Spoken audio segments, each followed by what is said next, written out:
Tantor Audio, an RB Media audio brand, presents What We Did by Brian R. O'Rourke, narrated by Whitney Dykehouse. RB Media is the largest audiobook publisher in the world. Find your next great listen and get exclusive offers at rbaudio.com. Prologue. Mom wasn't answering her phone. Raven nervously tapped the steering wheel of her car with one hand. Pick up, she muttered while she waited for the traffic light to change. Raven's beat-up old car struggled to pump enough heat into the cab. The bitter December air seeped in and wrapped around her like death. Come on, Mom. Her call dropped to voicemail. Rather than leave a message, Raven immediately dialed again. Still sat at the intersection, she checked her rearview mirror. The detective stopped behind her at the light in an unmarked sedan. The sudden but unsurprising appearance of the police made Raven wonder if they had been following her all day, even though they were both headed to the same place at the same time, and it only stood to reason they would cross paths while on the road in this small town. Raven felt the detective's eyes through the mirror itself. The other woman gave a little wave, recognizing Raven's vehicle from the other day, and then motioned. The light had turned green. Raven waved back, trying not to come off as panicked as she felt, then pulled through the intersection. The detective followed along, both vehicles kicking up snow. Come on, Mom, Raven said. Pick up. Hi, Raven. Mom. Raven took a deep breath and reminded herself the detective was following closely and would be watching. What's wrong? Mom asked. The police want to check the house. Check the house? Mom's voice trembled. Don't they need a warrant? How will it look if we refuse to let them in? Mom didn't have to think long about it. Not good. Raven signaled and made her turn. The detective followed. Raven noticed another vehicle, this one a marked police car, trailing the detective. How many police would go through their home? We knew this would happen, Raven said. We have to stick to the plan. You're right. But I'm so scared. I am too. Raven checked the rear view. They're right behind me. We'll be there in 5 minutes. What are we going to do? Mom asked. What if they find something? They won't. Raven, I think it's time that we— No! She snapped, immediately feeling awful for raising her voice at her mother. In a calmer tone, she went on. No, Mom, we agreed. Mom sighed. If that's what you think is best. Raven gritted her teeth. That phrase drove her up a wall. It reminded her of everything that had ever been wrong in their family. I'm going through the bedroom one more time, Mom said, just in case. Good idea, Raven said. They said I love you, and Raven hung up.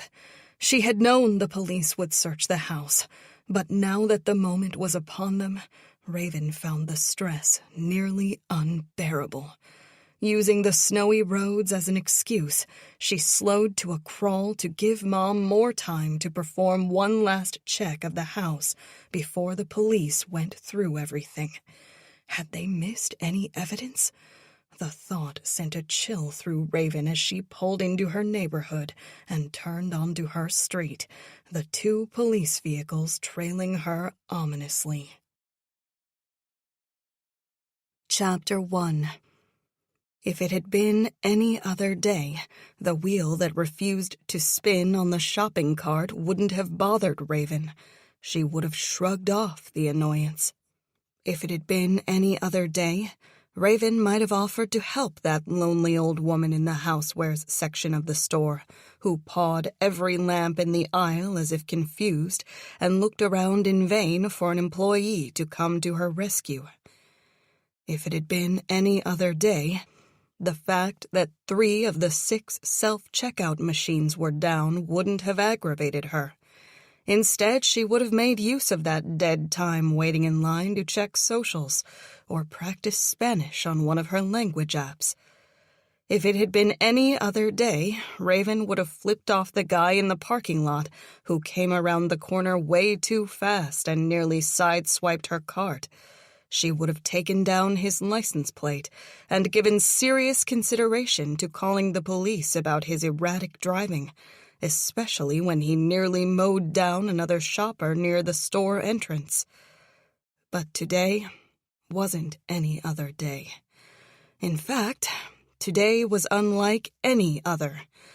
Moreover, the last 2 days were almost not to be believed, as they were so unlike any that had come before. And yet, Raven had lived those 2 days, and could not deny their reality. The red exterior of the big box store was arterial in color, calling to mind that grisly scene at home. Raven forced herself not to think about that. She focused instead on the sky, a cold blue. But that only reminded her of the same wan, icy cobalt of Brigantine Bay. The frost-bitten sting of the sea through her boots, the shivering freeze of all that water creeping into her body as she... Stop. Despite the clarity of the day and its bracing wind, Raven walked as if wandering through a fog.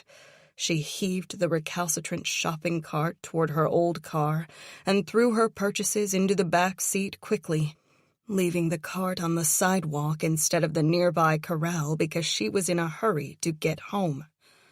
For the 100th time that morning, she thought through all the things that needed to be done, beginning with the newly purchased linens in the back seat, while she despaired of how much time it had taken her to complete this quick errand. Without even having to check a clock, Raven knew it had taken her 30 minutes in the store. Her timing had always been great, even going back to her first theater days in middle school, when she entered and hit her mark and never failed to get the laugh or the attention. She was only 5'5", but she might as well have been a foot taller when she was on stage. She wished she was still in the city. Only 2 weeks ago, her biggest problem had been landing her next role. But now she had to hurry back home and... The linens hadn't been where they were supposed to be, and the pillowcases didn't match. She'd given way too much thought to the pillows and spare set of sheets, her brain unable to make what should have been the easiest of decisions. Then she'd dragged and shoved and muscled the cart halfway across the store to the cleaning supplies, where she restocked. They'd used up nearly everything at home to scrub the bloody mess out of existence.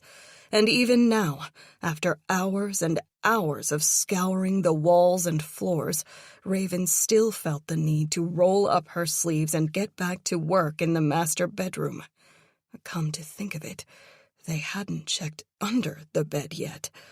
Or had they?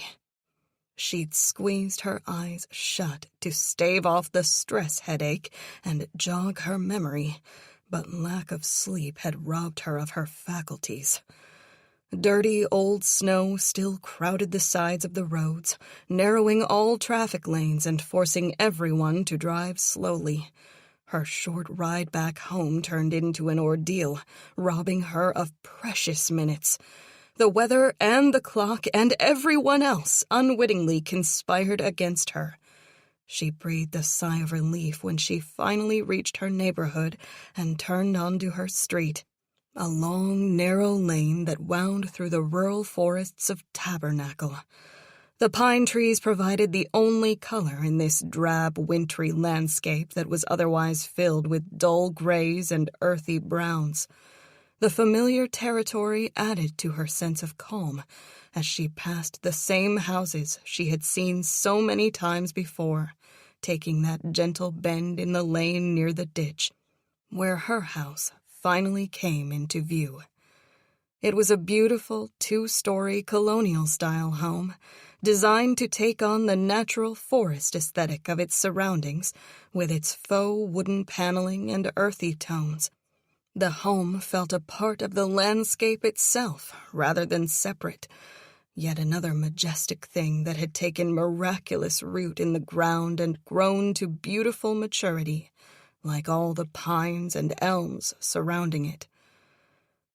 When she was a girl, Daddy had promised her the house would one day be hers, and the idea had made her giddy then, as she pictured her adult self lazing on the back porch on a late summer's evening with her own husband, her own daughter, as the fireflies sparked delicately to life. What little relief the sight of her childhood home brought her was short-lived. A work truck with K&B Landscaping emblazoned on the side was parked in her driveway. The vehicle belonged to her father's business and could only mean one thing: an employee had come to visit. The gravel crunched under her tires as Raven pulled into the driveway. She followed the semicircle of the driveway and parked near the work truck. The man who had come to presumably see her father stepped off the porch and waved at her with a big smile. She hadn't seen him in years, and though Freddie Thorne's hair had been cut short and was now gray, Raven recognized him immediately. He had worked for her father for a long time. Freddie met her in the gravel driveway. Raven remembered to smile as she popped out of the car. "Raven Kendrick, is that you?" Freddie asked. "Hi, Freddie." He came in for a hug. Freddie smelled of cigarettes and had that earthy scent of someone who has worked outside all their life. When they separated, he took another good look at her. "The last time I saw you, you were still in school," Freddie said. "You haven't changed a bit." "Now, that's a lie." Freddie rubbed his belly. "But you're such a good actress, I actually believe you." They shared a laugh. Though Raven didn't have the time or inclination to catch up with Freddie Thorne right now, she also didn't want to appear preoccupied or come off as rude. She reminded herself that she was playing a part. "How have you been?" she asked. Freddie monologued for almost 5 minutes. His wife had left him, but he was seeing somebody else, an old high school sweetheart. One of his boys had moved to Colorado, the other was studying to be a veterinarian. Raven attended to his every word, fighting her mind's urge to drift, to cycle back to all the things that had happened, and all the terrible things that still had to happen. It was a struggle to remain present. "Zane mentioned you'd come back home," Freddie said delicately. She nodded, relieved he'd finally come up for air. "New York is so expensive. I'm still reading for parts, though, and when something comes along, I'll move back up there," she said. "But you didn't come here to hear my sob story about being a starving artist." Freddie smiled crookedly. "I'm, looking for your old man. Nobody can get a hold of him." Zane owned the landscaping business, but he'd turned the day-to-day operations over to Freddie. The arrangement suited her father. He continued to reap the profits, sometimes working as little as 2 days a week. During their off-season, Zane would barely go into the office, often taking the month of December off altogether. Needless to say, Raven hadn't expected anybody from K&B Landscaping to show up this morning, when historically there was no work to be done, and most businesses or homeowners waited for the calendar to flip before thinking about the next year's landscaping work. "He's down the shore," Raven said. "Huh." Freddie pulled a face. "We've been trying him on his cell, but he hasn't answered or called back." Raven didn't address that. "Is something the matter?" Freddie grew uneasy. "We had a meeting in Mount Holly yesterday." Raven's stomach dropped. If Daddy was supposed to be in Mount Holly yesterday, then she and her mother faced a serious problem. "He didn't mention," Raven said. "But he did tell Mom he was going to the Borgata. He plays in those poker tournaments, you know." Freddie nodded nervously. "Right."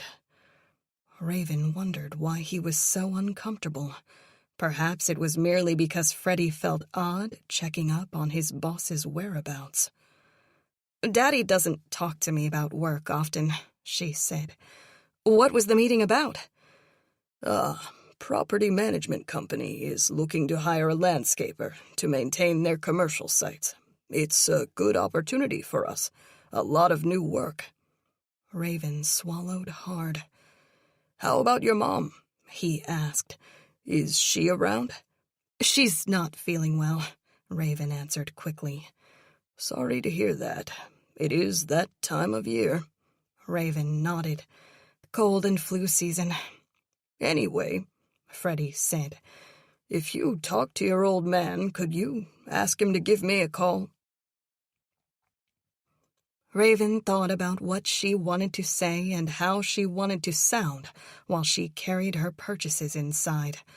Carefully considering every word, she rehearsed her mental script before dialing her father's number. "Hi, Daddy," Raven said into the phone. "Freddie Thorne stopped by. He's been trying to reach you about a meeting. He asked you to call him back when you get a chance. Talk to you soon. Bye." She almost closed by saying "love you," but thought better of it. Zane was her father, and perhaps she loved him in that obligatory way a child does a parent whom they also despise. She wondered how the voicemail would sound later, when it would undoubtedly be played back and pored over by police and forensics experts, when it might be introduced as evidence in a courtroom, when jurors with disinterested but keen ears would listen intently. Would they think it was a message left by a daughter angered by her father's obtrusive gambling problems?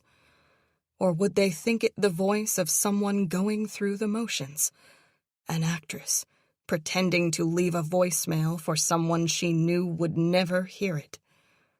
Raven wished she could have played the message back, deleted it if necessary, done a second take. But that wasn't possible. There were no second takes in life. Her father was dead. Chapter 2.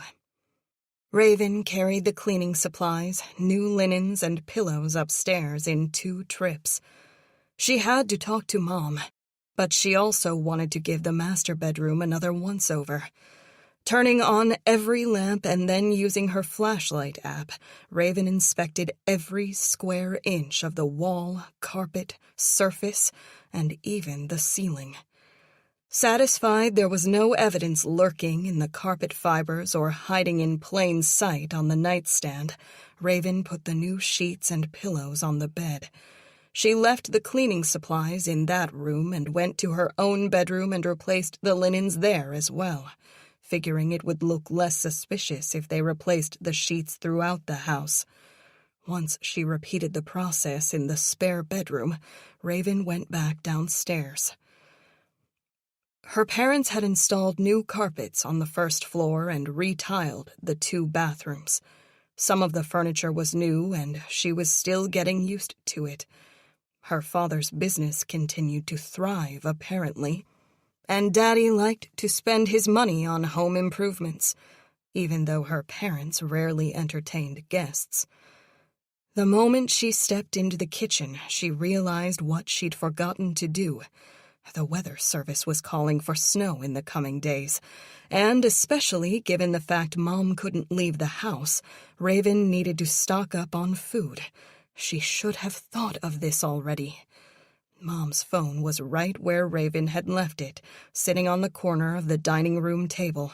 Raven tapped in Mom's code and checked for messages. She saw her own missed call, and another from an unidentified number that looked spammy. There was an AI-sounding text from that same unidentified number. "Hello, how are you?" Raven put the phone back on the dining room table. In the kitchen, she grabbed 2 bottled waters out of the refrigerator and hesitated by the door to the basement. She wasn't looking forward to this conversation. The old basement stairs groaned as she descended. At the bottom, Raven peered into the darkness of the open space to the left.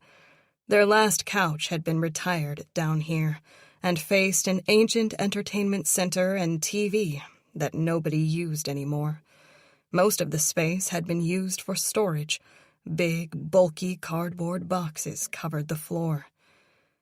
To her right was the door to the room her father had soundproofed when he'd taken up the electric guitar again in his 40s, his version of a midlife crisis.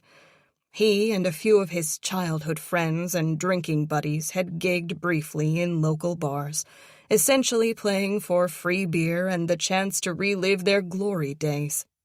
2 or 3 nights a month, they were once more the most popular kids in high school. Raven removed the chair propped against the door. Its legs were crooked. It hadn't been like that earlier. Mom must have tried to get out. Raven opened the door. Her mother was curled up on the couch. She opened her sleepy eyes slowly, but then sat up quickly, coming to in a flash. Raven steeled herself, suddenly fearful that Mom was going to charge her in a mad, violent attempt to get out of the house. But then her mother's usual subservient nature prevailed. Mom rubbed under her baggy eyes and stood with a yawn, stretching her arms overhead. In the tiny space, even her short mother's hands reached the ceiling. "I was worried," Mom said. She still wasn't used to seeing Mom with dark hair. Before Raven had graduated from high school, Mom had let her hair go completely gray, refusing to put in the effort of continually dyeing it. But Mom had dyed it a few months ago, apparently, restoring it to its dark sheen, a lustrous midnight black that Raven had inherited, and which matched her name. "Sorry," Raven answered. "I brought you water." "Thanks." Raven moved slowly into the middle of the room, making sure to keep herself between Mom and the door. She put the 2 water bottles on the coffee table in front of the couch. Looking around, she noticed that Mom had pushed Dad's instruments and sound equipment up against the opposing wall to give herself more space. The old rug bore the tread of someone pacing back and forth. Dust had been disturbed in various places as well. "I have to use the bathroom," Mom said. "Of course." Mom looked past her. "Can I go? Now?" "Mom, you're not a prisoner." Her mother gave her a wounded look. Raven bobbed her head. "Let's use the one down here." She preceded her mother out of the soundproof music room. Mom edged cautiously into the open space of the basement, as if expecting Raven to spring some kind of trap. Raven's heart broke at the sight of her frightened, broken mother. And this reignited her smoldering hatred of her father, a hatred powerful enough to at least temporarily quell any feelings of guilt. Mom gave her a sad smile before stepping into the bathroom. Raven positioned herself at the foot of the stairs. What a horrible, bald-faced lie she'd just uttered. Of course her mother was a prisoner, though she prayed it would not be for long. Once they had gained some emotional distance from Dad's death, Raven hoped her mother would come around to her way of thinking. Mom emerged and lingered outside the bathroom, her eyes drifting toward the stairway behind Raven. "How are you feeling?" Raven asked. "Worried about you," Mom shrugged. "And scared." "Did you take a nap, at least?" "Sort of." Mom's smile was weak. "Raven, Whatever she had intended to say, whether it was planned or had been spontaneous, Mom did not complete the thought. "Are you hungry?" Raven asked. "What can I make for you?" "I don't think I could eat." "You need to eat something." Her mother relented, just like she always did. "Okay." "How about a sandwich? Ham on rye?" "Okay." Interacting with the shell of a person her mother had become was unbearably sad. But that wasn't Raven's fault. Dad had done this to the woman, through years of condescension and gaslighting and manipulation and abuse, both physical and emotional. Robin Huntington had once been a mighty, majestic oak, the kindest, most beautiful woman in town.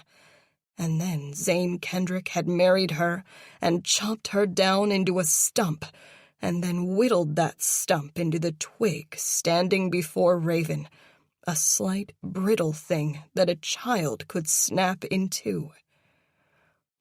"Do you need more medicine?" Raven asked. Her mother shook her head. "I only take that in the mornings." "Anything else I can bring? How about a change of clothes?" "I'd like to get a shower," Mom said. Raven wanted to say yes. She didn't enjoy this situation either. But she had to be careful. Mom was fragile and broken and couldn't be trusted right now.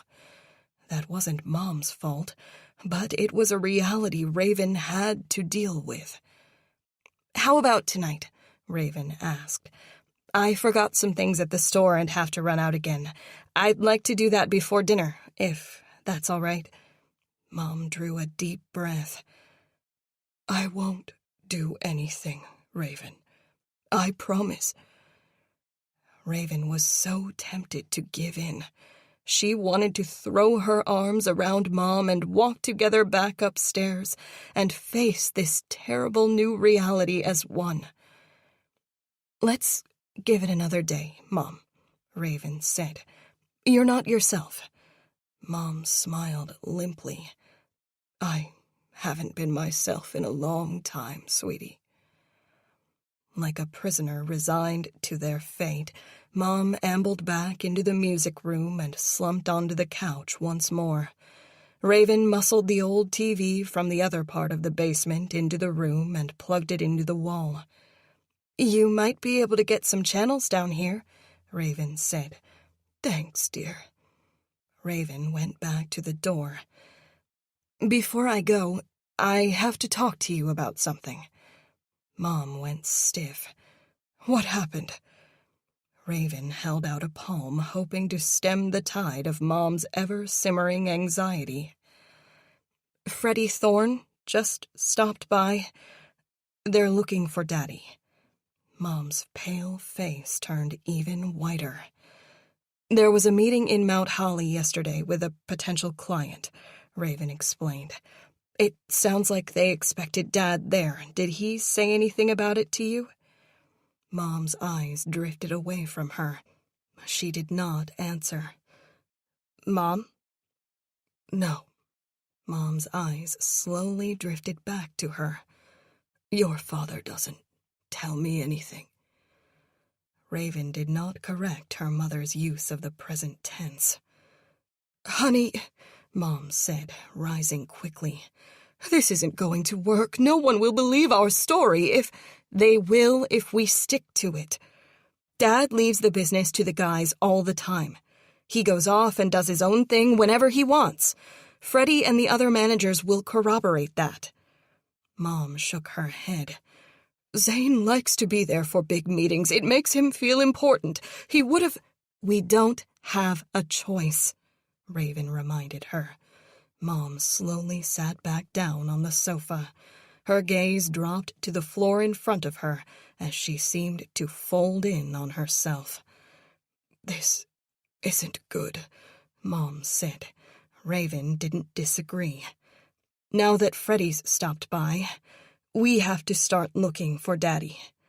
Mom said nothing. Raven had already left Mom alone for the morning. There wasn't enough time to go through the motions of driving to Brigantine, where their shore house was, pretend to search for her father, and come back this afternoon, either. I think I'd better start by the VFW. I can start asking around, Raven said. Who was bartending on Monday night? Mom looked up at her. Cooper. Cooper? Cooper Young. Raven felt like she'd been gut-punched. Cooper Young? Mom nodded. Daddy never told you? Raven didn't remind her mother that she and Dad hadn't spoken for nearly a decade. Since Raven had come home 2 weeks ago, they'd only exchanged 2 words, hi and bye. He never said, Raven answered, as a very different but equally powerful set of emotions broadsided her. When was the last time you saw Coop? Mom asked. Raven shook her head. I was still in college. Mom pinned her with a look. Honey, are you sure about this? Raven swallowed hard. Yes. She went to leave, but her mother spoke again. Has anyone tried to contact me? Raven narrowed her eyes. She sensed something more behind Mom's innocent-sounding question. I thought you didn't really talk to anyone anymore. Mom pursed her lips. But what if somebody is trying to get a hold of me? Won't it look suspicious if I don't answer? Raven had to admit that was true. Corralling her mother into the basement and locking her up in the music room had been a spur-of-the-moment decision, not something thought out and planned for. Her mother didn't make much of a social footprint, but she did leave one. Whether that was occasionally liking or commenting on a friend's Facebook post, or emailing her cousin in Pennsylvania and asking about her children, Mom left a mark on the world, and her absence would be noticed. But for all the same reasons she couldn't let Mom leave the house, Raven also couldn't permit her mother to have a cell phone. On her best days, Mom wasn't the strongest or sharpest. Years of a degrading marriage had done their work.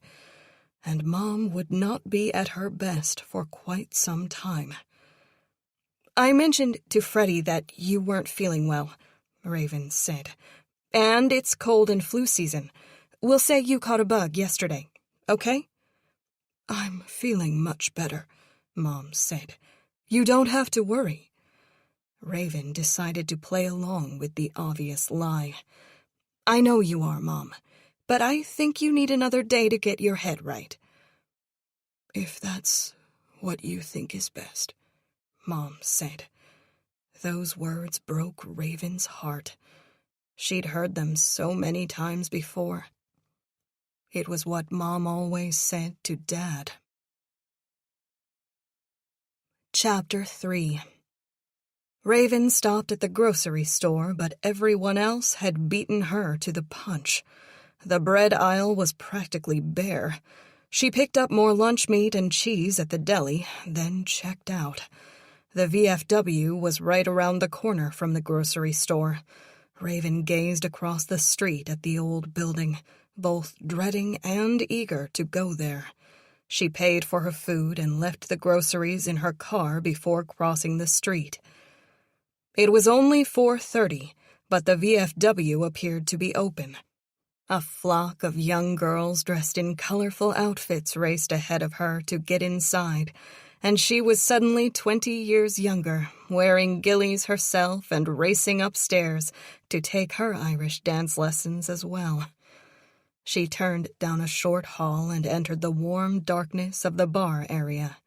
It was one large room, maybe 40 by 60 feet, with a bar stretched along one of the wider sides and a handful of tables in the middle of the floor. A dartboard hung crookedly near the entrance to both single bathrooms, placed precariously between the doors at face height. How no one had ever taken a dart to the eye was probably a statistical miracle. Still, it was difficult to deny the warm feeling of the neighborhood bar, with its old wooden tables and chairs pocked and pitted with age, the pennants on the walls celebrating decades-old sports victories, the ancient Miller Lite sign, slightly yellowed with age, that hummed with uneconomical electricity.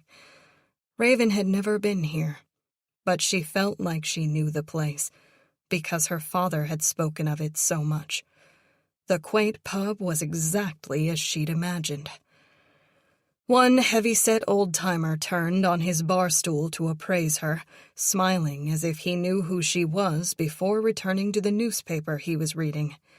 There were no other customers about the bar. Raven grabbed a stool on the other end, so as not to invite conversation with the drinker. There was nobody working the bar, but the man reading the paper had a drink in front of him. After a moment of awkward silence, he laid the newspaper on the bar and looked over at her. "You're Raven, aren't you?"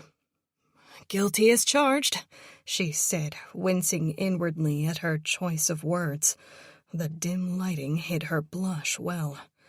"What gave me away? The purple hair?" "You look like your mother." He smiled.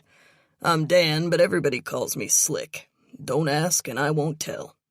"I won't ask," she laughed. "I didn't think Mom came in here that often." "It's been a while, yeah. Now your father, on the other hand, I heard he gets his mail forwarded to the VFW. Slick chuckled at his own joke. "What's Zane up to today? I hope he's coming by later. We got into some mischief the other night." That confirmed what Raven and her mother had suspected. 2 nights ago, Dad had gotten rip-roaring drunk and miraculously driven home without wrapping his SUV around a telephone pole. Raven, a heavy sleeper, hadn't heard him come home, but for some reason, the sound of running bathwater had roused her. Slick was waiting for an answer. "Daddy went down the shore," she said. "Must be a big poker tournament at the Borgata." He tapped the side of his nose, like they'd just entered into each other's confidences, and her father's gambling habits were state secrets. "Coop will be right out," Slick explained, motioning at the empty bar. "He was just checking on my sandwich."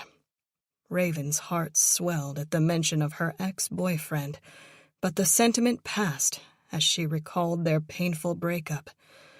Dating their senior year, Raven and Coop had discussed continuing their relationship long distance, with Raven going away for college and Cooper staying in town for work. She'd been overjoyed when Coop had assured her they could make it work, when he discussed their future, and when he mentioned more than a few times that he'd be happy to live anywhere. But then, not long after graduation, Cooper had blindsided her. Without warning or much of an explanation, he'd ended their relationship. Less than 48 hours later, Coop was making out with Bonnie Swift at one of the notorious lake parties where underage kids went to drink. He had moved on quickly. Slick excused himself and slipped into the men's room. Raven palmed the bar top and wondered how Cooper would greet her. After learning he'd hooked up with Bonnie Swift so soon after the breakup, the corpse of their relationship still fresh, she'd driven to the hardware store where he worked and confronted him, accusing him of being heartless and of being unfaithful and of all sorts of other things which, looking back now, he probably didn't deserve. Cooper Young had an unfair reputation as a ladies' man, but he'd always been the perfect gentleman toward her. Fortunately, 9 years had passed. She'd only run into him one time after that, while home on summer break from college, and they had exchanged a few pained words quickly and awkwardly before parting. The double-hinged door leading into the kitchen swung open and knocked into the shelf behind the bar as Cooper backed out, bearing a red plastic forearm-sized basket holding Slick's sandwich. He didn't even notice her until he'd fully turned, and when he did, he stopped in his tracks and gazed incredulously at Raven. Cooper looked dazzling. He wore a fitted black t-shirt which was tight across his broad chest, snug to his capped shoulders and short on the arms. Veins bulged in his biceps. He must have put on 20 or 30 pounds since she last saw him, but none of it had gone to his waist. With his dark brown hair swept across his head in a high part, he could have passed for a model. A new, intricate tattoo circled one forearm. "Raven," he said, still incredulous. Cooper set the basket down in front of Slick's place and came out from behind the bar with a huge smile. "Hi, Coop," she said. They could have turned the heater off. Her face was that hot. He approached and her heart skipped a beat when he wrapped her in a hug. She'd forgotten that woodsy smell of him until this moment, and the scent took her back in time, to those days when they used to cuddle on his basement couch and watch movies together, their hands often searching each other under the blanket they shared. Still holding her, he pulled his head back and looked into her eyes. If he'd bent forward to kiss her, she would have let him. She would have done wicked things to him. She would have dragged him into the tiny women's room and let him have his way. She would have... "You look great," he said, finally letting her go, then seemed to grow embarrassed. Sorry, I don't know what came over me. I should have asked if you wanted to hug before I manhandled you." Her throat was dry. "That's okay." He was at a loss for words, then broke into a smile.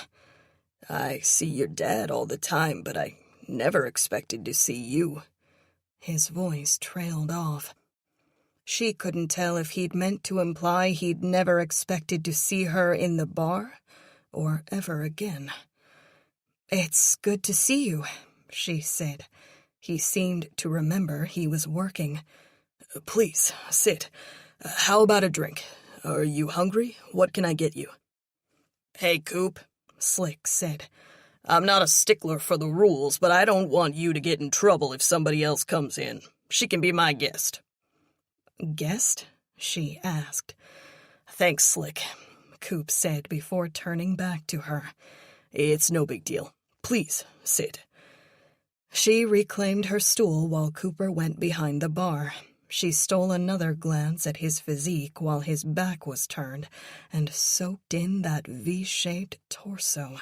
It made her knees weak. Good thing she was sitting down. He reached under the bar and came back up holding a thick, leather-bound book, which he opened in front of her. "You have to be a member to drink here," Coop explained.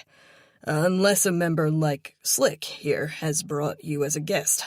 Just sign right here and we're good to go." Their fingertips brushed, sending a jolt of electricity through her body. As she took a pen from him to sign the old book, she smiled at Slick. "Thanks." He raised his glass with a smile. "How about a drink?" Coop asked again. "On the house." A drink would have hit the spot, but she didn't trust herself with alcohol right now. She had to keep her wits, and seeing Coop again had put her in her feelings. "It's a little early for me," she said. "I'd better not." "I know." He snapped his fingers. "How about a cherry Coke with a dash of vanilla?" She wanted to die. He had remembered her favorite soda. "It's been years," she said, "but that sounds great." Coop used the gun to pour her a soda, then added grenadine, cherries, and a splash of vanilla. "Been years since I made one of these." He gave her a wink as he put the bubbly drink in front of her. "How'd I do?" She took a sip, and it was heavenly.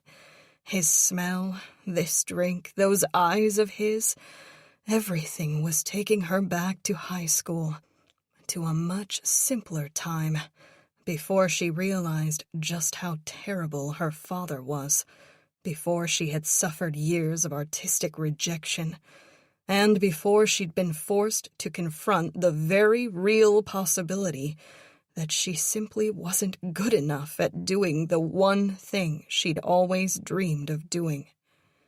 She was back in his basement, spooning on the couch. She was back in his old pickup truck. She was back in the gymnasium for senior prom. She was, once more, everywhere with Cooper Young, the so-called bad boy with a heart of gold. "Delicious," she said. He leaned against the bar and gave her a killer smile. "It's great to see you. Your father mentioned you were back in town for a bit." His mention of her father brought Raven crashing back to the present. Slick came out of the men's room and gave them both a knowing look before settling on his stool and tucking into his food. "So what brings you in?" Cooper asked. Raven kept her voice low.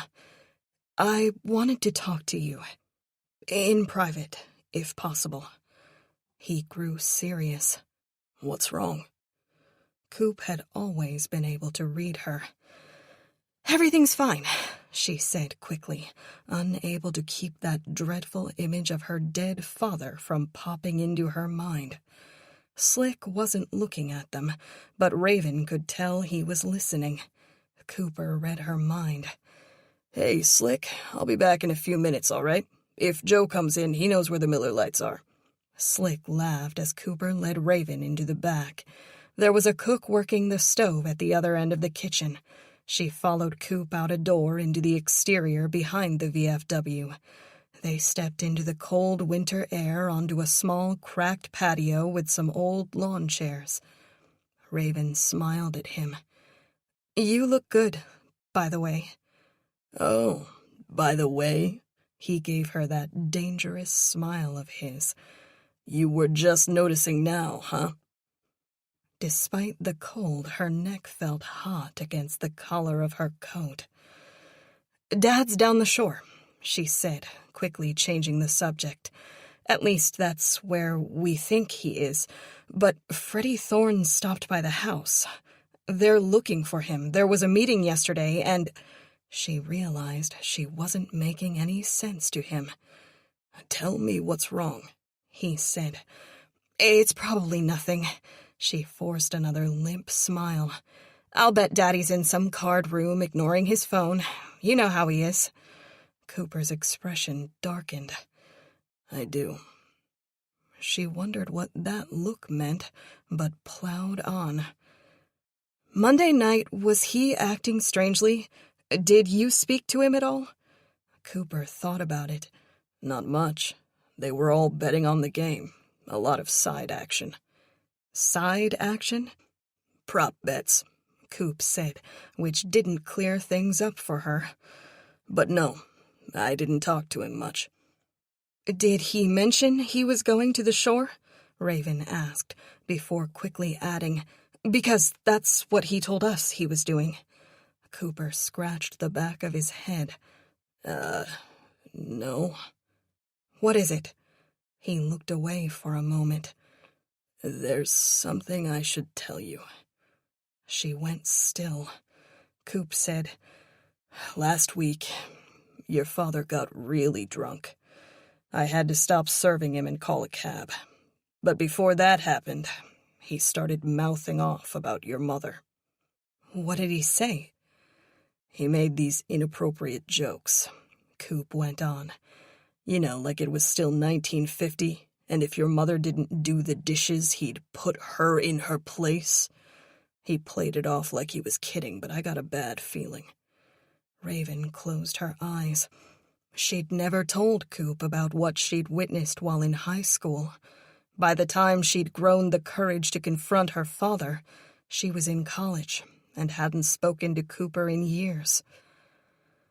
"I told him that kind of talk wasn't right," Cooper said, his hands balling into fists. "And that if I ever found out he was laying hands on your mother, I'd put him in his place." Raven reached for his shoulder. She felt the violent tension running throughout his body. "Easy, Coop. No rough stuff, okay?"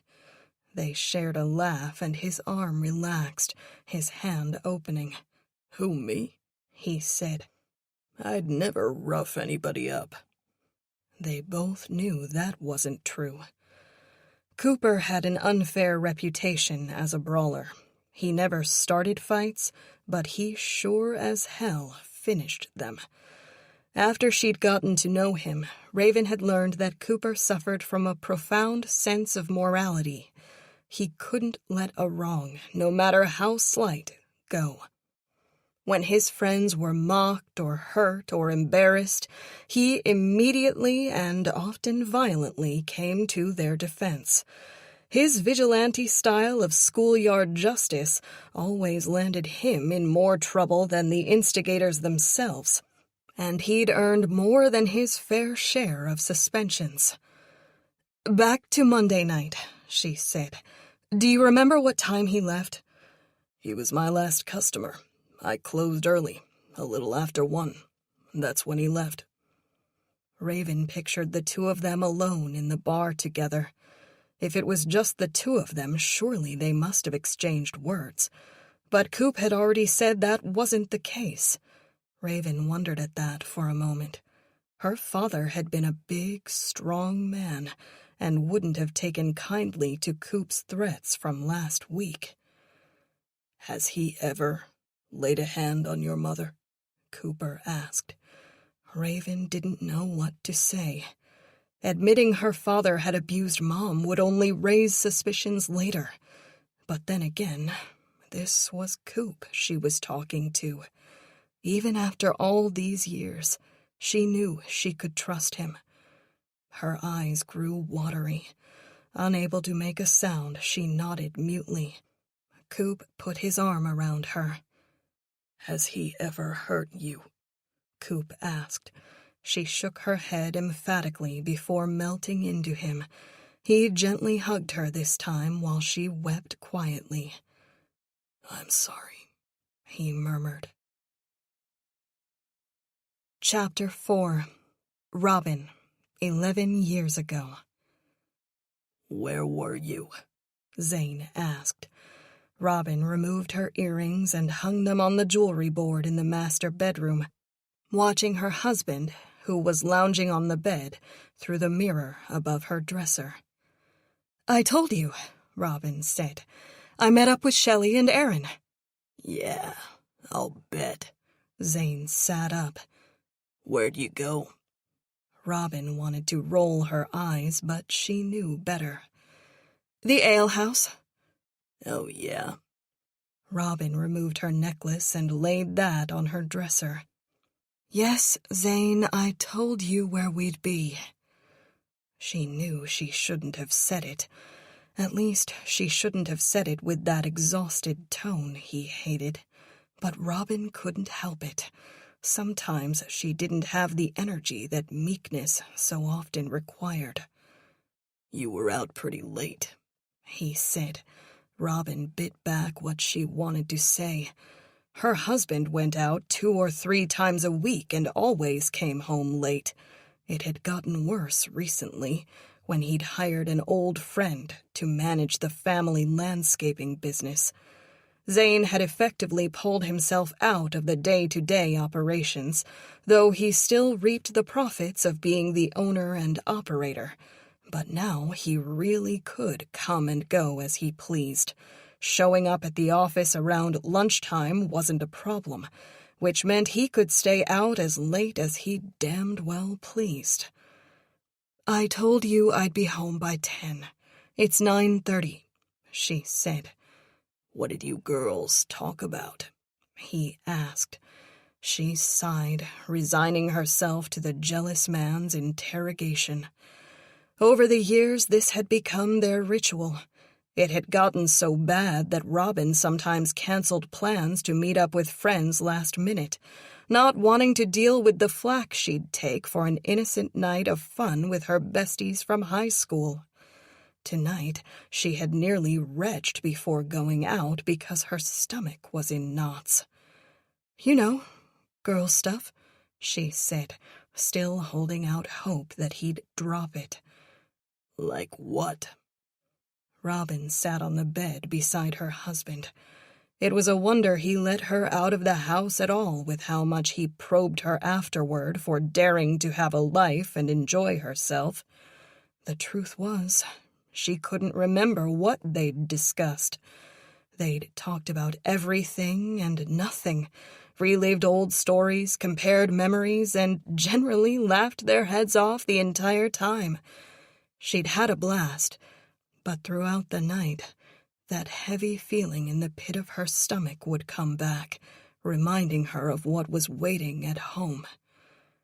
"What did you have to drink? What about dinner?"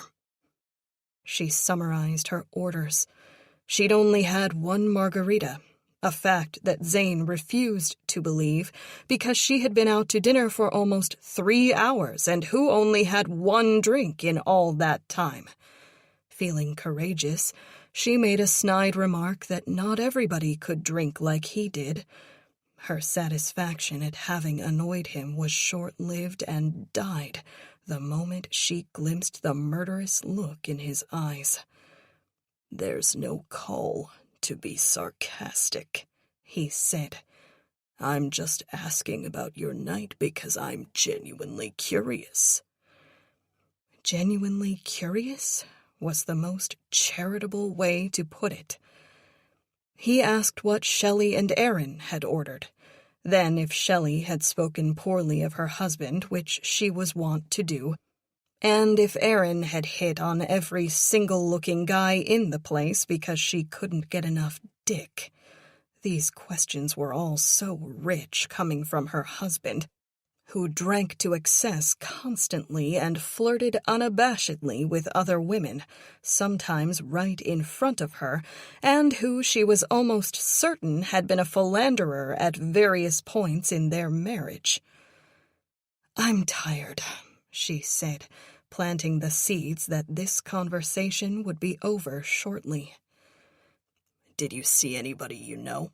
he asked. "It's a small town," she answered. "I knew just about everybody there."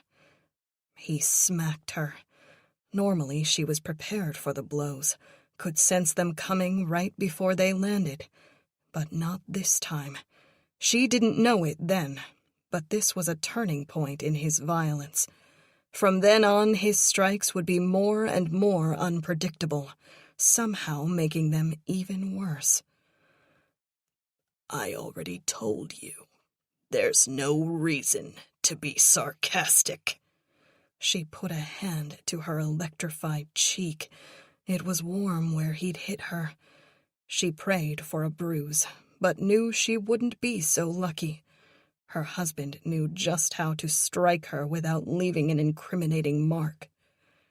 "Sorry," she said. "Well?" He leaned against her.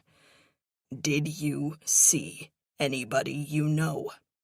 Her eyes were watery. "No, Zane. I didn't talk to anyone other than Shelley and Aaron, if that's what you're asking." "That's what they'd tell me if I asked them, Robin. That you didn't talk to anyone." Her legs began to shake, the fight-or-flight response finally kicking in, now that the slap had registered. "Why are you so afraid to answer me?" he asked. "I saw Frank from the office, but I only waved. I didn't say hi." "See?" He rubbed her thigh. "Was telling the truth so hard?" She didn't answer. "Anybody else?" he asked. "Don't tell him."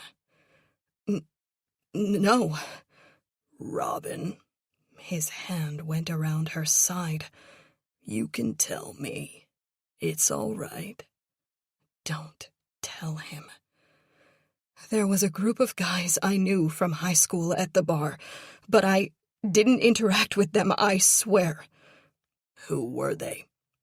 "Don't tell him."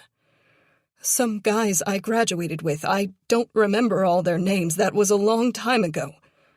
"I could name everybody from my graduating class," he said. "Don't." "Well, a couple were more familiar. Sean was there. I don't remember his last name. And I don't remember his last name. you said a couple. Sean is only one. Don't tell him. You have to. Oh, she palmed her forehead and faked a smile, pretending to laugh at herself. I forgot. Alistair was there. I only saw him briefly. He didn't stay long, and we didn't talk. Zane went very still. Alistair Lennox? She nodded. That little jerk-off who used to have a crush on you? He's... Robin had been about to come to Alistair's defense, but thought better of it. He's what? Zane prompted. Robin's mind quickly flashed back to high school, to those formative days when she'd worried about what everyone else would think and say. She'd really liked Alistair. He was nerdy, but kind of cute and, more importantly, sweet. Alistair had befriended her first, thus beginning his awkward but kind courtship. Several months later, he'd worked up the nerve. In a breathless, run-on sentence, he'd made his clumsy and apologetic pitch. It had been, to her surprise, so endearing. But her instinct for social self-preservation had kicked in, making her decline his advances out of hand. They could be friends, a sort of friends, but they couldn't date. She said she didn't think of him like that, even though she did. She was too afraid of what her friends would think, which seemed silly now. She'd lost touch with most of them and didn't care to reconnect either. Alistair had handled the sting of her knee-jerk rejection well, and didn't decide to get back at her the only way he knew how, by ending their friendship also. Instead, poor, nerdy, sweet Alistair greeted her the following day as if nothing had changed, breaking the newly formed ice between them with one of his corny jokes. Alistair Lennox was still a nerd, but he was also still kind of cute, and he was definitely kind. Looking back now on her high school romances, Robin had to admit that she could have done, and had done, a lot worse than Alistair. She'd forsaken Alistair because being his girlfriend would have been social suicide, instead choosing to date a string of more popular guys who'd treated her horribly. By the time she'd grown some sense, Alistair had gone away for college, and it was too late. It was darkly ironic how much time she'd spent in her youth worrying about what other people thought. Because now, as an adult, she only worried about what one person thought. And she spent all her time fretting over what the man sitting beside her on this bed would think. "He looks the same," she said, forcing herself to laugh at Alistair. "Still a nerd. I was surprised he hadn't brought a book to the bar so he could read."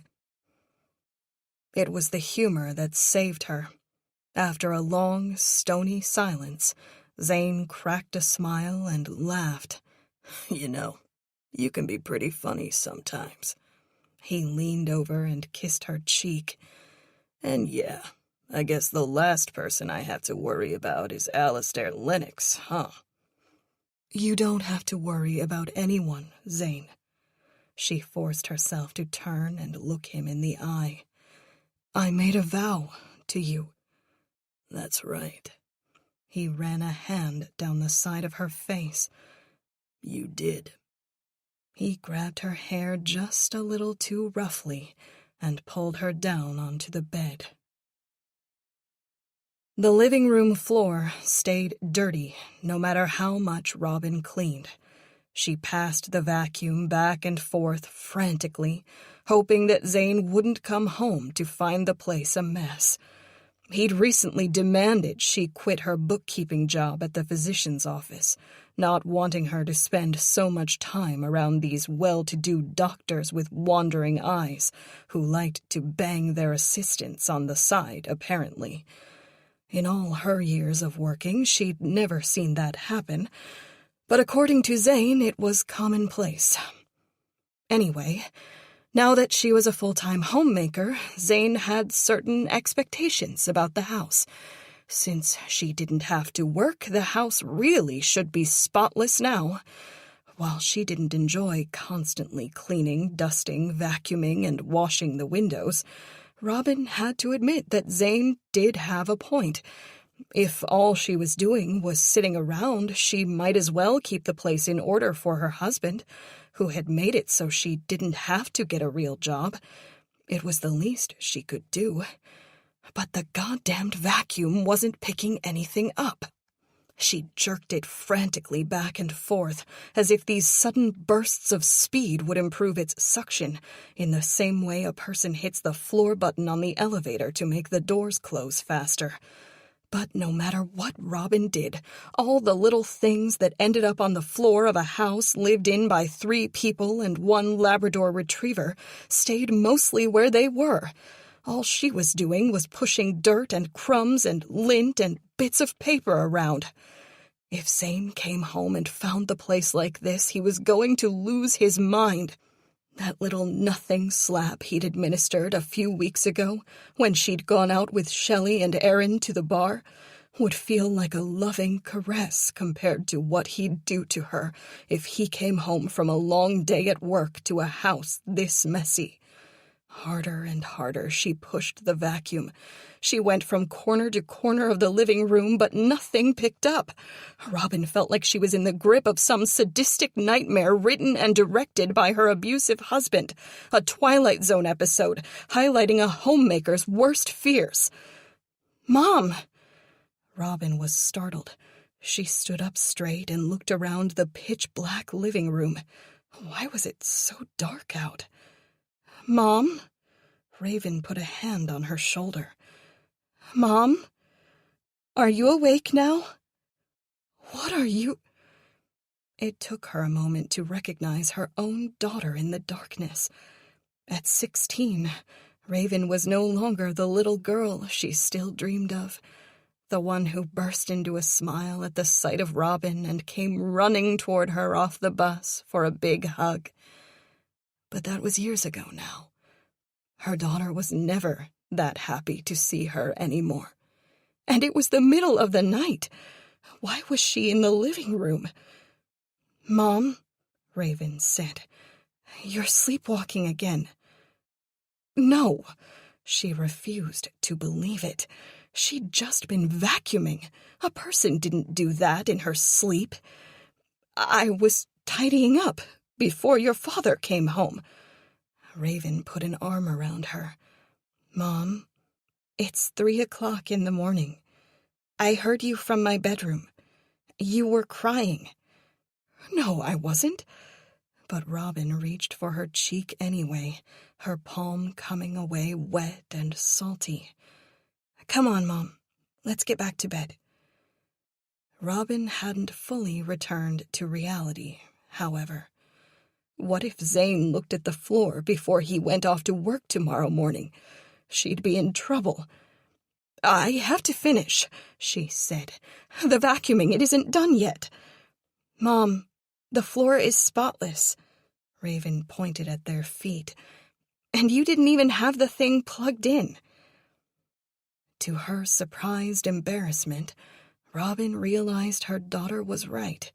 She had been sleepwalking. The vacuum cord was still wrapped around the side of the device, forming a figure-8 pattern around 2 notches at the top and bottom. She'd been pushing a dead vacuum around the living room and had had no idea. Raven placed a gentle hand on her back. "Come on, Mom." Pain shot through Robin at her daughter's touch. She twisted away. "What's the matter?" Raven asked. "Are you okay?" "It's nothing," Mom giggled. "I was so stupid. I was on a step stool, and instead of getting down, I twisted to get something off the floor, and I hurt my back. It's nothing." Raven gave her a long, incredulous look. Robin couldn't hold her gaze. "I'm sorry I woke you, sweetie," Mom said. "I thought this new medication might stop the sleepwalking." Raven's face fell. Though she hadn't asked the question, nor had Robin answered it, her daughter knew that her mother's back injury wasn't from twisting herself into a pretzel while on a stepladder. "It's okay, Mom." Raven gave her a big hug, careful not to squeeze her back too hard. Chapter 5. Cooper wanted to catch up, but Raven had to get back home to Mom, so she invented an excuse. Not wanting to take no for an answer, Coop shyly asked if they could meet up for drinks later in the week. The question confused Raven.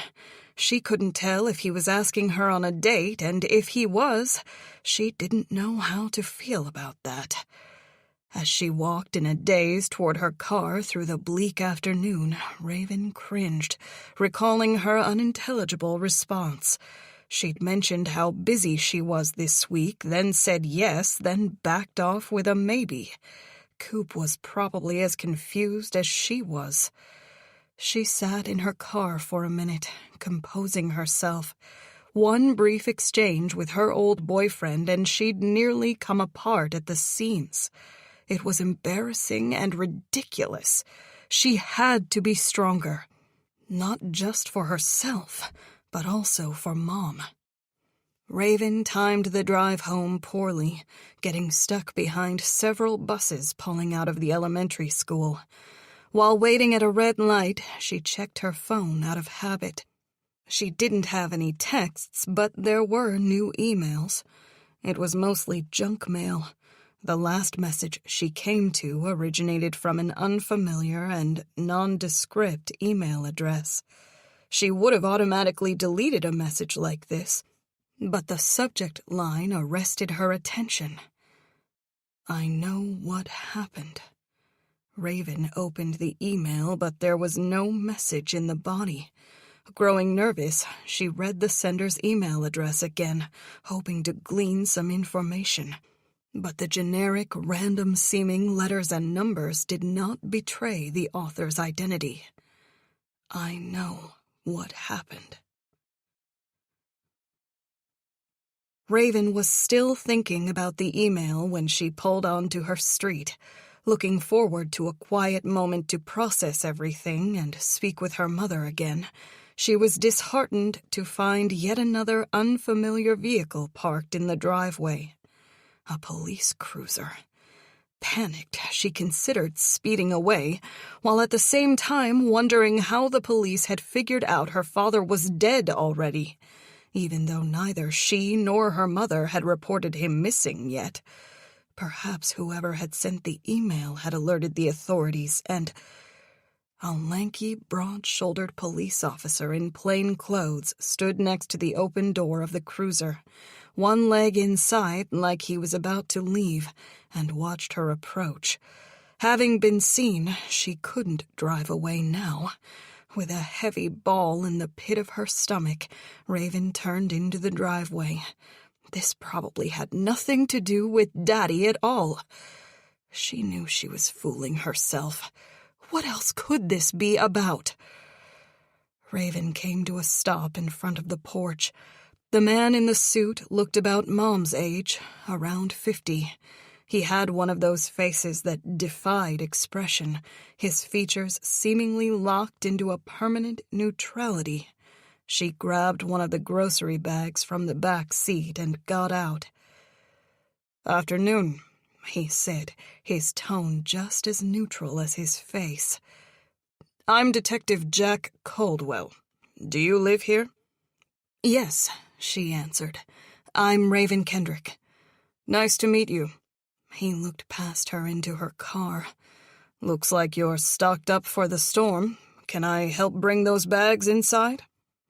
Raven would have been impressed by how smoothly the detective had invited himself into her home if she weren't so panicked.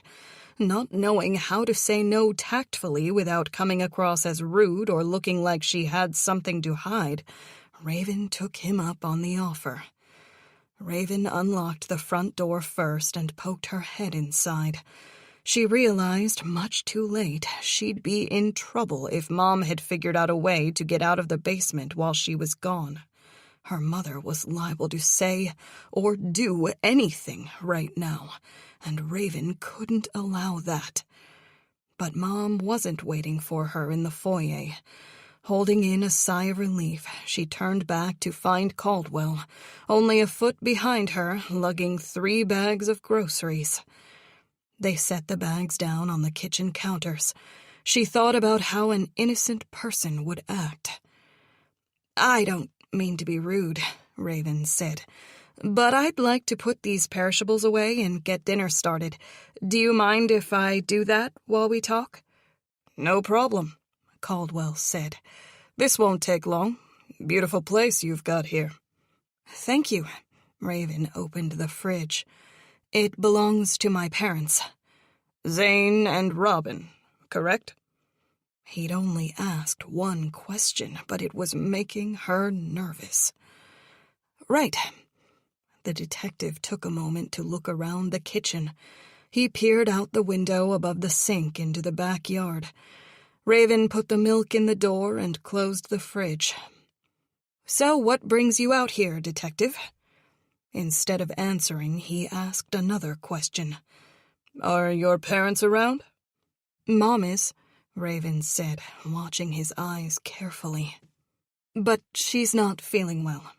Caldwell grunted. "That time of year." "Yes." "Is your father at work?" Caldwell asked.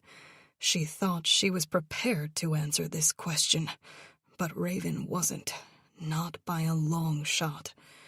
Uncertain whether she should raise her false concerns about her father's whereabouts yet, she wavered long enough for the detective to notice. "I think he's down the shore," Raven said. "You think?" "We don't have the best relationship," Raven answered. "I've only just moved back home." Caldwell nodded slowly. "What's down the shore?" She smiled. "Casinos and card rooms, and our beach house." Caldwell almost smiled back at her. The thought was there, in his eyes. The more she thought about it, the more Raven had to admit she had to give the detective more. It would look suspicious if she called tomorrow to report her father's disappearance after not mentioning Freddie Thorne's visit. "I think he's down the shore because that's what he told my mother," Raven went on. Caldwell's eyes went to the backyard again for an instant. "But his business partners haven't been able to reach him." The detective's eyes slowly pivoted back to her. "Have you tried him?" he asked. She nodded. "But, like I said, we don't have a great relationship." "What about your mother?" he asked.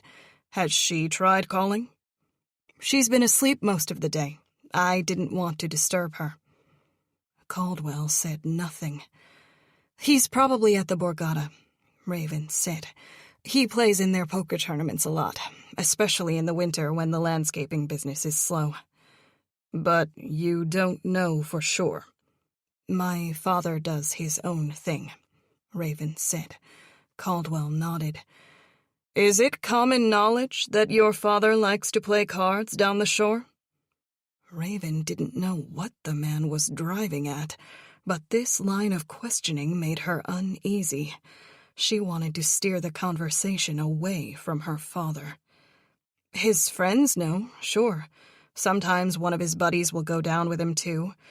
But it's not like he shares his schedule with everybody. A lot of his trips are spur of the moment." "How about this one?" Caldwell asked. "Was it spur of the moment?" Raven faltered. I think he mentioned it to Mom yesterday." The detective's eyes drifted toward the ceiling, as if searching for the bedroom where he assumed Robin Kendrick was recuperating. "Would you mind seeing if she's awake?" "She barely got any sleep last night," Raven explained. "I'd rather not disturb her." Caldwell held out a palm. "Don't bother her, then. Your father owns K&B Landscaping, am I right? Inside the logo, the ampersand resembles a fir tree, I think." "That's it," Raven said. "I guess that's how he's able to pop down the shore in the middle of the week, rent a room somewhere, and play cards for a few days. Good to be the king." "We own a house in Brigantine," Raven said. "That's right next to Atlantic City." Caldwell nodded. "Nice little town, though driving through that tunnel under the bay gives me the creeps." Raven chuckled. "How long has your father been in Brigantine?" Even though Raven and her mother had already worked out the story and both had spent hours upon hours rehearsing it, she still didn't feel prepared to answer this line of questioning. She'd had this terrible feeling before, when she'd gone to an audition last minute and didn't have time to memorize more than a handful of lines. Of course she'd bombed.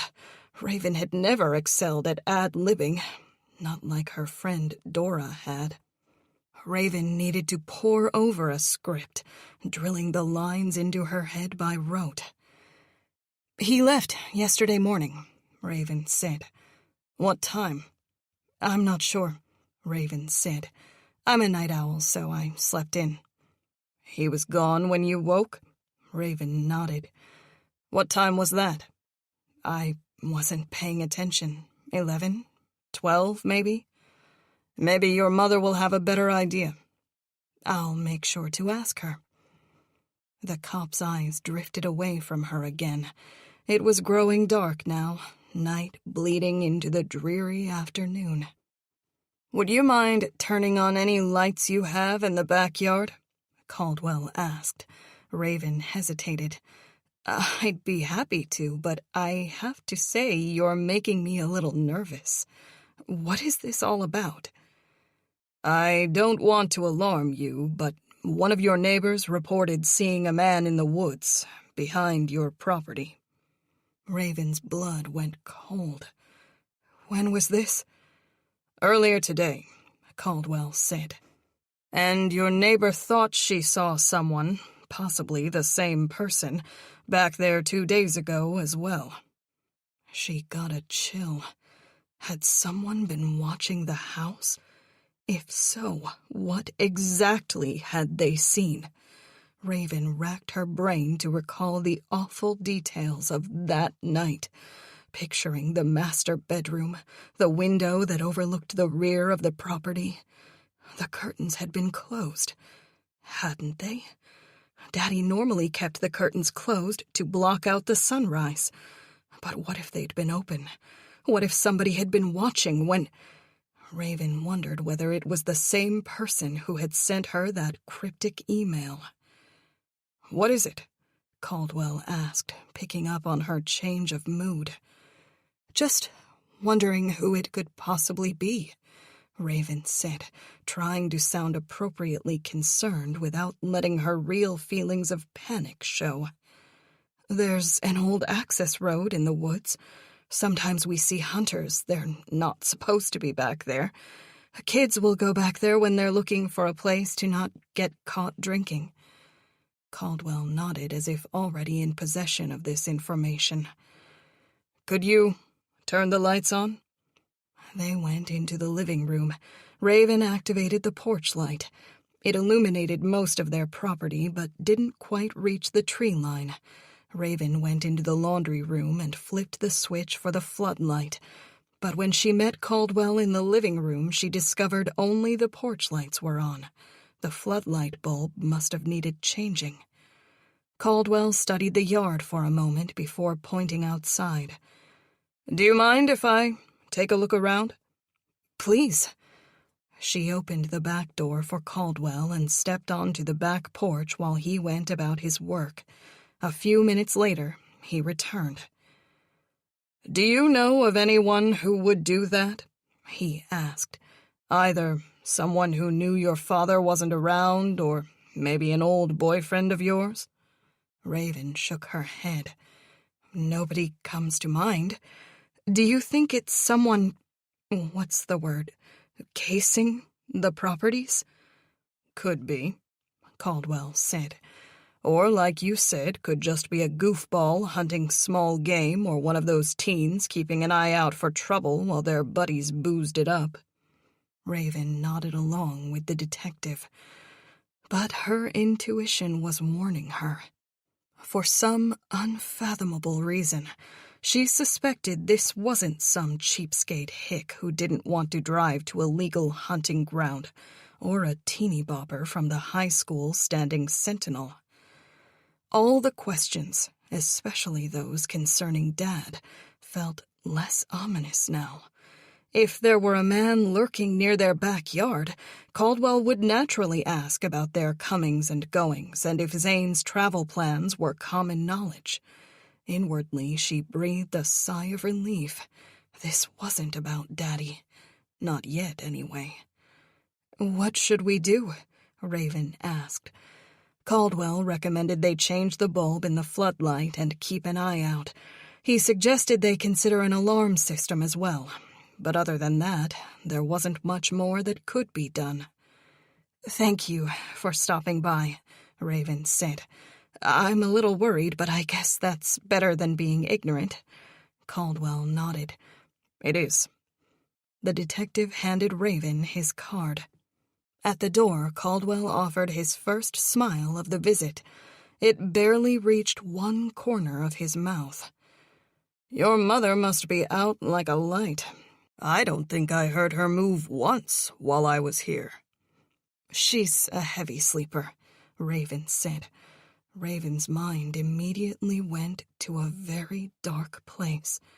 In the middle of the night, she'd found her mother taking a bath while no more than 30 feet away, Daddy. Caldwell grew serious again. "If you could do me a favor, when your mother wakes up, please ask her if she noticed anybody, would you? And also, you might want to call your father to come home. Like I said, it's probably nothing, but it'd be better to have a man around under these circumstances." "I will." "You can call me any time." Caldwell opened the door. "You've got all my information." "Do you know what the person looks like?" Raven asked. He shook his head. "Afraid not. They were wearing a heavy winter coat with a hood and had a scarf over their face, too." Raven tried to play it off. "Dressed like a hunter, then?" "Yeah," Caldwell nodded. "Maybe."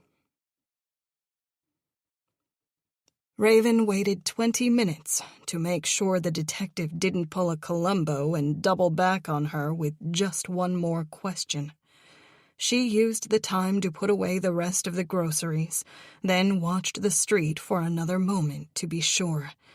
Pale blue light pooled under the street lamps, making the dark road look icy in places. When Caldwell did not return, Raven went into the basement. Pulling the old wooden desk away from the music room door was much more difficult than pushing it up against the frame. Perhaps she was tired from the day, from the last few days, from barely sleeping, from sleeping fitfully when she did. Mom was sitting up on the couch, legs crossed at the knee, reading an old novel with a cracked spine. "Hi, Mom." "Raven." She smiled wearily. "I'm glad you're here." "Me too." Raven closed the door behind her and decided to sit on the couch beside her mother. She hoped this show of trust would have the double effect of brightening Mom's mood and also compelling her to reward that same trust. "You've been gone a few hours," Mom said. "Is everything okay?" "A local detective was here. His name was..." Raven consulted the man's card. Jack Caldwell. A neighbor reported seeing someone near our backyard. Jack Caldwell was here? Mom asked. Raven nodded. Do you know him? I met him years ago, Mom answered vaguely. What did he say about the person? Raven wanted to ask her mother how she knew the detective, but felt it was more important to bring her up to speed. Mom's eyes bulged when Raven shared the cryptic email with her. I don't know how these things work, Mom said, but can we trace the email? I doubt it. Maybe it's just spam, Mom said. They were both silent for a moment. Raven tried to think through the possibilities. If whoever sent the email actually knew something, don't you think they would have contacted the police? Her voice trailed off as she grew paranoid. What if the detective made up that story about someone in the backyard? Raven said, unsure if the idea even made any sense. So he could look around inside and ask questions. Which neighbor supposedly saw this man? He didn't say. Raven shook her head. I should have asked. Do you have his card? Mom asked. I can ask when I call him. Raven shot her a look. He expects to hear from me, Mom said. When you're feeling better, Raven answered. Have you seen anyone in the woods? No. Her mother blanched at the question. No one. Because if you have, it might help us. Mom gave her a funny look. How so? Raven had hoped her mother would put 2 and 2 together so she wouldn't have to give voice to terrible ideas. But Mom still wasn't herself. Traumatized by what had happened, she couldn't think clearly enough to see the bigger picture. Raven had to be strong for her. Think about it, Raven said. If someone happens to find Dad's body, and if you were to recall seeing somebody back there last week, do you think they'll find his body? Mom asked in a panic. What are the chances, Raven? You... She laid her hands on top of Mom's and squeezed gently. I don't think that's going to happen, Raven said. But if worse comes to worst, wouldn't it be better for you to have mentioned seeing someone out there? I don't know, Raven. Mom was shaking her head as she brought one nervous hand to her mouth. But I think we should keep our lies to a minimum.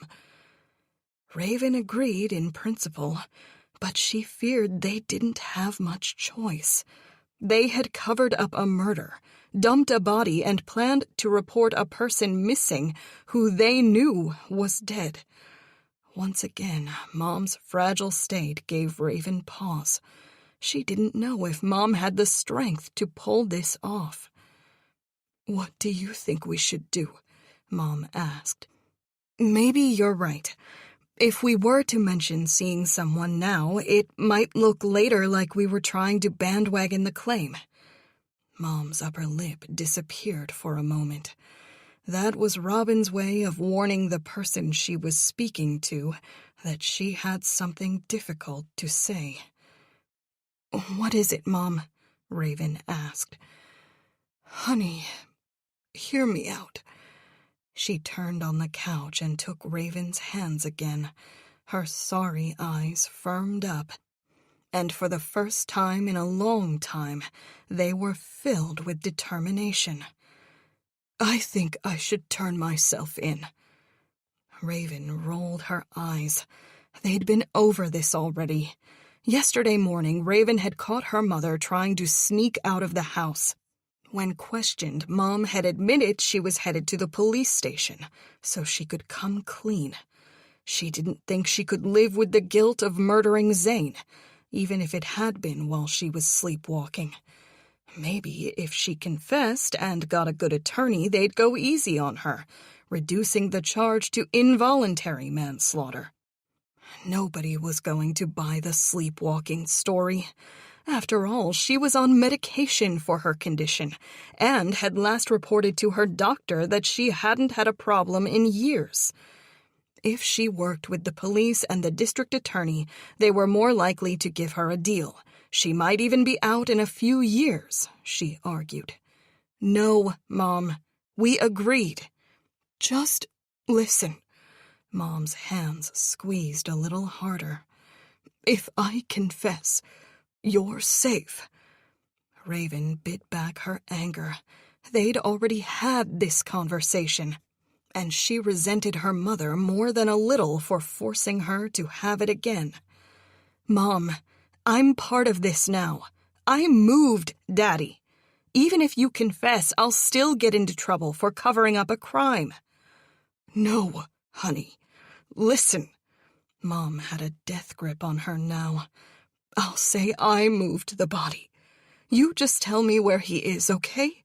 This can all be over. Raven ripped her hands out of Mom's desperate grasp and rose from the couch. You are not going to the police, Raven said. Do you hear me? Mom was crying.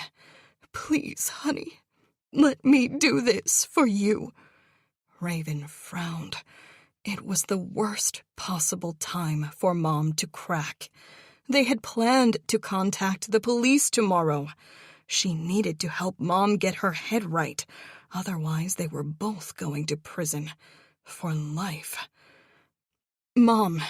Raven returned to the couch and knelt in front of her mother. I need you to listen to me now. Mom was crying silently into a balled fist. Raven put her hands on Mom's elbows and waited till their eyes met before speaking. What's done is done, she said. You said so yourself. We have to stick to the plan now. But Raven... Whatever Mom had wanted to say, it died before it reached her lips. Raven got in a crouch and gave her mother a fierce hug. I love you, Mom. I love you too. Mom's crying slowly died down. Raven waited till she composed herself before saying one more thing. Daddy was not a good man. What happened to him was terrible, but he had it coming. You're the victim, and you shouldn't suffer any longer. Chapter 6. Raven was about to lie down when her phone buzzed. She started when she registered the name on the caller ID. Hi, Coop. Raven, sorry to be calling so late, he said. With all the background noise coming over the line, she knew he was still at the bar. Drunk men jabbered loudly over a TV broadcasting a sporting event, no doubt. It's okay, I'm a night owl. I remember. She could hear the smile in his voice. You used to put me to shame. I never made it to sunrise. His words took her right back to that weekend in the mountains at her friend's uncle's cabin. The two couples had gone there after prom to continue the celebration, with rather loose adult supervision. Her friend's aunt and uncle came and went, giving the teenagers a lot of space. They had stayed up late Saturday night, so late, in fact, that she had suggested they hold out for sunrise on the lake. Coop had grabbed a blanket and walked with her hand in hand down to the dock. They'd cozied up together in a lounge chair, Raven in Coop's lap, and they'd shared their body warmth to fight the cold coming off the still waters. Coop had dozed off before the horizon had begun to purple, then orange, and Raven had teased him for it after. Raven realized that neither had spoken at his mentioning of that weekend for a moment, and wondered if he, too, suffered the same pangs of nostalgia she was now experiencing, or if time had dulled the events for him into just a fond memory from youth that felt like a lifetime ago. From seemingly nowhere, she got the urge to ask him why he'd suddenly ended their relationship after graduation. His explanation had been lame at the time and had never sat right with her.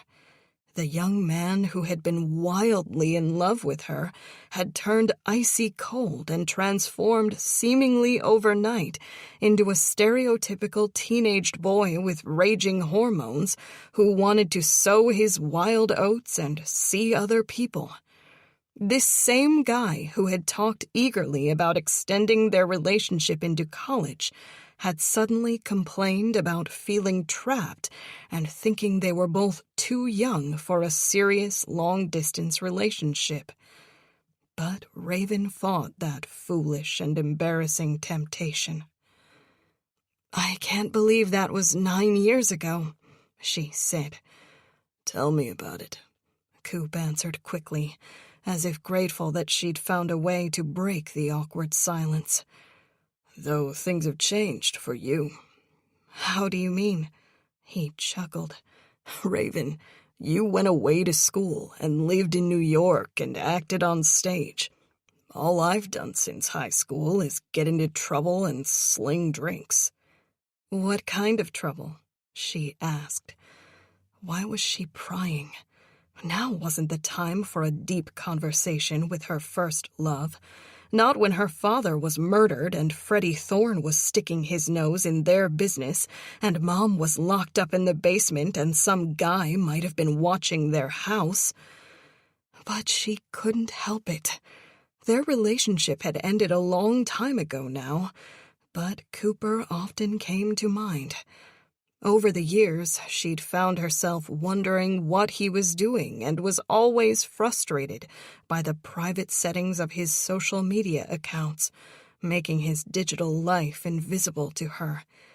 Raven had come close to sending him a friend request on a handful of occasions, but she never went through with it, feeling like the gesture would make her look weak or like she wanted something from him.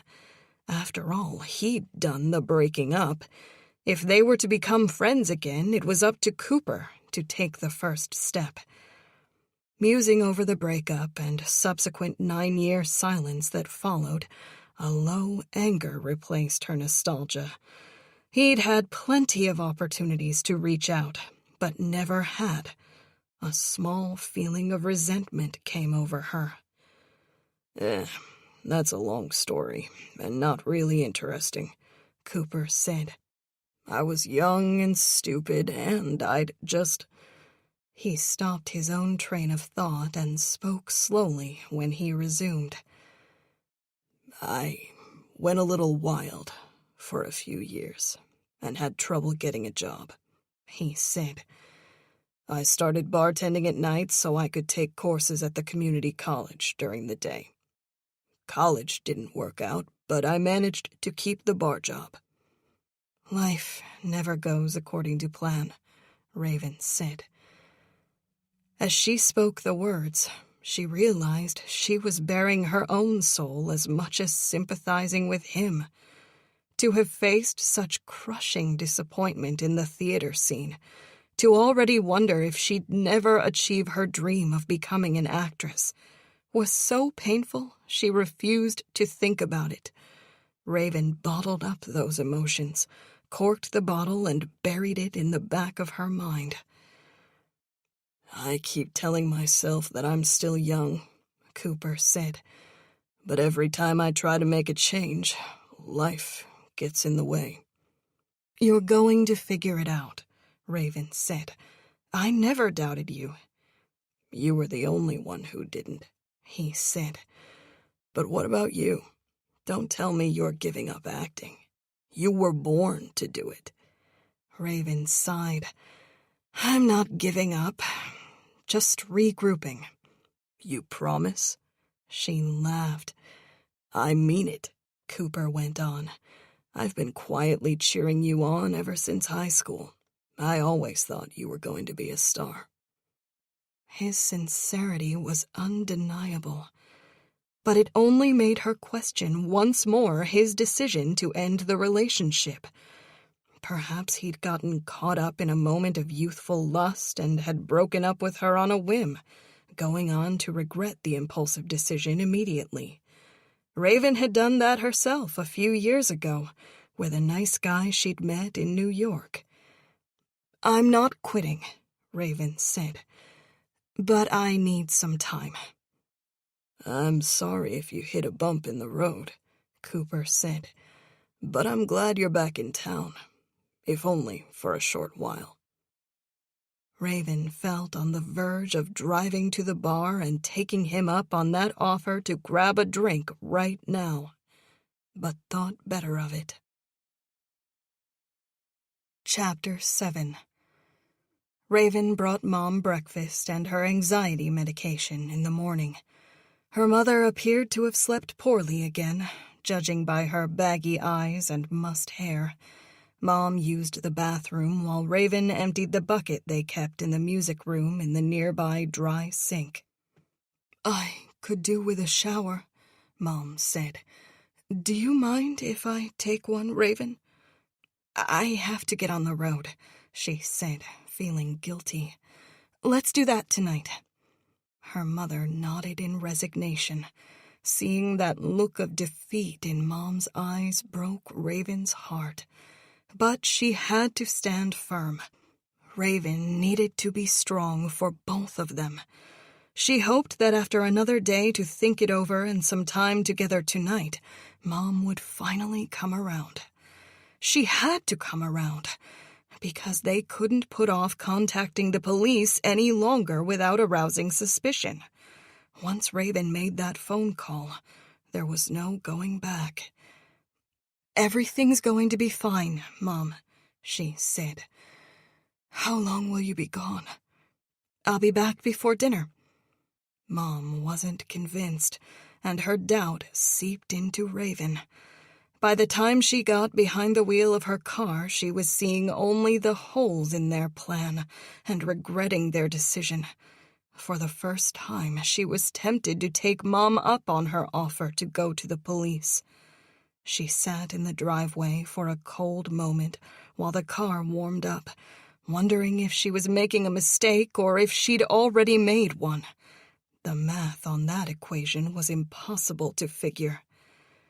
Raven took her phone out and dialed her father's phone number again, adding to the false digital trail she hoped would bolster her story. This time the call dropped straight to voicemail instead of ringing. "Hi, Daddy. You haven't called or texted us back, and we're starting to get worried. Could you please let us know you're okay?" She steered out of the driveway and headed to the diner up the road. Raven ate French toast and drank coffee and pretended to work on her old laptop, all to kill time before she called her father's dying phone again.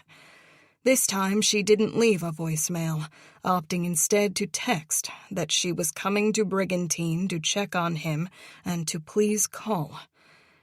It was almost 10 o'clock by the time she got on the road. Every few minutes she found her eyes drifting to the rearview mirror, checking for flashing red and blue lights indicative of a police stop. But this was pure paranoia. The police weren't following her, because no one had any reason to suspect that her father was missing, never mind dead. It was an even colder day at the Jersey Shore. The hard wind whipped the flags decorating the casinos in Atlantic City under a moody gray sky. The horizon over the ocean was dark with the threat of a storm. She got the ludicrous idea to avoid the shore house altogether, and instead enter the nearest casino and play the slots. Even though she'd never gambled in her life, the idea of hitting a jackpot was irrationally tempting right now. Raven imagined all that money spilling out of the machine, lights flickering, triumphant sirens sounding, while all around her people cheered and the casino manager in his expensive suit came over to offer his congratulations before handing over millions in a large suitcase. With that kind of money, Raven and her mother could simply flee the country and never look back. She wondered if they should do that anyway. Why hadn't they thought of that already? It was worth considering. Plan B, flee the country if things took a turn for the worse. But arranging an escape like that required money. Raven didn't have much, having lived paycheck to paycheck in New York, and Mom had no idea how much she had or where it was and if it could be gotten to quickly. With Dad maintaining his stranglehold on the finances, Mom didn't even know how to log in to their joint bank account. One step at a time, Raven told herself. After they reported Dad missing, it would only be natural for Mom to inquire at the bank about their account. Someone there would help her. Problem solved. The urge to gamble at the casino passed. The tunnel that lay under the bay reminded Raven of her conversation with Jack Caldwell. The thought of chatting with a police officer in the kitchen while her mother was hidden away in the basement brought on another wave of dread as Raven took the convoluted series of exits for the sleepy town of Brigantine. In the dead of winter, only a few thousand people lived on the island, which sat a stone's throw away from the north of Atlantic City. By vehicle, there was only one way on or off the island, the Heinemann Memorial Bridge. Riding over that 2-lane bridge brought back memories. As a child, Raven had always loved peering out into the bay or at the beach on the north side of the bridge, where beachgoers and fishermen backed their trucks and SUVs right onto the sands. It was usually late when they left the shore, and Raven had always peered into those blinding lights on the bridge as they drove through a darkness lit up by the gaudy electronic displays of the casinos. But in the gray morning, the bridge lights weren't on, and in the cold grayness of early December, with a nasty wind coming off the Atlantic Ocean as if trying to carve the island up, not even the bravest fishermen lined up on that beach near the bridge. She drove down Brigantine Boulevard, past the familiar shops and the convenience store. Though it was Thursday morning, most of the smaller businesses remained closed for the season. A man in a heavy winter parka was adding a fresh coat of paint to the historical museum as Raven took the circle around the vintage lighthouse. A few minutes later, she reached the quiet street where her family's cozy shore house was. Daddy had always called it the bungalow. She drove down the street to survey the front of the property first. The blue siding was sun-bleached, the exterior decorated with seashells and an old anchor. Beautifully maintained, even in the off-season.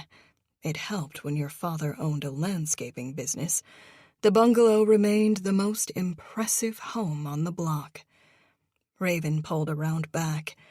Daddy's car was right where she'd left it, in the short gravel spot behind the garage in the rear of the house. There was just enough room for her to slot her own car in beside his. She checked the neighboring homes for signs of life and saw none. No cars out front or in back, and each house had a darkness, suggesting the owners were away for the season. Raven took in the bungalow. She hadn't been here since junior year of college, when she'd talked her father into letting her bring some friends for a long weekend over spring break. They spent their days on the beach, the water too cold to swim. They spent their nights bar hopping through the clubs and casinos of Atlantic City. She remembered thinking these would be her best friends for life.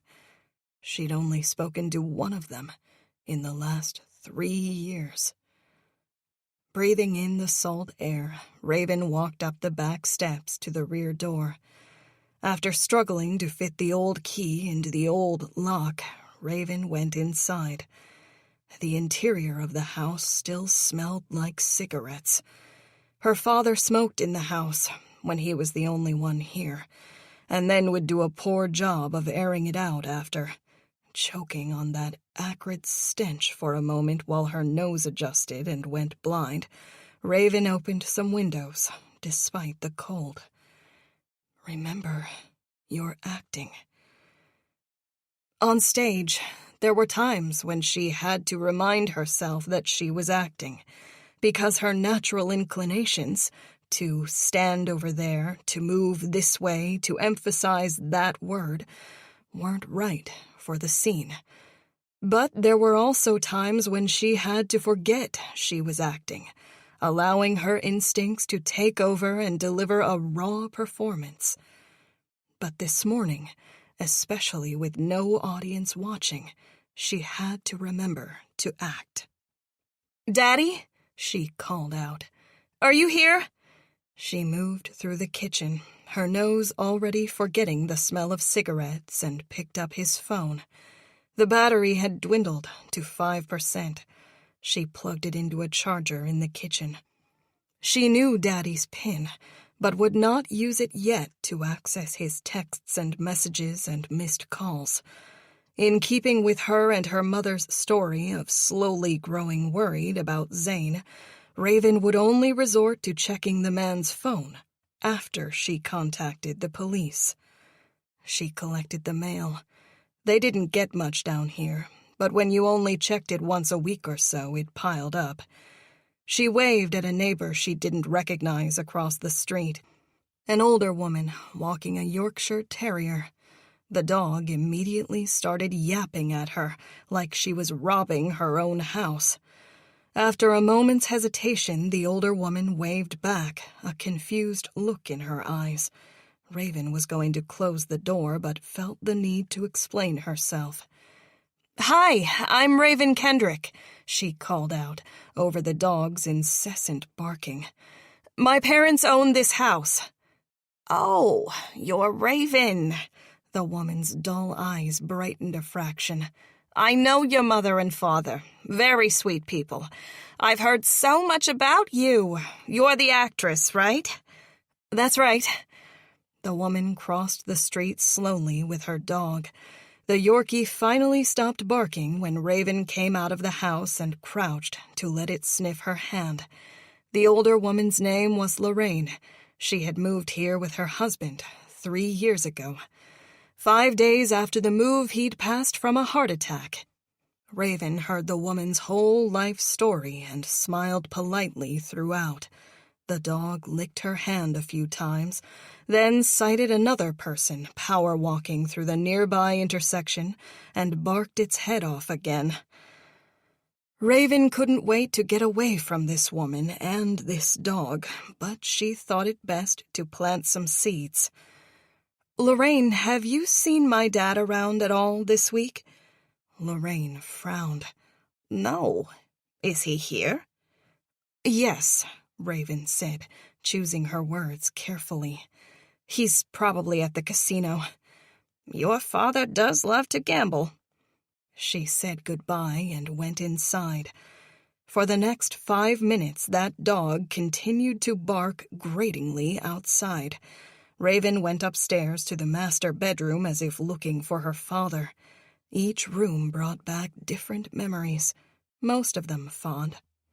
Everyone, especially her mother, had always seemed happier at the shore house. Life's demands were less urgent here. Whenever she'd stepped into the house, even if it was only for a weekend, Raven felt as if she'd entered another part of the universe. Back downstairs, Raven sat on the couch and her eyes grew heavy. She had things to do, but catching a quick nap wouldn't hurt after last night's fitful sleep. Setting an alarm on her phone to go off in an hour, she stretched out on the old couch, feeling the familiar, coarse fabric of the throw pillows that had lived on this piece of furniture for as long as she could remember. Chapter 8. As tired as she was, Raven couldn't get to sleep. She gave up after 30 minutes, switching off the alarm she'd set on her phone. After buying a coffee to perk herself up, Raven drove to the Borgata Casino. With its gold glass exterior, its more remote location on the bay, and its height, the building was impossible to miss from Brigantine, or by anyone only a few miles away traveling to the shore on the Atlantic City Expressway. Raven had never been inside this casino before, and found its layout labyrinthine and confusing. She'd heard casinos were purposely designed that way, as a means of keeping gamblers in the building longer, so that table games and slot machines could further tempt them. Eventually, she found the poker room. It was long and wide, extending back quite a distance. There must have been 50 tables in there, though only a dozen or so were in use when she entered. A young woman with dirty blonde hair wearing a suit and name tag greeted her from behind a desk. "Good morning.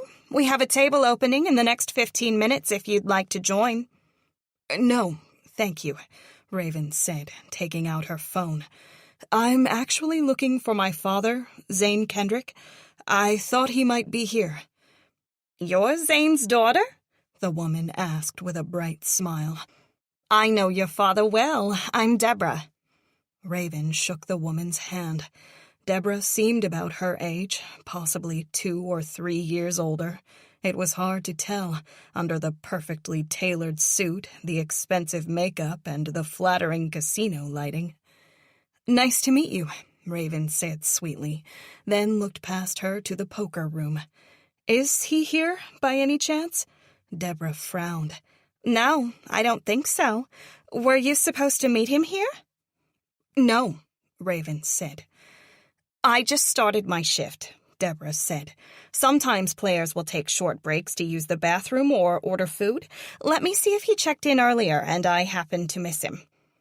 Deborah looked down at a computer hidden from Raven's view. "He's not here," Deborah answered.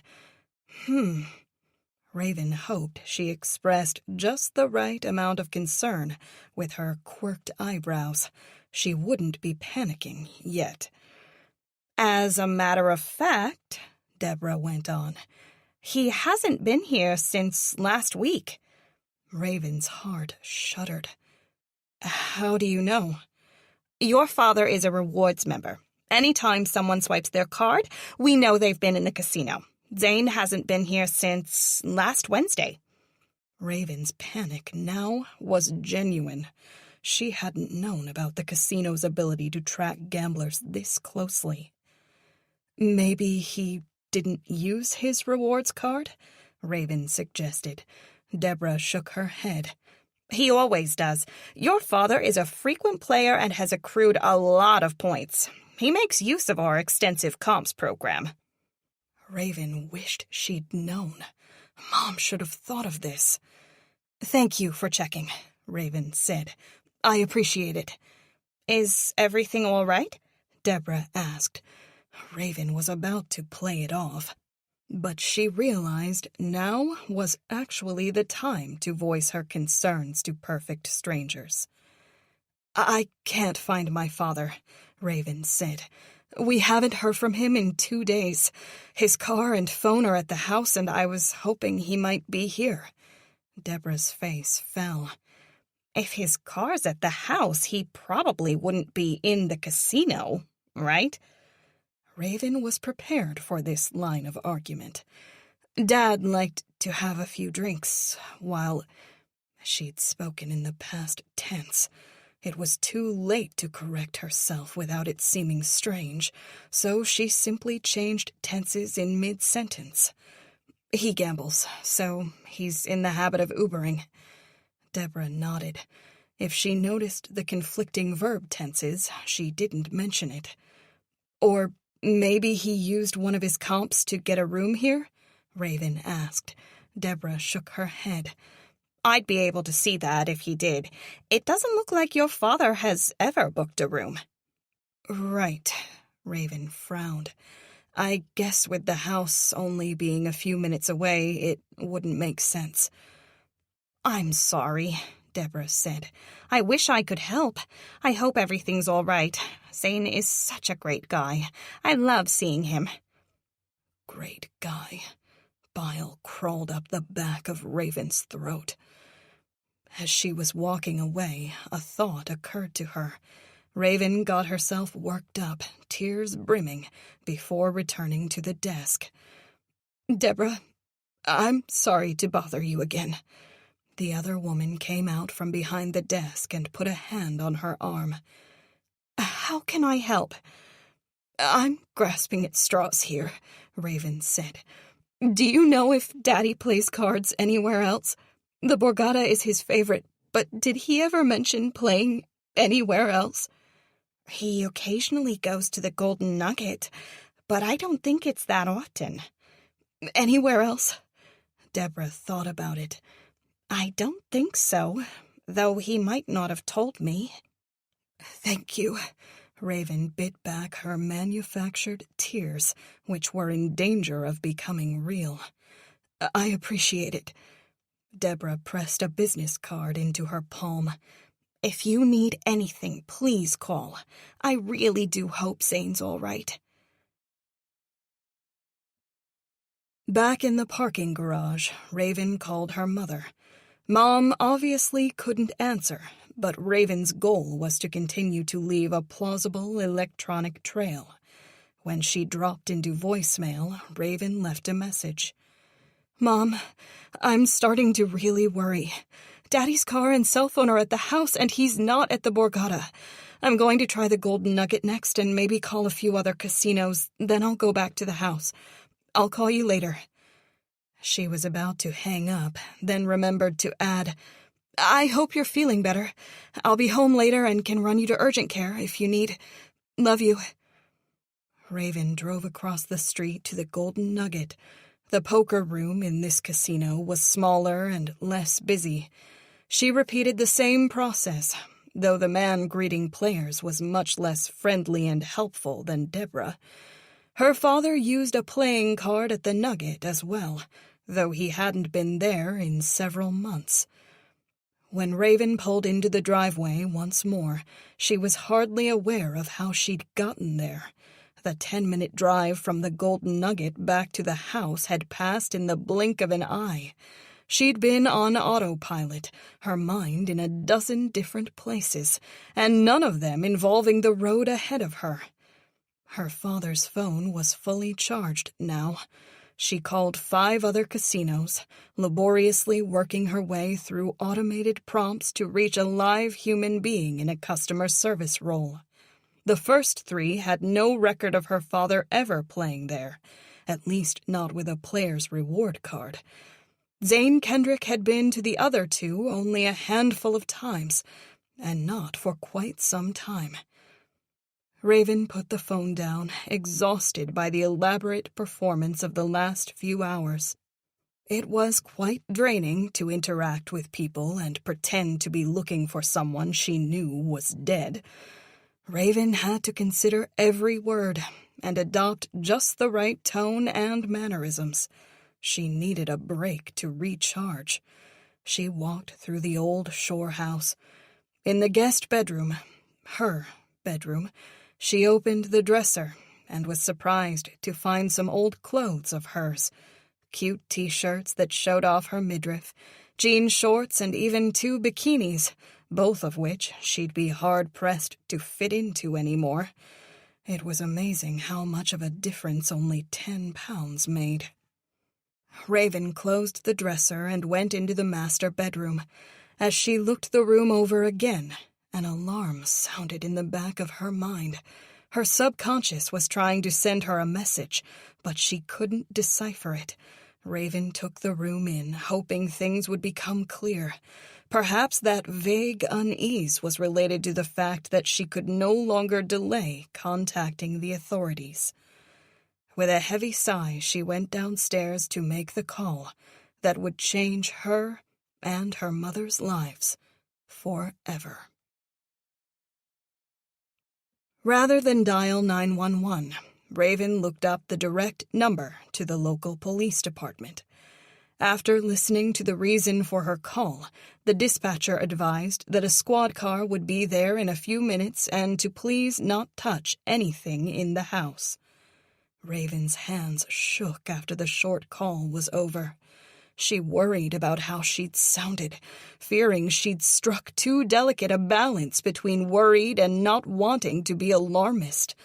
Looking back now, she should have gotten herself much more worked up. Even worse, the dispatcher's instructions not to touch anything had her worried. She'd touched many things this morning. Would that cause problems? If they dusted for prints, could they tell the age of the evidence she'd left behind? What if she'd touched something the other day and they knew? Again, that alarm sounded in the back of her mind.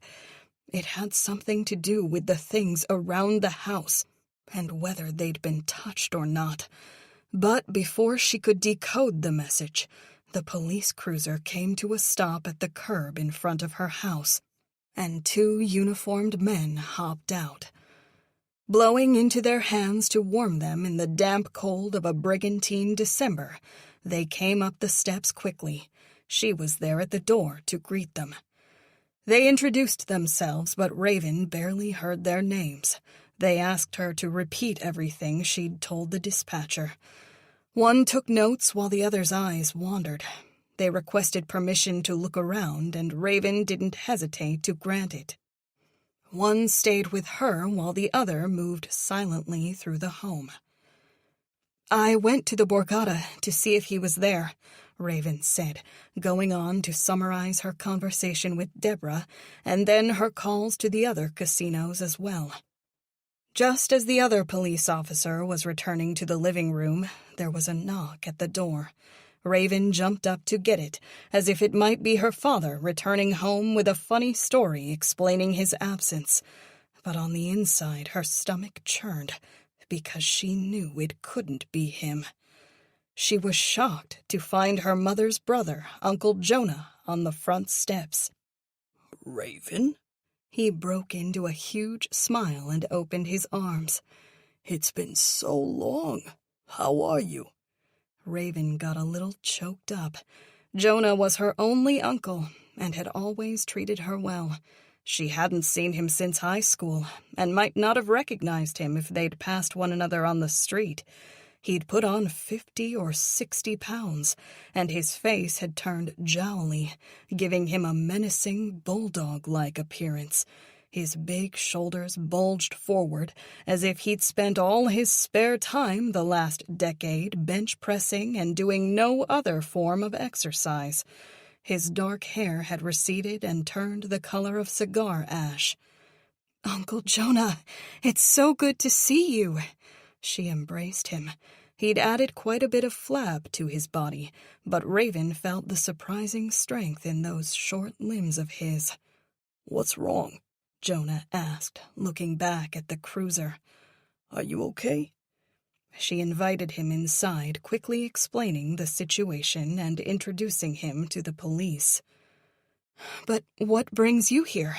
Raven asked, still very surprised to see this man. Jonah motioned behind her. "Zane didn't tell you? I got an apartment on the bay." Raven got a chill as she considered the fact that her uncle had only been a half a mile or so away when she'd dumped her father's body into the bay. "You look like you're going to faint," Jonah said, worried. "Let's sit down, sweetie." Chapter 9. Jonah led her to the couch while the policemen went about their work. One continued his search while the other stayed in the living room with them, his notepad still out. He watched and listened to Raven interact with her uncle. Jonah and her father had once been close. They had talked of starting a business together, though Raven could not remember the details. Whatever it was, it hadn't worked out, and then Jonah and her father had stopped talking. She'd been away at college, off in her world by then with her own version of grown-up problems. And of course her father's many fallings out with family and friends were taboo subjects that Mom would never speak of. The last Raven had heard anything of Jonah, he'd gotten in trouble with the law and even served some time. I've been trying to reach Zane since Tuesday, Jonah explained. We had a meeting in Mount Holly. Raven swallowed hard. He told us he was coming here to play cards. Jonah shook his head. I don't see how he could have. Our meeting was set for 1 o'clock in Mount Holly. Raven frowned. But I can tell he's been here. I thought the same thing. Jonah's expression grew muddled. I drove past yesterday and saw his car, so I tried calling on the phone, then came knocking when he didn't answer. This morning I was headed to the store and figured I'd stop by again when I saw all the activity. Not good. You were going to the meeting? Jonah smiled briefly. Just like Zane. He never tells anybody anything. Yeah, we're working together again. I got him in touch with some people I know who own a development company. He wanted me there at the meeting to make the personal connection. It was supposed to be a lot of business for K&B. Raven's stomach dropped. She felt the eyes of the police officer glued to her. You don't look well, Jonah said. Let me get you some water, okay? She nodded mutely before glancing nervously at the police officer. I'm really starting to worry now, she said. The cop eyed her without expression. Did you know about this meeting on Tuesday? She hadn't mentioned it to him, and now that omission seemed damning. I didn't think to mention it. You see, Daddy lets his team run the day-to-day operations now. He doesn't get much involved in the business, especially in the off-season, so it didn't seem strange to me or my mother that he wouldn't be there. But anyway, that's another reason I drove down here today. One of his managers stopped by the house yesterday because they couldn't get in touch with him. It sounds to me like your father was expected, the cop pointed out. She shrugged. It doesn't make any sense. He told us he was coming here. Jonah returned with a glass of water for her and a can of diet soda for himself. Sorry to interrupt again, Jonah said, handing her the glass before turning to the cop. But I looked in the fridge to see if there was any bottled water before using the spigot. The refrigerator is practically bare. There's a moldy loaf of bread in there, but that's it. Raven wished she could tell Jonah to keep quiet. Her uncle was only trying to help the police, but he was unwittingly causing her problems. Thanks, the cop said. We'll check that out. As if he'd been listening to this part of the conversation, the other police officer appeared in the living room for a moment before passing into the kitchen. Raven heard him snooping around. Alarm bells sounded in her head. I just don't understand, she said. Daddy said he was going to play cards. Did he tell you when he'd be back home? The cop asked. She shook her head. My father comes and goes as he pleases. He doesn't necessarily... She realized her tone was too bitter. Raven tried to soften it. He's always been a spur-of-the-moment type of person. He'll drive down here in the middle of the night if he's awake and gets an idea to play cards. Jonah sat next to her. Drink your water. You really don't look well. She indulged him by taking a sip. Raven added, He's down here a lot in the off-season. He'll pop down sometimes just for the day, or he'll stay longer. He plays in those poker tournaments a lot, so if he does well, he has to stay an extra day or two. Jonah looked around the place. Don't worry, Raven. I'm sure he'll turn up. She fought the urge to panic. The last thing she wanted was for her father to turn up. So you got here this morning, went to the casinos, and then called us? The cop asked. I thought at first he was just out running an errand or something. But his car is here, the cop pointed out. The grocery store is around the corner. Daddy likes to get his exercise in by walking. The other cop appeared at the threshold separating the living room from the kitchen. He held out Zane's phone. Wouldn't it have been strange for your father to leave the house without taking his cell phone? Raven wasn't prepared for the question. Yeah, I guess. She'd thought she'd been so smart, making sure to keep Zane's phone and his corpse separate. The police had ways of tracking cell phones, and she didn't want them fishing it out of the bay. Only now, in the midst of questioning, did she see it was a problem. That is really weird, she admitted. Though it's happened before. You know how long those poker tournaments can go? Sometimes he loses track of time and his phone dies. He could have been playing late, forgot to plug it in when he got back, then realized this morning. No sense in taking a dead phone with you somewhere. She thought it was a good ad-lib, but then the policeman holding the phone checked its screen. The battery is at 10%, he said, so he must have plugged it in and just left, if that's the case. But you were here earlier, the first cop pointed out. Jonah rubbed her back. Go easy on Raven. She's afraid her father is missing. Raven was grateful to have Jonah's support right now, even though a moment ago he'd accidentally discredited her story. We are only trying to establish a timeline, the cop answered in a neutral voice. My apologies. Right. He wasn't here, Raven said, snapping her fingers. Come to think of it, I might have plugged it in. You know, Daddy was always letting his phone die, so Mom and I got into the habit of charging it for him.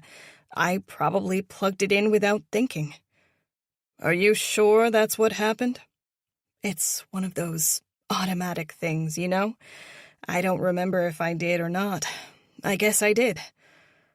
Neither police officer was happy with her answer.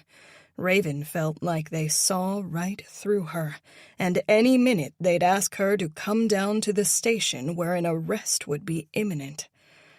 The cop holding her father's phone returned to the kitchen.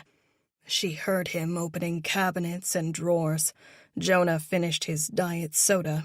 He rose and went to the kitchen, leaving Raven alone with the first police officer. Is there anything else you can think of? What about your mother and father? He asked. Did they have an argument? No, Raven said. Not that I know of. And how would you describe their relationship? She took a deep breath. Raven had to share some of the truth with the police, but she also didn't want her uncle overhearing everything. That's complicated. If we could speak in private... Hey, Raven, come in here, Jonah said. He couldn't have timed the interruption any better. She'd had a response prepared to that difficult question from the police officer, but couldn't think of anything to say in that dangerous moment, all the rehearsed words suddenly forgotten. The cop followed her into the kitchen. Jonah had opened the cabinet under the sink to put his soda can in the recycling bin. He pointed down at it now. The recycling is full, he said. Raven didn't follow, but the two police officers shared a look. What? She asked. Waste management picks up Wednesdays, one of them said. Raven froze. That meant the recycling would have been picked up this morning. Now that's really strange. Jonah palmed his forehead. Your mother is the one who does most of the chores, isn't she? That's right, Raven nodded vigorously. Daddy used to take the trash out, but he was always forgetting. So Mom does it all now, the trash, the recycling. He probably just forgot because he never does it at home. The two cops shared a meaningful look. After the discussion in the kitchen, the first police officer pulled Raven aside to ask about her parents' relationship. She answered carefully, not wanting to cover up the fact that Zane was abusive, because she knew that information would probably come to light. But she also didn't want to give the police any reason to suspect her mother had killed her father. They walked through the timeline again and again, while Jonah followed the other cop around the house. Every few moments he would make an observation or pose a question. Though Jonah was merely trying to help, he was making things worse for her. She wished he hadn't noticed the full recycling bin, as it had put her on the spot with the cops. "And how would you describe your relationship with your father?" the cop asked. Raven fidgeted. "Not great. We had a falling out years ago, because I didn't care for how he was treating my mother. But I'd recently come back home and hoped to repair our relationship." He asked her a few more questions, then mercifully the interview came to an end. They put out a call to all units to be on the lookout for Zane Kendrick, sharing a digital image of her father with their counterparts. Before they left, they promised to be in touch and requested Robin contact them as soon as she was feeling better. Then they were gone, leaving her alone with Jonah. "He'll turn up," Jonah said. "I know he will." Raven shook her head. "I hope so." "He will. Like you said, Zane has a way of running off and doing his own thing." He peered out the window and waited until the cops were gone before sitting next to her again on the couch. "Listen, sweetie, there's something I have to ask you." She stiffened and kept her eyes on the table in front of her. "What is it?" "I've always worried about Robin. She is the kindest woman I know, but sometimes kindness gets taken advantage of. I've always liked Zane, even when we had our differences. Looking back now, I blamed him for my own problems, which wasn't fair, but I've wondered from time to time if he ever took advantage of your mother." Robin pursed her lips for a moment. "This isn't my story to tell. You'd have to ask her." Jonah nodded. "I know they didn't always get along, but out of respect for your mother, I kept that information to myself." "Thank you for your discretion, Uncle Jonah. But it's not necessary. My parents don't have anything to hide." "I know it." He rose. "Now you call me the minute you hear from Zane, okay? I'm sure there's an explanation for all this." She smiled up at him. "And if you need anything, you call me immediately. I'm here for you and Robin." They exchanged numbers, and Raven walked him to the door. It had begun to flurry. "You'd better get back home," he called out on his way to the car. "You don't want to get stuck down here in this storm with Robin not feeling well." Raven closed the door and let out a breath. She rested her head on the back of the door for a moment, while the snow quietly fell outside. Once he was gone, Raven went into the guest bedroom and flopped onto the mattress. Her parents had recently redone this space, adding a new dresser and replacing the closet doors. It made her notice, retroactively, all the other improvements her parents had made to the place. The new weatherproof couch on the front porch, the stove in the kitchen, the updated bathroom. She'd barely registered these changes earlier as she'd made her way through the home. going through the motions of searching for a man she knew was dead. Just like the Victorian-style house in Tabernacle with its high-ceilinged rooms and wrap-around front porch, Daddy had promised her the bungalow in Brigantine as well. One day it'll be yours. How she had imagined herself cuddled up in a blanket on the porch here, the smell of salt air wafting, as she sipped a coffee in the morning and watched the gulls wheel in the blue sky. But right now, her reality bore no resemblance to that old dream. As she lay on the bed feeling a deep exhaustion, her back was slimy with cold sweat, and her mind raced as quickly as her heart as she replayed the policeman's questions and her answers. Looking back on her performance, she couldn't help but be disappointed. They had wrong-footed her about the phone, and the recycling had been an unexpected problem as well. Now that she was a few minutes removed from the interaction, she knew how she should have answered all those difficult questions, of course. And that alarm continued to sound in the back of her mind.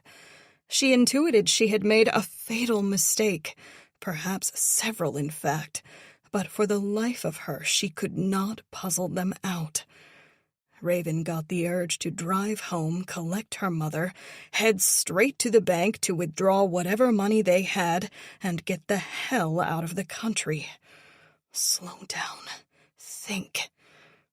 That might have been good advice, but it proved impossible. Raven felt like the walls were closing in on her. What should have been a safe place, the shore house she'd spent so many summer weekends in during her formative years, instead felt like a prison, both claustrophobic and dangerous. Raven left the guest bedroom and wandered through the house again. She was reluctant to follow through with the plan, but saw no better options. It would have been helpful to communicate her fears with Mom. Even in her mother's poor mental state, Raven felt that 2 heads were still better than 1. But Mom was locked in the basement, without her phone. Chapter 10. Robin, 7 years ago. She scrutinized herself in the mirror in a way she hadn't in a long time. Robin tossed her hair around, desperately trying to cover up the treasonous streaks of gray that until so recently she hadn't cared about at all. A book club meeting, Zane said mockingly, while he unironically sat in the reading chair in the bedroom with a novel in his hands. Sounds like a lot of fun. Even though his tone cut her to the quick, the way it always did, Robin managed a self-deprecating, nervous smile at him through the mirror. "It'll probably be boring," she said. Robin prayed her excitement over the prospect of getting out of the house and interacting with other like-minded human beings did not bubble over and infect her carefully guarded expression. "Right," Zane said, turning the page in his book. "Bet you $100 you're going to be stuck in a room with a bunch of know-it-alls, each person trying to show off how much smarter and better read they are than the last. I can't stand people like that, the type to sniff their own farts." Robin chuckled to suggest she agreed with him, but nothing could be further from the truth. It had been her experience that people who read a lot were more worldly, intelligent, and, most importantly, empathetic. Though she had to admit her husband bucked that trend. The man devoured mysteries and thrillers, but the habit had not mellowed him. He remained callous, judgmental, and domineering. "What do you say?" he asked. $100, I'm right?" She shook her head. You know I don't gamble. That's because you don't like to have any fun, Zane said irritably. She took a calming breath while he went back to his book. Robin tried to ignore her husband while she finished getting ready, but his quiet presence alone dominated the room. He wasn't speaking or even looking at her, but she could feel him there, through some arcane human sense that detected inexplicable forces of nature. Jonah's in trouble, Zane said.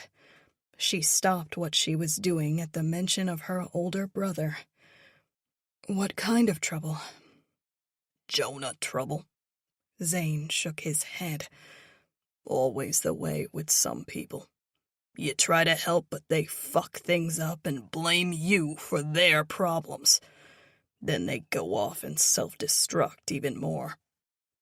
Robin didn't say what she was thinking. Zane had set her brother Jonah up to fail with that video game cabinet business.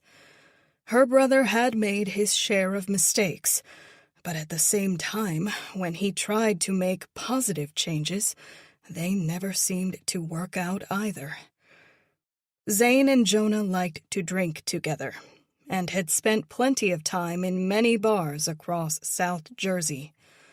They'd hatched a scheme to sell used touchscreen games to the many owners and bartenders they both knew. Because they were used, however, with some aftermarket changes, none of the machines came with warranties. Zane had thought he could make a fast buck, but he'd positioned Jonah to be the face of the business, to keep the stink of poor products off himself. Though Robin didn't understand their financial situation, she knew Zane had money stashed away. Jonah, on the other hand, did not have much to his name. He'd bounced around a lot and never made any progress. Every 2 or 3 years he'd restart his career in some new field. Robin feared he'd dumped what precious little life savings he had into the enterprise, only to see it all evaporate quickly, and now Zane had left him out to dry. "How bad is it?" Robin asked.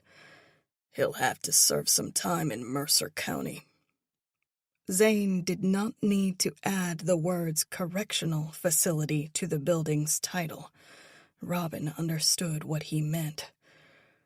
"That's terrible," she said. Zane shrugged. His indifference was monstrous to her. He and Jonah had been friends ever since Robin and her husband had met, and Zane had been the recipient of good fortune, taking over his father's prosperous business. Jonah, on the other hand, had never succeeded in anything. But that was the way with people who were lucky. They never realized just how lucky they were. Stolen property, Zane said, not taking his eyes off his book.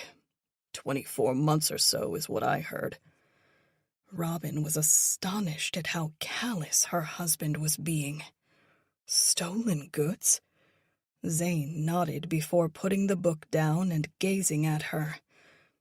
I don't want you anywhere near him. Do you hear me? He's my brother. Her husband's eye twitched. She'd seen that tick before. It usually preceded a violent encounter. Robin, I like your brother. Always have. But he's a loser. He got caught doing something he shouldn't have, and now he wants to drag everyone else down with him. You have to stay away from him for now. She bit back what she wanted to say. Zane went on. Now Jonah's in a bad way. He's going to make up a lot of bullshit in the hopes he can cut a deal with the police. He might even make up some bullshit about me. Robin couldn't believe what she was hearing, and suspected whatever Jonah might say about her husband was true. He'll tell the police other people were involved in his shenanigans, so he serves less time. So if they come around asking questions, you'd better tell them the truth. I had nothing to do with it. You got it?" She watched her husband closely. What would possess this man, who owned his own successful business, to get involved with criminal activity? As she asked herself the question, the obvious answer came to her. Zane did whatever he wanted. He'd gotten away with so much in life, he figured he could get away with more. "Do you hear me, Robin?" he asked. "Yes." "Good girl." He smiled. "Now, come out from there. Let me see you." Robin didn't even feel like going out now. The news about her brother had ruined her mood. But at the same time, she so rarely socialized, she didn't want to miss this opportunity. Here was the moment of truth. Her husband would appraise her outfit and give or deny her permission to go out. Zane wanted his wife to be desirable, but he also didn't like Robin to appear too sexy. It was a delicate balance to strike. "It's a book club," he said. "Why are you dressed like you're trying to pick somebody up?" That feeling of dread formed in her stomach. A comment like that from her moody husband typically preceded abuse, usually emotional, but sometimes physical. She'd been so looking forward to getting out of the house for a fun evening, and now she feared she wasn't going anywhere, that he'd close the door and bar her departure and browbeat her, hopefully only figuratively. With desperate eyes, she whirled and looked at herself in the full-length mirror. Robin was wearing mom jeans and a modest, long-sleeved top. There was no cleavage on display, and the outfit wasn't tight, read suggestive, anywhere.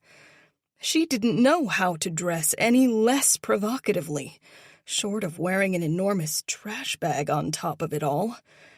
If there were any single men there, they'd probably look right past her anyway when they saw the gaudy wedding ring Zane insisted she never take off.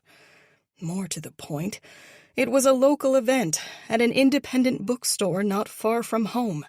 She would likely know what few guys showed for the book club, and they, in turn, would know her as Zane's wife and strictly off limits. "I guess I could put a sweater on," Robin said to appease him. It was 65 degrees outside, and Robin was in perimenopause, suffering from frequent but still surprising hot flashes. She'd roast in a sweater. "I guess I could find one," she said. He started laughing.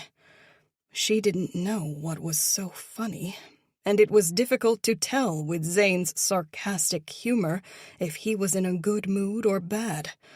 When he sprang off the bed, she flinched out of habit, always fearful of an unexpected blow. But her husband did not hit her. "You never could take a joke," he said, looking her up and down again. "You look like you just left a convent. Your outfit's fine." She forced herself to laugh, but just as she let her guard down, her husband whirled on her again. "But you'd better not give any of those fart sniffers any excuses to hit on you." Robin nodded demurely. "Zane, you don't have anything to worry about." He seized her forearm painfully. "I'd better not." Robin froze under his intense gaze. A week ago, when she'd mentioned in passing that she might join a book club, she was shocked when her husband hadn't immediately shot the idea down.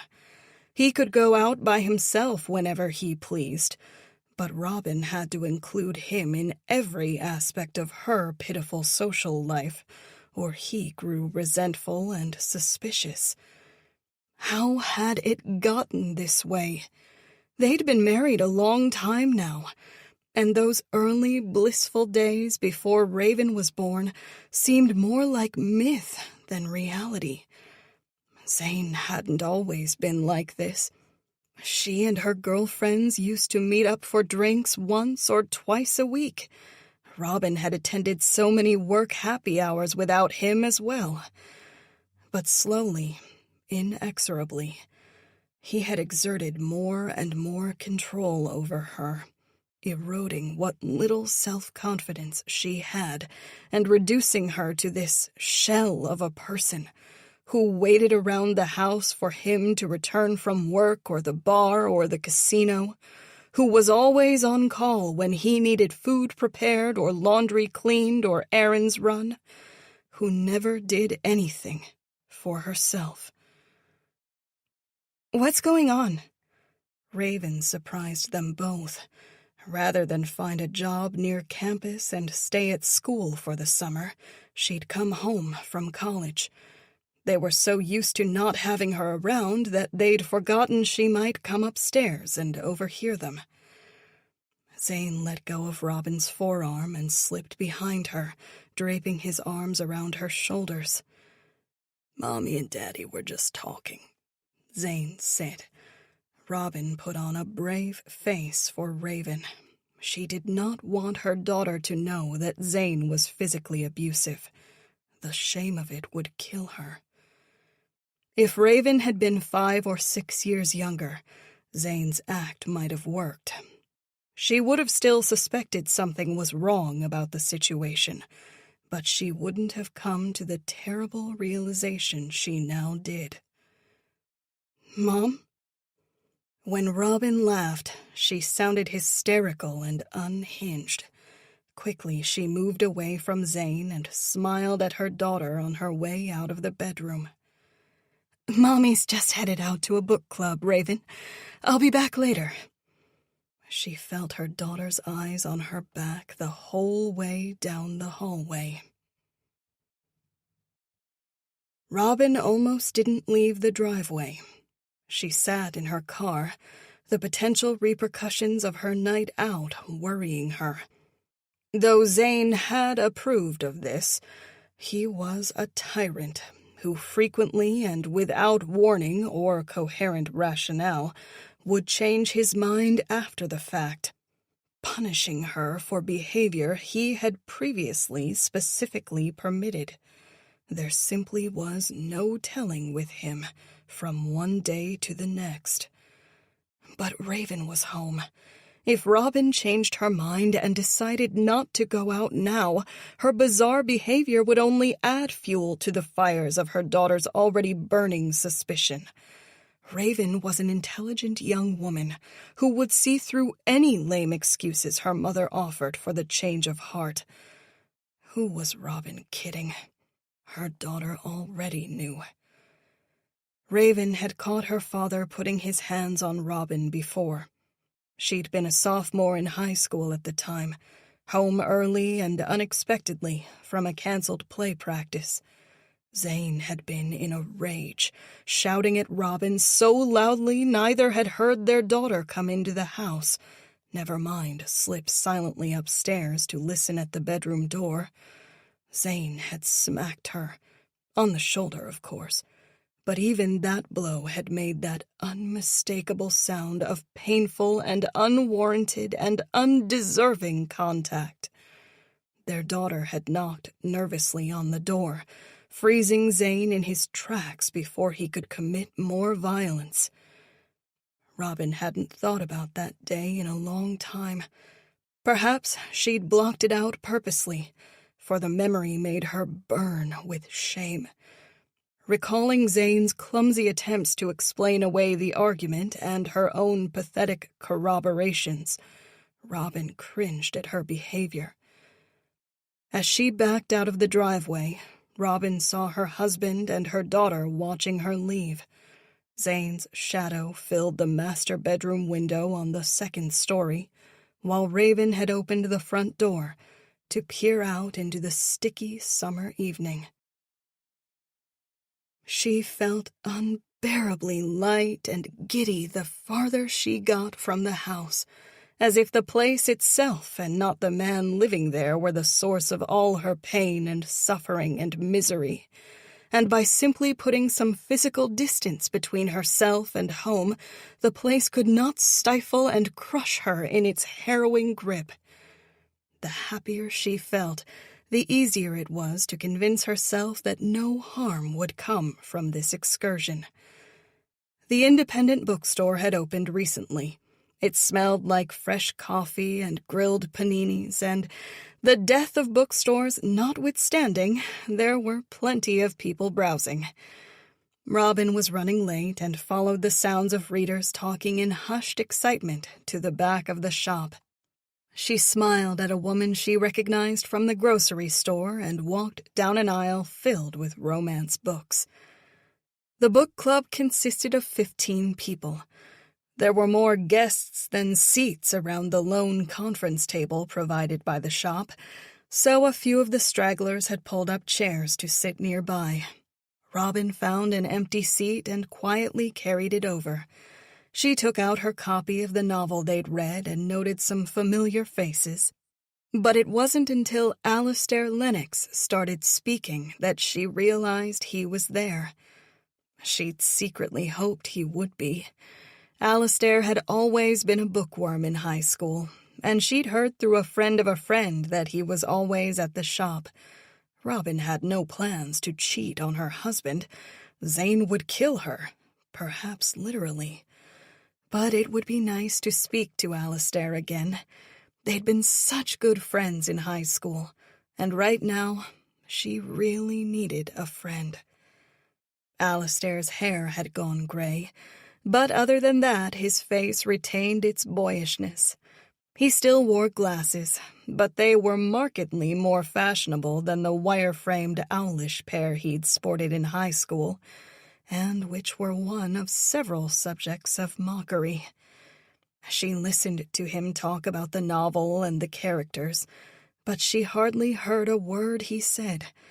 He must have felt her eyes glued to him, for when he was done sharing his thoughts, he glanced in her direction. At first he was shocked to see her, then his eyes quickly scanned the vicinity, as if checking for her husband. Not seeing Zane anywhere, Alistair relaxed. His face lit up, and he beamed a smile at her. "How are you?" he mouthed. "Good." It had been years since anyone had been that happy to see her. When she got home, Raven was downstairs watching TV. She told her Zane had gone to the VFW to grab some drinks with his friends. Robin thanked her and made a beeline for the stairs, for she could not withstand the charged look in her daughter's eyes. But Raven hurried to meet her in the foyer before she could get her shoes off. "What's going on with Dad?" Raven asked. "What do you mean?" Raven put her arms akimbo. The gesture knocked Robin off balance. That was the way Zane stood when he wanted something. Somehow, either through nature or nurture, her daughter had picked up this idiosyncratic stance and made it her own. "He hit you. I heard it." "He didn't." "You groaned. I heard it." "Raven." "He's done it before." She was a runaway train, unstoppable, and going to crash right into her. Raven said, "I remember. It was 4 or 5 years ago. I thought it was just the one time, and I thought, I'm too young to deal with this. But I remember. How long has this gone on?" Robin had never felt so ashamed in her life. She felt that most peculiar form of guilt, the victim's. It weighed heavily on her, and was one of the forces binding her to this man and this house and this life. she'd grown to mutely hate. "You have to do something," Raven said. "Your father's under a lot of stress," Robin said. It was the closest thing to an admission that Robin had ever made, and yet it still carried the ugly stench of an obvious lie. While it was true that Zane was the owner of a thriving landscaping business, and naturally that job was stressful, the man had a good life. He was no longer involved in the day-to-day operations and spent most of his nights drinking with friends or gambling at the casinos. His wife was a homemaker who made sure of everything: the chores, the dates, the parties, the medical appointments, the meals. His daughter was a good student who never got into trouble.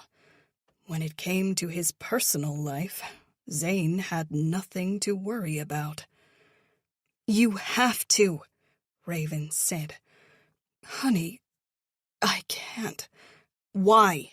Raven pressed her. "Why can't you?" Robin didn't have an answer. "It's called battered woman syndrome," Raven said. "We learned about it in sociology. I think that's what you have." She could hardly hear Raven as her daughter went on to define the condition that defined Robin. She'd heard of it before. For years, she'd avoided giving the idea serious thought, but that was, after all, part of the syndrome itself. Denial and avoidance were the hallmark coping strategies of a battered woman. "You have to do something," Raven said. "If you won't, then I will." "No!" Robin seized her daughter's forearm in a manner eerily reminiscent of the way Zane had grasped her earlier. She tried not to think too hard about that, as Raven squirmed under her surprisingly iron grip, her mouth twisted into a grimace of pain. "Mom, what the hell are you doing?" Raven said. "You can't do anything, Raven. Do you hear me?" "Let me go!" The pain, anger, and grief in her daughter's voice brought Robin back to the moment. With a stab of regret, she immediately let go of her daughter's forearm. "Oh, honey, I'm so sorry. I didn't mean to hurt you." "You didn't hurt me," Raven said stubbornly, but by rubbing her forearm she gave away the lie. "But why won't you do anything about this? Daddy should never hit you." "Your father has been very good to me," Robin said reflexively. The speed at which these excuses for inexcusable behavior came to her was shocking. "And like I said, he's under a lot of stress. It won't happen again. I'll talk to him about it." Raven arched two incredulous eyebrows. "Have you tried talking to him about it before?"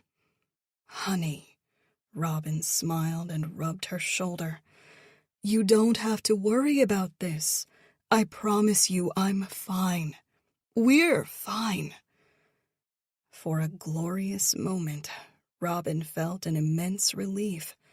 Judging by Raven's acquiescing silence, she intuited that she'd managed to put the proverbial pin back in the grenade, and the family dynamic would return to the status quo. But then, Raven shattered that silly notion. Her daughter slowly shook her head, and Robin learned that her daughter hadn't been coming to terms with her mother's urging during that short silence, but instead had been recalling past events and seeing them in a new light. "The way he talks to you," Raven began. "I always thought it was your way of teasing one another, like it was a big joke about how forgetful you are, and he didn't care. Or his shirts. I never thought he minded when the dry cleaners didn't starch them correctly and mentioned it to you.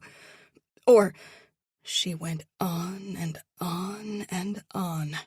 Robin listened, unable or perhaps unwilling to stop her daughter. Raven was still that runaway train. But you never make fun of him back, Raven said. You never make jokes about how he leaves his dishes everywhere for you to pick up, or expects you to gather his laundry off the chair in the bedroom even though the hamper is right next to it. When he forgets your birthday, you don't make jokes, you make excuses. Robin could not hold her gaze. Shamefaced, she hung her head and started for the stairs. "Please don't say anything," Robin urged. "Mom, I have to. This isn't right. I'll call the police if you won't. You can't live like this." Robin stopped midway up the stairs. "If you do that, I'll deny everything."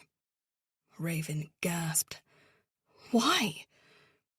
"It's between your father and me," Robin said, then proceeded the rest of the way, leaving her daughter in stunned silence. Robin feigned an illness the next day. Zane, fearing he'd catch something, shot out of bed like a cannonball and immediately showered, giving her a wide berth when he came out. Out of her slitted eyes, Robin watched him dress for the day. This man she had once found so attractive, with his muscular bulk and toothy grin, and a tan made perpetual by his landscaping work, was now the epitome of repugnance. She watched those thick slabs of muscles on his back as they shifted under the fat he was beginning to accumulate around the waist, as that belly distended over the waistband of his trousers. When he turned round to look at her, there was no mistaking the drinker's rosacea of his cheeks or the noticeable fattening of his nose. All that liquor was finally catching up to him. "Do you need anything, honey?" he asked with a sweetness that was sincere. "No, thank you. It's just a headache. I need a few hours of sleep." "Okay," he said. "I have my cell. Call me if you need something." "Thank you." She closed her eyes as he left the bedroom, feigning fatigue and illness, but she was wide awake. Listening as he lumbered down the hallway, Robin hoped and prayed he'd leave without incident. But then she heard her daughter's door open. "Daddy?" Raven's voice was cold, alien. It belonged to a stranger, not to a daughter. Robin sat up in bed, clutching at the sheets and drawing them to her chin. "Hi, sweetie. Did you sleep well?" "No," Raven muttered. Their voices were slightly muffled through the bedroom door. Robin quietly got out of bed and put her ear to it. "Oh, no," Zane said. "I hope you didn't catch whatever your mother has." Robin pictured him palming her forehead and checking her eyes.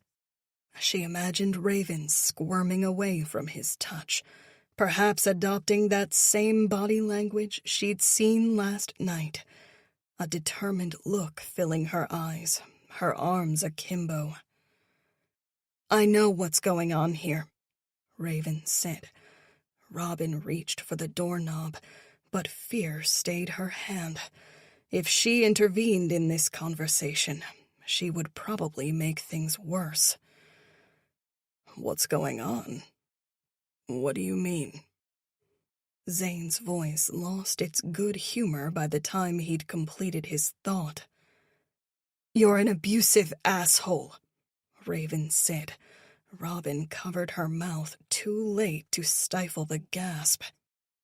"Excuse me," Zane said.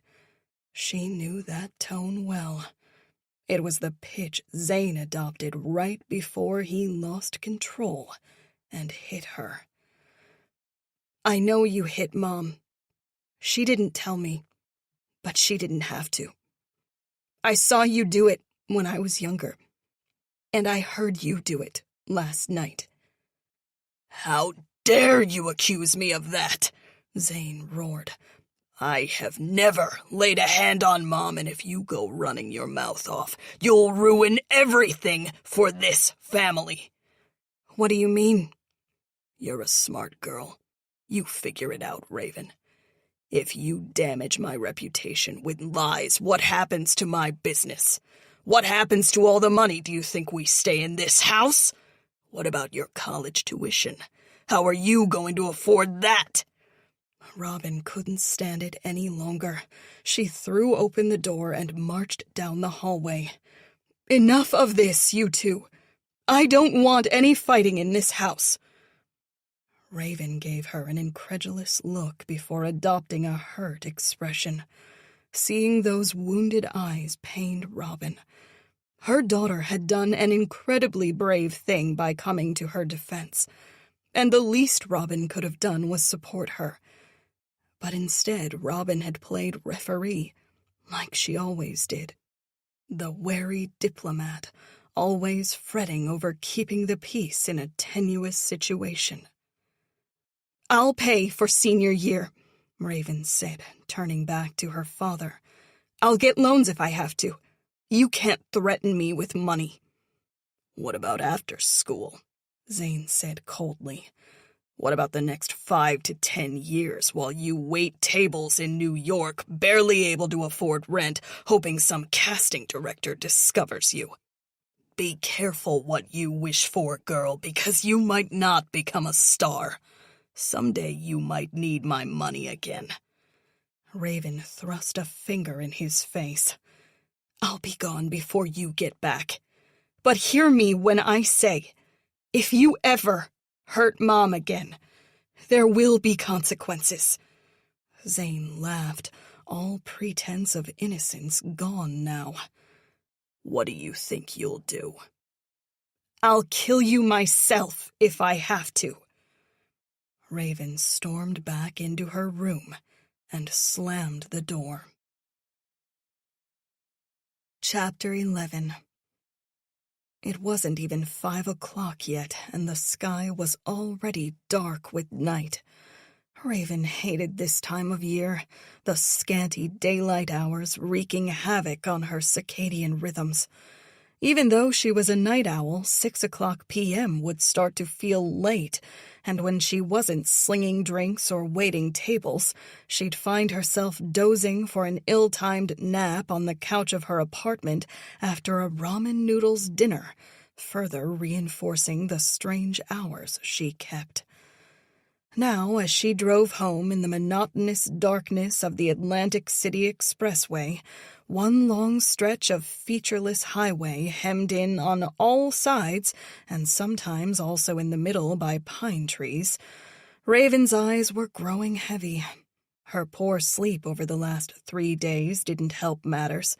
If she weren't so close to home already, she would have considered pulling over to close her eyes for a few minutes. But she soldiered on. Mom had been cooped up in the basement all day, much longer than Raven had anticipated, and she was beginning to fear that imprisonment and isolation might have the opposite impact on her mother than Raven desired. All that time, alone, to think. Now Raven feared the solitude would only make things worse. Sheer inertia carried Raven through the last 20 minutes of the trip. Familiar landmarks reminded her that she was almost home and only had to go a little farther. Finally, she reached her town and then her neighborhood, winding her way through the well-to-do backwoods of South Jersey. Home at last. Before going inside, Raven worked up the courage to walk the perimeter of their property. She got a chill thinking about that unidentified strange man watching the house, and that cryptic email. Maybe someone knew what had happened to Zane. With both the Tabernacle and Brigantine police departments circling, she worried they were in serious trouble. Shuddering from the thought as she completed her sweep of the property, Raven trod wearily up the front steps. Still on edge, Raven flipped on the lights for every room she entered. To her relief, the desk she'd pushed in front of the music room in the basement was still snug to the door. Mom hadn't gone anywhere. The desk seemed twice as heavy tonight, but Raven managed to shift it. Mom was sitting on the edge of the couch when she opened the door. Her hair was messy, and she looked like she'd just woken from a nap. "What time is it?" Mom asked. Raven pushed all the hard thoughts and new worries of the day away and screwed up a smile. She'd hoped to give her mother more time to think the situation through, to get her head right. But the police were already involved, and Raven felt like she had no choice but to trust Robin now. She couldn't keep Mom cooped up in the basement any longer. "Time for you to come upstairs so we can have dinner together." Mom looked overjoyed. Her eyes grew teary, and Raven felt so ashamed to have put her mother through this ordeal. Robin shouldn't have felt relief in securing her freedom. She should have instead felt self-righteous and angry and outraged over her imprisonment. The realization depressed Raven. Only a battered woman would rejoice, all but thanking her own captor for setting her free, instead of growing furious and resentful at having been locked up in the first place. Her father had done this to Mom. He had scraped away her humanity, one biting remark or stinging slap at a time. Raven didn't have the energy to prepare anything elaborate for dinner. The snowy weather called to mind her youth, when Mom would make tomato soup and grilled cheese sandwiches on the griddle after she'd built a snowman in the front yard, her fingers numb despite the weatherproof gloves Mom insisted she wear. Raven cut up the last of their sourdough loaf while Mom heated up the soup. It reminded Raven of old times, when she'd come home after a long day at school followed by play practice, and she and Mom would bond over the making and eating of dinner in that big open kitchen. The copper cookware still looked flawless, even after all these years, and the marble countertops always gleamed brightly and looked clean. She recalled those times in early December when they'd bake cookies, and Robin would let her lick the uncooked dough off the mixing spoons, confectioner's sugar and flour coating every surface of the space, clotting on her hands, dotting her lips. Mom never asked her to help clean up, and Raven took advantage of that kindness, until one day she realized how unfair that was of her, to get to enjoy the thing without having to work for it. Now they faced another kind of mess, and Raven was determined to do more than her share of the work. God, how Raven had missed those innocent days in the kitchen with her mother, and hadn't even realized it until now. Mom must have been thinking the same thing, for she gave Raven a meaningful smile while she stood over the stove, slowly stirring the soup. Raven brought Mom up to speed on the day's events. When dinner was ready, they carried their bowls and the plate of sandwiches to share into the dining room. "Whatever happened with Jonah?" Raven asked. "You and Daddy never said." Mom's face fell. "It's a long story." "I'd like to know." Mom put her silverware down and carefully dabbed at her face with a napkin, as if giving herself time to compose the perfect answer. "He and your father tried to start a business, but that didn't work out. Jonah lost what little money he had. He was having trouble finding work then, and so he tried to make money through flea markets. Zane ceded him some money for it, looking for a big return, of course. But Jonah got caught dealing in stolen goods." Raven was shocked. "What?" "I think your father was involved, but he kept himself out of trouble. Actually, he made me give statements to the police, so he'd have alibis. And..." Mom hung her head. "I'm so ashamed of myself. Raven had always assumed this was a sore subject for other reasons. Now she knew that her mother hadn't wished to discuss Jonah's arrest because it stirred up shameful memories for her as well. Without saying as much, Mom had just admitted to protecting her husband while leaving her brother out to dry. Raven reached for her mother's hand. "I'm sorry." They both jumped when Mom's cell phone rang. Raven froze. She'd only just given Mom her phone back, and now worried it was too soon, that her mother would say the wrong thing or blurt out a confession if it was the police calling. But Mom checked the caller ID and hesitated a moment, a strange look filling her eyes. "Who is it?" Raven asked. Mom shook her head. "Just a friend. I can call back later." Not meeting Raven's eyes, she pocketed the phone. Raven thought her mother was acting strangely, and it made her think of something from earlier. "I saw a few weird texts on your phone," Raven said. "They looked like spam, but I couldn't be sure." Mom nodded. "Uh-huh. Somebody asking how you were?" Raven let her voice trail in the hopes Mom would complete the thought. But her mother tore her grilled cheese in half and took a bite, her eyes still staying far away from her daughter's. Raven reached for her mother's hand. "Is there something you want to tell me?" Mom shook her head. Raven tamped down her frustration. "We can't have any secrets right now, Mom. Are you going to tell me who that was?" "Just a friend," Mom repeated in a firmer voice. "I told you, Raven, that if people didn't hear from me, they'd start reaching out.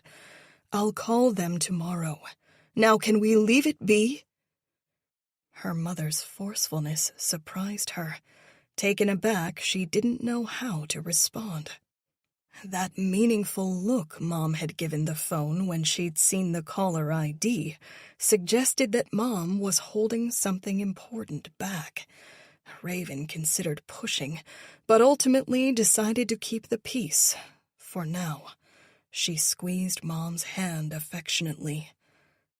"I'm sorry." After dinner, they unlocked Dad's phone. Both of them figured that innocent people looking for a loved one would invade that loved one's privacy and search their phone for clues. Mom went through it first, starting with texts and emails and finishing with his call history. There was a lot of material to review, for Daddy had a lot of drinking buddies.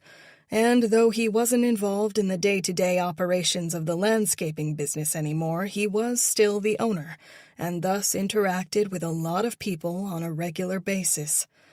Mom grew tired of looking at it all eventually. "Do you mind going through the rest?" Raven accepted the phone and retraced her mother's steps. Daddy sent and received lewd and politically incorrect texts which, if ever made public, would certainly damage his reputation. It was a bit surprising to see him speak his bigoted mind so freely, leaving a digital record of his reactionary attitudes that anyone with an axe to grind could have blackmailed him for. But what was even more surprising was the fact that her father didn't only exchange these racy messages with his small-minded barfly buddies at the VFW. He sent them to women also. "Who's Gabrielle?" she asked. "And who's Joan?" Some of these women her mother knew, but just as many she did not. As Raven picked her way through the detritus of her father's social life, she discovered that most of it had been a secret to her mother as well. Zane had lived his own full life outside of the home. As careless as her father had been with his sense of humor when texting, he'd shown notably more care when crafting messages to women. So many of the texts carried a flirtatious undercurrent, but they were written in a slyly ambiguous fashion. If Robin had ever confronted her husband about these messages, Zane would have been able to argue they were all innocent. Nothing to see here.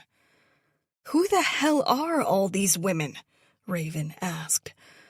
"I always suspected he was." Mom looked away, but I never knew for sure. "That bastard," Raven said. Tears brimming, Mom left the room. Raven wished she could smash her father's phone, as if that would undo all the damage the man himself had wrought to his family. But she couldn't. It would become evidence very soon. Instead, she forced herself to scroll through Daddy's call history. Freddie Thorne, another man from the office, and Jonah had reached out with several texts and calls. She listened to his voicemails, which all turned out to be business-related. Mom came back a few minutes later, her eyes puffy from crying. "I'd better call Jack Caldwell," she said. "Then the Brigantine police." "Hi, Jack," Mom said, the phone pressed to her ear. "I don't know if you remember, but we met a few years ago." Raven could only hear her mother's side of the conversation, but she stayed by Mom's side all the same, hoping her proximity would give Mom the extra strength she needed to get through 2 difficult conversations in a row. "I appreciate your stopping by," Mom said, "but I think you should know something. Raven went to Brigantine this morning because we hadn't heard from my husband. She contacted the police there, but we still don't know where he is." Raven reached for her mother's hand. Sitting side by side on the couch, their fingers interlaced, she listened while her mother brought Caldwell up to speed. He asked her the obvious questions: where, when, what was the last thing he said, and Mom answered them all perfectly well, sticking to their made-up story about a poker tournament Zane intended to enter in Atlantic City. "By the way," Mom asked, "which of our neighbors noticed this person?" Caldwell spoke at length. "Well, thank you, Detective. Now I've got to speak to the people in Brigantine. Yes, we'll certainly keep you in the loop. Thanks again." When the call ended, Mom's head sagged and her shoulders slumped. That brief exchange had taken a lot out of her, and that had been the easier of the 2 phone calls to make. Raven reached for the cell. "Why don't I tell them you're still not feeling well?" she suggested. Mom held on to the phone. "No, honey, I can do this." "At least put it on speaker," she said. "That way I can help if you get into trouble." Mom reluctantly agreed. The dispatcher in Brigantine put them on hold for a minute. Another woman picked up, introducing herself as Detective Kim Almeida. "My daughter's here with me," Mom said. "I've got you on speaker." "Hello, Raven," Almeida said in a bright voice that was the antithesis of Caldwell's hoarse monotone. "How are you both holding up?" Mom drew a deep breath and got herself worked up. Raven was shocked at how quickly she managed to produce some tears in those otherwise dry eyes, and for the first time in her life wondered if she'd gotten her natural talent for acting from her mother. "We've been better." Mom's voice was thick. "We're so worried. Zane keeps his own schedule, but he never goes this long without returning my calls. This isn't like him." "I appreciate that," Almeida said. "Unfortunately, he hasn't turned up yet, though I assure you every municipal employee on the island is looking." "Thank you, Detective." "I know you're just starting to feel better," Almeida said. "But I was hoping you'd be able to make the trip here tomorrow." Mom's mouth opened, but no words came out. "Of course," Raven said quickly. "Weather permitting." We only got a dusting here, Almeida said. Oh, and before I forget, please bring Zane's phone with you. I'd like to have a look through it, assuming you have his code. Yes, Mom said. We do. They agreed to meet at the Brigantine police station at 10 o'clock. Almeida assured them that the department was doing everything in its power to find Zane, and they were officially considering him a missing person. Raven told the detective that a neighbor had spotted someone near their property, perhaps checking out their house. Almeida requested Caldwell's information, which Raven passed along.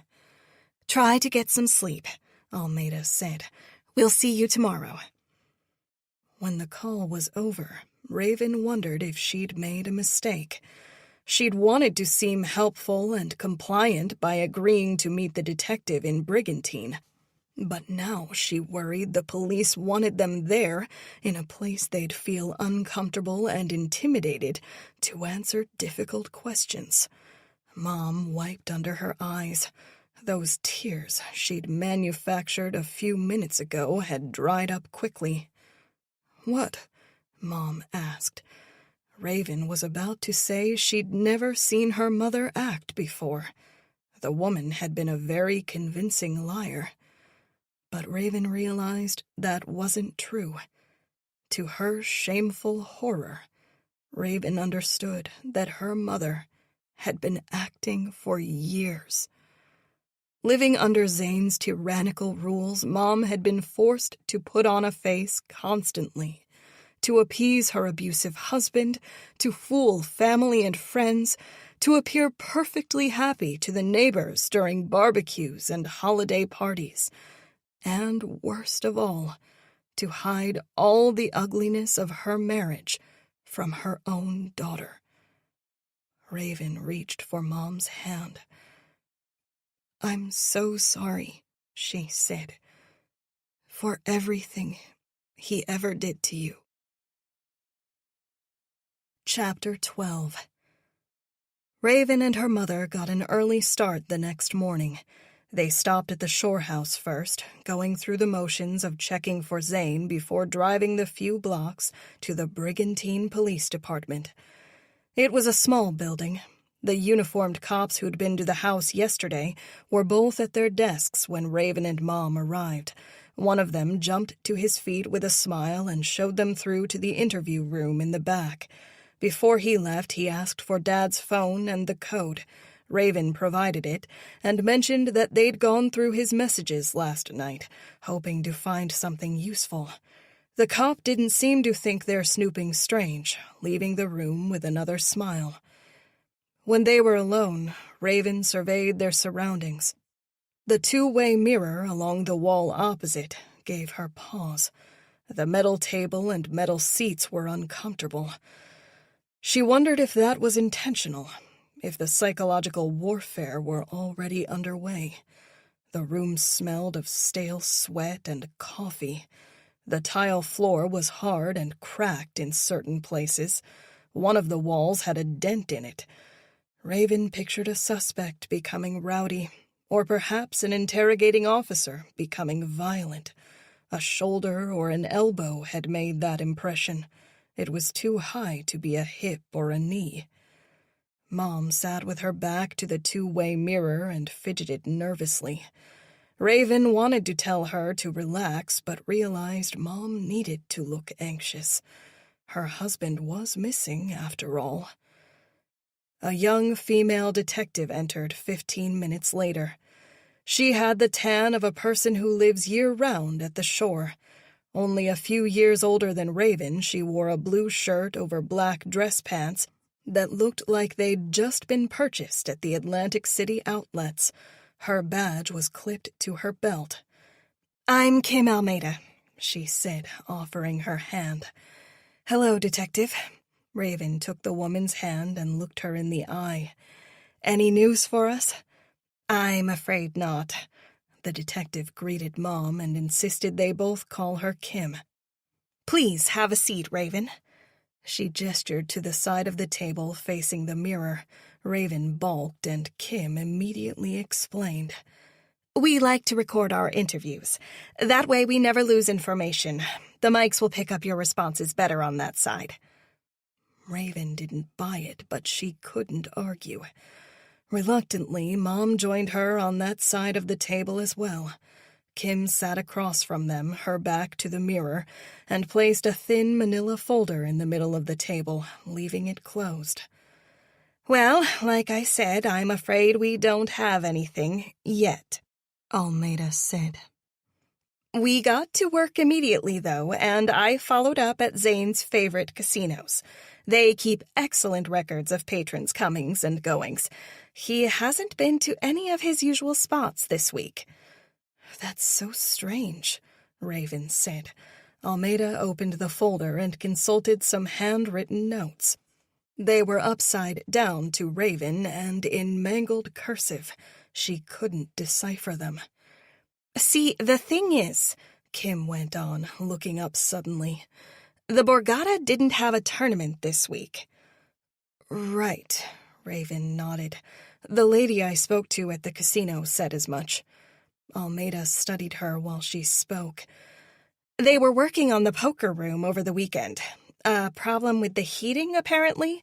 The work ran over. You know how it goes with contractors sometimes. And bled into Monday morning. No one spoke for a moment. Mom broke the silence. Zane must not have known, Mom suggested. Almeida pulled a face. The Borgata notified its players. They added an alert to their website and also blasted their mailing list. Your father was on the email. He must not have seen it, Raven said. Kim shook her head. He read the email on Monday night. Raven frowned. Are you sure? Because we went through his phone last night. Maybe we opened it? Kim folded her hands. Our forensics people are very good. We'll be able to tell when that email was opened and deleted. Neither Raven nor her mother said anything. For a moment, Raven wondered if the detective was going to Mirandize them. But then Almeida looked down at her notes. I'd like to walk through the timeline again, she said. The detective asked them the usual questions. When was the last time they saw or spoke to Zane? Around what time did he leave for the bar? Did they think he came home first before heading to the shore? They offered their vague answers and expressed their growing, almost unbearable concern. Without coming out and saying it, both Raven and Mom implied they were worried Zane had come to a bad end. Robin, Almeida turned to her mother. I'd like to speak to Raven alone for a few minutes. Would you excuse us? Before she left the room, Mom shot her one more nervous look. Raven gave her a sad smile, really playing up her anxiety for anybody watching on the other side of that mirror by wringing her hands under the table. Almeida returned a few minutes later. Sorry, the detective said cheerfully, but we have to follow procedures and separate interviewees. What you remember might be different than what your mother remembers, and that might become important later in our investigation. We never know. But I assure you it's just a formality. Okay. Almeida crossed one leg over the other and folded her hands in her lap. I'd like you to walk me through yesterday morning again, the detective said. Raven's insides tightened. She feared she was about to run straight into a buzzsaw. Like I said, I got to the house in Brigantine and saw Daddy's car parked out back. I let myself in and looked around to see if he was there. His phone was on the kitchen counter. Right, the phone. Almeida nodded. Now, Jonah mentioned the recycling hadn't been taken out. That is to say it was full. Is that right? That's right, Raven said. Daddy isn't great about the trash and recycling. Mom takes care of that at home. I'm assuming it slipped his mind. I hear that. Almeida gave her a knowing grin. I have to remind my boyfriend every week. So the recycling was full. We also checked the trash can. Raven almost winced, fearing what was coming. It was empty, Almeida said. Strange, don't you think? Raven pulled a face. Well, he only would have gotten there Tuesday morning and then would have gone straight to the... She stopped what she was saying. They had already established the fact that Zane had not gone to the casino. It is odd, Almeida said. Nothing was in there. Not a cup of coffee or a newspaper or a takeout container. No leftovers, just nothing. Not even a new, empty bag. Raven had no answers. The trash from last week was still in the outside can, Almeida went on. We know because we found some receipts. It doesn't make any sense. Raven shook her head. The only thing I can think is Daddy likes to live off fast food and casino comps when he's down here. Well, we know he didn't go to any casinos, Almeida said, and we'll check his cards for transactions, assuming your mother gives us permission. Raven fought a shudder. Right.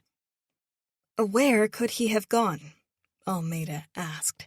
Raven's stomach was in knots. He's got a lot of friends. Maybe he met some friends at the bar. There are a few spots within walking distance of the house. Almeida thought about that, but didn't comment. Then she took out her phone. Raven couldn't see what she was doing on it. The detective tapped a few buttons and showed her the screen. We took pictures while we were in the house yesterday, Almeida said. Raven recognized the master bedroom in the image the detective was showing her. Do you notice anything unusual? Almeida asked. Raven scrutinized the picture but shook her head. The bed doesn't look like it's been slept in, the detective said. Raven frowned, leaning in to get a better look. Daddy wasn't great about chores around the house, but he made his bed up, I think. Almeida swiped to the next image. The bedspread was turned down to reveal a bare mattress. No sheets on the bed, Almeida said. The cold room suddenly felt stiflingly hot.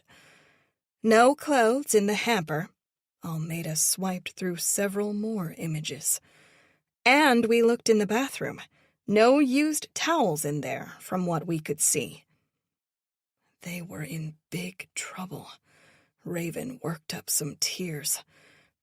I just don't understand, Detective. Where could he be? What happened? Almeida nodded sympathetically, as if Raven were a victim and not a suspect. I know this is hard, but I'm afraid I have some delicate questions to ask. It's okay. Raven wiped under an eye. I just want to find my father. Almeida put her phone away. Your parents have been married for a long time. How would you describe their relationship? Troubled, Raven admitted. How so? I've seen Daddy hit her, Raven said. Almeida offered a sympathetic look. Raven had not wanted to admit to her father's abuse. If the police thought he was dead, they would naturally suspect the abused wife of a revenge killing. But there was simply no way of keeping this a secret. Rumors had flown for years about Zane, and Robin had revealed she'd contacted the police several times, only to later recant and withdraw her complaints. That's why I left 7 years ago, Raven said, going on to explain her abrupt departure and falling out with her father and recent return. I don't know if the abuse continued while I was gone. Mom doesn't talk about it. I'm sure you can understand. I'm so sorry, Kim said. Now, Raven, I have to ask you, did your mother and father have an argument Monday night? No, She shook her head vigorously. Daddy went to the bar. Mom started not feeling well and went up to bed early. I didn't last much longer myself. What time did you go to bed? 10:30, maybe 11. And you didn't hear your father come home? No, Raven said. Are you sure? Almeida leaned forward. Think about it. Do you remember hearing anything? Anything at all? Raven smiled apologetically. New York taught me how to tune out noise at night. I'm dead to the world when I'm asleep. She regretted using the word dead. You know what else puzzles me? Almeida continued. The phone. Raven said nothing. Almeida consulted her notes again. When you arrived yesterday morning, his phone was almost dead, right? Right. Your father made no calls and sent no texts since Monday night, Almeida said. And his phone was just sitting out on the counter, slowly running down. Raven didn't say anything. It would have died if you hadn't plugged it in, Almeida said. Like I mentioned to the other officers, I'm guessing Daddy forgot to charge it. I believe you suggested Zane lost track of time in the casino and forgot to plug his phone in, but he wasn't at the casino. Right. Raven's voice cracked. I don't know what happened. She had to consciously stop herself fidgeting. I'm sorry. Raven forced a weak smile. I'm not myself right now and am having trouble thinking clearly. I can understand that, Almeida said, a glimmer of sympathy shining through her hardened gaze for a heartbeat. But you understand why I'm confused. We all are. Your father leaves no trash, makes no calls, sends no texts, and his phone almost dies. It's bizarre, Raven said. Almeida leaned forward. Let me ask you a question. Okay. Almeida sat back in her chair and turned all her attention on Raven. Hypothetically speaking, what if your father was never in Brigantine? Where do you think he would have gone instead? Raven didn't know what to say. Almeida gave her a moment, but when Raven couldn't come up with anything, the detective leaned forward. I've got this funny feeling that he didn't come to Brigantine. Chapter 13. Raven left the interview room in a cold sweat. The detective showed her into the break room where her mother was sitting in the corner by a murky window, peering out into the harsh grayness of the wintry shoreline.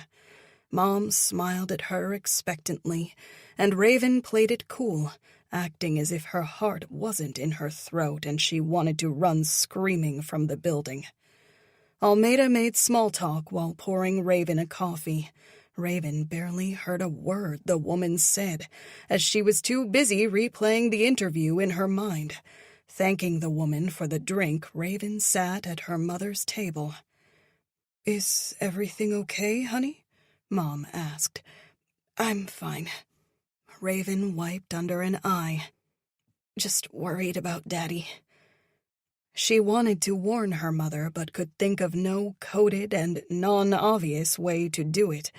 Instead, she settled into her chair, allowing her exhaustion to leak through. It was natural, after all, to experience an adrenaline dump after speaking with the police about your missing father. "Mrs. Kendrick," Almeida said, giving them a moment to gather themselves. "Would you please come back with me now?" Mom rose on jittery legs and carried her purse in 2 hands in front of her, almost like it was a magic shield that could protect her from difficult questions. Raven worried that Mom would break, would cave under the first difficult question, and confess to murdering her husband in her sleep. Shooting her mother one last determined look before she left with the detective, Raven settled into the hard-backed, uncomfortable chair and crossed her legs at the knee. The coffee was bitter. She put it down and took out her phone. It was already after 1 o'clock, she realized with a start. Kim had questioned her for over an hour. Would Mom survive that same treatment? Raven scrolled through her texts and social media but couldn't focus on anything. Her phone rang a few minutes later. The caller ID brought a smile and a sense of relief to her face. "Hey, Coop," she said. "How are you?" "Good, Ray Ray," he said, then laughed nervously. "Sorry, it just came out. Old habits die hard, apparently." She laughed, too. "It's fine. I like it." Everyone else had called her Raven, sometimes Rave. When they were dating, however, Cooper insisted on coming up with his own pet name for her. She was special to him. After trying several out, he'd landed on Ray Ray. It was funny, hearing a tough guy like Cooper call her something cute like that. And the sobriquet had stuck. "I was calling to see how you were doing," he said. "Everything okay with your dad?" "Actually, no," she said. "He still hasn't turned up." "What? Oh my God, I'm sorry to hear that." Raven didn't want to have this conversation with Cooper out in the open at a police station. "Hey, I need to run to the bathroom. Can I call you back in a few minutes?" "Sure thing." Raven poured out her bitter coffee into the sink, then tossed the cup. She told the desk sergeant that she would be in her car for a few minutes to make a phone call. Outside, the sky remained a wall of gray. The sun seemed like a distant memory. She started the vehicle and cranked the heat. Coop answered right away. "You don't sound yourself," he said. "Why don't you tell me what's going on?" She was so tempted to blurt it all out. Everything about how her mother had killed her father while sleepwalking and scrawled those ominous and damning 2 words in blood on the wall. How Raven and her mother had moved the body into Zane's trunk, and then how Raven had driven her father's car to the shore. How Raven had crossed the Heinemann Memorial Bridge into Brigantine, pulling off to the side of the road in the late hours of Monday, or early hours of Tuesday. How she'd heaved all 220 pounds of Zane's dead weight into the freezing, salty water of the marsh by the bridge. Pushing the reeds out of the way, she'd waded into that bone-chilling wash and made sure Daddy went under by tying those cinder blocks to his ankles. Owning a landscaping business, Zane had all sorts of heavy things lying around the garage. By the time she was done, she was covered in sweat and seawater, warm and freezing all at once. In the early hours of Tuesday, before the sun rose, Raven drove slowly to the shore house. It was both too late and too early for anyone else to be awake. A devilish, slashing wind started as she pulled behind the house in the back drive. Moving quickly, Raven slipped inside. The house was cold, the thermostat set to 60 when nobody was around. She turned up the heat and, shivering, immediately got a scalding hot shower. In 5 minutes, she was clean and dry and wearing clean clothes. A hoodie commemorating the annual polar plunge in Brigantine, where mostly older men ran half-naked into the icy waters on New Year's Eve. And a pair of Mom's jeans. Literal Mom jeans. She grabbed a wool hat and scarf. She realized now the mistakes she'd made, and they seemed all the more foolish. Raven hadn't thought to check Daddy's bed for sheets, the hamper for clothes, or the bathroom for towels. She hadn't thought to add little touches to the home to make it appear as if Zane had been there at all. It was an unmitigated disaster of an oversight, but she tried to take some comfort in the fact that the police would almost certainly not find his body. Without a corpse, all the circumstantial evidence in the world wouldn't be enough for a murder conviction. She hoped. What else had she not thought to do? Raven had bagged her dirty clothes and left Daddy's cell phone on the kitchen counter, not thinking once about either the recycling or the trash, like she should have, not plugging Daddy's phone into the charger that was right there. Raven locked up and hurried through the harsh wind like she was one of those crazy people who went for jogs early in the morning on freezing cold days. By the time she reached the empty parking lot of the nearby Italian restaurant, her cheeks were wind-burnt and her lungs were on fire. Being a stage actress had kept her in decent shape, but she couldn't remember the last time she'd been for a run. Mom was waiting. She'd driven Raven's car because there was no toll transponder inside the vehicle, and thus no way for anyone to electronically track its movements. Raven blasted the heat as soon as she got in, and they were off, both women wearing hats and scarves to disguise themselves. "Raven, are you there?" Coop's smooth baritone boomeranged her back to the present. The flags outside the police station snapped in the wind, and yesterday's snowfall was already turning dark with car exhaust. "Sorry, Coop," she said. "Bad connection." "I'm worried about you," he said. "And your father, of course." "I'm okay." "Like I used to say, you're a great actress, but a terrible liar." The line brought back fond memories, taking her back to the high school musical and seeing Coop sitting in the front row, making sure he and his friends, whom he'd forced to come, had the best seats.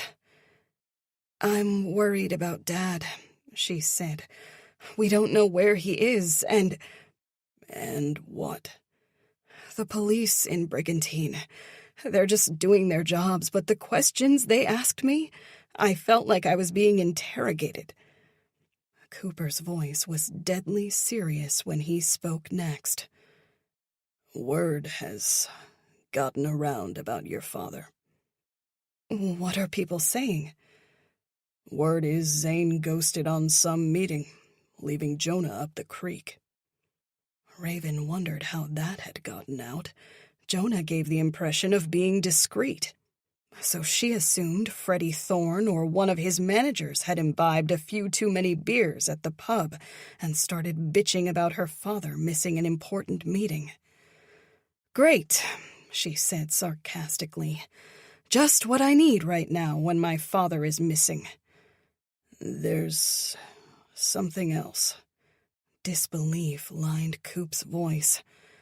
"I don't stick my nose in anybody's business or spend my free time passing rumors, but I thought you should know."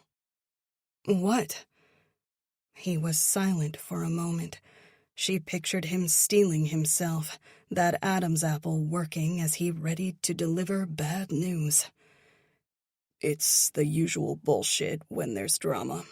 Everybody has an opinion," Cooper said. "Or a theory. Word's going round that you're—" His voice drifted off, but she had an inkling about what he couldn't bring himself to say. Raven took a deep breath. "We suspect that Daddy was having an affair." That's always been a rumor," Cooper said, sounding embarrassed. "But no, it's about your mother." Raven went back inside the police station, but did not return to the break room, choosing instead to sit in the waiting area by the desk sergeant.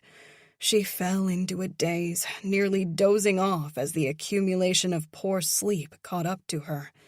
Only the sudden blasts of cold air every time someone opened the nearby door kept Raven awake.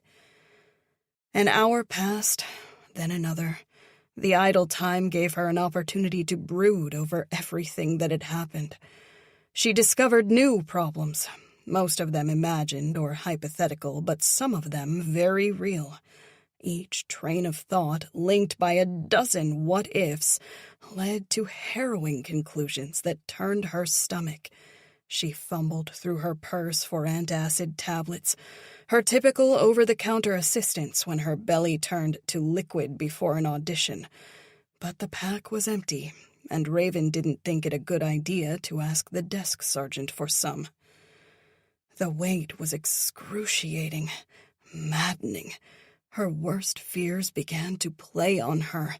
She imagined the detective turning nasty on Mom, that pretty little smile melting away so only that graven expression remained, hard as rock and as unforgiving.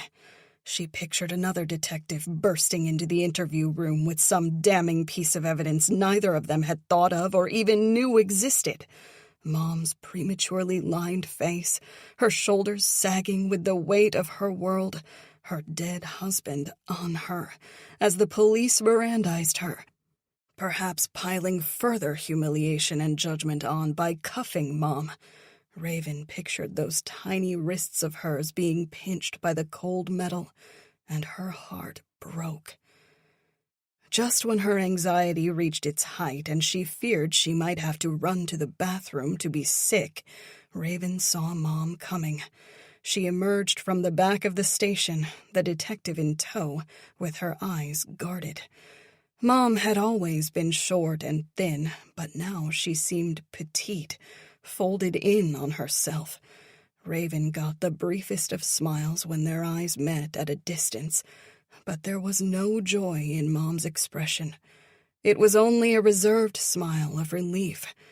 It reminded Raven of those spin classes she'd taken with Dora in New York. That was the smile they'd made at each other during rest periods, those all-too-brief downtimes before the next sprint. Raven resisted the urge to embrace her mother. They were supposed to be worried, perhaps experiencing their first touch of hopelessness. "Thank you both for coming," Kim said. "We have several lines of inquiry we're exploring, and you've been very helpful. At this time, I'd encourage you to reach out to friends and family and be active on social media. Something might turn up that way. I would caution you against speaking to the media just yet, though. Of course, I can't tell you what to do, but if you'd like to contact a member of the press, I'd ask that you consult with us first. The messaging is important, and in any investigation, we like to control what information goes public and what doesn't. It makes our work much easier." Her mother looked shell-shocked. "We understand," Raven said. "Thank you again. We'll be in touch tomorrow. In the meantime, if you think of anything else, please contact me immediately." It took a few minutes for the car engine to warm up. Raven and Mom sat in the parking lot, blowing into their palms while waiting for the hot air. "It's so cold," Mom said absently. She gazed out of the passenger window into the bleak December gray of a cold day. The wind slashed like a cold blade, and the fallen snow had turned the color of ash. "You okay, Mom?" Raven asked. Mom didn't answer. Raven backed out of the spot. As they approached the Heinemann Memorial Bridge, Raven couldn't help but look in the direction of that marsh where she'd sloshed through bone-chilling water, and somehow found the strength to heft her father's dead mass into the sea. The scariest 15 minutes of her life had been spent hauling Daddy to his watery grave, tying cinder blocks to his ankles so he sank. Raven got a chill as they drove over the bridge. Her mother was still absently gazing out of the window at the grayness abounding. Charcoal skies over battleship gray waters. "Mom, we need to talk." Her mother slowly came back online, some semblance of life returning to her eyes. "How did it go with the detective?" Raven asked. Mom shook her head. "I don't know, honey. I stuck to our story and never wavered, but I don't think she believes me. It was very difficult to talk about our marriage. Raven understood her to mean the abuse. The whole time I felt like I was only making myself look guilty by telling the truth. Mom shook her head. Then again, I'm not telling all the truth. Only some of it, I guess. Her voice had taken on a despondent tone again that worried Raven. Cops never believe anyone. Not completely, Raven said. She was, of course, making this up. She had no idea what cops thought, or didn't think. But it felt like the right thing to say to her mother, who clearly needed a lifeline. There will always be holes in stories because reality is messy and no one's memory is perfect. I guess you're right. Slowly, by painstaking degrees, Mom detailed her conversation with the detective. Kim had asked the two women mostly the same questions, but had posed more personal ones to Mom about her husband. She wanted to know if your father ever had affairs, Mom said. I didn't know how to answer that. What did you say? I told her the truth, that I suspected he might have from time to time, but that I didn't have any proof. I was so embarrassed by it all, bearing the most intimate details of my life and marriage to a perfect stranger. I could have died. But you didn't. Raven reached for her hand. You made it through. I think we've gotten the hard part over, that first interview.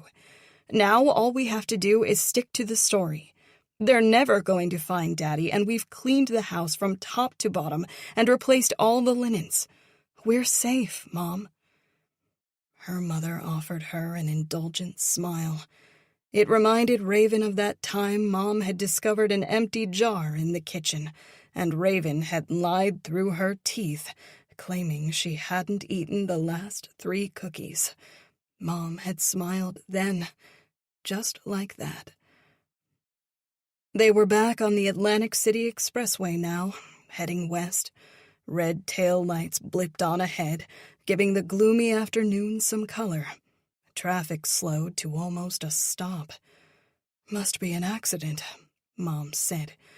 Did the detective ask you about anything else? Mom shook her head. Raven jammed her brakes as traffic came to another surprising stop. About a quarter-mile ahead, the far right lane was merging with the middle. She took a deep, calming breath. Raven had treated Mom with kid gloves so far, but now it was time to ask the difficult questions. Mom, I need you to tell me the truth about something. Yes? Are you having an affair? Mom turned to look at her. No, I would never have done that. Raven held out a palm. No judgment, Mom. Daddy treated you terribly, and I have to think you were afraid to leave him. I was. Mom's voice cracked. Zane would have killed me if I... But why did you ask me that? Coop overheard some idiots talking at the bar. That's one of the rumors going around. Great, Mom snapped. Now I'm the philanderer and Zane's a victim. Raven wanted to press her mother for more details. Rumors were often baseless, but even baseless rumors got their start in some kernel of truth. Why would people think that about you, though? I have no idea, Mom said. Let's drop it. Chapter 14. Robin. 3 years ago. Robin went out to her car to place the call. Zane was dozing upstairs, the six-pack he'd put away this afternoon making him sleepy, but she didn't want to risk him overhearing this conversation. Tabernacle Police Department, a woman answered. How may I direct your call? Robin immediately disconnected. Breathless, she drummed the steering wheel nervously and watched the house. If Zane had seen her making a call from the car, he'd get suspicious. She should have thought of that. Her phone rang, startling her. The caller ID revealed it was the police department, calling her back. She should have thought of that, too. As part of their procedures, they probably returned dropped calls to make sure the caller wasn't in danger or injured. She answered and lamely explained that she'd accidentally tapped the call hyperlink on the local government's website for the police station.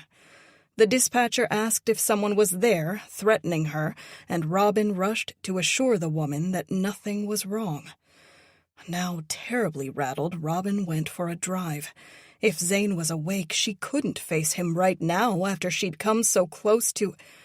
doing what, exactly? Without thinking about where she was going, Robin ended up in the parking lot of the bookstore. A gust of wind scattered the recently fallen leaves, and the door to the shop flew open when a customer left. She sat in her car for a while.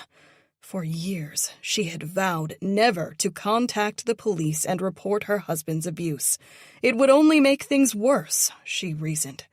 But now, she thought, things couldn't get any worse. The man was always in a foul mood, and everything set him off. He had a million triggers. And with Raven out of the house and no longer dependent on them, Robin felt like it was finally time to get help. Contacting the police would have serious repercussions, and Robin would face many herself. But she couldn't go on living like this anymore. Her existence had been reduced to waiting for the next time her husband put his hands on her. Feeling eyes on her, Robin realized a man was standing in front of her car, Alistair Lennox. He wore a tan coat and scarf and waved at her excitedly. It had been years since she last saw him.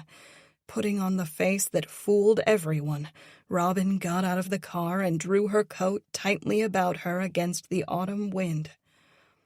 "Robin, how are you?"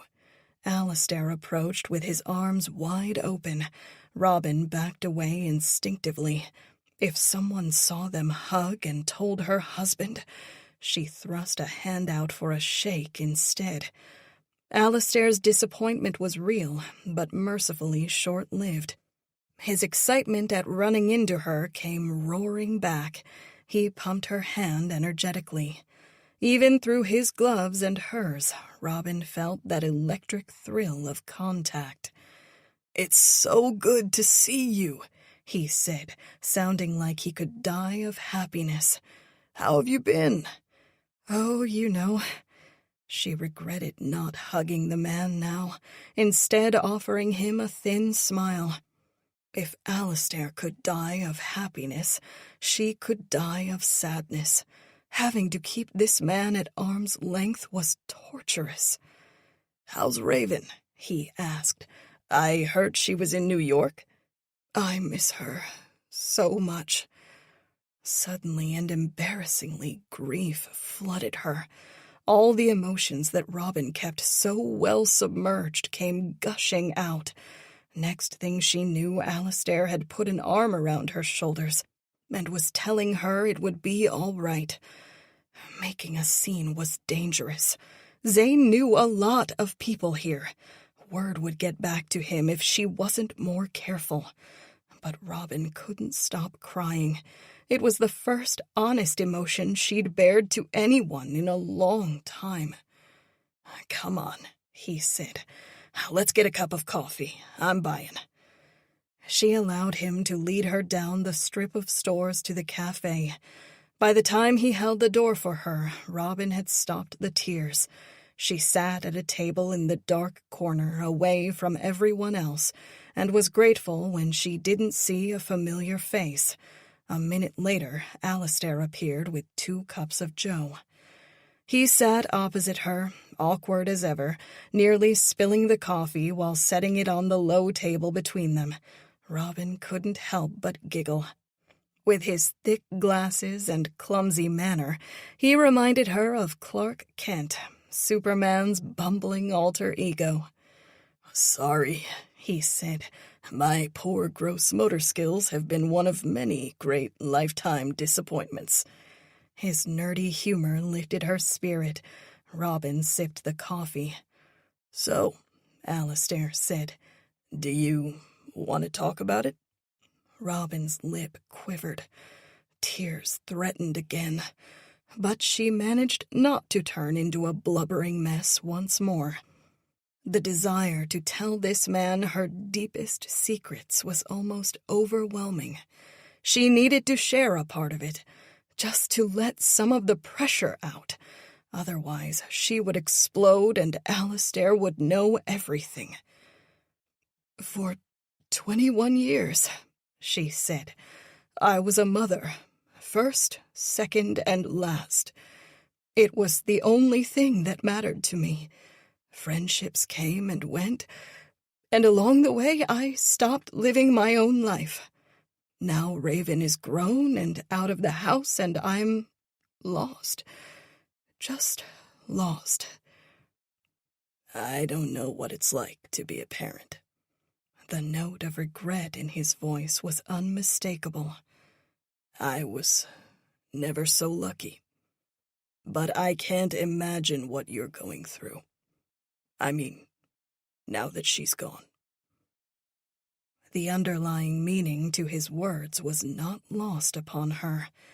He couldn't imagine what she was going through, and that imagining went beyond the departure of Raven. Was her abusive relationship the open secret Robin had always feared? The elephant in the room at cocktail parties, with family, friends, and acquaintances not wanting to speak out of turn, stick their noses in her business? Did people talk about it the moment they left the bar? Did her sister and brother-in-law know?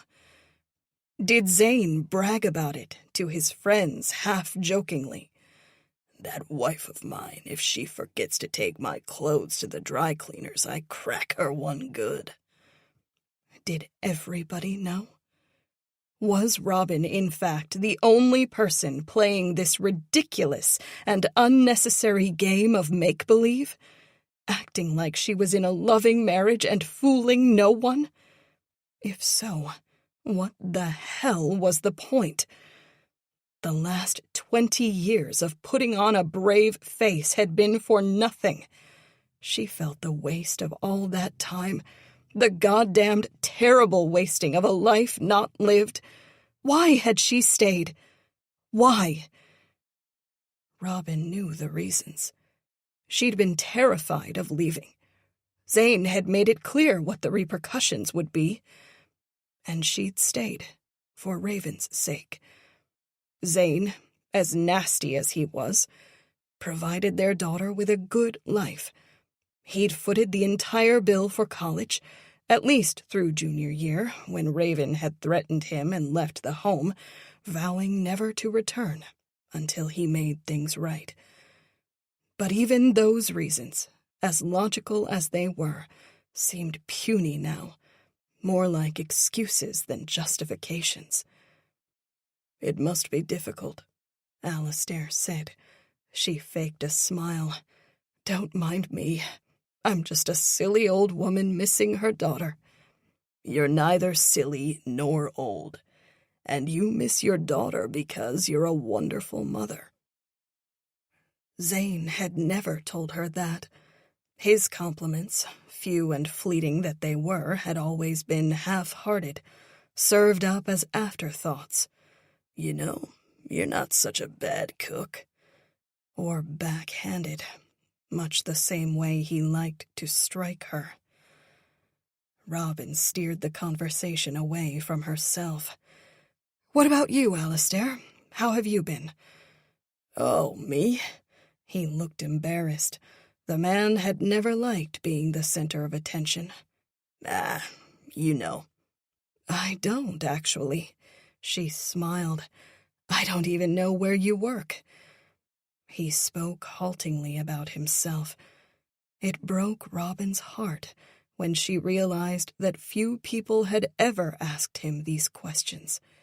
Alistair was still that guy that most people looked right through, or around, like he was a prop in the world and not an actor worthy of attention.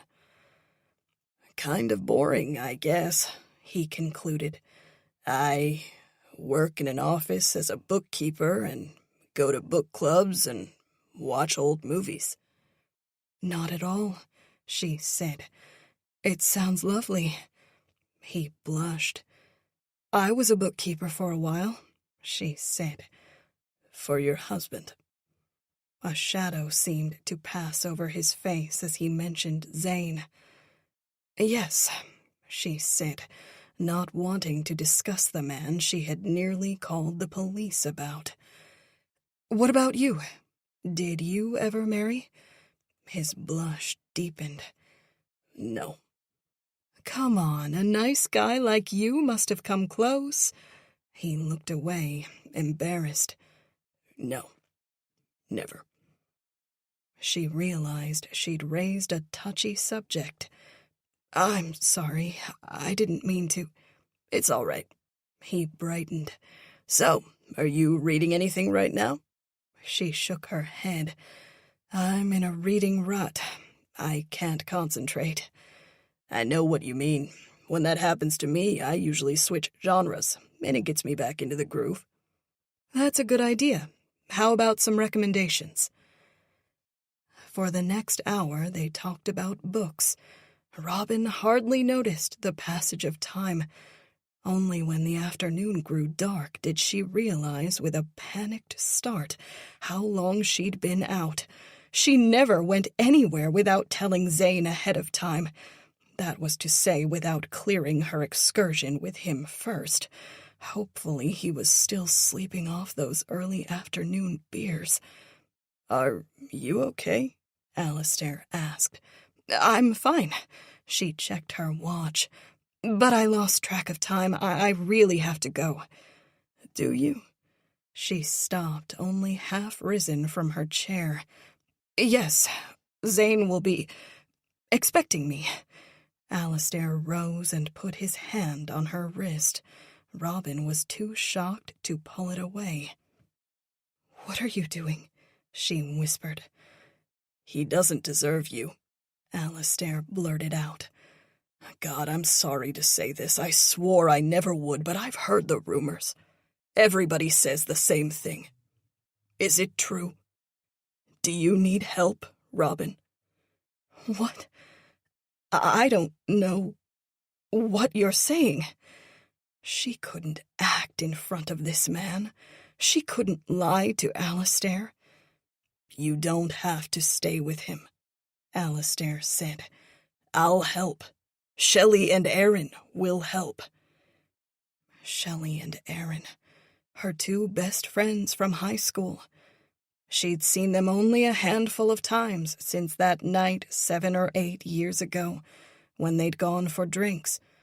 That same night she'd spotted Alistair alone at the bar and had desperately wanted to talk to him, but hadn't. Her social life had shrunk down to the occasional comment on her cousin's Facebook page. It was like she didn't exist at all. You have friends, he said. If money's a problem, I'll help you. I'm sorry, Alistair. She smiled like he was being ridiculous. But I don't know what you're on about. Everything's fine. Please, Robin. I'll help you, I promise. She pulled her forearm out of his grip and swallowed her bottom lip to stave off the tears. It was really nice seeing you, she said. Maybe I'll make the next book club. Robin. She was out of there fast and back in her car. A drizzle blurred the windshield. When she activated the wipers, her vision was still blurry from the tears. Robin turned into her development. This was usually when that familiar feeling of dread would fill her stomach, make her heavy, immobilized and rooted to this goddamned house. But not tonight. Instead of dread, a feeling of anger burned inside her. Why the hell was she going back to that house? There was no reason to. unless she wanted to suffer. God, had she started to enjoy it? Robin began to hate herself. At one point, she'd been made into a victim, but now she wondered if she'd made the decision to continue to be one. She was too proud to call Shelley and Aaron for help. Though she had understandable reasons, Robin had been a terrible friend to those two women, ghosting her besties. And she'd never call Alistair for help, as that would be too embarrassing. But that didn't mean she couldn't help herself. Robin drove past the house and headed back into town. As she went, she noticed the lights were on in the living room. Zane must have woken up. She didn't care. Robin pulled into the police station 10 minutes later. The drizzle turned into a rain as she checked herself in the rearview mirror. Her makeup was messy, and she took out her compact to fix it, then realized that was the behavior of someone who still worried about appearances, who wasn't totally committed to the truth. Robin tossed her makeup kit onto the passenger seat in disgust. From now on, she would only live reality. As she reached for the door handle, her phone rang. Assuming it was her husband, who'd be angry and demand to know her whereabouts, Robin checked the caller ID, fully prepared to tell him exactly where she was and what she was about to do. But it wasn't Zane calling. Though Raven had stormed out of the house 4 years ago and hadn't been back since, they had kept in contact. Every month or so, Robin would get an email summarizing the major events in her daughter's life. She'd gotten a part in this show, had a callback for a commercial tomorrow, had met such-and-such director at a party. It was all very exciting. They rarely spoke on the phone. Raven knew that she couldn't have an honest conversation while Zane was around. And Robin knew that calling her daughter would only put her husband in a bad mood. So they'd maintained their relationship through the quiet digital medium. Robin lived for those days when she opened her email to find a new message from her daughter. "Raven, oh my God, I'm so glad you called. I was just thinking about you." "Hi, Mom." Her mother's intuition knew right away. "What's the matter?" Nothing. But Robin knew better. She allowed her daughter to take her time and speak when she was ready. They made small talk, Raven asking questions and not really listening to the answers. "I started sleepwalking again," Raven said. Robin closed her eyes. Her daughter had begun somnambulating when she went through puberty, which happened to coincide with a particularly stressful time in her social life as well. Robin feared her little girl had inherited this peculiar behavior from her and would be burdened with it for life. But Raven's sleepwalking had been short-lived, over and done with in the span of a few months. "I'm sorry, girlie. You got that from me." "I'm starting to worry," Raven said, her voice cracking. "I woke up on a park bench the other morning." Robin shuddered at the thought of her daughter wandering around the dangerous city streets in her sleep. It was a wonder she hadn't been robbed, or worse. "It's usually stress that triggers my episodes," Robin said. "Did something happen recently?" Raven sighed. "Things are hard right now. I've been going on all these auditions, but I haven't landed a role in almost a year." "Almost a year? That's not true. You mentioned that one-act play only a few months ago." "I made it up," Raven said. "There was no play." Robin's heart was heavy. "Honey, you don't have to pretend with me." As she said it, Robin felt the bitter sting of hypocrisy. For she had been pretending with her daughter for years, acting as if life were normal and her marriage was happy and their home a healthy one. But Raven, Sweet girl that she was had the good grace not to point that out. "It's really difficult out here," Raven said. "Sometimes I think, I don't know, every month I'm worried about making rent and now my career has stalled." "But you're only 24, Robin countered. 3 years is hardly enough time to develop your acting career." "Yeah, but like I said, the city is expensive." Robin understood. "How much money do you need?" "I'm not asking for money," Raven said. "I've got the waitressing job, and I can pick up a few more shifts at the bar nearby to help make ends meet." "Raven, tell me how much you need." Her daughter refused to name a sum, but Robin's mind was set. She'd figure out a way to get her money so she could stay in New York. Robin refused to let her daughter give up so early in her career. "For the sleepwalking," Robin said, "you need to barricade yourself in your room. Push a chair in front of the door if you have to. It might not stop you, but it'll slow you down, at least giving you the chance to wake up or for your roommate to hear what's going on. Also, there's medication that helps. My doctor started me on it a few years ago." "Really? What's it called?" Robin told her the name. "I haven't sleepwalked in years now, thank God.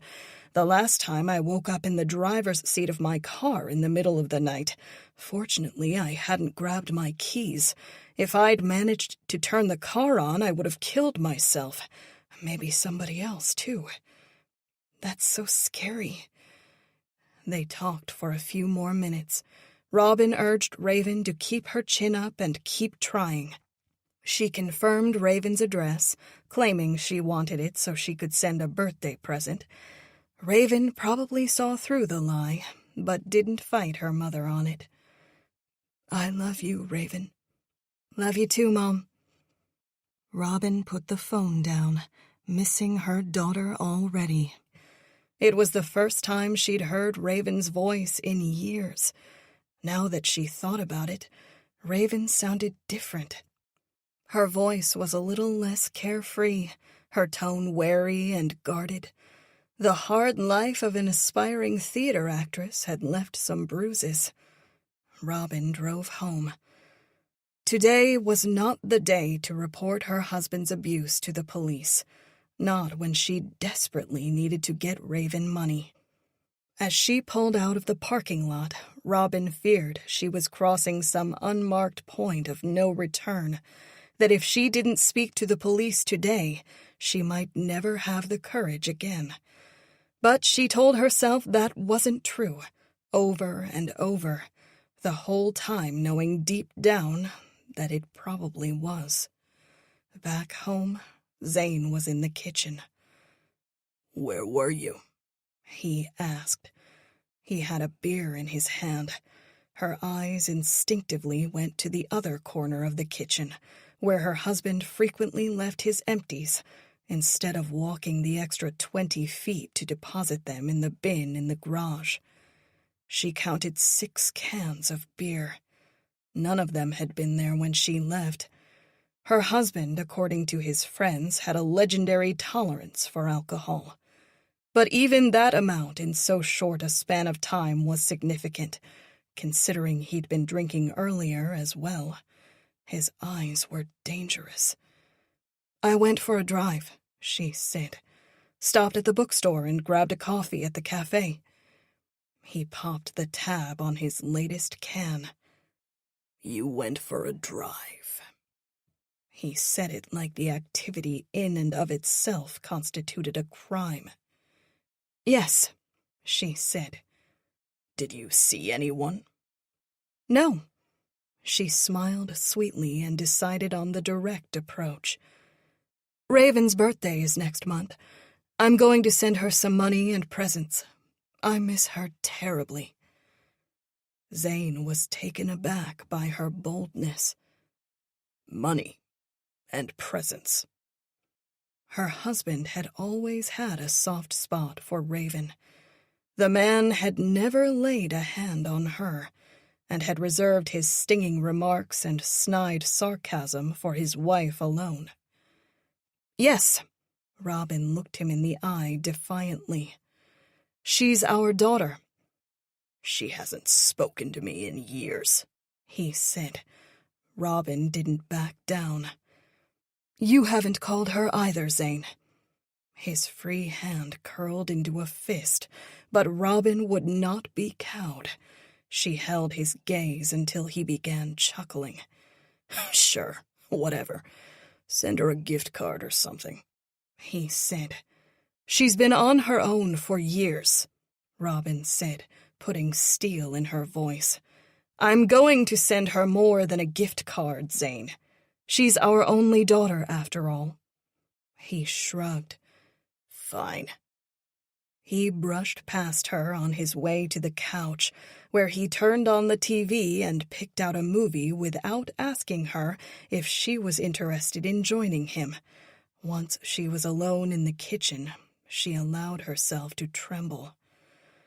A moment later, Zane muted the TV and called out from the living room. "Hey, I forgot. Jonah sent you a letter. It's on the counter." Robin noticed the envelopes, mostly junk mail, which Zane had left for her to throw out near the toaster oven. The trash can was only 5 feet away, and for a wild moment Robin considered complaining about this galling habit of his. But she knew she'd pushed him today. Any further, and she'd regret it. Jonah's letter was on top of the junk mail pile, the envelope ripped open. Zane had read it, obviously. "He's asking for help," Zane said, laughing. "He says you owe him, if you can believe it. What an asshole." Robin pressed the envelope to her chest and closed her teary eyes. While it was true Jonah had gotten himself in trouble with the law, Robin had lied to the police when they asked her about Zane's involvement. She'd pointed the finger solely at her older brother. God help her. And then turned her back on him. "I have to help him," Robin said. She heard her husband leap off the couch. He cornered her in the kitchen, his veins pressing outward against his neck. "You have to set him straight," Zane commanded. "Tell Jonah once he's accepted responsibility for his actions and stops blaming me for his mistakes, then you can help." Chapter 15. "I'm going to lie down," Mom said. It was only 8:30, but Raven wasn't about to argue. Her mother looked like she'd aged another 5 years since yesterday. Though it didn't seem possible, Raven swore those few long stripes of gray coursing through Mom's dark hair had multiplied. "Are you sure you're all right?" Raven asked. "Fine," Mom said. "Thank you, girlie." Raven wasn't so sure. Mom had held up commendably for the first police interview, but Raven didn't know if she had any more interrogations in her. One more difficult question, and she feared Mom would crack. "You know that everything's going to be fine," Raven said before Mom left the living room. "Remember, there's no evidence of a crime here, and they'll never find Daddy's body. Even if there are questions we can't answer, even if there are inconsistencies, it doesn't matter. They don't have enough to bring charges against us if we keep to the story. Daddy's disappearance will just remain a mystery." Mom gave her a weak smile. "I know, Raven." Then, like she was headed to the gas chamber, Mom left the living room. Raven didn't know what to do with herself. Like her mother, she should have been exhausted by yet another long, anxiety-ridden day. But her mind refused to switch off. While she searched for a distraction, Coop texted, asking if she wanted to come by the bar for a drink. Reconnecting with her old boyfriend at a time like this wasn't the worst idea in the world, but it was pretty close. Still, Raven couldn't spend another minute in the house. Right now, she needed someone to talk to. She'd lost touch with most of her high school friends, and her theater crew were all in New York. Cooper was her only option. That was what she kept telling herself as she drove to the very same VFW where her father did much of his drinking. Coop was behind the bar when she arrived, a white towel draped over one of his bowling ball shoulders. In the midst of some story with a patron, he broke off to give her a big smile before turning back to the man. Raven felt all the stares as she took a stool at the far end of the bar, away from everyone else. She'd been so desperate to get out of the house and see Cooper that she hadn't thought this through. The majority of the men in here were likely Daddy's drinking buddies.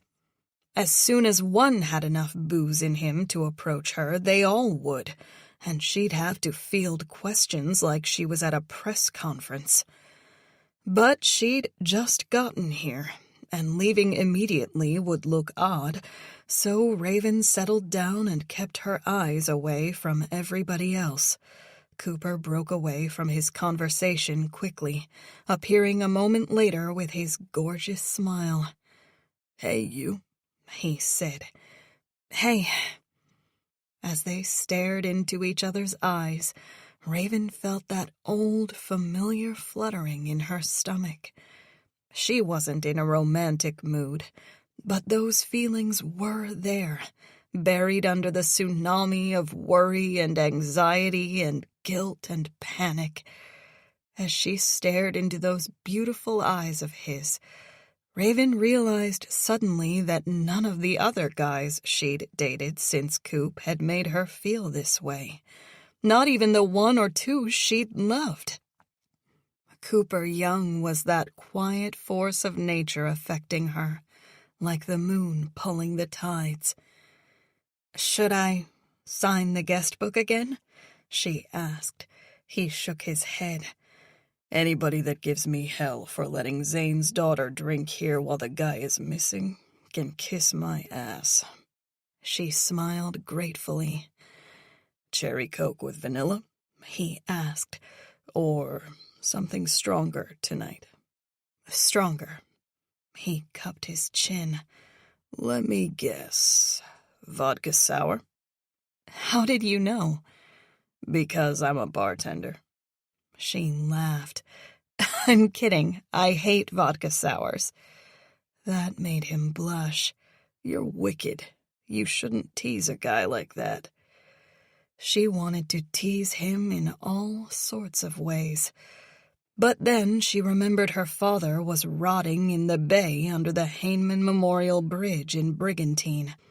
Unbidden, a ghastly image of innumerable scuttling crabs tearing at his corpse came to mind.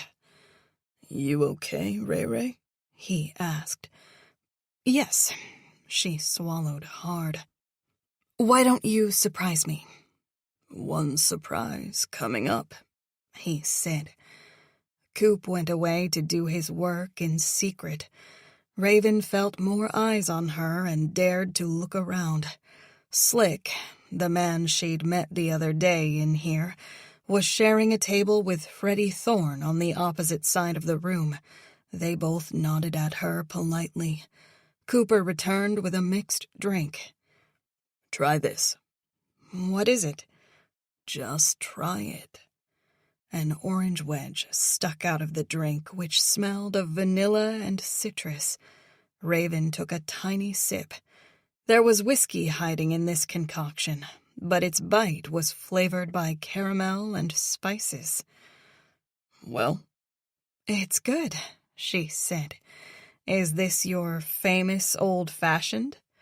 He put his hand over his heart. "My drink has a reputation." "I heard Daddy talking about it." At the mention of her father, Coop's smile slipped. He leaned in and lowered his voice. So, no word, huh? She shook her head and hid her stricken expression behind the glass by taking another sip. He pulled a face. I wish there was something I could do. You're doing it, Raven said. I needed a friend tonight. He swallowed hard. A friend? Yeah. Her mask came off, and Raven allowed her fear and anxiety to leak through. That's what we are, right? Coop smiled, but almost seemed disappointed. I didn't want to assume we were. Friends, that is. He palmed the bar with both hands and looked away. Raven's heart was in her throat. I've made a lot of mistakes in my life, he said, bringing his dreamy eyes back to her. I learned to live with most of them, but I still regret breaking up with you. The heavy feeling in her stomach that had been pervasive these last few days lifted, leaving her seeming almost weightless. Before she knew what she was doing, Raven said, "Why did you?" He was taken aback, and she regretted asking. She'd come here for his companionship. Now was hardly the time for her to make him feel guilty about something that had happened almost a decade ago, when they were both young, impulsive, and very stupid teenagers. Cooper's eyes drifted past her shoulder. Before he could complete his thought, another man was addressing her from behind. Raven? She turned on the stool to find her Uncle Jonah approaching. Jonah? She hadn't expected to run into him. What are you doing here? This is the last place anybody saw Zane, Jonah explained.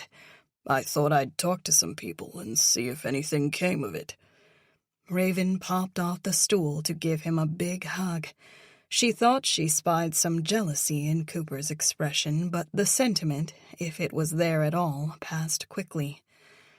All the same, Raven wanted to make things very clear.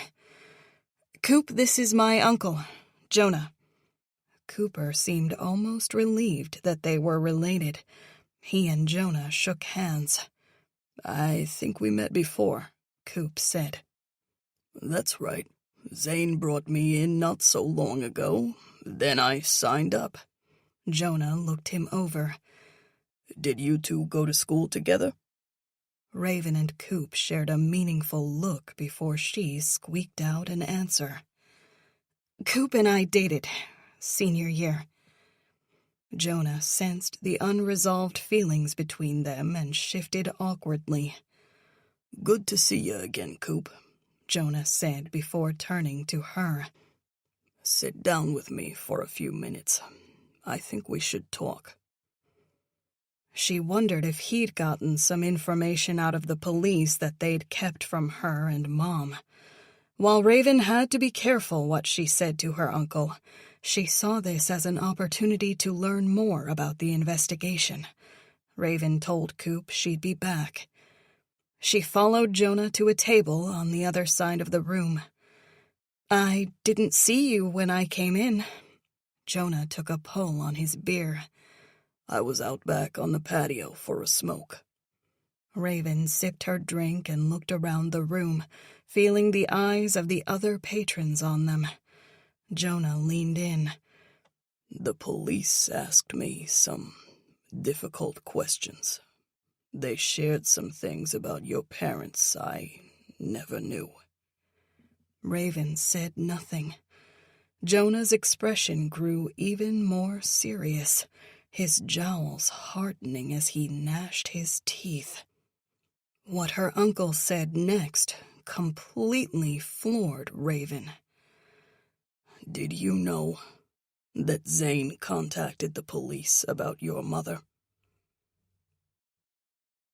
Raven leaned back, giving herself a moment to respond. What are you talking about?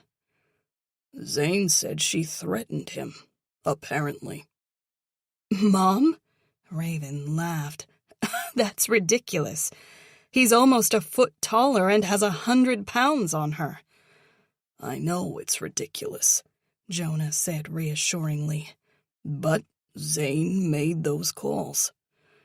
Raven shook her head, hoping she appeared outraged and indignant rather than anxious and caught completely off guard. She took another sip of her drink before responding, once more reminding herself to speak in the present tense about her father. My parents don't have a great relationship, she said. Daddy used to put his hands on Mom.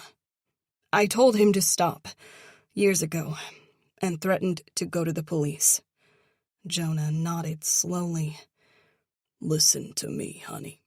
Robin is my sister, and I've always looked at you like the child I never had.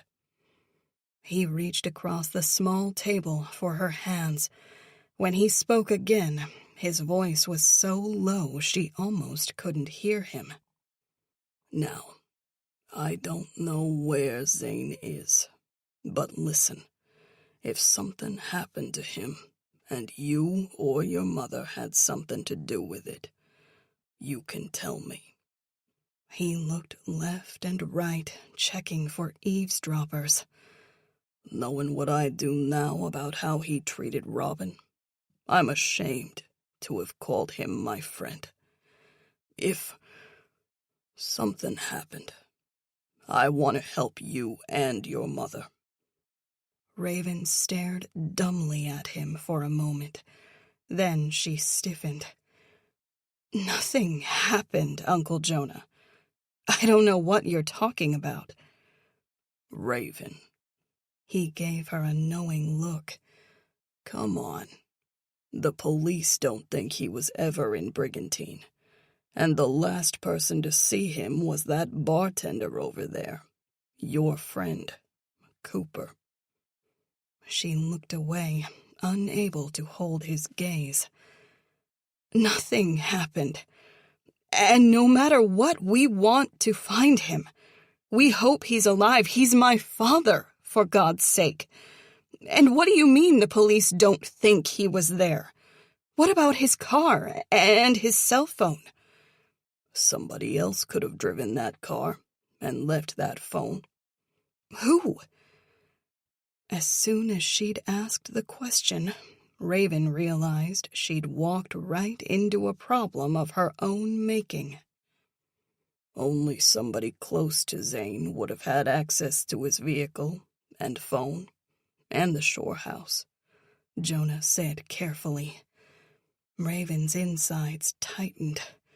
She realized the terrible mistake they'd made now, only when it was too late. If Zane had never been to Brigantine, only she and her mother would have had the means to make it look like he'd been. Think about it, Jonah went on after a pause. If someone drove that car to the shore house, they also needed to get away without leaving a trail. Raven was too panicked to figure out where he was going with this. So, how did they do that and get back home? They could have called an Uber. Jonah shook his head. That would have left an electronic trail. Or a cab. Same problem, Jonah said. Even if they paid cash, the taxi companies keep records, and all those vehicles have cams now for security reasons. Raven felt like she could burst. Of course, these were the very problems she and her mother had contemplated when coming up with their plan. They had also figured public transportation was too risky as well, given the dozens, if not hundreds, of cameras in and around hubs. That was why Robin had picked Raven up about a quarter-mile from the house in Raven's car, and they had stayed off toll roads. "We think Daddy was seeing other women," Raven said, hoping to cast suspicion on anyone other than her and her mother. Jonah nodded slowly. "Yeah, the police asked me about that too. Still, though, would he carry on with another woman at your shore house right in front of all the neighbors?"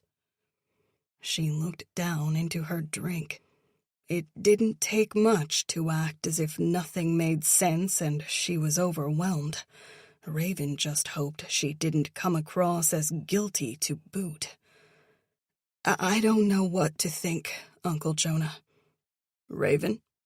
She started at the sound of Coop's voice. He'd come up behind her.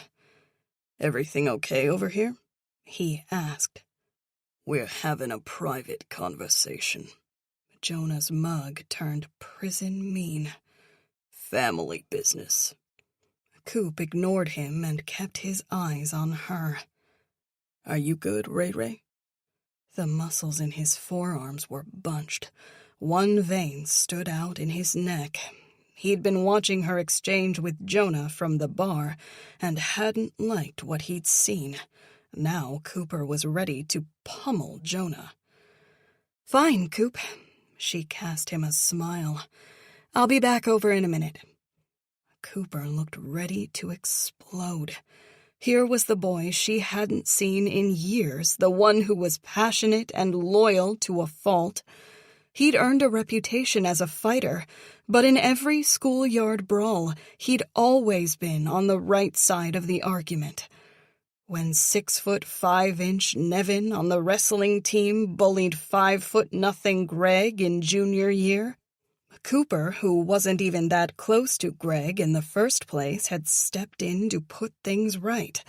When Kent, the most popular kid in school, mouthed off about how promiscuous Raven's friend was, Cooper hunted him down in gym class and laid him out on the hardwood floor of the basketball court, then, with an eerie calm, proceeded to the principal's office, not bothering to explain himself before quietly accepting his suspension. Cooper had shown that same loyalty to Raven. When a friend had turned on her, when that rumor about her father cheating on Mom had circulated, when someone else had wrongfully accused her of stealing French fries in the cafeteria, Cooper had jumped right in. He'd shown that remarkable strength of character throughout their relationship, never fearing the consequences for actions he knew in his heart were moral. He'd been that way until the end, until suddenly he was breaking up with her with little explanation, and hardly a goodbye. Chapter 16. Robin, 1 year ago. "Hi, is anyone sitting here?" Robin looked up from the paperback she wasn't actually reading and saw a broad-shouldered man with an inexpressive face carved from stone. He wore a shirt and tie under a heavy winter coat and pointed at the stool in front of the cafe window next to her. With a sly hand, he opened his coat fractionally to reveal a detective's shield. Robin nodded politely, and the man sat and peered out the frosty window that gave a view onto Main Street. It was a bright day, the sunlight's glaring reflection bouncing off the snow-piled sidewalks and icy streets. Robin blew on her coffee to cool it while the man settled his large frame onto the stool. In a low voice, he said, "I'm Jack Caldwell. We've spoken on the phone." She recognized his voice. "Nice to finally meet you." His eyes took in the same winterscape as hers, but neither studied the scene with any interest. "I'm here to listen, Mrs. Kendrick," he said. "Whatever you want to tell me is fine.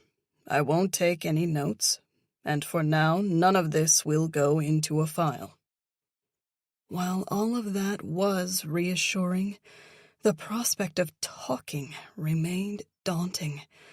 To share her darkest secrets with another human being was terrifying.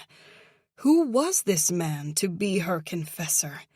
She hated him suddenly, in a way that she had never hated her husband, the very person who abused her. The feeling passed quickly. Most feelings did these days. Every emotion dulled and muted, with the exception of anxiety, which was ever present. A background sentiment, keeping her slightly on edge, cortisol and adrenaline robbing her of years, probably. "No one can know," she said. "I'm not ready for that, for everything that would follow. Do you understand?" He nodded. "I don't know what will happen if he finds out, you see. Mrs. Kendrick, God, how she'd come to hate that name. Please, call me Robin." "Robin." He wrapped both hands around his cup of coffee and leaned forward as if more interested in the people walking past the cafe's storefront than this life-or-death conversation. "Robin," he said again, getting used to it. "Do you believe your life is in imminent danger?" "All the time." "No, I wouldn't say that." Only his eyes moved to pin her with a sidelong glance. "No," she stammered again, and they both knew it was a lie. "But my husband has a temper." "I'm very sorry," he said. "I want to help, Robin. But unless you report a crime, there isn't much I can do." He made it sound so simple. "What happens then? I live with the man, for God's sakes." "Do you have someplace you could go?" he asked. Her sister was within driving distance. But she had her own life, her own problems. Her sister and her brother-in-law were in the process of fixing their own marriage. If Robin inserted herself into their lives, it might be too much. Her father was gone, and her mother was in a home. There's nowhere. "There is a victim's shelter nearby," he said. "We can set you up there." A shelter. Like she was a stray dog. Somehow the idea of bunking with perfect strangers was almost as terrifying as going home. He turned a little on his stool. "Either way, we'd get you out of there and file for a temporary restraining order. He wouldn't be allowed to come anywhere near you." "How long does that take?" she asked. "We can get a TRO in a day," he said. "But we need a statement and preferably some evidence." She hadn't been planning on this, but on a whim, she pulled down the sleeve of her shirt to expose her bruised shoulder. Normally, Zane was more strategic and less forceful with his blows, making sure to leave minimal evidence of an assault. But last night, he'd slammed her into the refrigerator. This morning, she'd woken to a bruised and yellowing shoulder. "How's this for evidence?" she asked. Caldwell grimaced at the sight of her injury. "I'm so sorry." Robin quickly pulled her sleeve back up and glanced furtively around the cafe. No one else had seemed to notice. "But we can't move forward without a statement from you, I'm afraid," Caldwell said. "Without it, there's nothing. Even if someone else were to report the abuse, we'd still need you to corroborate the allegations." For several months they had played this game of tag. The first time Robin had worked up the nerve to call the department, They'd put her through to a young cop who asked for her name and information before they even began talking. She'd hung up immediately. After another false start, finally she'd been patched through to a detective, Jack Caldwell.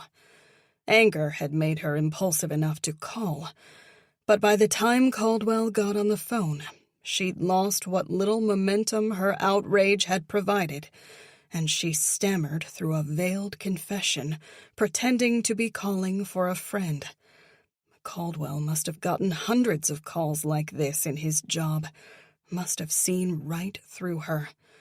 When, after patiently listening and explaining the process to her, he'd politely asked if she was the one in trouble, she'd burst into hyena-like laughter. "Oh, no, not me. Like I said, I'm calling for a friend. You've been very helpful. Thanks." She'd called back some weeks later, once again being patched through to Caldwell. She appreciated his steady, even keel, that professional but sympathetic voice, the way he listened without speeding her up. Robin was so used to a man pushing her around, literally and metaphorically, that her conversations with Caldwell were a breath of fresh air, a stark reminder that not every relationship was about power, an endless Machiavellian chess match played by exploiter and exploitee. She found herself imagining what he looked like, wondering if he was married. She knew psychologists had a term for this sort of maladaptive behavior. Transference, maybe, where the patient begins to develop feelings for their therapist. That must have been how she was feeling. During the next call, Robin continued to insist she was calling on behalf of a friend. Caldwell played along, giving her the space to come to the truth in her own way. "Listen, I might have a problem myself. This isn't just about my friend." Another lie, but a lesser one. Caldwell asked if she'd like to come down to the station and make a statement. "No, and don't come by the house either. I don't want the neighbors or my husband finding out we spoke, okay?" She'd hung up on him again.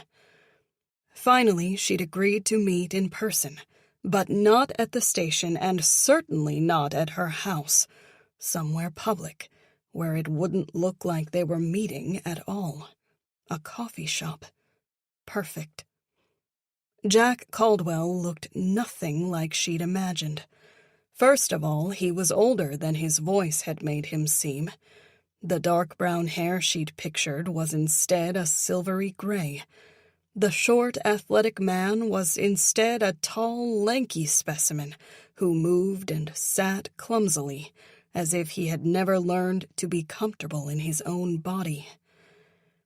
"I don't know what I should do," she admitted. "I'm afraid he'll do something really bad to me if I stay, but I'm just as sure he'll do something really bad to me if I leave." "A lot of women say that," he said. "You're not wrong to worry, of course. But I can tell you this. The women who leave have a much better chance than the ones who stay." Good. He was providing her data. Some tangible information she could use to make an informed decision, as opposed to this endless guessing game of horrible what-ifs. "What about the trial?" she asked. "Would I have to testify?" Caldwell took a sip of his coffee to maintain the illusion they were just two customers sitting near one another in a cafe. "Yes. Without it, we couldn't bring charges." "I don't know if I could do that," Robin said, "with him sitting in that courtroom with me." "You'd have help," Caldwell said. "The prosecutors would prep you. You won't be alone." That was exactly what she'd be. Alone.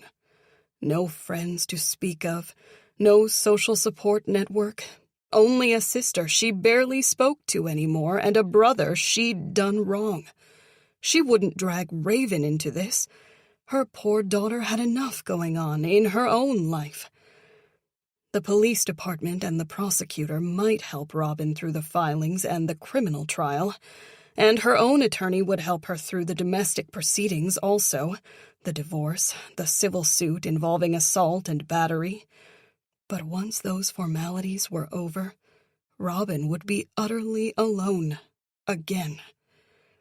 Caldwell turned fully on his stool now to level his gray eyes on her. Robin. With a great effort, she met his imperturbable gaze. She felt suddenly like this was the moment they'd been working toward for months. 2 years ago, she'd driven to the police station to first report her husband. 2 years.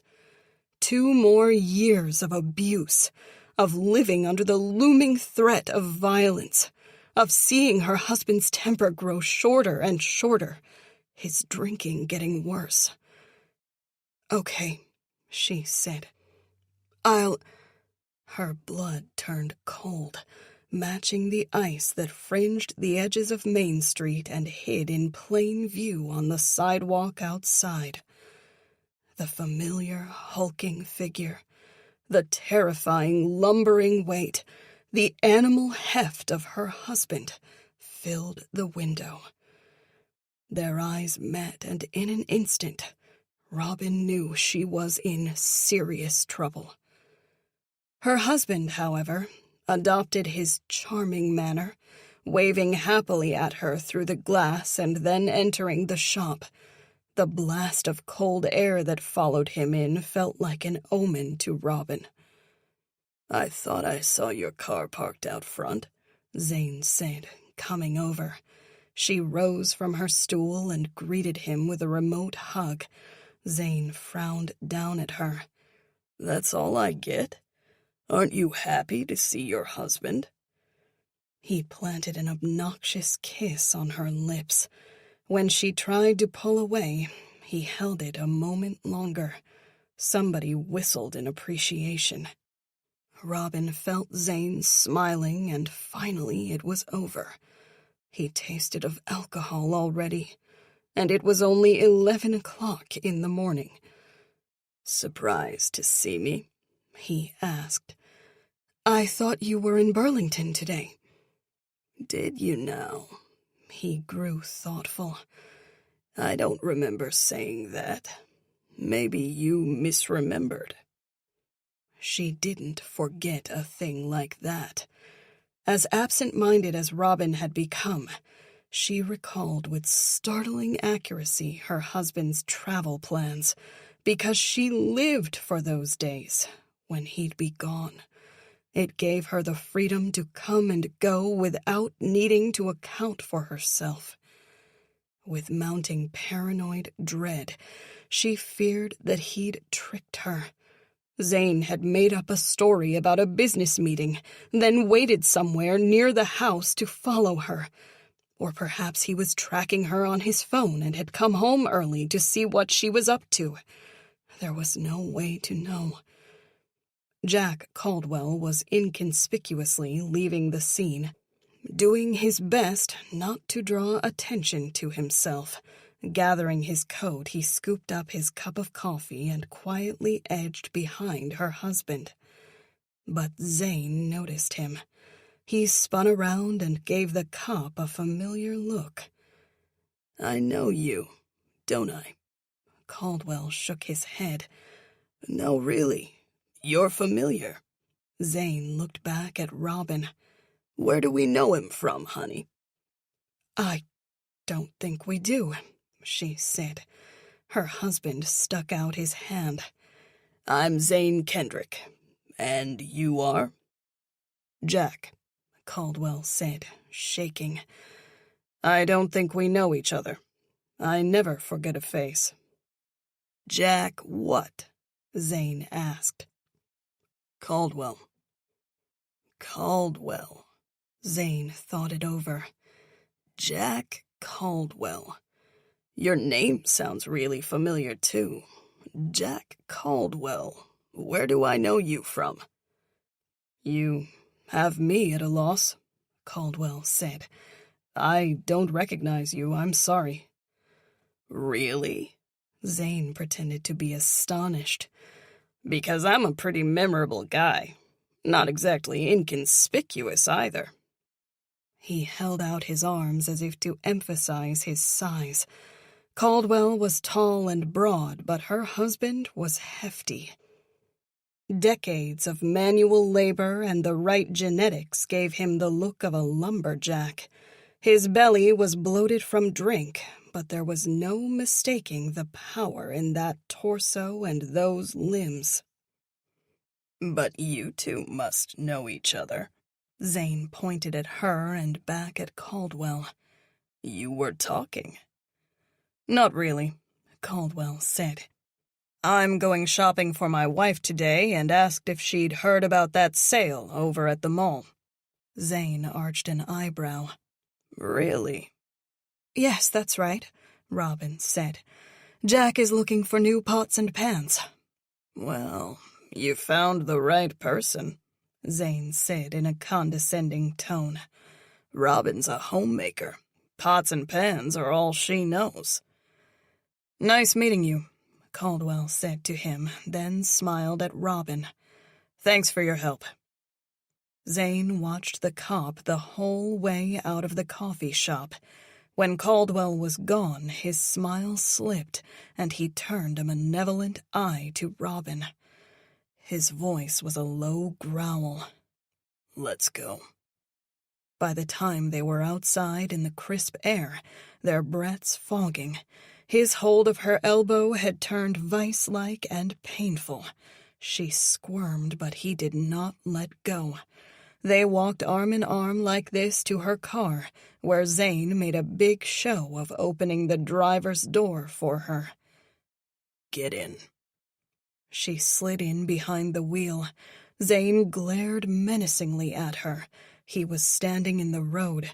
An oncoming vehicle had to pull into the opposing lane of traffic to avoid him. The next car horned Zane, but her husband didn't care. "If you want to keep secretly sending Raven money, you'll get your ass home right now. See you there in a few minutes, honey." He slammed the door.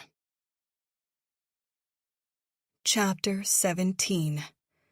Jonah left and Raven went back to the bar, where she nursed her drink.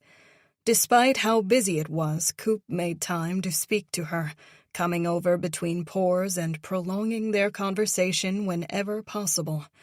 The conversation with Jonah had unnerved her, but speaking to Coop made her feel better. While she nursed her drink, Freddie Thorne wandered over and asked politely about her father. When she shared there'd been no developments, Freddie frowned sympathetically and said to call him if there was anything they needed. In the meantime, Freddie assured her that K&B Landscaping would continue to run smoothly.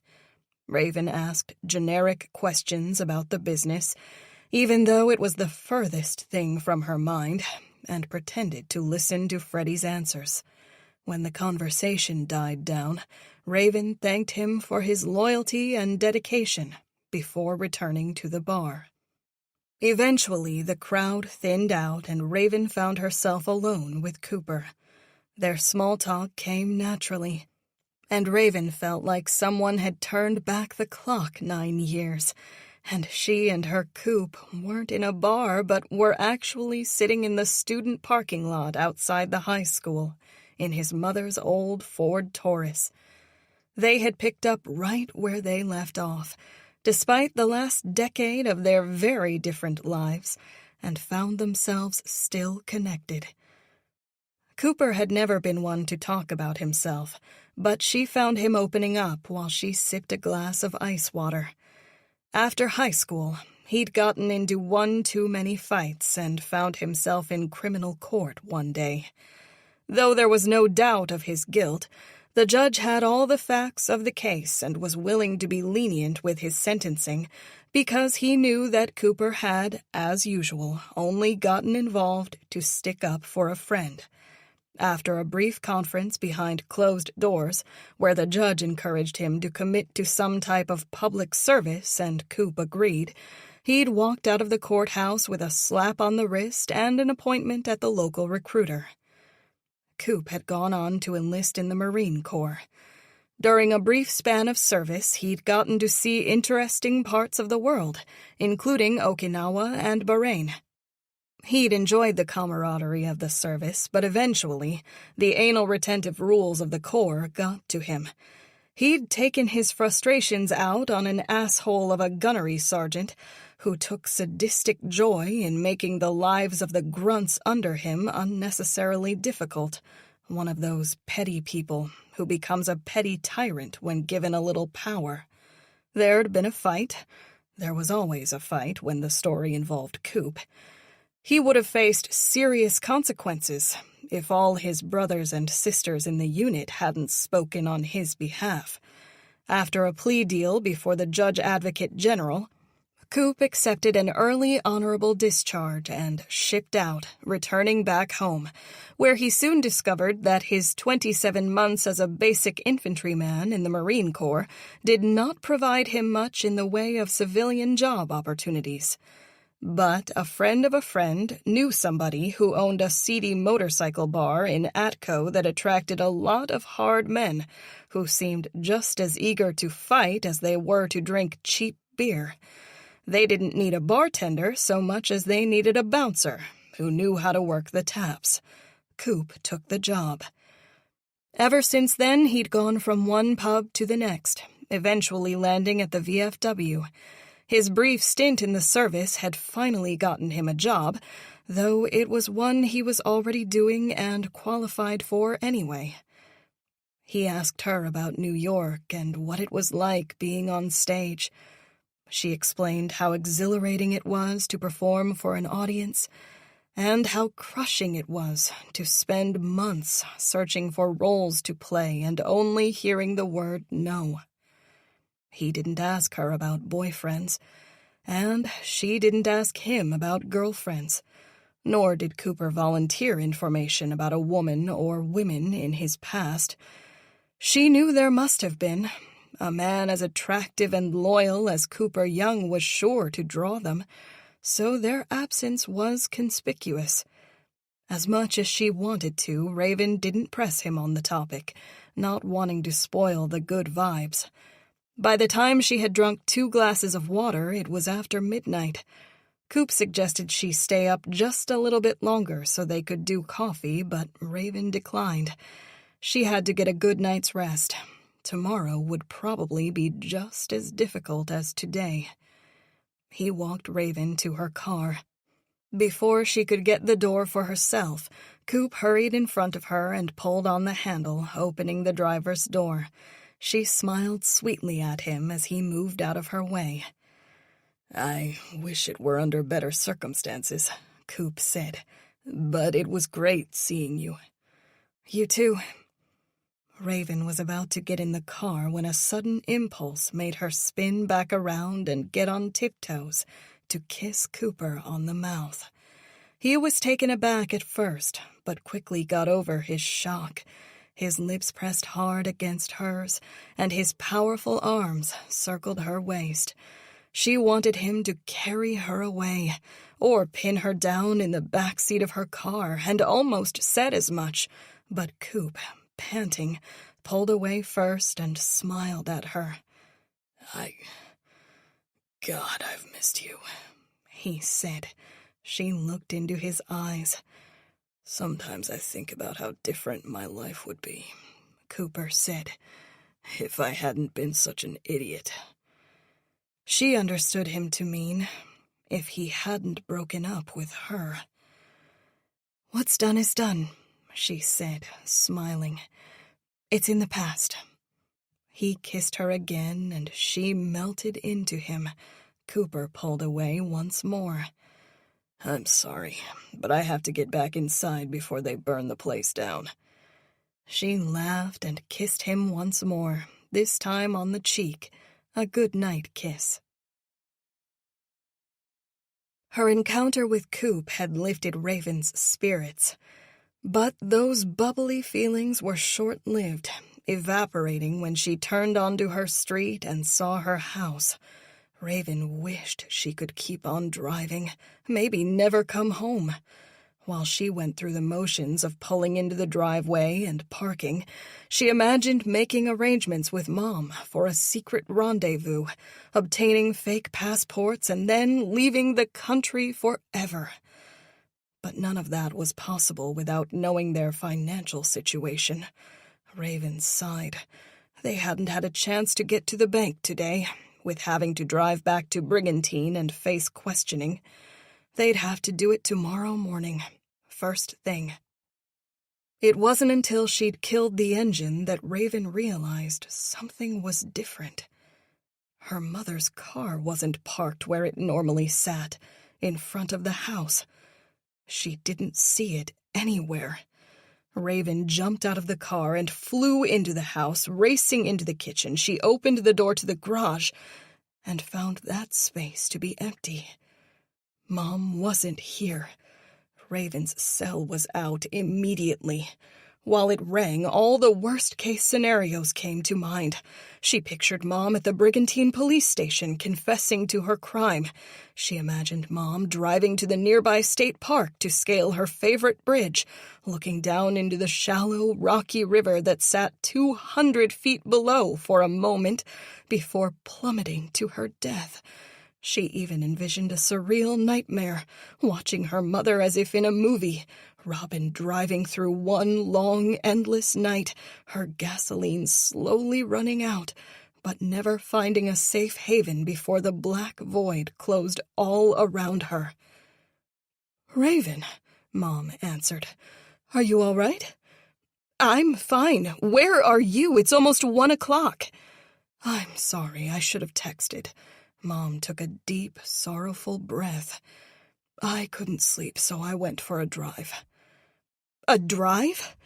Raven wanted to give her the benefit of the doubt, but it was too vague an answer. "Where'd you go?" "Around town. Nowhere in particular, I mean." "Mom, where are you?" "Everything's fine, I promise. Be home soon." Before she could ask another question, Mom ended the call. Despite how tired she was a moment ago, now a nervous energy filled Raven. She wandered through the house, awaiting her mother's return. When she reached the living room, she noticed they'd forgotten to turn on the back porch light. She flicked the switch. The light stretched to the edge of the property, about 30 yards to the tree line. Raven's eyes were drawn to something back there, a shadow that seemed to move in the darkness. She froze, not wanting movement to attract the attention of some ghoulish creep. Had she just caught the person who'd been watching their house from the woods? Regaining her composure, she edged away from the back door. When out of sight, she raced into the kitchen and snatched the flashlight out of the junk drawer before hurrying back. By the time she'd returned to her spot by the back door, peering carefully out the window adjacent, Raven had lost the place where she thought she'd seen someone.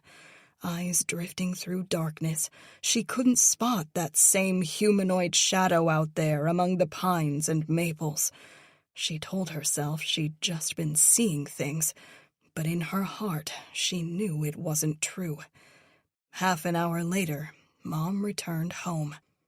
Raven was off the couch immediately, still gripping both cell phone and flashlight. She'd seen no more of that moving shadow in the backyard, but hadn't been able to shake the image from her mind, or the terrifying belief that someone had been lurking. "Where were you?" Raven asked. Mom was barely in the door when Raven lobbed that first question at her. Her mother slowly removed her gloves and scarf and put them away in the closet before removing her coat. "I told you I went for a drive," Mom said. That answer did not satisfy Raven, as she sensed her mother was holding back. But there were more pressing matters to deal with. "I think I saw someone in the backyard." "You did?" Mom's face went white. "When?" "When I got home 30 minutes ago, but I can't be sure. I thought I saw something move after I turned the light on." Raven folded her arms. "Where were you?" "Nowhere," Mom insisted. "Did you call the police?" "No, I didn't really want the police snooping around here."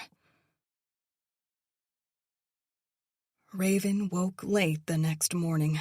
She'd had trouble yet again falling asleep, despite her deep exhaustion. It was 10:30 by the time she made it downstairs to find Mom pouring herself a coffee. "Would you like one?" Mom asked. "Please." Mom poured another cup and handed it to her. Raven wrinkled her nose at the strong, bitter smell, but tasted it anyway. A little caffeine would go a long way. "We need to go to the bank and get your accounts sorted," Raven said. Mom nodded. "I'll get dressed." Raven nursed the bitter coffee while waiting for Mom. A text came through from Cooper asking if she'd like to meet for lunch at 1 o'clock at the diner. He didn't need to specify which place he meant. She smiled at the thought of sliding into their favorite booth at the Simmons Diner, where they always wound up with their friends after dances, and sometimes alone when they didn't feel like going anywhere else. Curly fries washed down with double-thick chocolate milkshakes. So many memories. "Ready?" Mom asked when she returned to the kitchen. "I'll drive." Outside, the air was chilly again, but didn't carry the smell of coming snow. As they walked past Raven's car, she spotted an envelope wedged under a windshield wiper.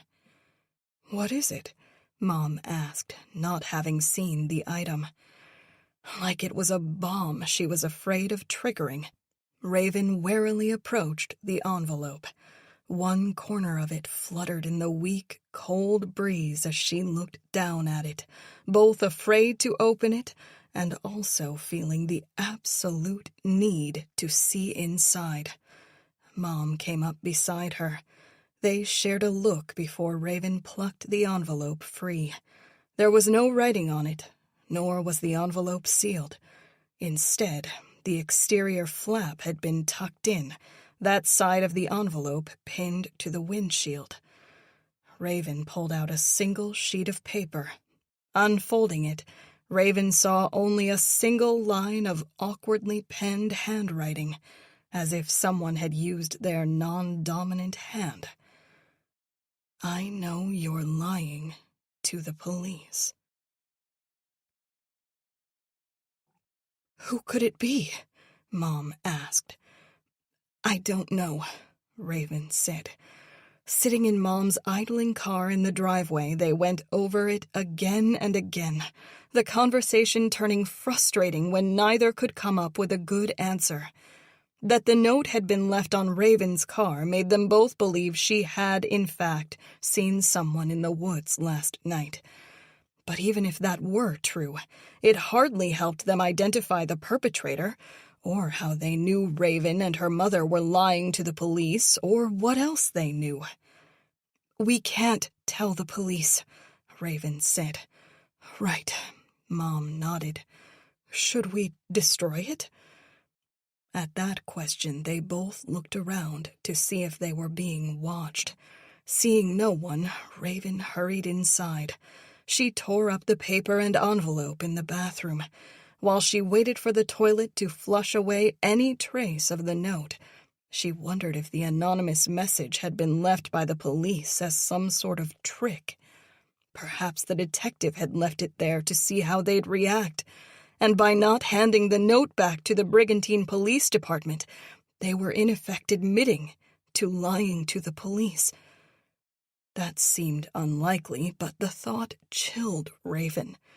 Someone had sent that earlier email and left this note.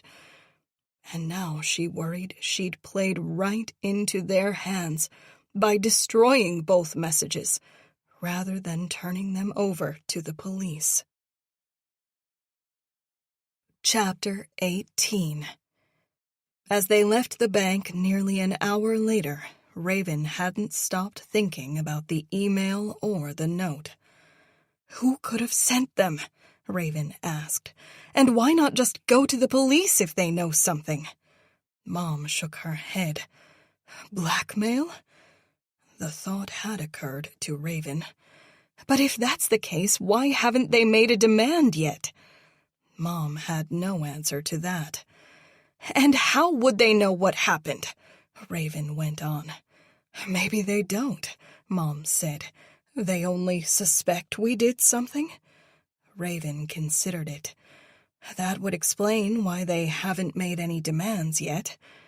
They could just be trying to scare us into confessing. Raven had to admit that was a possibility. But who would do that? Mom gave her a look. One of Zane's women? Raven's face fell. She hadn't even considered that possibility. But now that Mom had mentioned it, it seemed obvious. A jealous lover, Mom said, completing Raven's thought. Who else could it be? They sat in the car for another minute, discussing their financial situation. At least there was plenty of money in the bank, with a surprising amount in the savings account. Mom had withdrawn $2,000 while they were there just to have cash on hand for an emergency. A large sum, but not large enough, they hoped, to arouse suspicion. Mom drove out of the parking lot. The sky was yet another shade of gray today. I've given this some thought, Mom. We need fake IDs and passports, Raven said, changing the subject. That way we can open new bank accounts the police can't track and be ready to leave the country in a hurry. Raven, just hear me out, Raven said. Somebody within my social circle will know a guy who handles fake paperwork like that. I can make some calls today and get started. Honey, Mom said, raising her voice in the tiny confines of the car. If it comes to that, I'm confessing. I won't have you spend your life as a fugitive, Raven. It's too late for that, Raven said. We're in this together. I'll figure it out, Mom said. Raven said, If you confess, I will too. Mom shook her head. Absolutely not. I will not let that happen. It's not your choice to make, Mom. Her mother suddenly pulled over to the side of the road. The car behind them blared its horn after nearly rear-ending them, the driver glaring angrily at Mom as he passed. She flicked him off and shouted, howling rage at this perfect stranger. He couldn't have heard her through the windows of both vehicles, but he got the message and drove off in a hurry. Mom's outburst shocked Raven. She'd never seen Mom lose her temper before. Her mother turned in the seat. Her eyes were fierce. Raven was almost scared of her. Listen to me. Your father ruined my life. But I won't let him ruin yours. You're my daughter, and I'm going to make sure you're safe. Now, I won't hear another word about it, Raven.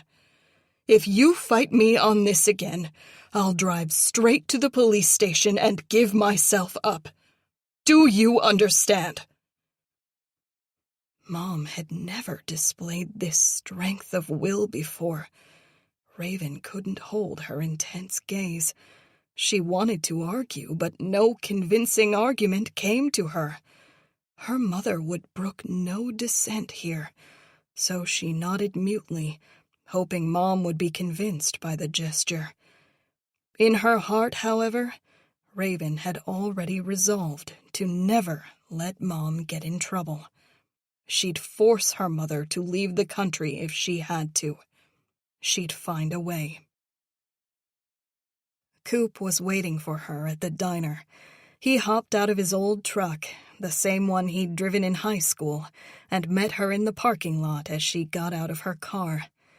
"Any word?" he asked. "None. Sorry." They embraced before walking arm in arm together inside. Raven leaned against Cooper, feeling his solidity as he rushed to get the door for her. Inside, the familiar smell of the old diner hit them. Pancakes and French fries and grilled cheese and coffee. The pastry counter still boasted all the same delicious treats as before.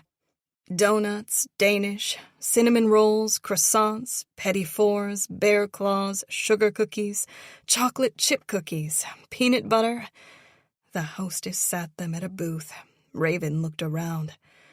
"Is this where we used to sit?" He shook his head.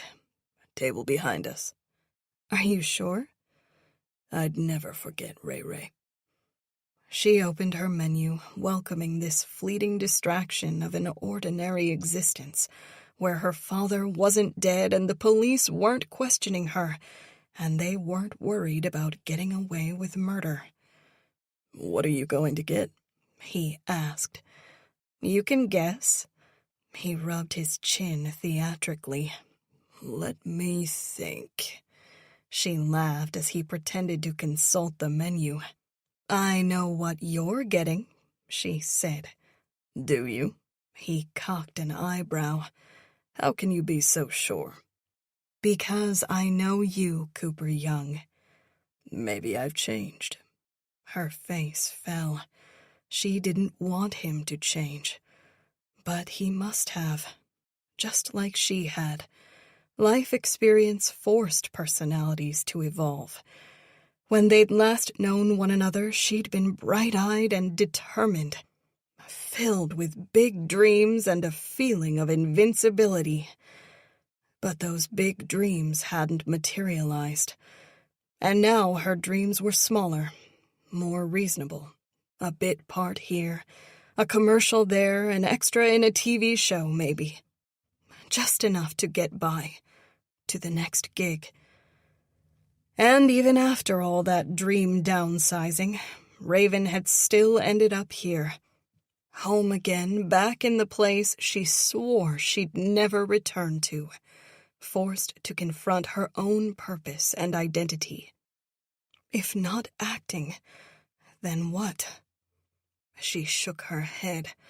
There was time enough to worry about that once she and Mom got through this ordeal. "You okay?" he asked. "Don't mind me. Just thinking about Daddy." He motioned toward the door. "If you don't feel like—" "No." She snatched his hand. "I do. I do feel like..." He grinned ear to ear. "Great." "I was just thinking about the last 9 years," she said, "and how much has changed. Do you really think we're the same people?" He tapped the middle of his chest. "Deep down, yeah. Some parts of us never change." "I don't know." She looked out the window. "I don't know who I am anymore." He squeezed her hand. "I know who you are." "Oh, yeah?" "Yes." He gazed into her eyes. "A smart, sexy, beautiful, talented young woman." "You think I'm sexy?" He laughed. "Couldn't you tell?" A waitress appeared. "Can I get you something to drink?" "I think," he began. "We're ready to order," she finished. The waitress smiled at the two of them and took out her pad. "Okay, what can I get you?" They shared a look, each daring the other to go first. Coop relented. "The lady will have a triple-decker grilled cheese with tomato," he said. "And the gentleman," Raven said in a fake Victorian accent, "will have a cheesesteak with mushroom and onions." The waitress smiled at them again before leaving. "Was I right?" he asked. She nodded. "Was I?" He took both her hands. Of course you were. Dessert? He asked. She rubbed her stomach delicately. I'm stuffed. I could go for coffee, he said. I'm working tonight. How about you? That'd be great. They'd shared a leisurely meal. Raven had managed to get some more personal details out of Coop. He'd dated off and on, but only mentioned one ex by name, a woman a few years older than them who lived in Marlton. They'd been together for over a year. What happened with her? Raven asked. Cooper blushed. She wanted to get married. Raven frowned. I thought you said you'd never gotten close to the altar. He nodded. That's true. I never did. But if she... I couldn't marry her, Cooper said, growing uncomfortable. He didn't want to talk about it, so Raven let it go. What about you? How many boyfriends since me? That sly smile of his was back. Oh, I don't know. 4 or 5, maybe. Times 3, right? No, she swatted his arm. That rule isn't true. The waitress came by with coffee. Coop thanked her as she left the check, a signal they needed to wrap this up so the diner could turn over the table. This was fun, Cooper said. Thank you. It was just what I needed. What are you going to do about your father? We'll have to talk to the media at some point, I think. But the police want to control the message we send to the public, so it doesn't interfere with their investigation. But other than that, Coop, I have no idea what I should be doing. There's something I have to tell you. His grave tone scared her. What is it? Cooper shifted uneasily, looking down at his hands for a moment. I was texting with a coworker this morning, he said slowly. He overheard a couple of idiots talking about your mother at the bar yesterday afternoon. Raven braced herself. Okay. They said she's been seeing a guy named Alistair Lennox behind your father's back, and that the police have already spoken to him. Raven's jaw dropped. What? Coop reached for her hand. I'm sorry. I didn't know how to tell you, but thought you needed to know. No, you did the right thing. The name was vaguely familiar to her. Alistair Lennox. She'd overheard her parents discussing him before, though she couldn't recall the context or details. All she could conjure was a vague feeling that Alistair and Mom had been friendly and Daddy hated the guy. Coop grew even more uncomfortable. There's something else. She squeezed his hand. You know you can tell me anything. He looked out the window for a moment and watched as a few cars dawdled past on the street. The glass of the window was beginning to fog. Your father and I got into it Monday night, Cooper said. What happened? He looked back at her with a grimace. Nothing, he assured her. But he spoke poorly of you, and I wasn't about to let that go. What did he say? Zane said you'd finally come to your senses and had left New York. Over the years, Raven had grown accustomed to the callousness of strangers, and even friends and family when she shared news of her career struggles. Few people could muster any sympathy, often shrugging away her hardships, as if they had expected her to fail all along and come crawling back home to take proper jobs. After years and years of this rough treatment, she had gotten used to it. But her father's words stung. If anyone other than her mother should have sympathized with her, it should have been Zane Kendrick. But not even Daddy had truly been on her side. She hated him all over again, and with renewed passion. "I'm sorry," Coop said. "He was drunk by then, and—" "Don't make excuses for him," Raven muttered. Coop nodded. "Anyway, I said I'd knock him on his ass if he ever spoke about you like that again." "You said that?" Teary-eyed, Raven couldn't help but smile. "To my father?" He gave her an apologetic shrug. "I know I shouldn't have." Raven giggled. "You're the best, Coop." They stared into each other's eyes, and for a moment, just a moment, she was a teenager again.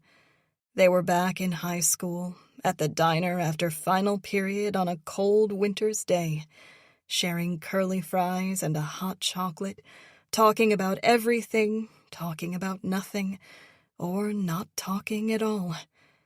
She wondered if they could ever get that experience back, or if such a reality was gone forever. Her phone buzzed.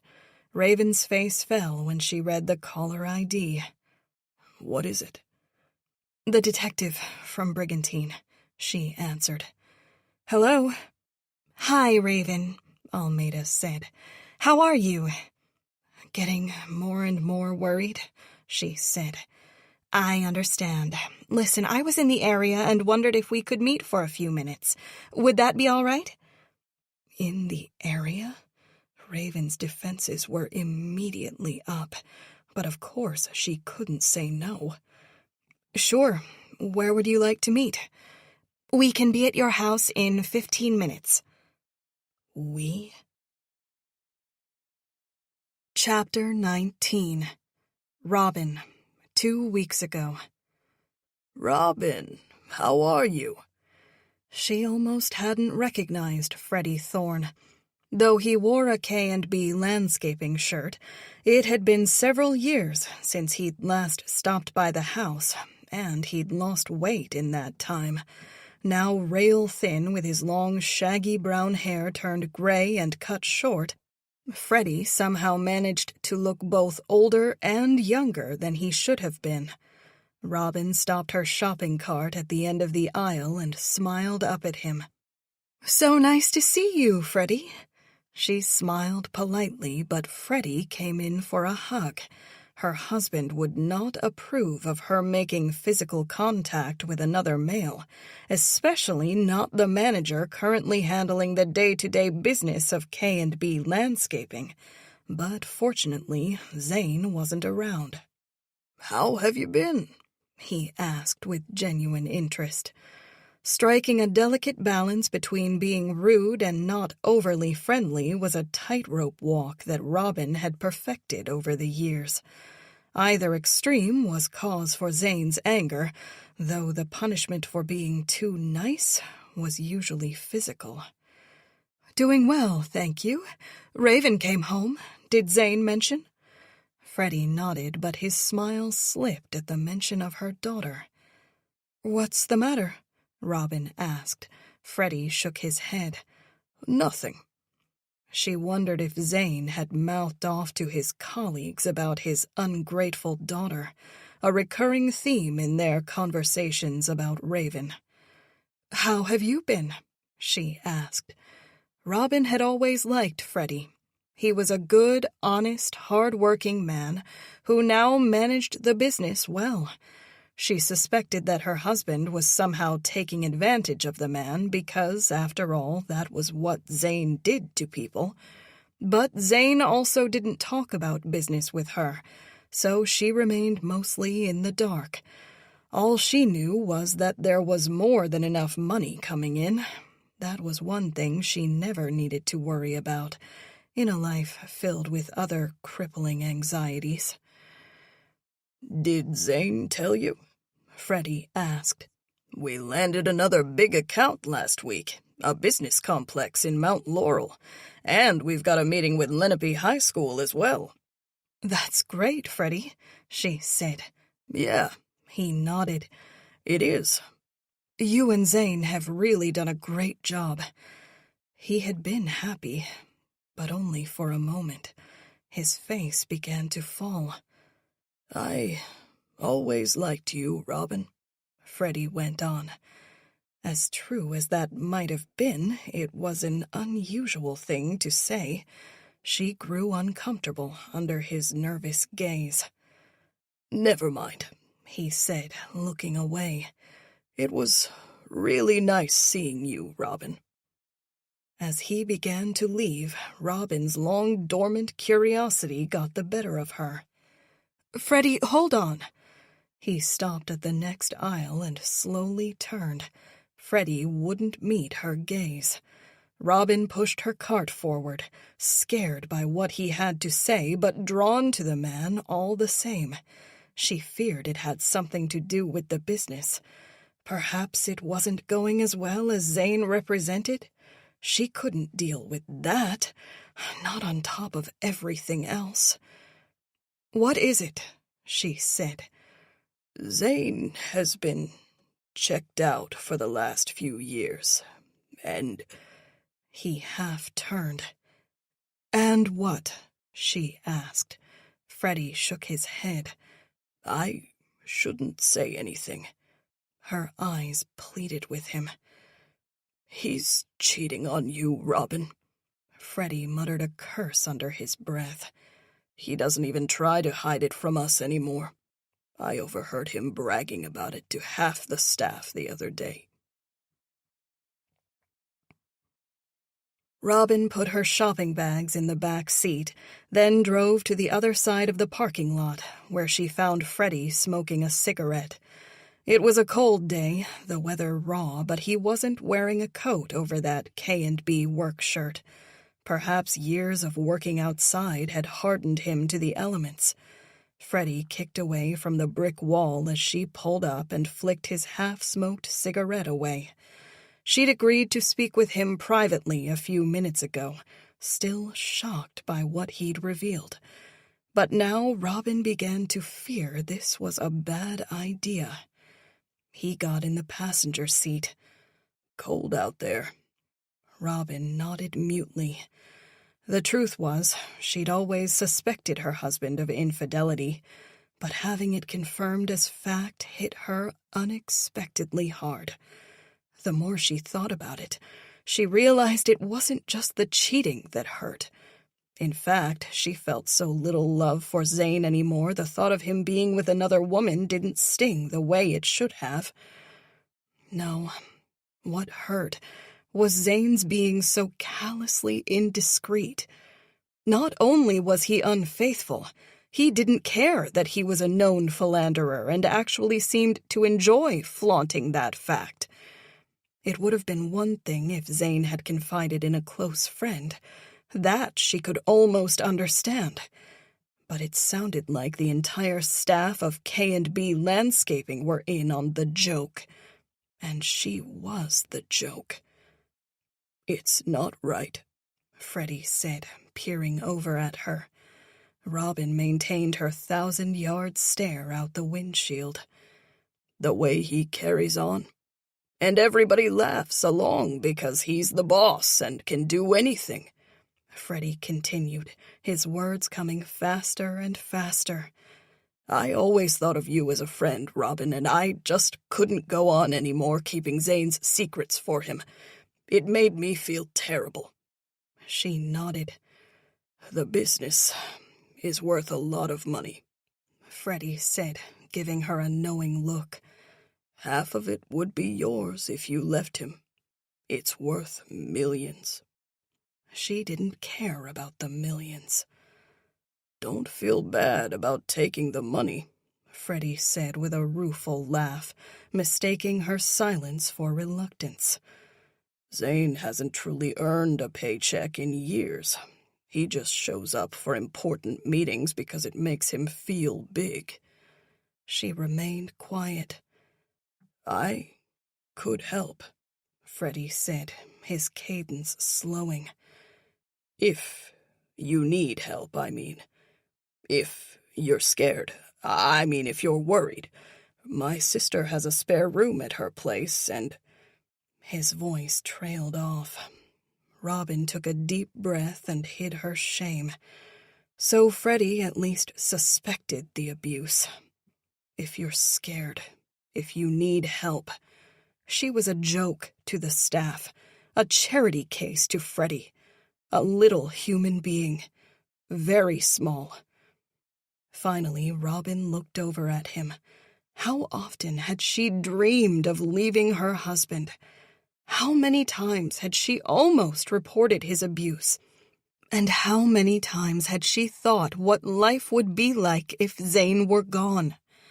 She had imagined accidents, something going horribly wrong at work, heart attacks, car wrecks, her husband getting drunk and falling or wrapping his car around a telephone pole, some rare, untreatable condition, cancer even. All horrible things.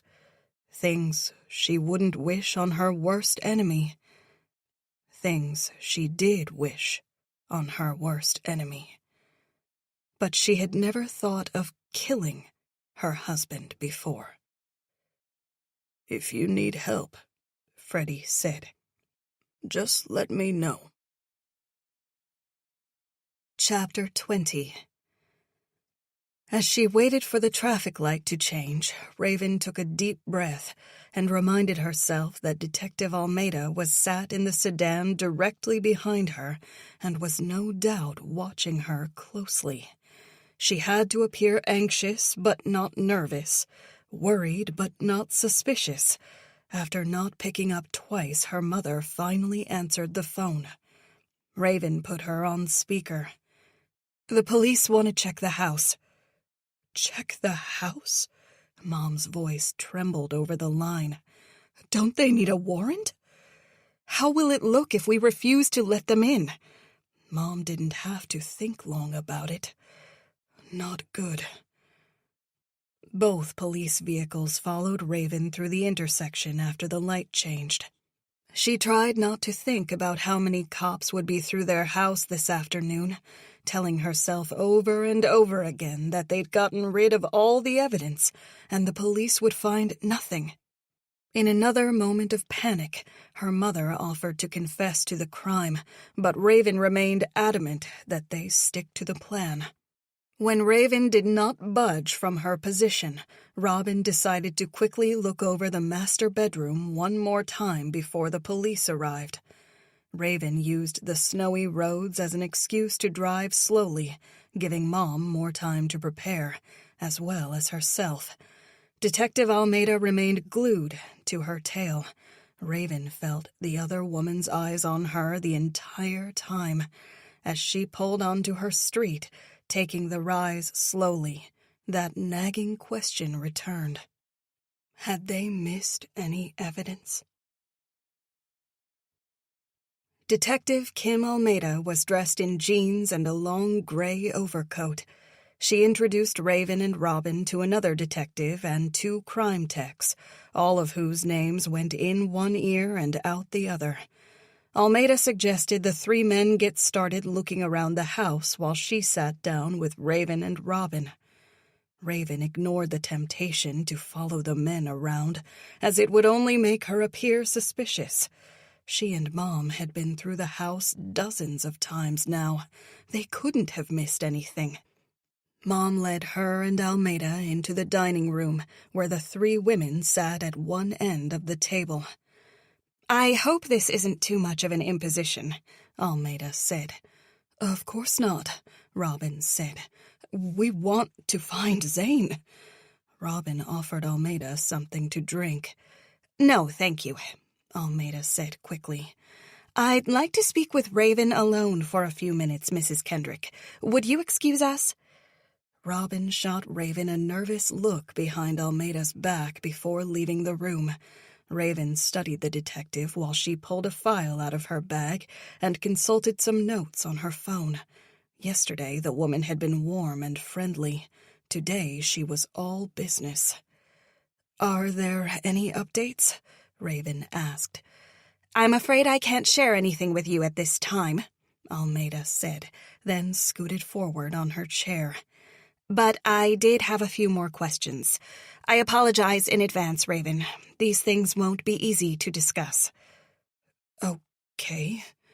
Almeida nodded before plunging in. When you mentioned your father's abuse yesterday, were you being completely honest with me? With a question like that, the detective might as well have slapped her. Of course I was. The thing is, Almeida said, one of the reasons I came by today was to speak to local law enforcement. Your mother never filed any complaints. Most abuse goes unreported. That's true, Almeida allowed. But the problem is, we do have several reports from your father. Raven's heart stopped. What? He called Tabernacle PD 3 times about your mother. Raven shook her head. That doesn't make any sense. Every call is documented. Your father even came in for an interview once. He was what? Raven swallowed hard. He must have been lying. Almeida continued, like she hadn't called her father a liar. Each time, he decided against pressing charges. That's because none of it was true. Did you ever see your father strike your mother? Raven fought hard to keep herself under control. She wondered why Mom hadn't told her about this, then figured her mother didn't know. It was just like her father to file phony complaints with the police, only revealing the secret when he needed to further manipulate her mother. I told you this at the station, Raven said. I saw him the one time. The one time. Almeida pondered this. But you also said you didn't see how the argument started, yes? No, but what does that have to do with it? Almeida shrugged. Maybe you missed something important. Context. What led up to your father doing that? When is it okay for a man to strike a woman? When he's defending himself? Have you seen my mother? Raven shook her head angrily. She's 5'3" and weighs 100 pounds. Daddy could pass for a linebacker. Are you taking any of this seriously? Almeida didn't answer. There's a reason he didn't press charges, Raven said. Because it's all a lie. Like you say, he's a large, athletic man. He might have been too proud to admit publicly that his tiny wife was assaulting him. No, Raven shook her head. That's not what happened. He must have contacted the police to get his version of the story out first. Those 3 times he called are probably close in time to bad altercations between him and Mom, I'll bet. Before she worked up the nerve to report him, he got out in front of it by making these things up. Almeida folded her hands. Your father didn't seek legal action because of your mother's conditions. He thought it better to continue her treatment instead and work things out with her. Conditions? What are you talking about? Almeida frowned, looking puzzled. Her mental health. She sleepwalks, Raven said. That doesn't make her crazy. Right, I know about the sleepwalking. Do you do that as well? Almeida asked. Raven got the feeling Almeida already knew the answer to the question. I've done it a few times, Raven admitted. By the way, is that condition treatable? Raven didn't know where the detective was going with this, but it struck way too close to home. Mom is on medication for it. Are you? Raven shook her head. Like I said, I've only done it a few times. What's it like, sleepwalking? Kim asked. It's not like anything, Raven explained. You don't realize you're doing it. What do you think you're doing? Why was she asking about this? Did they know that Daddy was dead? Did they already suspect her mother? Or her? Sometimes nothing. Other times you're acting out or think you're acting out what's happening in your head. How do you mean? Raven felt an immense tightening in her chest. I found Mom vacuuming downstairs one night. She was pushing the vacuum back and forth but had forgotten to plug it in. Really? That must be something, all right. What about you? What happens when you sleepwalk? I don't ever remember doing it. My roommate could never wake me up. The few times it happened, she coaxed me back to my bed somehow. I woke up the next morning with no idea. That must be scary. Raven decided not to share the story of her waking up one morning on a park bench near their apartment, a homeless man eyeing her strangely from only 10 feet away. The memory still sent shivers down her spine. Like I said, I don't usually realize I've been doing it, Raven said. So if you'd been sleepwalking, say, Monday night, you'd have no idea? Raven felt the trap closing before the detective had finished the question. I guess not, but I don't have any reason to think I was. I woke up in my bed. You usually wake up somewhere else? Kim asked. I don't usually do anything, Raven answered. I've sleepwalked maybe 4 times in my life. Almeida nodded thoughtfully. Why are you asking me about this? Background is all. Now, back to your mother. You say she's medicated? Yes, Raven said. Sounds like she has it worse than you. What else did she used to do in her sleep? Raven tried not to think about that night she'd found Mom, hovering outside the door to the master bedroom, running a kitchen knife up and down the wood, like she was carving a turkey. Usually things around the house, passing the vacuum, but most of the time she's just walking around, not doing anything. Must have been scary. When I was younger it was, sure, Raven said, but now I know it's harmless. Sorry to have gone off on a tangent there, the detective said, but a moment ago I wasn't referring to your mother's sleepwalking. Raven was having trouble keeping up with Almeida. She frowned in confusion. Oh, Almeida stiffened. I apologize, but I thought you knew. Knew what? Your mother was diagnosed with intermittent explosive disorder years ago, Almeida said. Raven had never even heard of the condition before, nor did she know how to respond. Who told you that? I'm sorry, Almeida answered, but I can't share that information with you. Raven stood. This is unbelievable. We came to you for help. My mother shared the most intimate and embarrassing details of her life, only for you to accuse her of being the abuser in their relationship? Almeida remained aggravatingly calm. I'm sorry, Raven, but in a missing persons case, I have to explore every angle. Raven glared at her. Almeida was unfazed. Did you know that your father is having an affair? Raven swallowed hard, pretending to be upset about it.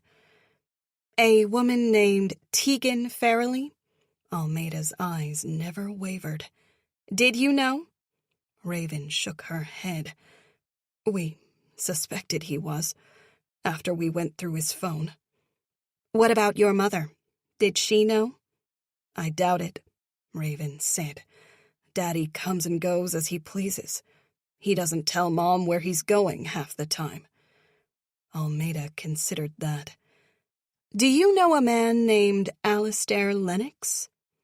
Raven sat back down at the table, giving herself extra time to respond. I think he went to school with my parents. The detective regarded her.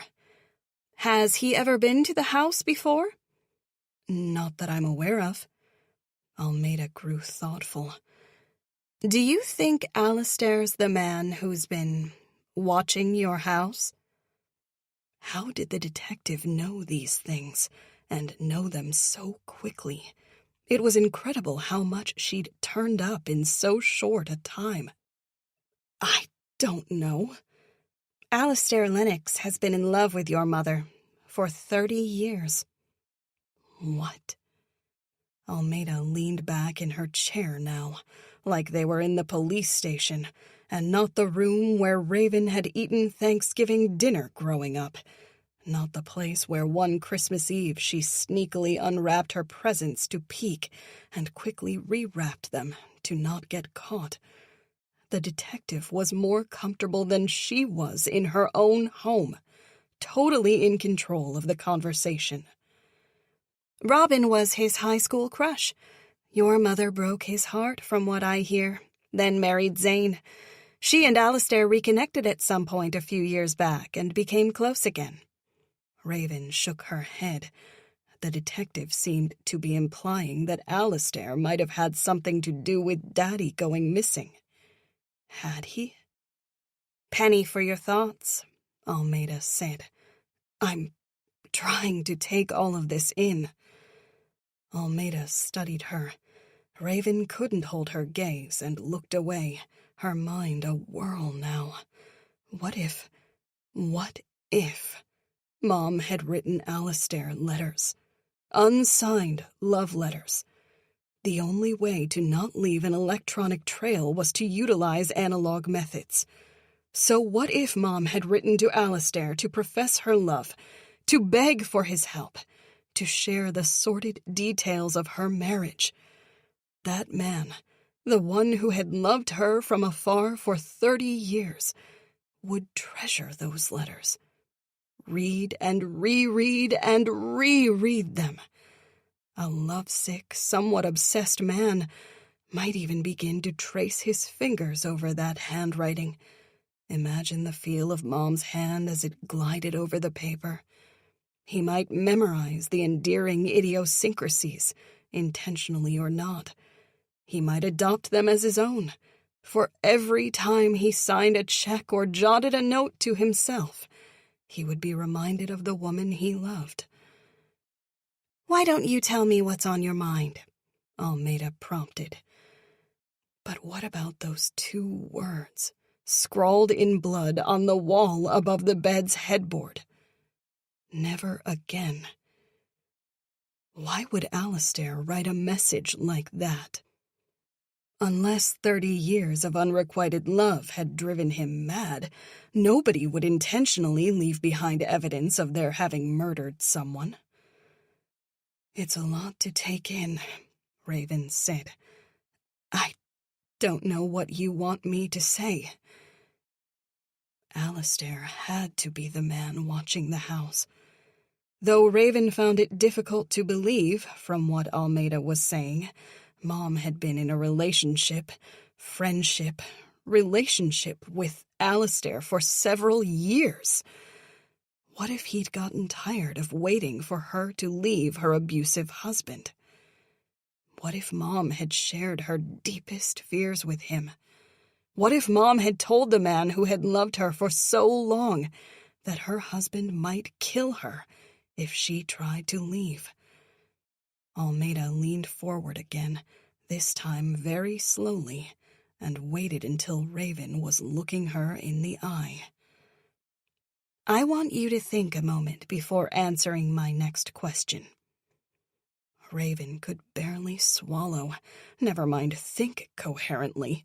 She felt like an idiot now, having thought she could act her way out of legal troubles and fool competent police officers.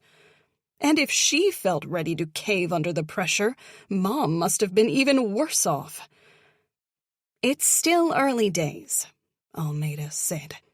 I have several leads to follow, but once I get deep into an investigation, the district attorney is less likely to offer any deals. After we put in the work, he doesn't see the point. Raven couldn't believe she was hearing this. Did the detective honestly think Raven would give up her own mother? So, before we get to that point, I want to ask you a question. Take a moment to think about it first. Raven nodded. Almeida seemed only a few inches away from her now. Is there anything you'd like to tell me, Raven?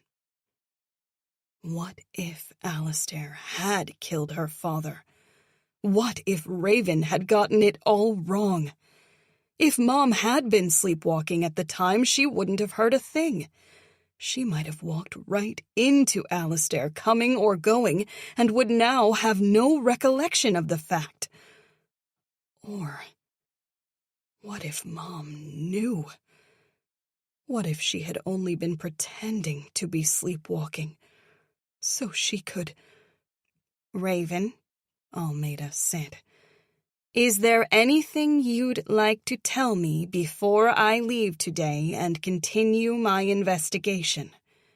Remember, the window for helping us out is closing. If you know something, you should tell me. It took Raven a moment to find her voice. No.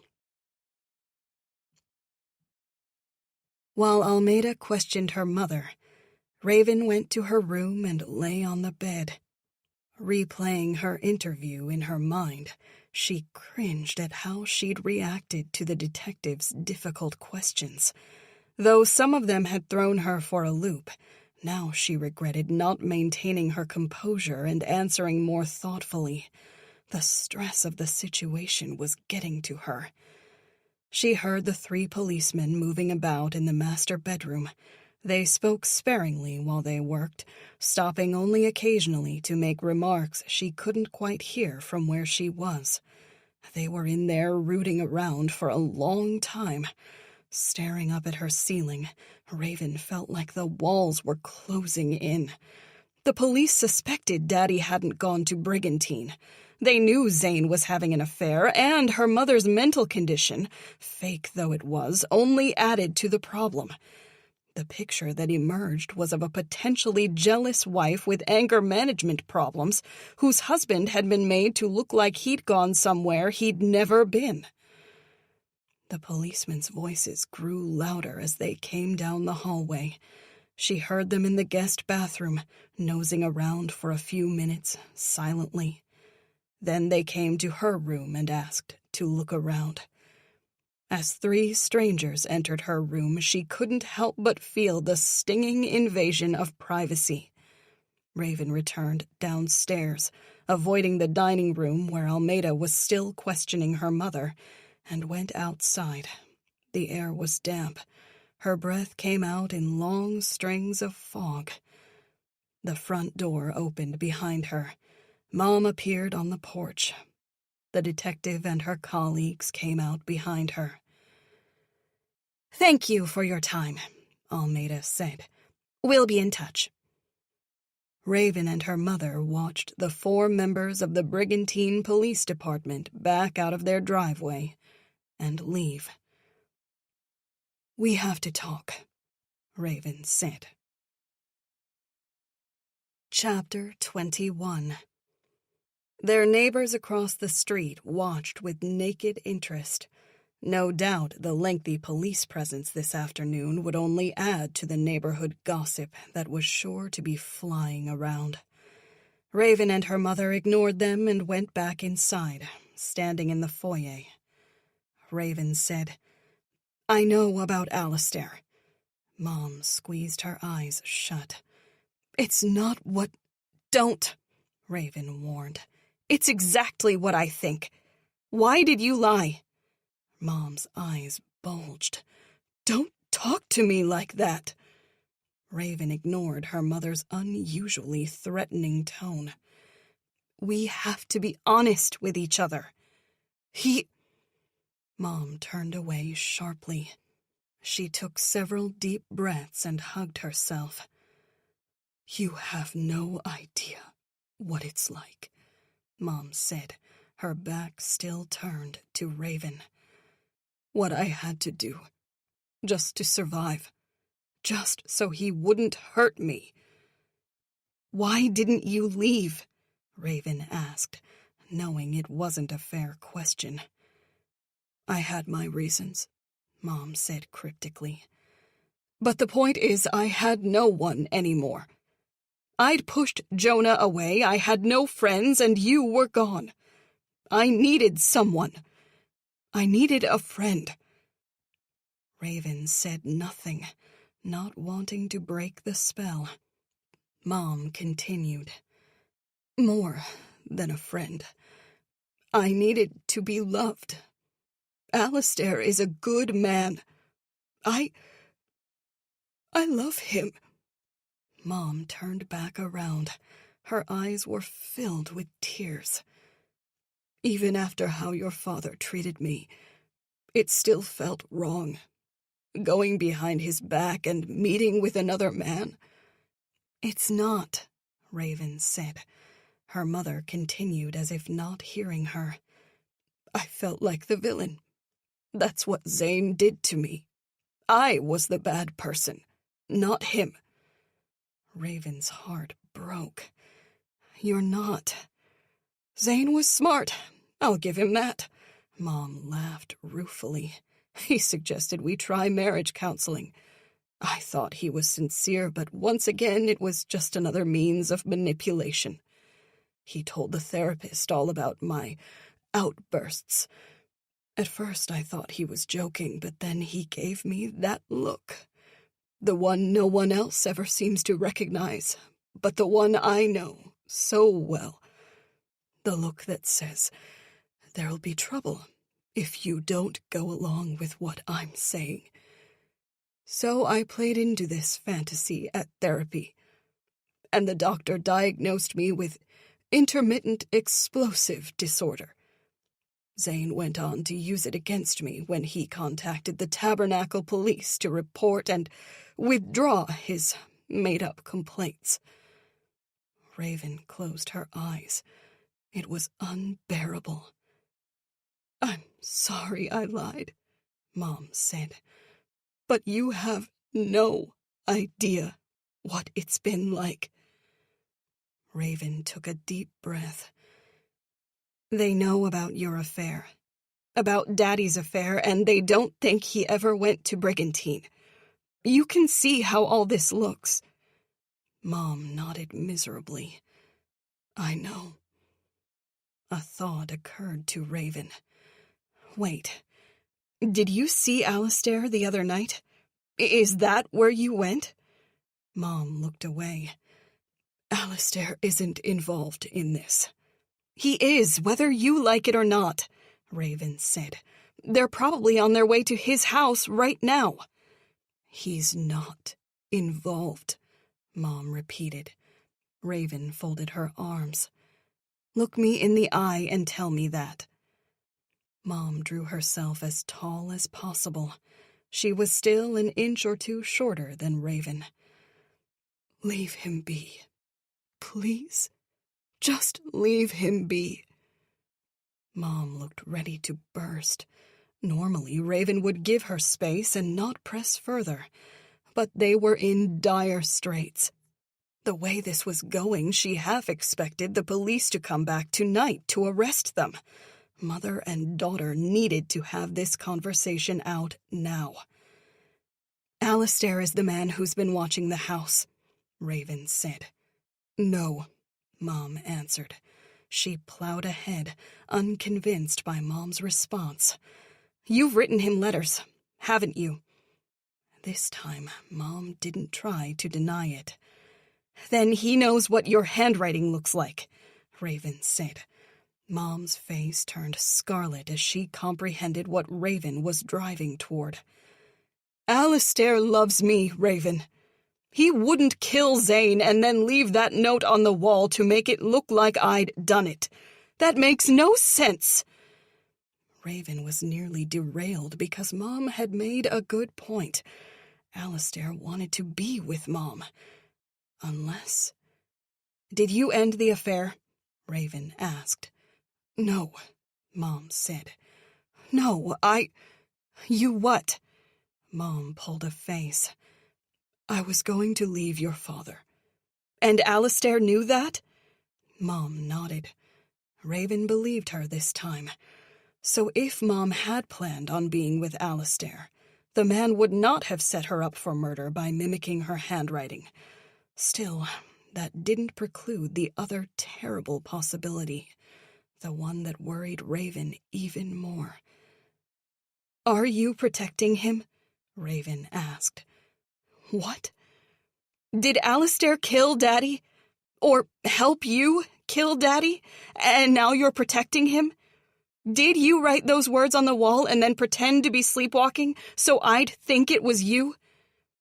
Mom was speechless. "Just tell me the truth, Mom," Raven said. "The police are circling like sharks, so we need to be completely honest with each other." "Alistair would never. And I wouldn't," Raven pounced. "But you would, Mom. You've been protecting Daddy all these years." "How dare you?" Mom snapped. "You have no idea what sacrifices I've made. I stayed with him for you." Raven held out a palm. "You can't put that on me, Mom." "You have no idea," Mom repeated. "How many times I dialed 911 but stopped short. How many times I drove to the police station. How many times I called and withdrew my complaint. How I met with a detective once, and your father spotted us in the coffee shop. Every time, I changed my mind because I was worried about what would happen to you."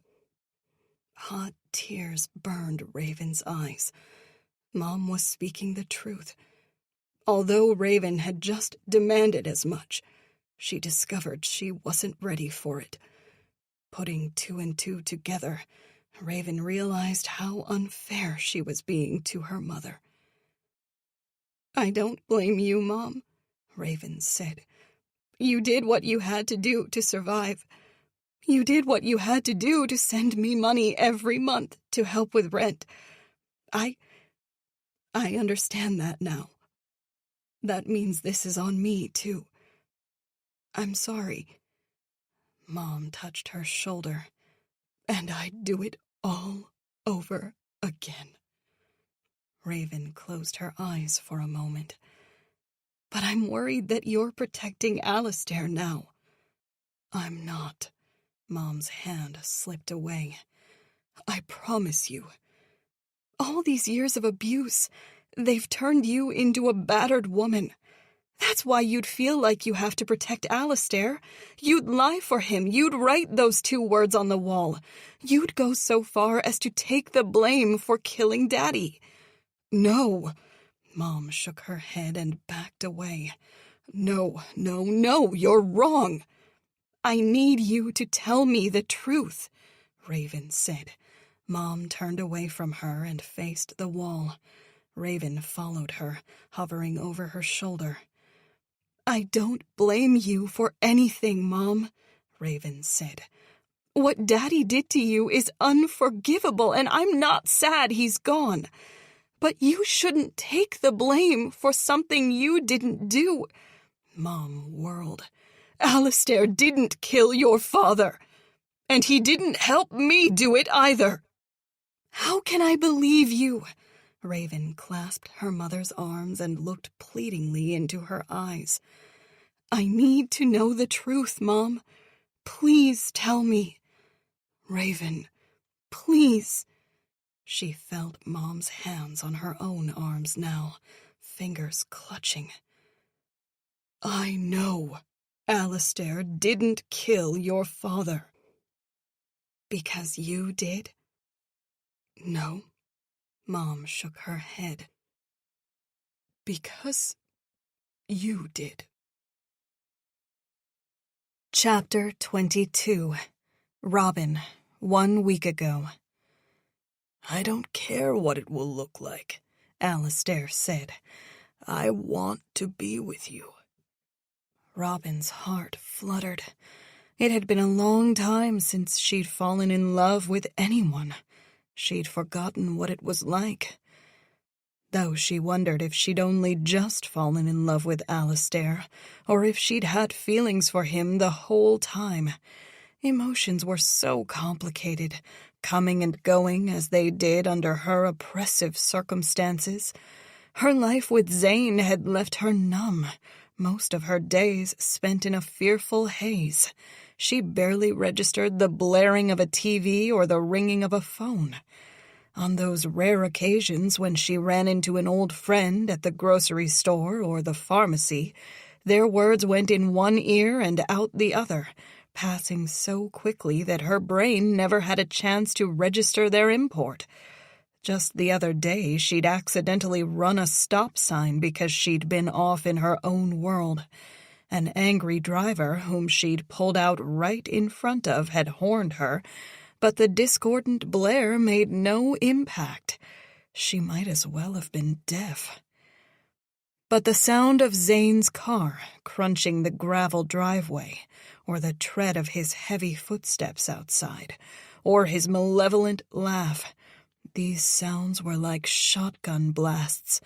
The creak of the front door, the way he announced himself as he came in, those were like nails on a chalkboard. She no longer drank, because the stench of alcohol was now associated with so many terrible things. The instinct for self-preservation had heightened her sense of smell so much that she could pass for a human breathalyzer. With one whiff, she could tell with startling accuracy how much her husband, with his mythical tolerance, had had to drink. But now, standing before a lovesick Alistair, who stared at her with those puppy-dog eyes, all her senses were coming back online. She was aware of the scrape of chairs in the lounge, the hiss of the coffee machine, the gentle laughter hooted by a group of friends at a nearby table. As she proceeded down the mystery and thriller aisle of the bookstore, the colors and titles of the novels she passed popped, called for attention. She stopped at the end of the row, and after checking for eavesdroppers, she turned to face the man who had just admitted to loving her for 30 years. "I want to be with you too," she said, admitting out loud what she had known for quite some time. "But Raven's just come home. She has to get settled. Then—" "She can live with us," Alistair blurted out. "I've got plenty of room." "It's a lot to ask," Robin said, though she desperately wanted to take him up on the offer. "I'm worried about you," he said. "You're risking your life by staying there." "Shh." She looked around again, worried someone would overhear.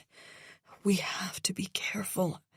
"Screw being careful," he said. "Where has that gotten you?" "Alistair—" He seized her, and before she realized what was happening, his lips were upon hers. He didn't kiss like her husband. Zane liked to smash her face, gnash her teeth, and grind his alcohol-touched lips against her. There was force and passion behind Alistair's kiss, but he was gentle and considerate. She realized a moment later that his hand was on the back of her head, and she pressed her body against his. "Tonight," he said. "Leave tonight." "I can't." "I'll come get you," he said. "What about Raven?" "You told me she's safe. He's never hit her before, right?" "Yes, but—" "But what?" He smiled and gripped her hands. His palms were so warm. "Once she knows what's happened, she'll come to live with us. Or I can help her get an apartment, whatever she wants. I have money. You don't have to worry about that." Robin's throat tightened. "You'd do that?" "I'd do anything for you." Her mind was racing as quickly as her heart.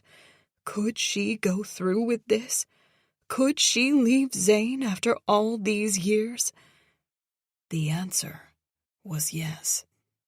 "You said he goes to the VFW for Monday Night Football," Alistair said.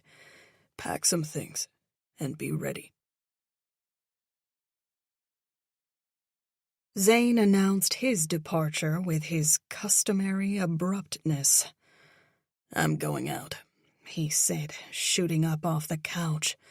"Headed over to the spot to drink with the guys and watch the game." "Okay," she said. He stopped on his way out of the living room. "What's with you?" "Me?" "Yeah, you. Is there anybody else in here?" He looked around and laughed like she was the world's biggest idiot. "You. What's your deal?" "I don't know what you're talking about." "You've been acting weird all night." He came up behind her on the couch and rapped the top of her head with a knuckle. "What's going on inside that brain of yours?" "Nothing." She kept her eyes down on the half-finished crossword puzzle, but his proximity had rendered her illiterate. Unable to read any of the unsolved clues, she pretended to be deep in thought. "Hey." He knocked on her head again, harder. "I'm talking to you, Robin. Look at me." Like the dutiful and long-suffering wife she was, Robin folded the crossword book and put it on the coffee table, then rose and turned to face him. The whole time she was expecting a little hit.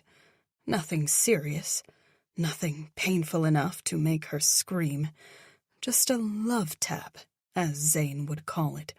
A gentle, hurting reminder of her place in this relationship.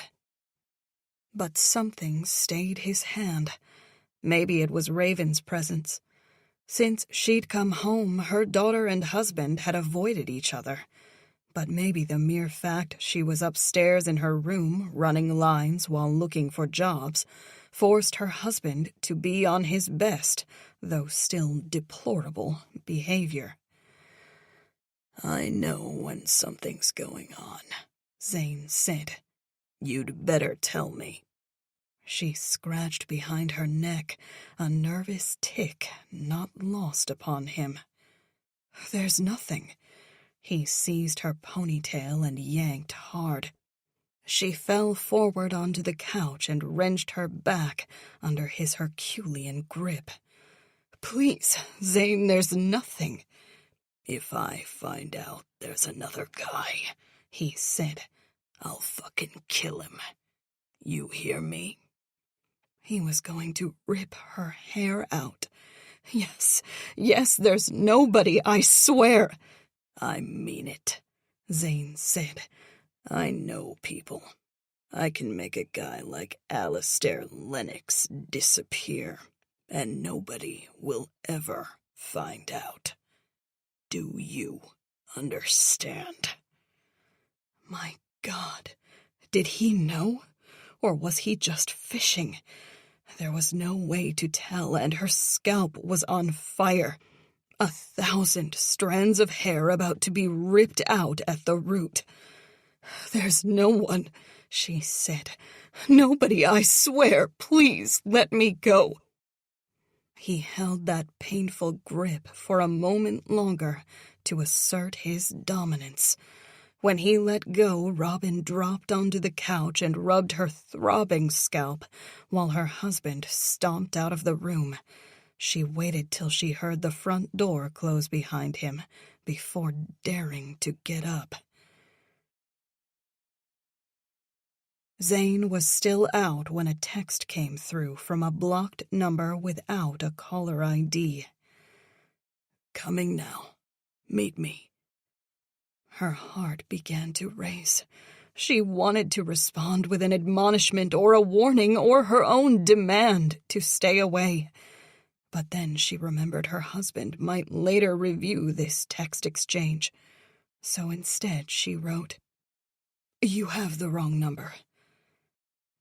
Robin hoped that admittedly veiled reply would send the right message.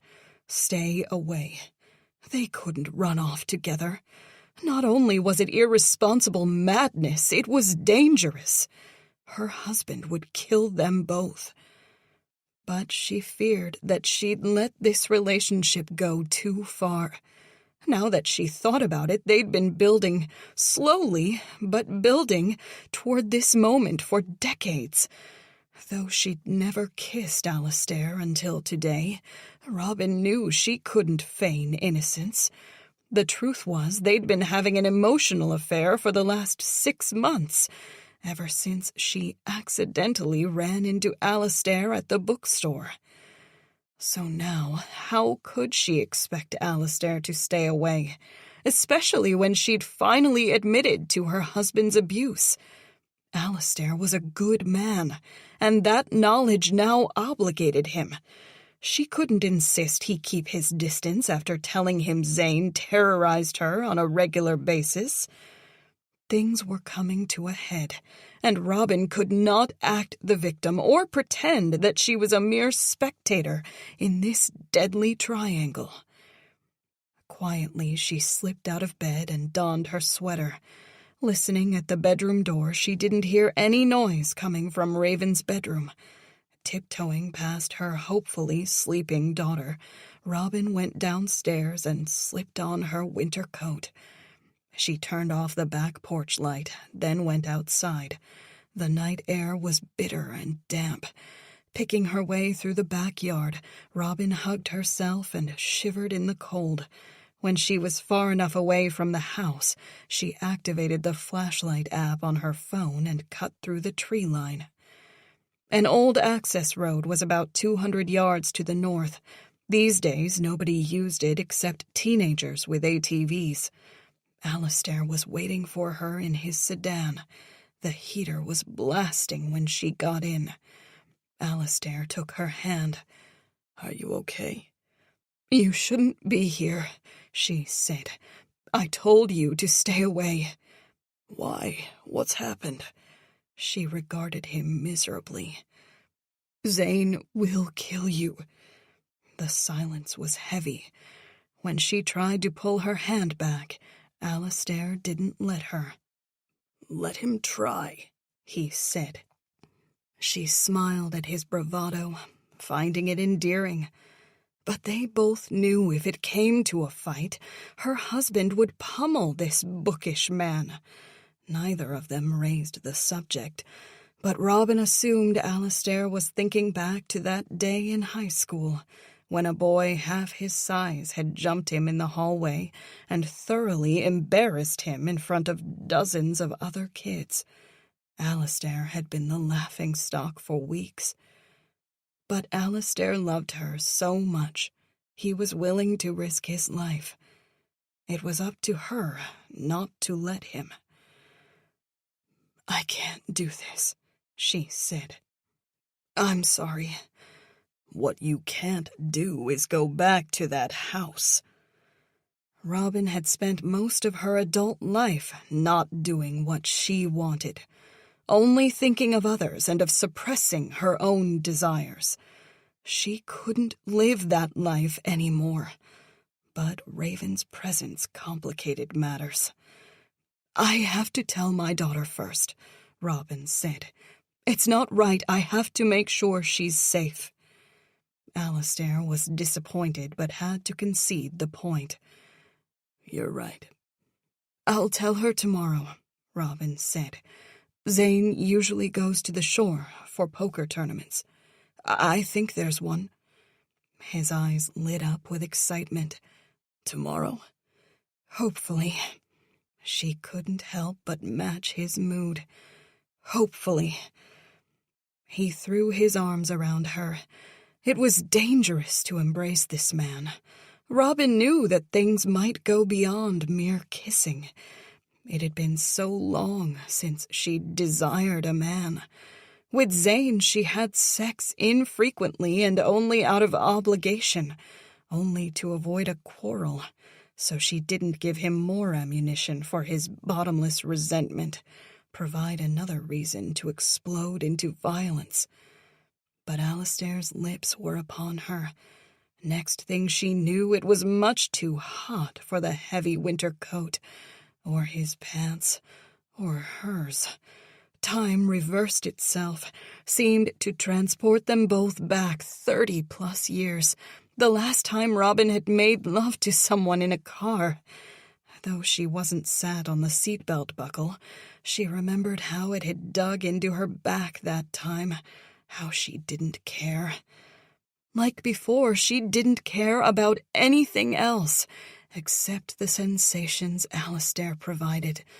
He was so gentle with her, tender. None of the men she'd known had ever been like that. Those 2 boys in high school had been vigorous, but inexperienced and too in their own heads. That one man she'd met at her first job had left her own enjoyment up to her.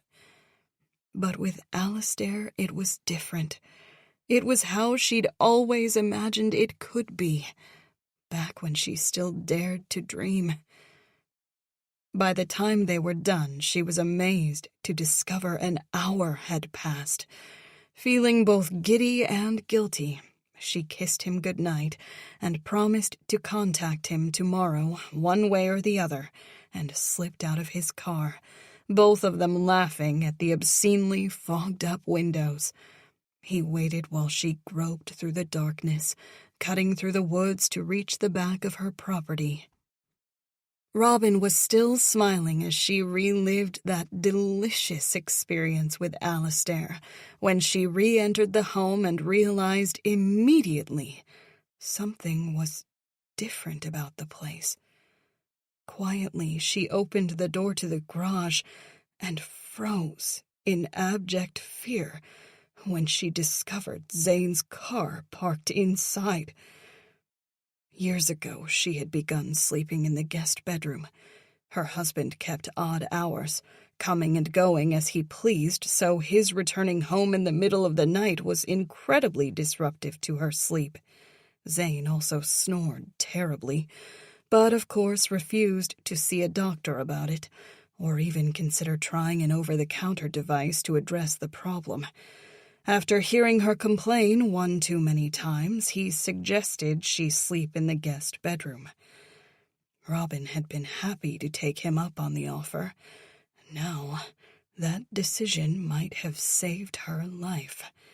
Her husband was not in the habit of waking her up. She hoped this wasn't one of those rare occasions where he'd stumbled into the guest room, drunk and horny. The house was quiet.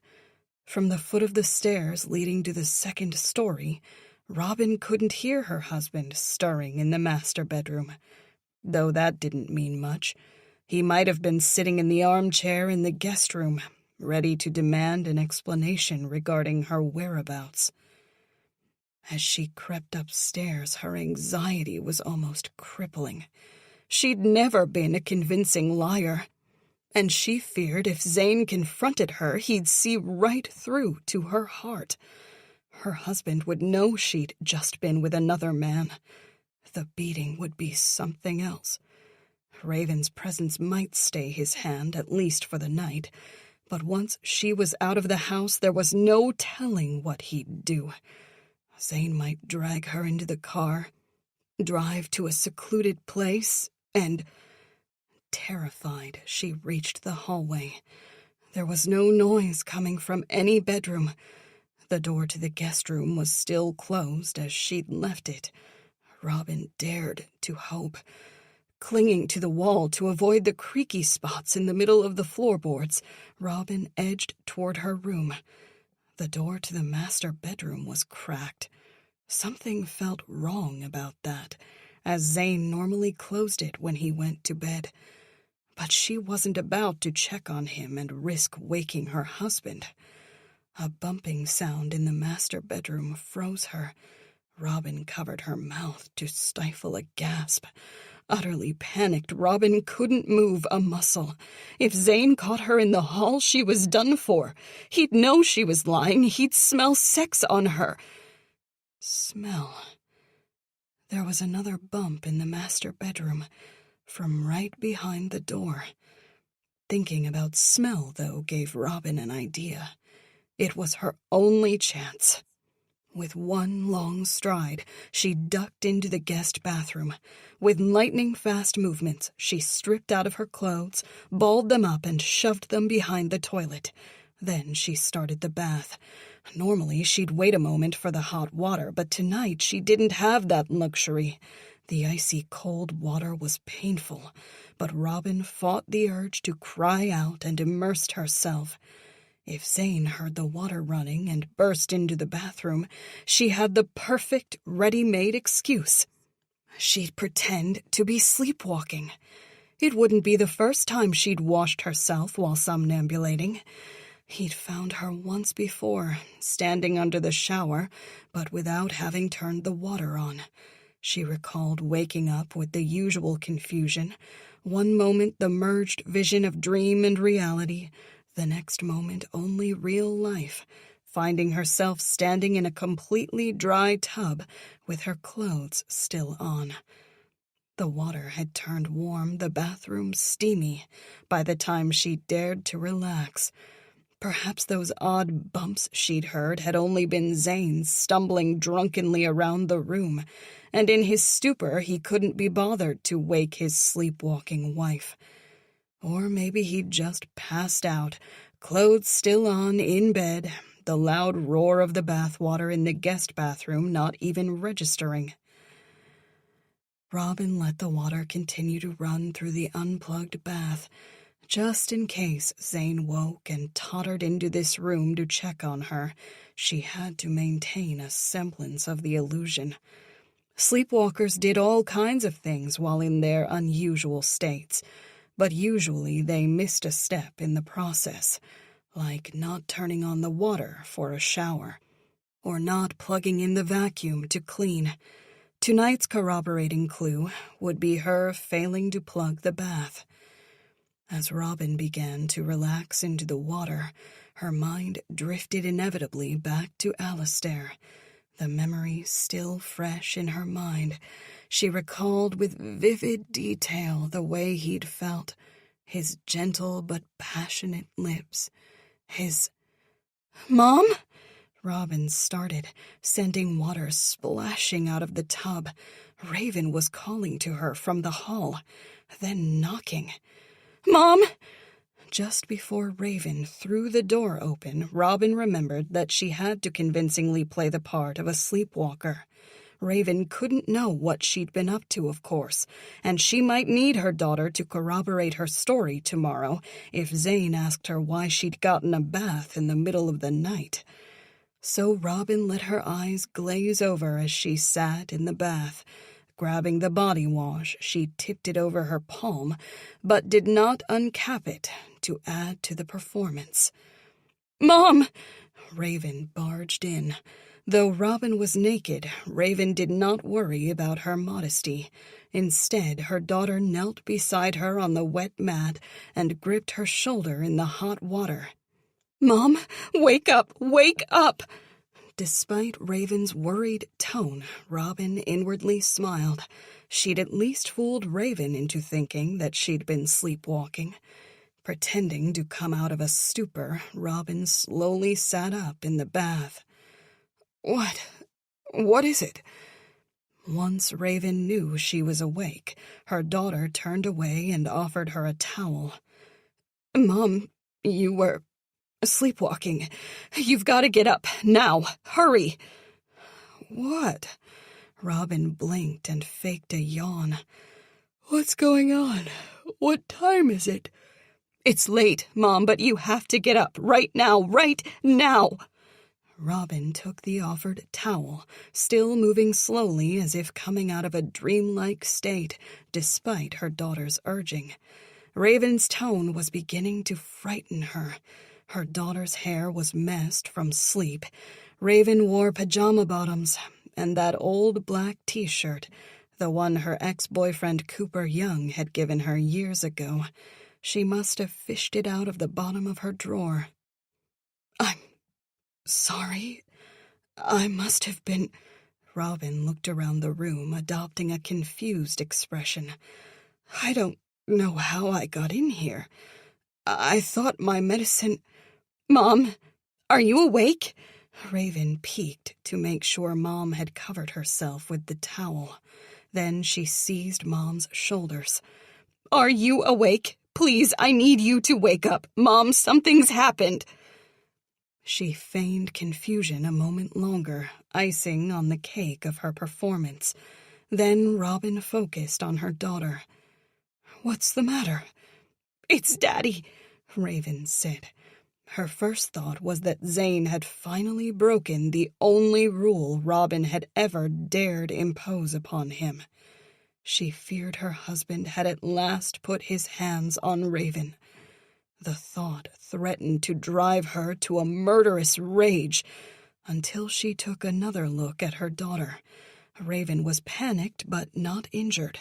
Though wide awake, she appeared to have just woken up, that residual puffiness around her eyes still lingering. "Did he hit you?" Robin asked, wanting to be sure. Raven frowned. No, it's not that." Robin wondered if Zane had suffered a heart attack, or there'd been some other accident in the home. His heavy drinking finally catching up with him. With not a little joy, she considered the prospect of Zane being gone. All her problems suddenly gone, too. A terrible thought, one she felt guilty over, but nevertheless one that brought her a savage peace of mind. Raven was wrapping a bathrobe around her and now taking her hand. Whatever had happened, it had robbed her daughter of the power of speech, and Raven could only show Robin. In the hallway, Raven led her toward the master bedroom. She recalled that feeling from only a few minutes ago, seeing the door cracked open and thinking that odd because Zane always closed it before he went to sleep. Robin instinctively slowed. Sensing that something had gone terribly wrong, she tried to pull back from that bedroom. But Raven was insistent. She turned with wild, pleading eyes to look back at Mom in that electric darkness. The light spilling out of the guest bathroom provided just enough illumination for their eyes to meet. Caught in her daughter's stare, Robin surrendered to Raven's will and followed her toward the bedroom. Raven stopped in the doorway, blocking the terrible view. She swallowed hard before taking out her phone. The flashlight app was active, and Raven played it into the room. "The running bath woke me up," Raven said. "I came out to check on you, thinking you were sleepwalking, but Daddy's door was open and something didn't feel right." Somehow, Robin already knew what she was going to find. "Watch where you step," Raven said. She followed her daughter at last into the master bedroom. At first, her mind could not make sense of what she was seeing. Her eyes were working fine. Robin was able to take in the whole scene and focus on the salient parts. She could see her husband, splayed on the bed in just his boxer briefs, his beer belly distended from yet another night of heavy drinking. She could see the blood on his chest and how it had run down the sides of his torso. She could see that unmistakable slash in his neck, a second mouth under his chin, a big, red, ugly mouth. A horror of blood and viscera, and other things never meant to be outside of the body or seen by another living soul. "He's dead," Raven said. "He was already dead when I—" Robin heard her daughter speaking. Her ears, like her eyes, were working fine. But again her mind could not comprehend the incoming stimuli intelligibly. Raven played the light from her phone onto the wall above the headboard of the bed. In big letters, inked presumably in her husband's own blood, was an ominous 2-word message, which simply read, "Never again." Robin made a guttural cry, the sound of a wounded animal just trapped who intuits in that primal way that they will soon be dead. "Mom," Raven said, casting her a miserable glance. "You were sleepwalking." The import of Raven's words did not strike Robin for a moment, but then her eyes took in those 2 blood-scrawled words on the wall above the headboard. Never again. It was not Robin's doing, but it was, impossibly, her handwriting. It was the lowercase r, Robin's idiosyncratic manner of cursive. When finishing the letter, she had always left the end of the R in the air, as opposed to bringing it back to the bottom of the line as they had taught in school. One of her grade school teachers had given her a bad score on her handwriting exercises because of it, but Robin could never bring herself to change how she wrote that letter. To her, it just didn't look like an R. But it was more than just that one letter. A person's penmanship evolved with age. Over time, Robin had reverted to block printing certain letters, like the V and the G written on that wall. It was her handwriting. It was hers. And yet, she hadn't murdered her husband. Though, in her darkest imaginings, never to be shared with anyone, she had dreamed of doing it. Not because she was a cold-blooded killer.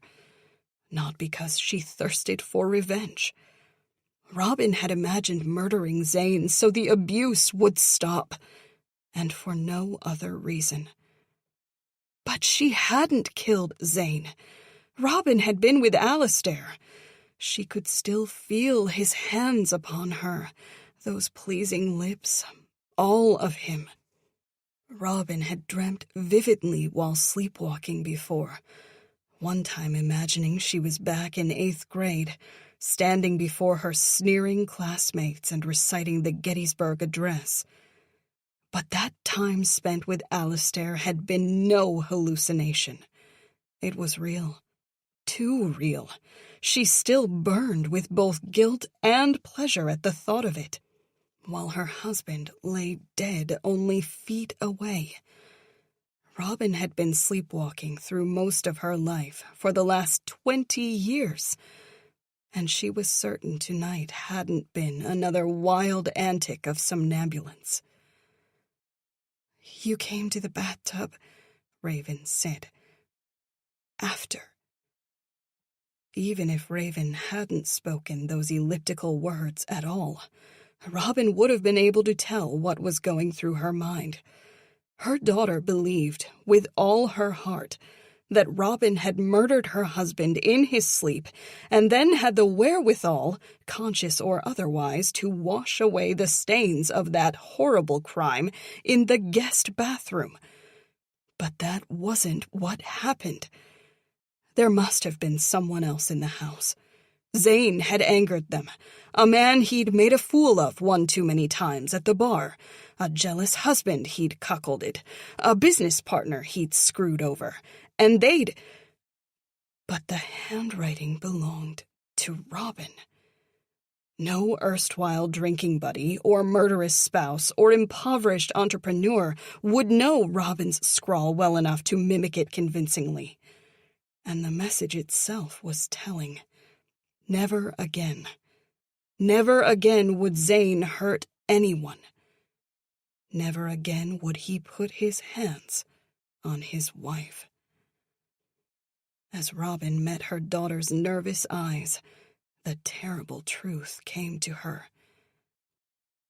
She pictured Raven, aged 9, complaining about her 4th grade homework, Her precocious daughter had correctly pointed out it was a waste of time for her to learn cursive. When she was old enough, she'd simply use a laptop to take notes. Cursive would be no more.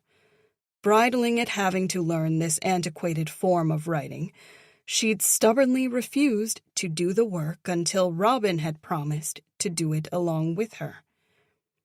"Your R's are funny," Raven had said, going on to imitate her. Robin had warned that the teacher might give her a poor grade if she didn't make the R the way she was supposed to, but her daughter had refused. And later, she pictured herself writing those long letters.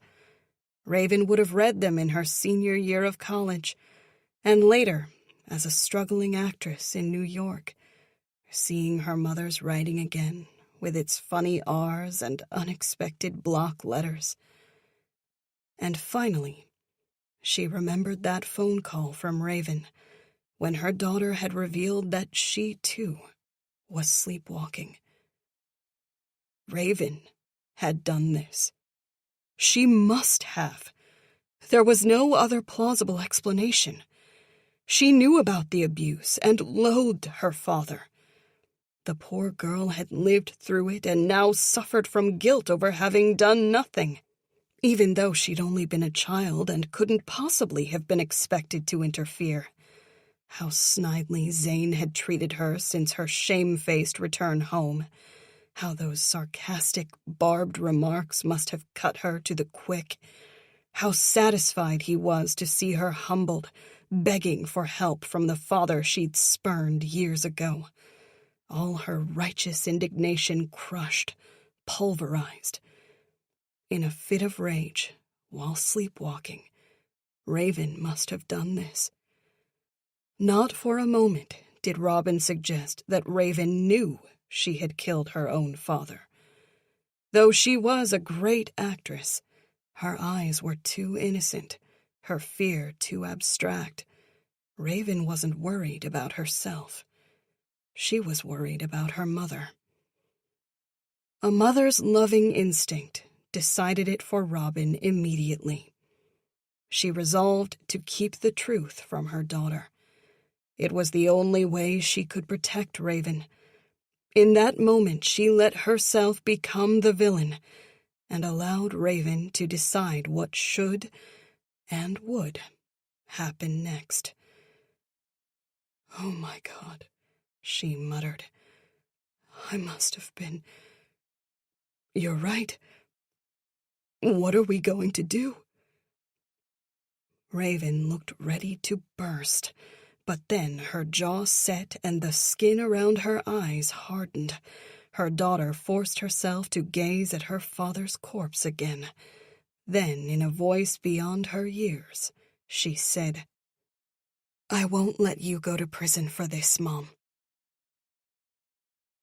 Chapter 23. Raven stumbled backward as if she'd just been stabbed herself.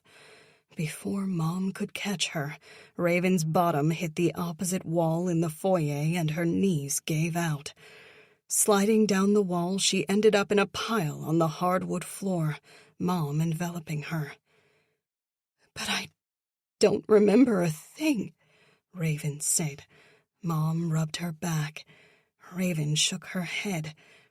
"I would know if I—" She didn't complete the thought because she knew it was a weak argument. Sleepwalkers never remembered what happened while they somnambulated.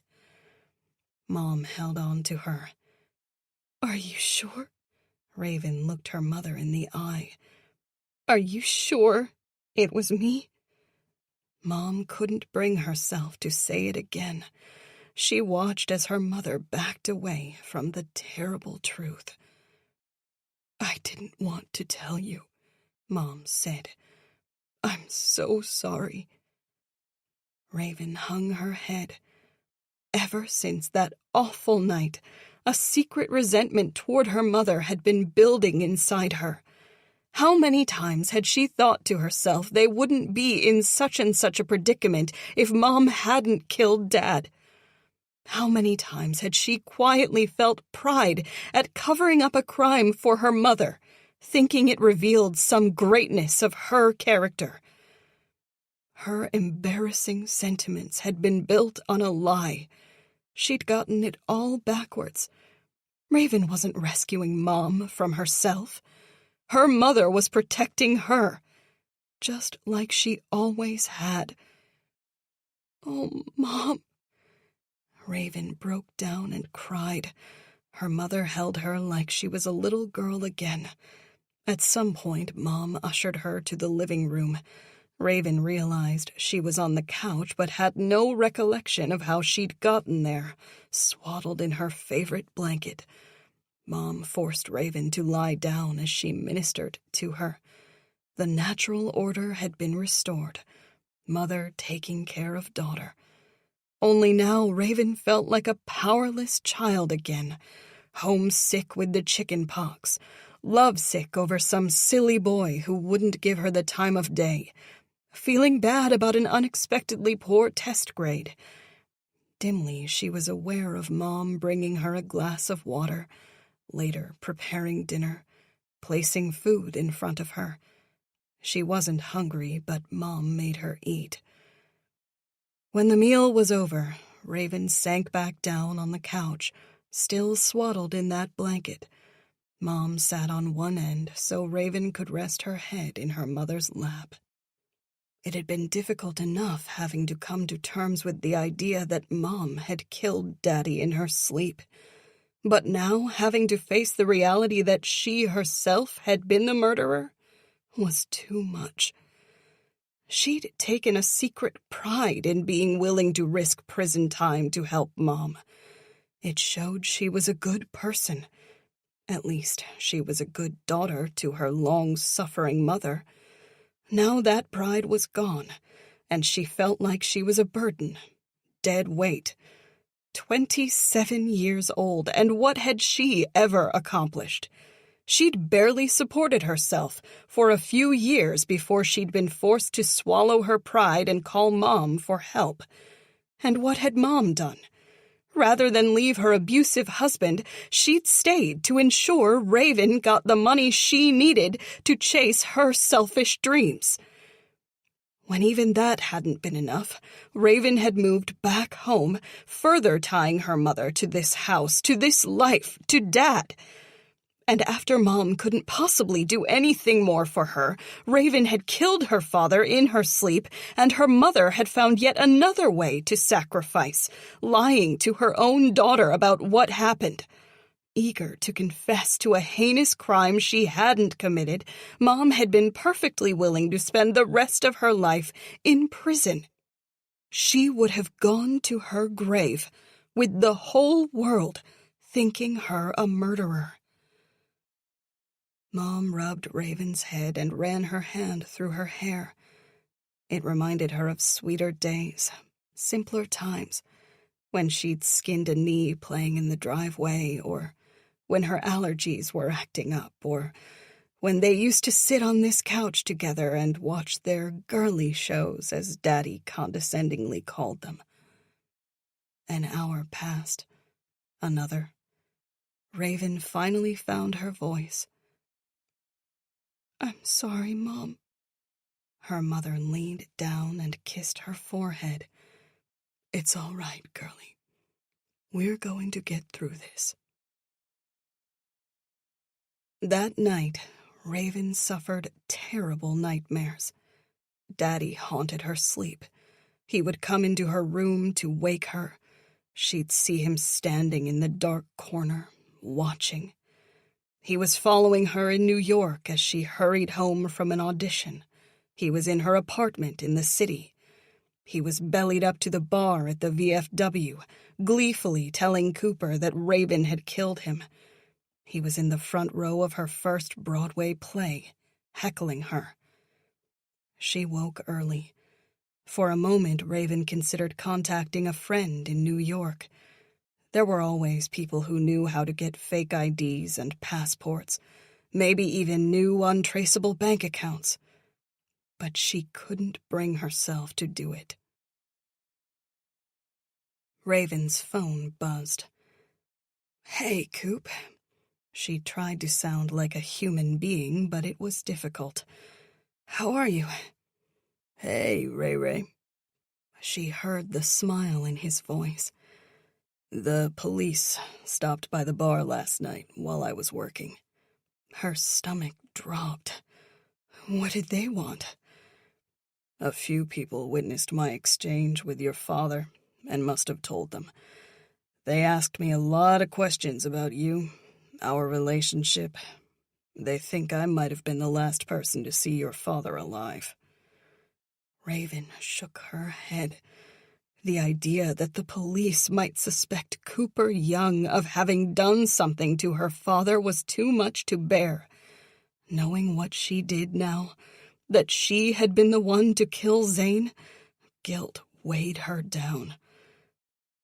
"I'm sorry," she said. "Are you all right?" he asked. "You don't sound yourself." "I'm fine." She bit back tears. "Everything is just getting to me." "Ah, hell, I didn't mean to make you upset." "No, I'm glad you called." "You don't sound it." The urge to blurt out the truth nearly overwhelmed her. "Hey, can I call you back later? We're about to sit down to breakfast." "Are you sure you're okay?" She laughed. "Definitely not." He grew serious. "What can I do?" "Just let me call you later, okay?" "I'll be around."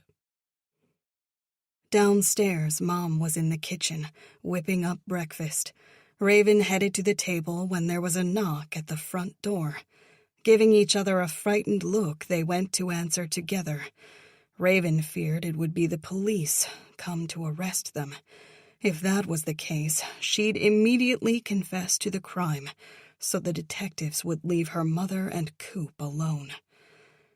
But it wasn't the police. Uncle Jonah stood on the porch when they opened the door. "Robin."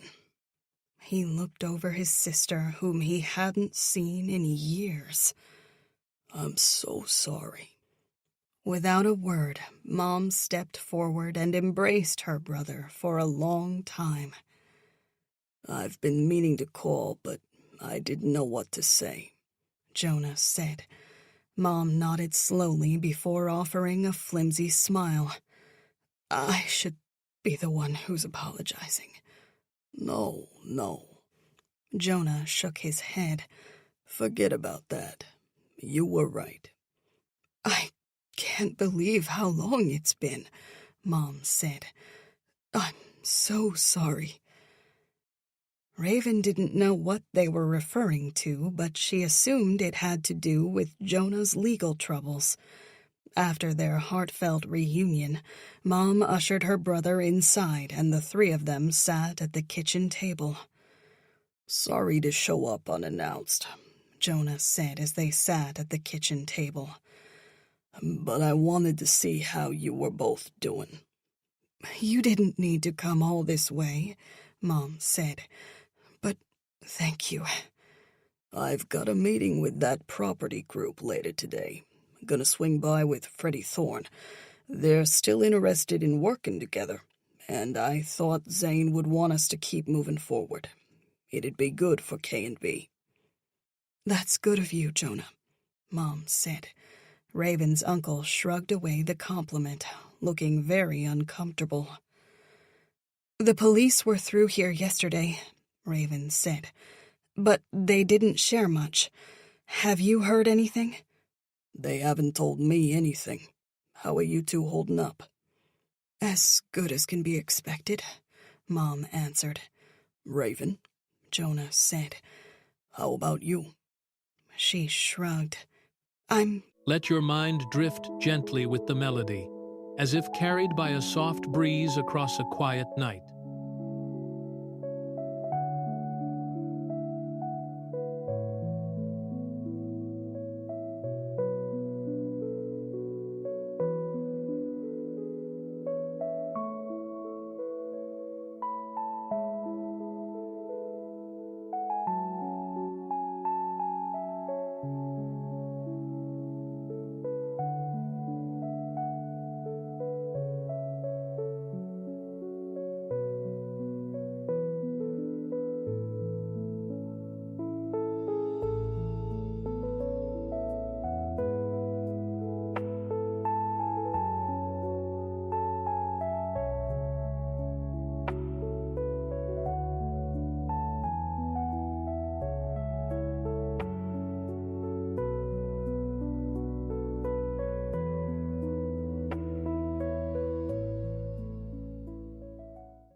coping. He nodded sadly. Mom rubbed his shoulder. I was just making eggs and bacon. Would you like to join us? I don't want to impose. Your family, Jonah, Mom said. It's no imposition. Mom went to the stove and worked on breakfast. Jonah gave Raven a concerned look. You don't look yourself. Are you getting any sleep? Not much, Raven admitted. Me neither. Jonah shook his head. I'm beginning to really worry. Raven said nothing. Sorry, a stupid thing to say. Raven changed the subject.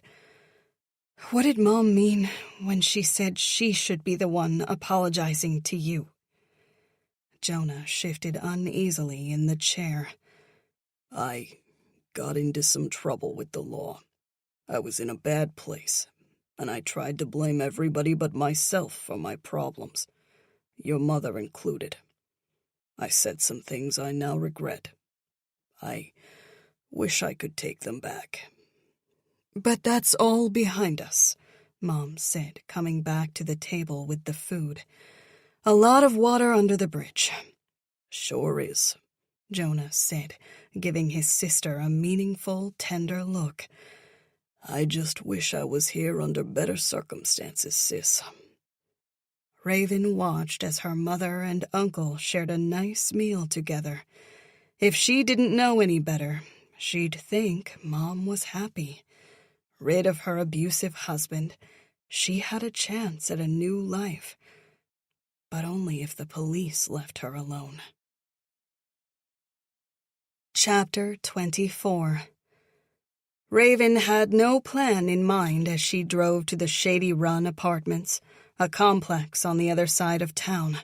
She had no idea what she'd say, how much she'd tell him, if she wanted his help or not, if she wanted to leave town. She knew she still had feelings for Coop. Maybe they'd never gone away, and she had to let him know that, just in case everything went horribly wrong. A blue sky appeared overhead in what felt like the first time in months. A hard wind sent sparse, thin clouds scudding. She parked in the bumpy parking lot, the pavement cracked in places from bulging tree roots attempting to resurrect. The complex was one rectangular building with about 20 units accessed from the outside. Following the one sign out front, she located apartment number 17 on the right side. The 3 stairs leading up to the door were uneven and coming apart. The thuggish wind pushed her around and seemed to slice right through her coat as Raven tapped the bell.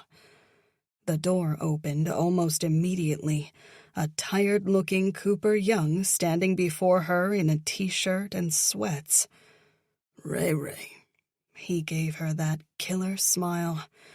I'm glad you called. Come in. She entered a tiny hall where they were basically pressed up against each other. She looked into his eyes and wondered once more how everything had gone so wrong. Thinking back through the long chain of events, Raven could never have imagined this was how things would end up. Her father dead, his blood on her hands. Coop knew something was wrong. Let me take your coat. She hugged him first, her hands hard against his back. He kissed the top of her head. Come on, he said. He hung her coat in the closet by the front door. The living room was so Coop. 2 mismatched couches, an armchair held together by duct tape in places. Raven almost expected to find the same posters that had decorated his bedroom in high school. But it was neat and tidy, no frills. The only decorations were some pictures of his parents and older sister, who posed with 2 young children and a man who looked like he had a good job. Marnie, Coop said. Those are my nieces. Marnie got married? 6 years ago. Wow, your nieces are beautiful. I know. Coop smiled at the picture. I don't see them enough. They live in California. He's a chemical engineer. Raven took in the rest of the space. The smell of coffee reached her from the kitchen. Something felt off about the living room, and Raven finally figured out what it was. Where a TV might have gone, there was a bookcase instead, filled to the brim with classic novels and non-fiction. Sorry, he said, scratching the back of his head. Maid's day off. She pointed at the bookcase. I thought you couldn't stand Gatsby. He grinned sheepishly as if embarrassed. I'm an avid reader now. Better way to pass the time than watching TV. Raven stepped closer to examine the titles. You've read Stanislavski? Yeah. Cooper grew red-faced. I wanted to expand my horizons. Raven ran her finger down the spine of the old book on acting. She once had a copy, though had no idea where it had gotten to. The book probably hadn't survived one of her many moves since college graduation. Still, it was surprising to see the title among Cooper's things. It was a textbook for actors, not something a layperson would even know existed, never mind read for fun. You were never far from my thoughts, Cooper said. I started going to the bookstore in town because it reminded me of you. Remember how you used to drag me there? Anyway, I bought the book because I wanted to understand what it was you did. I always thought acting was just memorizing some lines and then pretending to be somebody else. But it's more than that, huh? Raven nodded. I always wondered about you, too. He smiled. My life ended up pretty much the way every guidance counselor ever said it would. Raven looked away. Funny thing was, she would have gladly traded her life situation for Coop's right now. How about a coffee? He asked. That'd be great. They sat on the couch. The cushion had lost whatever softness it once had. It was hard against her bottom. When Cooper returned, he motioned for her to come over. That's the better side, he said. She shifted over, and he took her original place on the couch. The cushion she sat on now was a little softer. He put her cup of coffee on the table in front of them. Their thighs were touching. He stifled a yawn. Sorry, late night. She leaned against him, and he put his arm around her. Next thing she knew, Raven was curled up on the couch, her head in his lap. Cooper ran a hand through her short black hair. God, I've missed you, Ray. She smiled up at him sadly. Why don't you tell me what's wrong? Burning with shame, Raven could hardly look him in the eyes right now. She wished so many things. One change in her life might have made all the difference. If she'd just gotten that part in that pilot, if she'd taken that other class instead and the producer had seen her, if Mom had only reported Daddy's abuse years ago, if the police had brought proper charges against him, if Raven had only called them herself instead of running out of the house before senior year of college. If only. Why did you break up with me, Coop? She asked. Raven hadn't come here to have that conversation, but her mind was looping. Unable to make sense of the present, perhaps she could find some logic in her past.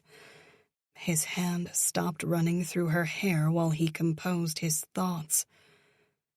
You had your whole life ahead of you, Cooper said, his voice a little thick. You were going places. I was destined to sling drinks at the VFW. I knew I'd only hold you back. You were better than me, and I didn't want to bring you down. The terrible irony of it all almost made her laugh ruefully. She wasn't too good for Coop. Just the opposite. You needed to be free of this place, Cooper said. of this town, of your parents, of me. Look where that got me, she said. I ended up right back here. Cooper smiled down at her. You won't be here long, Ray Ray. This is only a pit stop. You're destined for bigger things. I'm just happy I got to see you again. I never thought I would. She clung to him. I'm sorry to come here like this. After 9 years without any contact. I'm sorry, but I need your help. Anything. She wondered how true that was.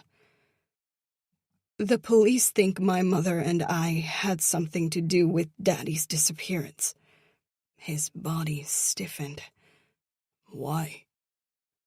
It's a long story, but they don't think he ever went to Brigantine. She swallowed hard. Raven hadn't intended to burden Cooper with the whole truth, but she was ready to explode. I killed him. Chapter 25. Robin, 2 nights ago. As soon as she heard Raven leave to meet her old boyfriend at the VFW, Robin got out of bed. She didn't bother putting on nice clothes or doing her makeup or even looking at herself in a mirror, instead opting to pull on a pair of old sweats, her favorite flannel, and a mismatched pair of wool socks for warmth. Downstairs, she checked out the windows. A new habit immediately formed after learning some man was watching their house from the woods behind the property, but saw no one skulking in the darkness. Donning her winter coat and gloves, Robin hurried to her car in the driveway through the bone-cold evening. She had been planning on waiting for Raven to fall asleep before sneaking out of the house, but with Raven at the bar, she seized upon the opportunity. Robin didn't plan on being out long, and even if Raven came home to an empty house, Robin could always say she'd had trouble sleeping and went for a drive. She was halfway to her destination before the car's engine was properly warmed up to heat the interior. Shivering as she made a series of turns through familiar neighborhoods, Robin methodically checked her mirrors for tails, another newly acquired but quickly ingrained habit brought on by their circumstances. Robin flicked her high beams as she drove past the house she wanted. Proceeding onward, she made a left turn at the stop sign and headed for the 24-hour grocery store around the corner.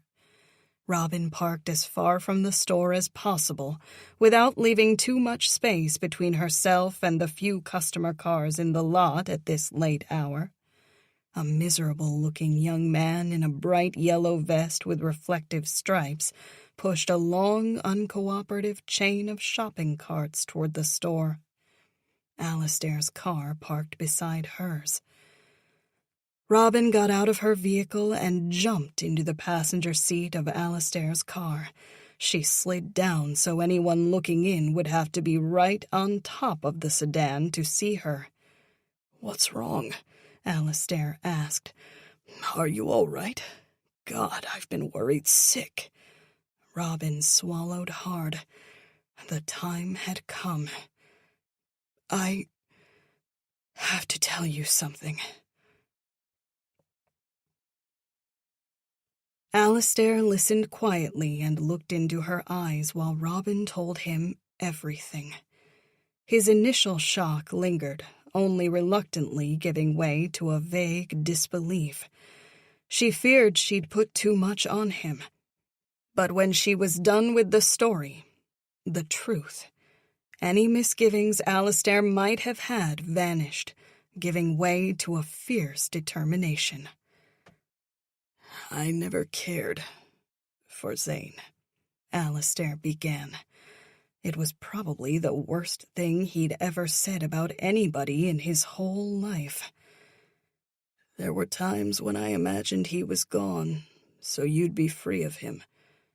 But I never wished this upon him. Robin watched him carefully. But he's gone now, and all that matters to me is that you're in trouble. He seemed to come to a decision. So, tell me I can help. Alistair, I didn't ask you to... Tell me, he insisted. At this point, the police are treating this as a potential homicide and will be looking for suspects, Robin said. Our relationship gives us both motive to murder Zane. We need to get rid of any evidence of our affair. The letters, you have to burn them. They have to disappear. I'll do it the minute I get home, he said. But what about Freddie? Could he have done it? He told you he wanted to ruin Zane, right? Ruin, not kill. Freddie wanted to embarrass Zane. His goal was to bring the big man down to his level, expose Zane to the community so that I could leave him. He planned to get hard evidence of Zane's affair with Tegan, and once that went public, he wanted me to come forward with my allegations of abuse as well. He thought that by ruining Zane's reputation, it would free me to escape my marriage. She shook her head ruefully.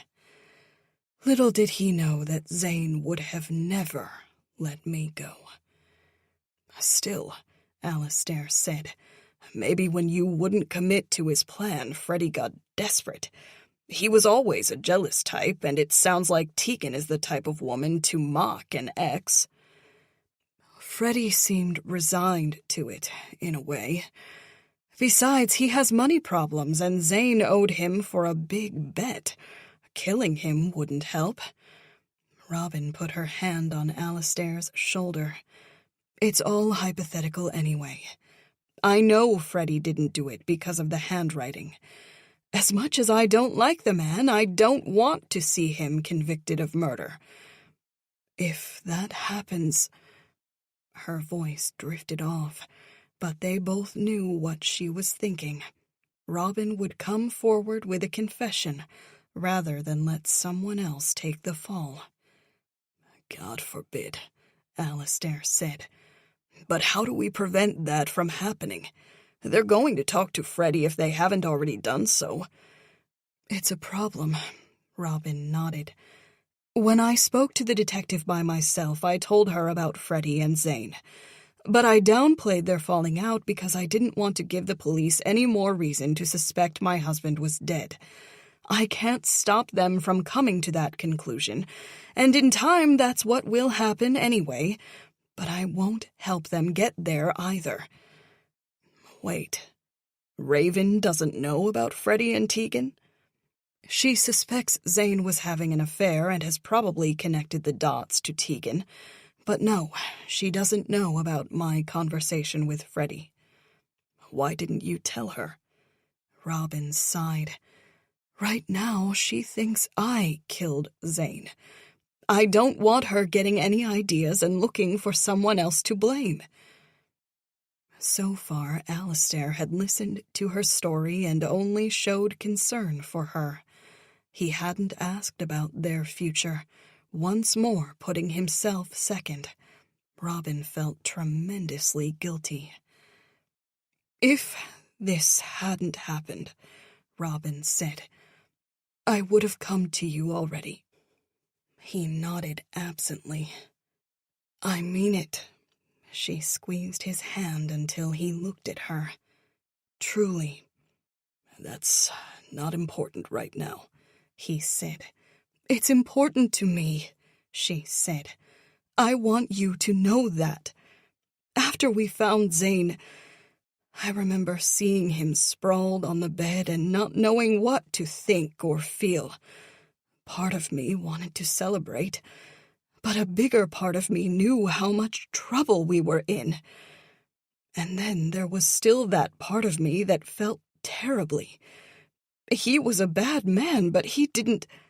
He deserved what he got, Alistair said.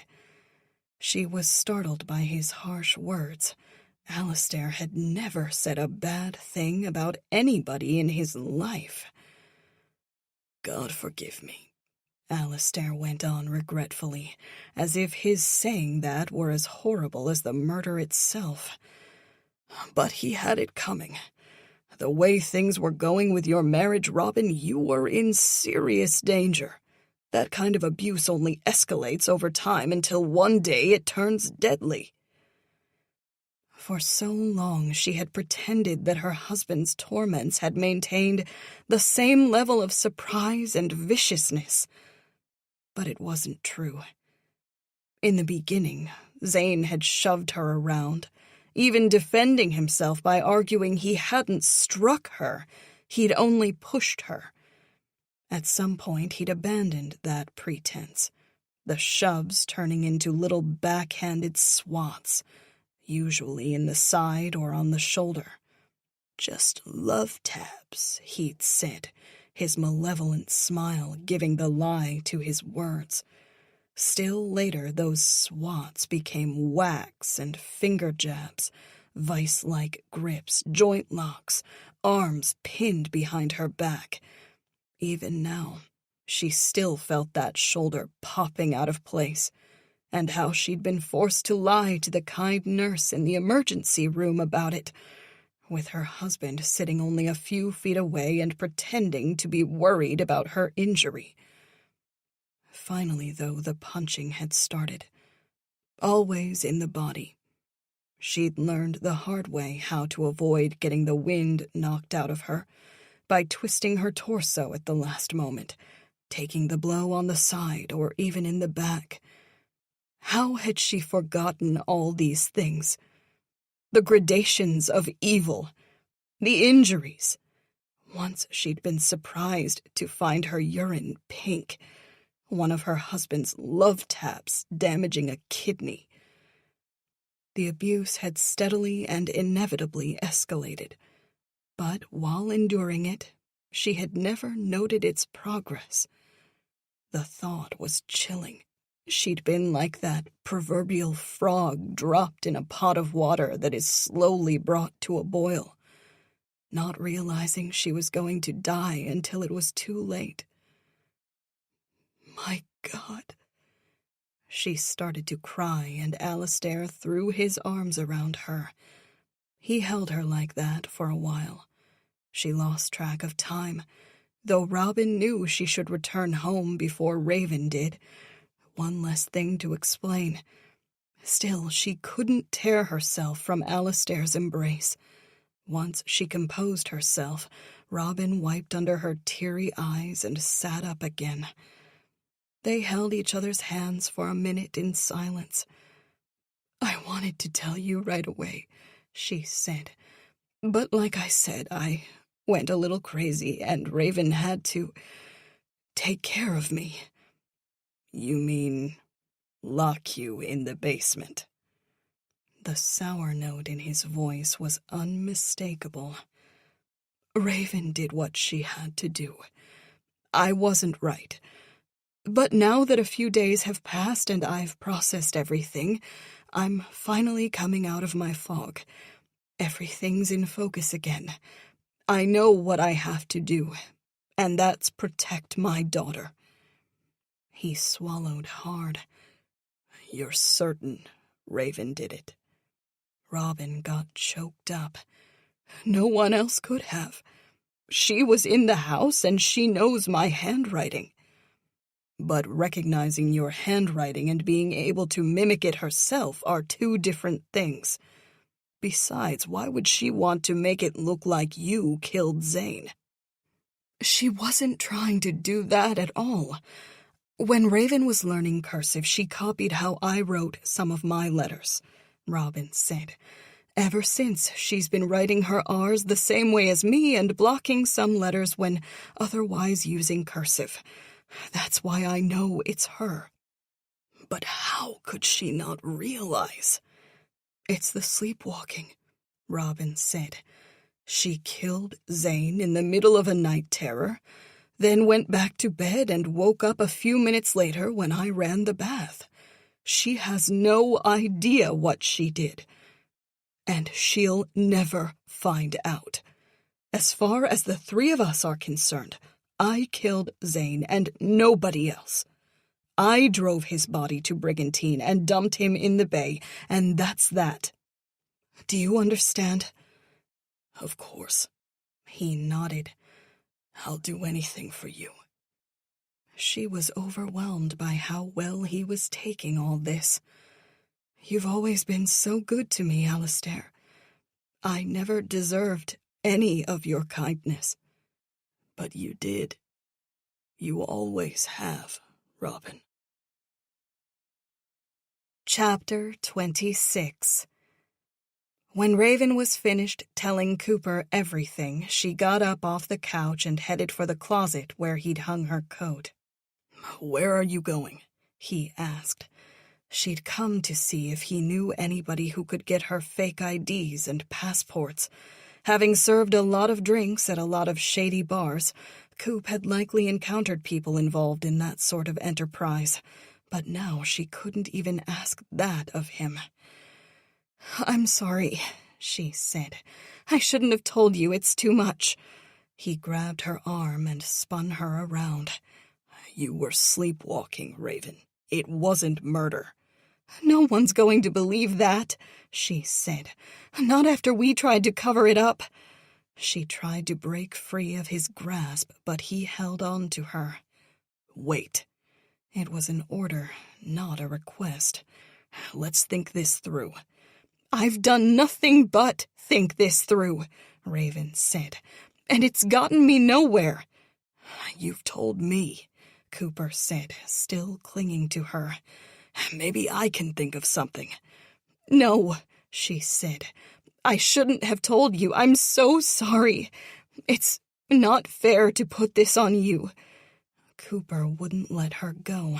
He pulled her into his arms. I don't believe it, he said. That's not who you are, Ray Ray.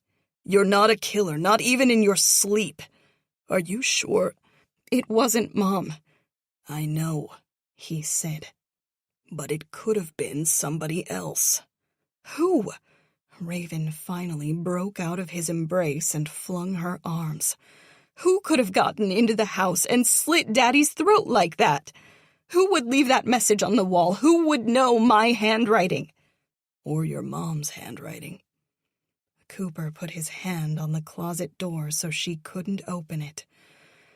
Come back inside. Let's talk about this. I came here because I need to leave the country, Raven said. Do you know anybody who could get me fake identification? Whoa, Raven, hold on. He reached for her again, but she'd pushed away from him. If you run, then it's over. It's already over, she said. I looked into sleepwalking defenses, and they rarely work in criminal trials. And now that I covered everything up, there's no chance. Cooper held out his palms. Sleepwalking.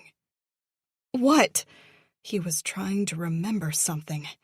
Wait, don't go, please. What? Cooper rushed back into his living room. He returned a moment later with a book. Raven couldn't make out the title, though she caught the word sleepwalking on the cover. Cooper consulted the table of contents and then flipped through the pages in a frenzy. What are you doing? He stopped flipping so rapidly. His eyes scanned the text in front of him before he turned to the next page. Putting his finger under some text, Cooper began to read. Sleepwalkers can do unusual things, but they typically do not act out of character. One patient was found pulling on the newel of a banister, atypical behavior for sure, but only when not taken in the larger context. With his keys in his other hand and muttering that he had to get to the store, it became obvious he was attempting to open a car door. Cooper stopped reading and looked up at her. Raven was at a loss. "You couldn't have killed your father," he said. "Think about it. You went down to the kitchen to get a knife, then entered Zane's room without waking him?" "It's possible." "Then wrote that message?" he said. She had no answer to that. Why hadn't she thought of that before? A sleepwalker was unlikely to leave such a legible note, never mind one inked in blood on a wall. "I know you, Raven Kendrick," Cooper said. "You're not a murderer. So you couldn't have done this in your sleep, either." Raven couldn't poke any holes in Coop's logic, but all the same, she didn't agree. Her ex-boyfriend, whose feelings for her clearly colored his opinion, would never be able to admit that she could be a killer. Cooper didn't know anyone off the top of his head who could help her, but he promised to find someone reliable today. He prevented her going until she agreed not to turn herself in or flee the area before he got back to her. Raven only told him what he wanted to hear so she could leave. She felt awful about burdening her ex-boyfriend with her problem, and she was determined to solve it herself without his further involvement. Raven went back home. Mom met her at the door, a nervous look on her face. "I thought you'd—" Mom didn't complete the thought. Raven hugged her and apologized once more. "There's no need." Raven pulled back from her mother. No more secrets. "I told Coop," she admitted. "I don't know what came over me." Mom nodded. There was no judgment or disappointment in her expression, only understanding. "You don't have to worry about him," Raven said. "Coop is loyal, to a fault." "He's a good man," Mom said. "I always liked him." Raven went upstairs. She still didn't know if she could go through with her plan of running away. It broke her heart to think she could leave her mother again, after all those years apart. But deep down, she figured it was for the best. Raven sat on the edge of her bed and looked around her bedroom as if for the last time. Only a month ago, she hadn't been disheartened to think she'd never be back here. But now, she felt the loss of this place, like this room were somehow attached to her, and she was preparing to rip those invisible connections out, leaving herself scarred and incomplete. Her eyes drifted over everything, seeing again those things that had become part of the landscape and disappeared from her. The tickets to her first concert, pinned to the corkboard. Her yearbook, stuffed into her bookshelf between her old Babysitter's Club books. The framed playbills from her many high school performances on the wall next to her bed. She decided to pack a small bag, just in case she had to leave in a hurry. A lump in her throat formed when she opened her dresser. Not knowing where she would go, Raven selected a change of clothes for each climate. After bundling jeans and a sweater, 1 pair of pajamas, 2 pairs of shorts, and 3 days' worth of underwear, she opened her t-shirt drawer. This one held the most memories of all. T-shirts from all her plays, concerts she'd attended, high school, college, T-shirts she'd borrowed from friends and had forgotten to return. But the one in the front made her breath catch. The black T-shirt from Cooper. It had been his favorite senior year. Fitting him perfectly, the T-shirt had shown off those big shoulders of his. One night, she'd asked if she could borrow it to sleep in. They'd traded that shirt throughout the school year. It just so happened Raven had the shirt in her possession when Cooper had ended the relationship. She recalled how close she'd come to cutting it up and throwing it out after. But now she was grateful she hadn't. It was a piece of Cooper she'd get to take with her. Even though she'd been wearing it to bed the night Daddy had died, the shirt still retained its sentimental value. Something about that fact made her pause. She looked down at the shirt, as if the garment could offer an explanation. But no answer came. She folded it neatly and put it in her bag. Raven selected an extra pair of sneakers to bring with her and some socks. Her wardrobe, her life, had been reduced to the size of a backpack. Chapter 27. Another dinner, another meal Raven hardly touched. She helped Mom with the dishes in the kitchen, neither woman saying much as they moved mechanically through their lives. They were both acting like nothing bad would happen, so long as they were quiet and went about their business, but Raven didn't believe it. Just as Raven was about to check her phone for the umpteenth time, wondering if Coop had messaged her, the doorbell rang. Mom ordered her to stay at the table and went to answer the door herself. Raven fidgeted until she heard Coop's familiar voice. He came into the dining room wearing a black winter coat and ski cap. "I didn't want to text or call," Cooper explained. "Less of a trail that way." Coop gave Raven a quick hug before unzipping his winter coat.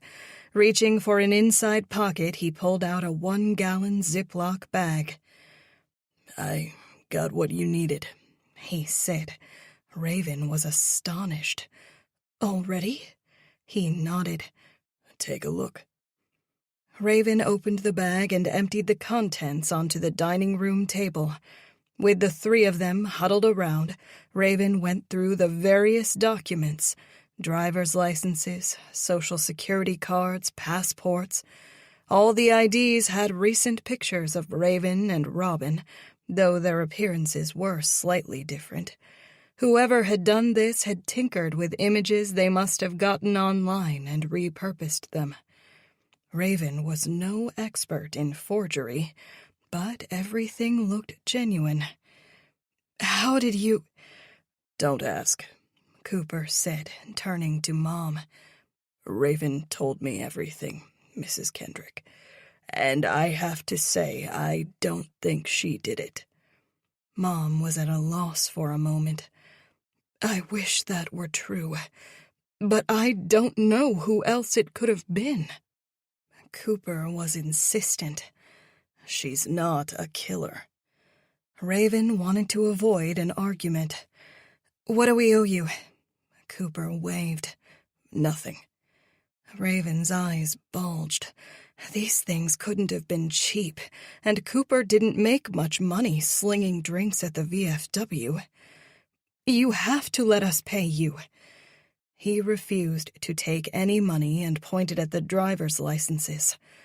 "I made sure you two have different last names, so it'd be harder to find you if you have to travel together." "You've thought of everything," Mom said. "There's something else," Cooper said, giving her a meaningful look. "Could you and I speak for a moment, Mrs. Kendrick?" Both Raven and Mom were surprised. Cooper and her mother had been on good terms when he and Raven had dated in high school, but they hadn't been close. Why he would want to speak to Mom privately now mystified Raven. "Sure," Mom said. "I don't know what this is about," Raven said, "but I'm not going anywhere. There's no more time for secrets." Cooper swallowed hard before facing Mom once more. "Mrs. Kendrick," he said, sounding a little stiff, "I'm in love with your daughter. I always have been. Not a day has gone by in the last decade where I haven't thought about her. Breaking up with Raven was the worst mistake I've ever made in my life. I did it for the right reasons, not wanting to hold her back, but I've regretted it ever since." Raven went weak in the knees. Mom managed to keep her composure a little better. "I've always liked you, Coop." They continued speaking as if Raven weren't present. "So, I got fake IDs. For myself as well," Cooper said. "With your permission, and only if Raven wants, I'll go with her. I'll make sure she's safe. Forever. You will never have to worry." Despite the dark hour, Raven was suddenly overcome with joy. She'd never stopped loving Cooper, not for a moment, even though she'd tried to deny it every chance she got. Every man to come after him had paled in comparison. That their breakup 9 years ago still stung was testimony enough to her feelings. "I can't ask you to do that," Raven said. Mom held up a palm. "I will always have to worry," Mom said. "If someday you become a parent, you'll understand. I'll always check the news or look for her online. I'll always expect that phone call from out of the blue, some sergeant or detective or lieutenant informing me they've arrested her. Running is no kind of life for my girl. Raven is only 27 and has many years ahead of her." Everyone went still while Mom composed her thoughts. "But if I had to pick anyone to watch out for my daughter, it'd be you. I can't give you permission because Raven is her own woman, and ultimately the decision is hers. But you do have my blessing." Raven was overwhelmed. She didn't want Cooper to throw away his life for her, and yet she couldn't imagine going on the run alone. At the same time, she desperately wanted to be with Cooper. The idea of being apart from Mom after they'd finally reconnected pained her, too. As grateful as she was to Coop for this romantic gesture, she also didn't want to go unless Mom came with her. "Coop, I love you too," she said. He looked relieved. "But what about your life here?" "My life here?" he snorted. "There are plenty of bars elsewhere." "I mean your friends, your parents. What about your sister?" "It would be hard to leave them, but I'll figure something out. Maybe in a few years I can get in contact with them." "I can't ask you to do that." "You haven't asked," he said. "I've offered." "That's so nice of you," she said, hating how puny that word sounded compared to what Cooper was actually doing. "I'm overwhelmed right now. It's a lot to take in. I don't know what to do." He took her hands. "Take as long as you need. I'm not going anywhere without you, Ray Ray." Then his arms went around her and Coop lifted her up. In that weightless moment, Raven actually dared to believe that everything might still work out. Later, after they'd both gone to bed, Mom came to her bedroom. Raven sat up, fully awake, even though she'd laid down nearly an hour ago. Her mother couldn't sleep either, apparently. Mom entered, wearing her old, tattered bathrobe. An end on one of the sleeves had come undone, and the loose belt had gone missing, lost in the laundry, so that Mom had to hold it closed if she was cold. Raven turned on her bedside lamp and scooted over on her twin bed. She expected Mom to sit on the edge of the mattress, just like she'd done when she'd read to Raven as a little girl. But instead, Mom asked if she could lie down beside her. Mom lay down, facing away from her. Raven squeezed her. If you decide to run, Mom said, you should go with Coop. Raven put her forehead against her mother's back. I've lived most of my life, Mom said, but you still have all yours ahead of you. The last thing any new couple needs is to drag around the bride's mother. I'd be a third wheel. No, you wouldn't, Raven said. I want you with me, Mom. I know you do. Mom reached behind her and squeezed Raven's hand. But, as your mother, I also know what you need, Raven. And what you need is to be free of the past. Move on. Make a life with Cooper if that's what you want, and be happy. Don't come back. Don't even look back. Just get away from this place and all these ghosts, and don't worry about money. I don't need much. I'll sell this place as soon as the dust settles and get an apartment somewhere and live simply. We'll figure out a way for me to send you however much you need. I just got you back, Raven said. I can't lose you again. I know, honey. Mom squeezed her hand once more. But it's for the best. Raven clung to her mother.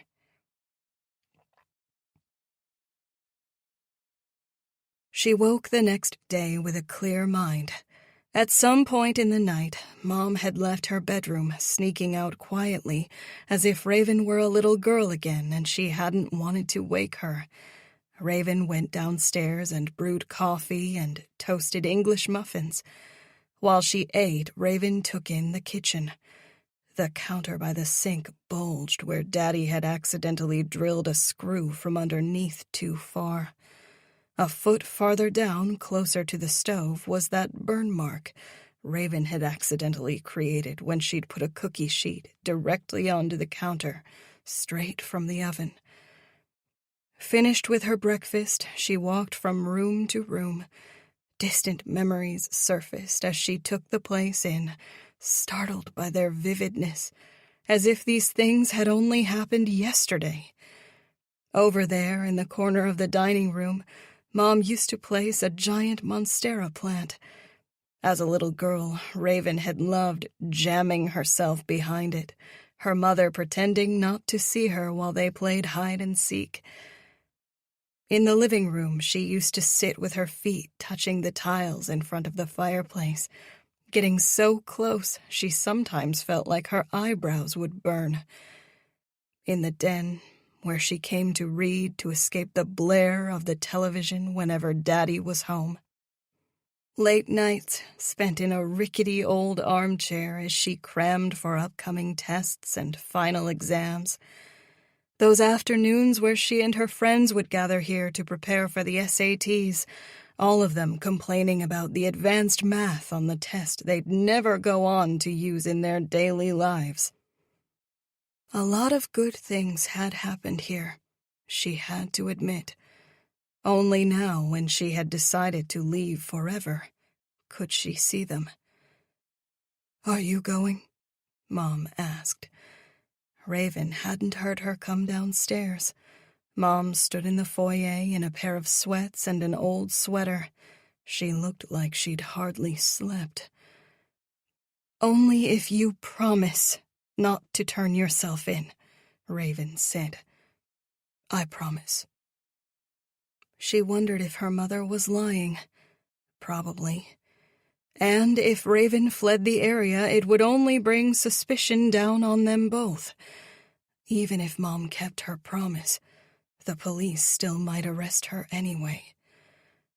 Please come with us. Mom shook her head. No, girlie, I want you to go. And be happy. But what about the police? Raven said. I'll tell them you got a call about an audition and went back to New York, Mom said. I'll say it was for a TV pilot, the chance of a lifetime that you couldn't pass up. Raven nodded sadly. Her theater career was over now. She'd never go on another audition for the rest of her life. Raven was full of big emotions as she drove to the Shady Run apartments on the other side of town. The backpack she'd crammed with clothes and a few toiletries was in the back seat. She realized suddenly that she'd have to ditch this car, her car, the one that was falling apart, the one that had gotten her through so many major life events, from the end of high school through college and after. She was already giving up so much. Raven didn't know if she could part with anything else. The air today was cold and damp, another thread of snow in the forecast. As she drew near the complex, a nameless, heavy dread descended upon Raven. Not knowing where it had come from, she tried to write it off to superstition, a psychological defense mechanism to cope with a bad turn of events possibly lurking around the corner. This morning she'd dared to hope, and her subconscious was now reminding her that was a dangerous thing. Life could be beautiful, but it was just as often nasty and brutal. And she had better be prepared for that. Raven ignored the terrible feeling as she turned onto the street leading to the apartments. At first, her eyes didn't register what they were seeing, but as she turned into the lot, there was no mistaking the sight before her. 2 local police cruisers were parked behind Cooper's truck, blocking it from leaving its parking space. Another unmarked sedan, one she recognized from the other day, was parked beside the truck. A uniformed police officer pushed away from one of the cruisers as she drove up and peered in her window. Raven wanted to keep driving, but the cop had spotted her and a quick departure would look suspect. So she parked farther down in front of another unit and got out of her car. Cooper's apartment door was open. The police officer keeping an eye on things outside approached. "Can I help you?" he asked. She pointed. "I was coming to see my friend, Cooper. Is he all right?" The man hooked his thumbs through his belt loops on his olive trousers. "What makes you think Cooper isn't all right?" She groaned. "Because there are 3 police cars parked outside his apartment." He nodded reluctantly. "How do you know Mr. Young?" "He's my boyfriend? He's my friend. I've known him a long time, since high school." "I see. What brings you here today, then?" "I was coming to see him." "Why?" "We're friends," Raven said. She tried not to think about the backpack in her car, especially not the fake IDs inside. "Friends, huh?" "I've said that 3 times now," Raven said, folding her arms. "What's going on here?" "Raven." At the sound of Coop's voice, Raven turned toward his door. The detective, Kim Almeida, was ushering him out of the apartment, 2 other plainclothes cops in tow. "Coop!" She rushed toward him, but the cop she'd been speaking to got in between. "What's going on?" His wrists were handcuffed behind him. "Just a misunderstanding," Coop said. "Don't worry about me." Raven turned fiery eyes on Almeida. "What are you doing? What is this?" "Mr. Young is a person of interest in our investigation," Almeida said. "He resisted arrest, so unfortunately we had to cuff him." "You know me, Raven." Cooper gave her a lopsided smile. "Can't help myself sometimes." Now that she was up close to them, Raven noticed some swelling around an eye of one of the uniformed cops. "Coop." "I don't know how long I'm going to be," Cooper said as the 2 police officers struggled to get him in the back of a cruiser. "Don't wait for me. Go see that movie yourself, okay?" Movie? What was he... Then it dawned on Raven what he meant. Oh, God. The two cops manhandled the struggling Coop, finally forcing him into the cruiser before slamming the door. The detective came over and spoke to the uniformed cop standing in front of Raven. "Could you take him to the station?" Almeida asked. "I'll be along in a minute." "Yes, ma'am," the officer dutifully said before hurrying along. Raven stepped around Almeida so she could watch the squad cars leave. Cooper turned once in the back seat.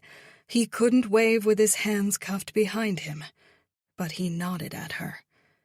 The gesture had a finality to it that broke her heart. Chapter 28. "What is the meaning of this? Why have you arrested Coop?" The detective was unfazed by her attitude. "How long have you known Mr. Young?" Raven shook her head. "Detective, I have a right to know what's happening in the investigation into my father's disappearance. Now, would you answer my question?" Almeida's look was colder than the wintry air that was beginning to gust around them. "I can share some things with you," Kim said, "but I have questions of my own first."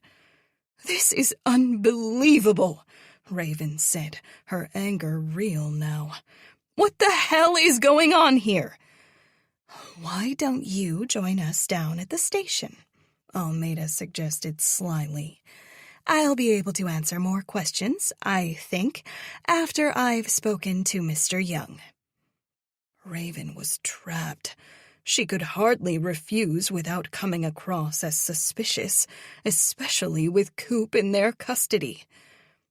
"I'll be right along." "You could ride with me. I'm sure one of the—" "I'll drive myself." Almeida smiled. "Great." The detective drove off, leaving Raven alone in the parking lot for a moment. She dialed Mom frantically. "They've arrested Cooper," she said.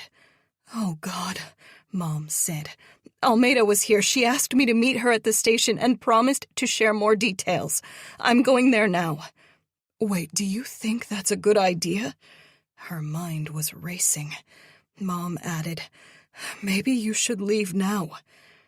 That was what Cooper had been slyly telling her when he'd suggested she not wait for him and go to the movies herself. He wanted her to flee. But that could only mean he suspected the police were going to charge him. Where would they have gotten the idea that he could have murdered Dad? "I can't do that to him," Raven said. "Coop will try to protect me. He might even—" A terrible thought occurred to Raven. Now that she'd confided in Cooper, he knew all the details. He could give a credible, though false, confession to the crime. "I'll meet you there," Mom said. "No," Raven said, not trusting Mom to keep quiet either. "I'll be home later, okay?" She jumped in her car and headed to the police station. The municipal lot was almost full, the plows having pushed the little snowfall into a pile in one corner. Raven managed to fit next to that cold, graying hill, then trudged through the parking lot as the first flakes in the next storm began to fall. She identified herself to the desk sergeant and was ushered into a small conference room. There was no two-way mirror in here, at least, though Raven still had to assume she was being watched, if not recorded. She wondered where Cooper was right now, what they were asking him, and most importantly, why they had been to his apartment in the first place. Her phone buzzed while she waited. Seeing it was Jonah, she pushed it to voicemail. Raven wasn't in the mood to talk to anybody right now. Too busy bracing herself for a difficult conversation with the detective. Someone knocked gently on the door before entering. It was the same detective who'd been by the house before to report someone having been seen in their backyard, Jack Caldwell. "Hi, Raven." He closed the door behind him and sat across from her. Caldwell folded his hands. His expression was unreadable, though she assumed he was more foe than friend. "First, let me express my condolences," he said. "I'm sorry your father has gone missing." "Thank you, Detective," she said. "I was expecting to meet with Detective Almeida, though." He acted as if he hadn't heard her. "What I'm about to tell you stays between us." The tiniest crack in his expression appeared. For a moment, some light got out, or got in. Raven couldn't be sure. It made her want to trust him. "I know your mother," Caldwell said. "How?" "She came to me a few years ago," Caldwell said, "to report domestic abuse." So that was how Mom knew Caldwell. "My father." "I hate wife-beaters." Caldwell gnashed his teeth. "They deserve a special place in hell, next to pedophiles."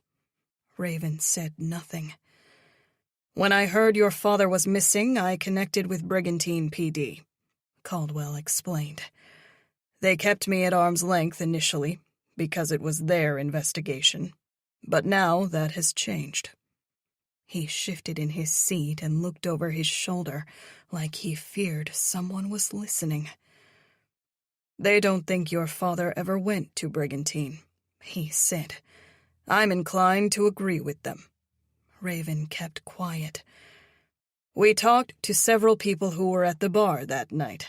Zane mentioned this week's tournament was canceled, so he wasn't going down."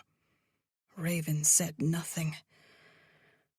"Your father has a mistress," Caldwell went on, "but we've ruled her out for the night in question. Airtight alibi." Raven squirmed in her chair. "I'm going to level with you, Raven," Caldwell said. "I don't know if Cooper did anything to your father, but it isn't looking good for him."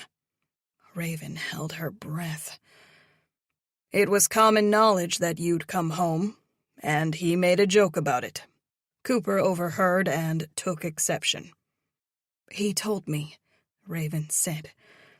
"Cooper threatened to beat him up." Caldwell shook his head. "Not exactly. Coop threatened to kill him if he ever talked that way about you again." That wasn't what Coop had told her. Raven's head was spinning now as she tried to sort through the mess of the situation. Had Cooper lied to her? Or was Caldwell lying now?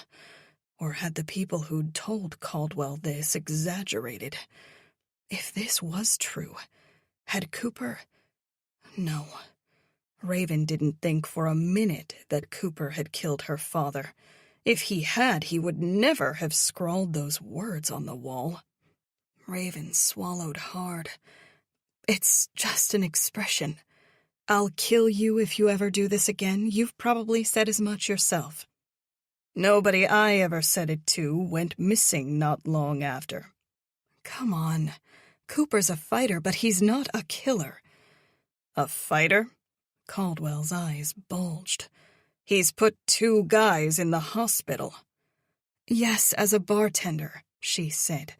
"Ask anybody from school. Ask Mr. Ryan, our principal. Is he still there?" Caldwell nodded. "I know Jerry Ryan well. He had a lot of good things to say about Coop." "See? There you go." "Except Coop threatened to kill your father and might have been the last person to see him before he vanished." Raven bit back what she was going to say. The urge to confess was rising within her again.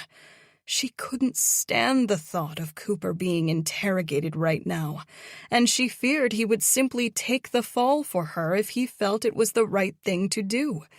She wished she could have 5 minutes alone with him so they could sort this out. But of course that was impossible now. Caldwell leaned forward. "I have a good relationship with the district attorney. She feels the same way I do, about wife-beaters." His words were distant at first, taking an extra moment to reach her. Raven matched his posture unintentionally, tilting forward as well. "A wife has a right to defend herself," Caldwell said, "and a daughter should be able to protect her mother." Raven studied the man. Did Caldwell truly sympathize with their situation because he knew Daddy was an abusive monster? Or was this detective setting a trap for a confession? With her boyfriend locked in another room and potentially facing criminal charges, surely Caldwell appreciated the fact that she was in a vulnerable position. Raven couldn't tell what this man thought. She looked into his face for answers but found none. His cynical eyes ultimately tipped the scales. She just didn't trust him enough to place the fate of her mother, herself, and Coop in his hands. "I agree," Raven said. "And, like I told Daddy when I came home, if he put his hands on Mom ever again, I'd report him." Caldwell held her gaze, drawing out the moment to see if she'd open up, but Raven held her composure. After making her wait another hour, Almeida entered the conference room. She asked Raven many of the same questions Caldwell had, pressing her about Cooper's violent history. But Raven insisted upon Cooper's innocence. Eventually, Almeida told her she could go. "What about Coop?" Raven asked. "Is he under arrest?" Almeida was slow to answer. "We are holding him a little bit longer before we make that decision." Raven pressed the woman for more information, but the detective refused to volunteer any. Ongoing investigation. They had to keep things close to the vest.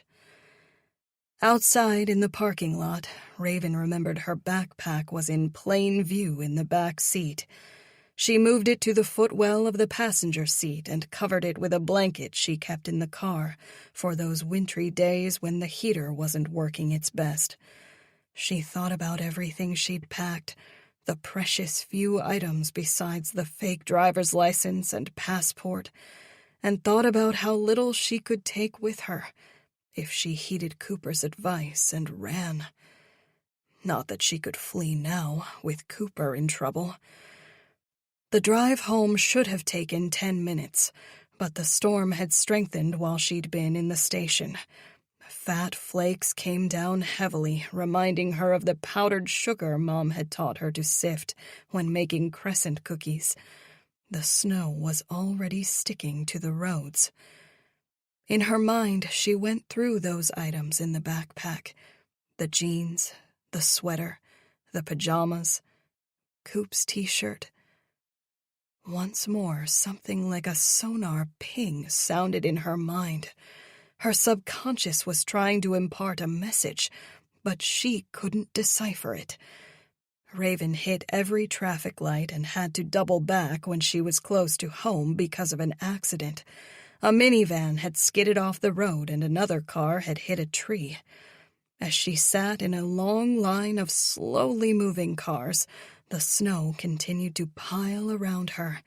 Raven's eyes fell on the police officer directing traffic ahead. Paranoid, she made sure the backpack was covered by the blanket before pulling past the freezing man.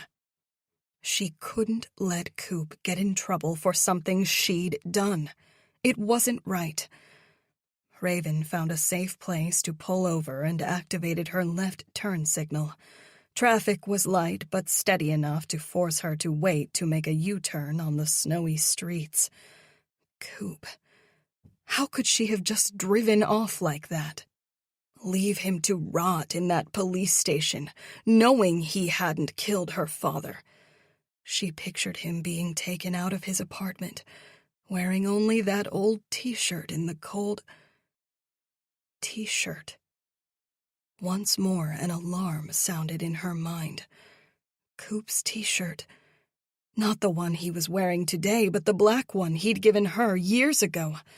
The one she'd been wearing the night Daddy was...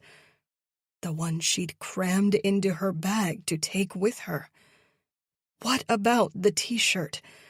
There was something there. She had to figure it out before she did anything else. Raven got back on the road and drove on.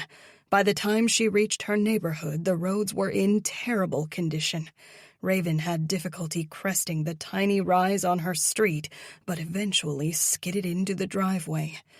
Her mind refused to allow her to stop thinking about the t-shirt. She unzipped the backpack and took the garment out to examine it. The shirt was unremarkable. Most of its lettering had flaked off in its lifetime of washes. She stretched it out in front of her, determined to figure this out. It was Cooper's shirt. She'd taken it to college with her, then forgotten it when she'd stormed out of the house the summer before senior year. It had sat in her childhood dresser for years untouched, until she returned home 2 weeks ago. The t-shirt was threadbare, and wanting to extend its life, Raven had only worn it to bed twice in that span. The night she'd found it, folded neatly in her next-to-top drawer, she'd put it to her face and inhaled, her nose tricking her into thinking she could still smell Coop on it. The only other time she'd worn it had been the night she'd woken to find her father dead. Her mind buzzed again, this time the ping louder. The front door of the house opened and Mom appeared as a silhouette in the frame, backlit by the kitchen lights. Her mother hadn't expected her back and so must have been surprised and worried. Raven still hadn't figured out what her brain was trying to communicate about the shirt, so she stuffed it into her backpack and got out of the car. The snow was cold on the back of her neck as she hurried to the covered porch. "What are you doing here?" Mom asked. Raven went inside and dropped the backpack on the floor of the foyer. "What's happening with Coop?" Mom asked. "They won't tell me, but he threatened Daddy on Monday night," Raven said, "and he was one of the last people to see him." She went on to explain, providing what few details she had learned. "Something's been bothering me," Raven said, looking at the backpack near her feet. "It's about Coop's t-shirt, the one I've kept all these years." "What about it?" Mom asked. "I don't know." Raven shook her head. "My mind keeps trying to tell me something." Mom was puzzled. "Why do you think it's important?"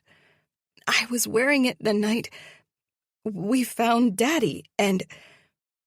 Suddenly it hit her.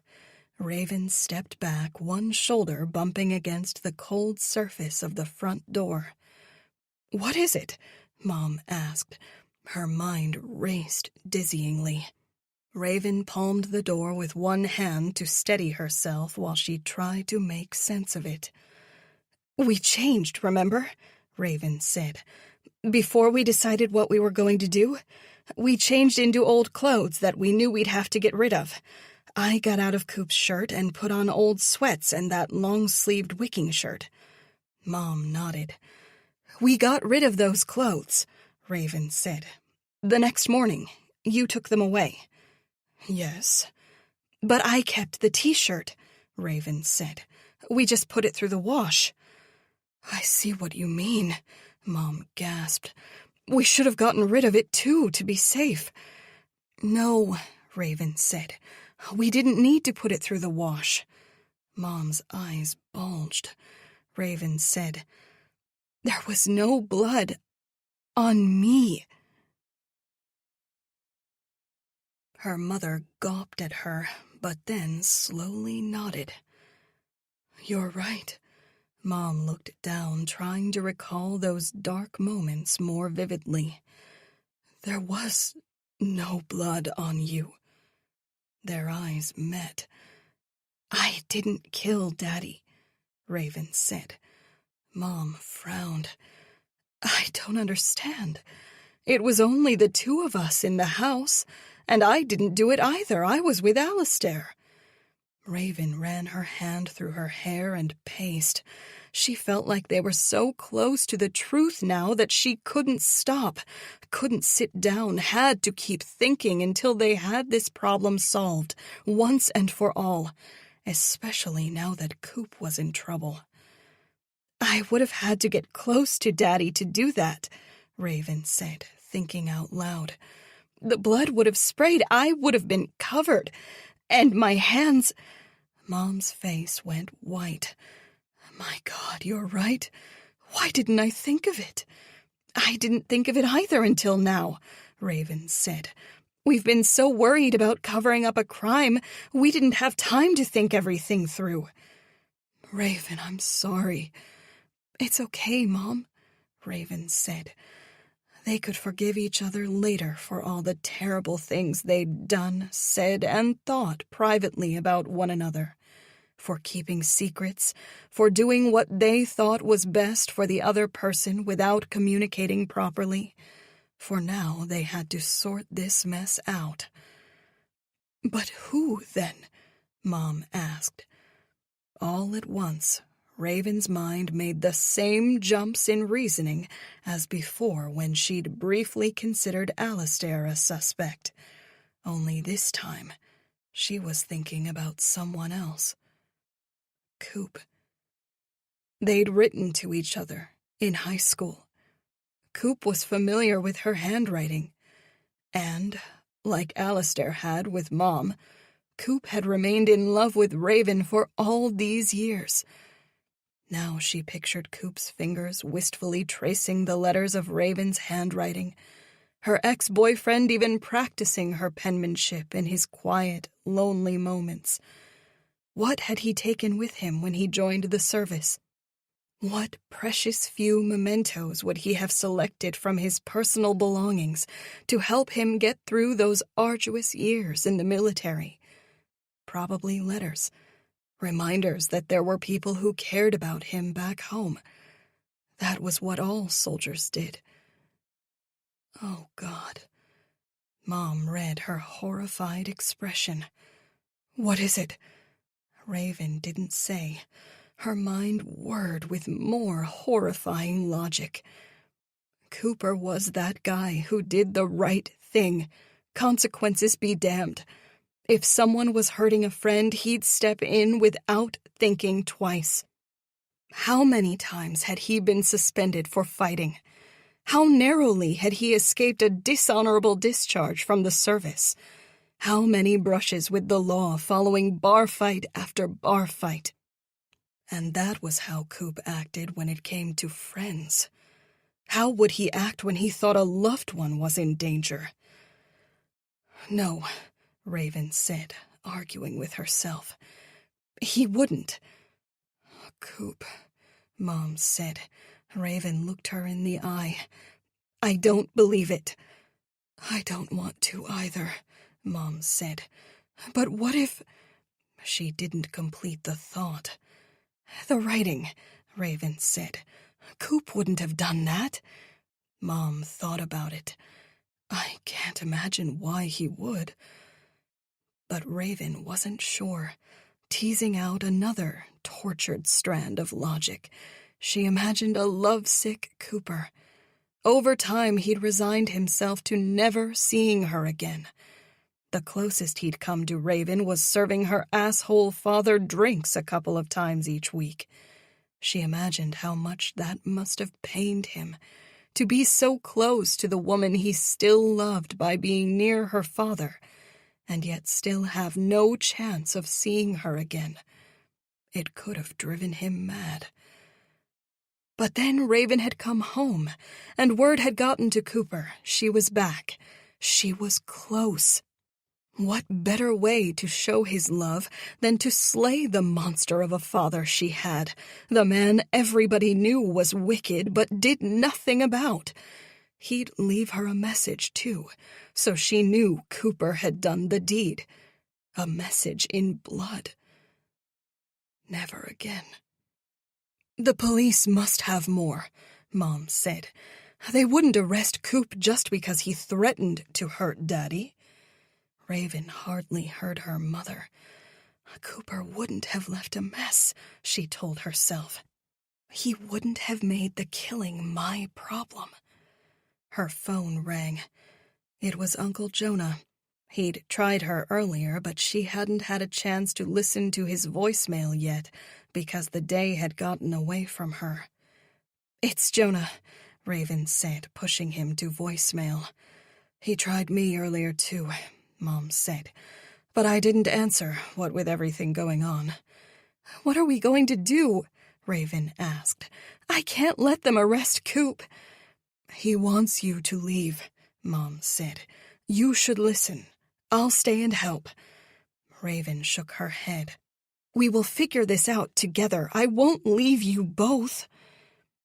Mom crossed the foyer and put her hands on Raven's shoulders. "Sweetie, this has gotten out of control. Now listen to me. I'm your mother. There is still a way out of this if you'll just let me confess. That way, you can have a life with Cooper." "What about you? You could have a life with Alistair," Raven said. "More importantly, you didn't kill Daddy." "Neither did you," Mom said, sounding like she was still wrapping her head around the idea. "And I don't think Cooper did either. But things can't go on like this." Mom's eyes turned watery as she began to plead. "You have to let me do this for you," Mom said in a thick voice. "Let me get one thing right, Raven. Please." Headlights briefly lit up the interior of the foyer as another car pulled into the snowy driveway. Mom let go of Raven and went to the front door. "Is it the police?" Raven asked. Mom put her eye to the peephole. "It's Jonah." She opened the door before Jonah could ring the bell. He stood on the porch, looking a bit of a mess, his hair wet with snow, his old jacket ripped, his jeans wet. "Sorry," he smiled. "I tried calling you both. I got stuck in town because of the storm and can't get back home. Could I stay here tonight?" Chapter 29. Jonah shoveled another wad of pasta into his mouth, spattering more sauce on his stubbled cheeks in the process. "Delicious," he said. "Thanks again, Robin. You're the best." Mom smiled warmly before nibbling on some Italian bread. "I hope this is okay," Jonah said for probably the 6th time. "Me being here, I hate to impose." "Of course it is," Mom said. "Your family." He dabbed at his mouth and grinned ear to ear, no doubt anticipating another home-cooked meal for breakfast in the morning. His smile slipped before he turned to Raven with a grave expression. "Word got around about Cooper," Jonah said. "I'm sorry." "He didn't do anything," she said. Jonah made a face like he disagreed. "I know you two are close, but Coop's not a good guy. I've asked around about him and got the same story. A hard ass with a hair trigger. Did you know he got dishonorably discharged from the Marines?" Raven shook her head. "That's not true." "That's what I heard." Jonah mulled that over. "But either way, he left the service early, which is really suspect. The military needs bodies and doesn't much care where they get them. They don't usually let anybody go, unless they're a real problem." "Jonah," Mom said in a firm voice, "let's change the subject." He realized he'd blundered. "I'm sorry, I didn't mean..." "Coop's a good man," Raven said, getting back up. "I don't know what the police think, but he doesn't have anything to do with Daddy going missing." "I'm afraid they think he killed Zane," Jonah said. "How do you know that?" Raven asked. "Why else would they arrest him?"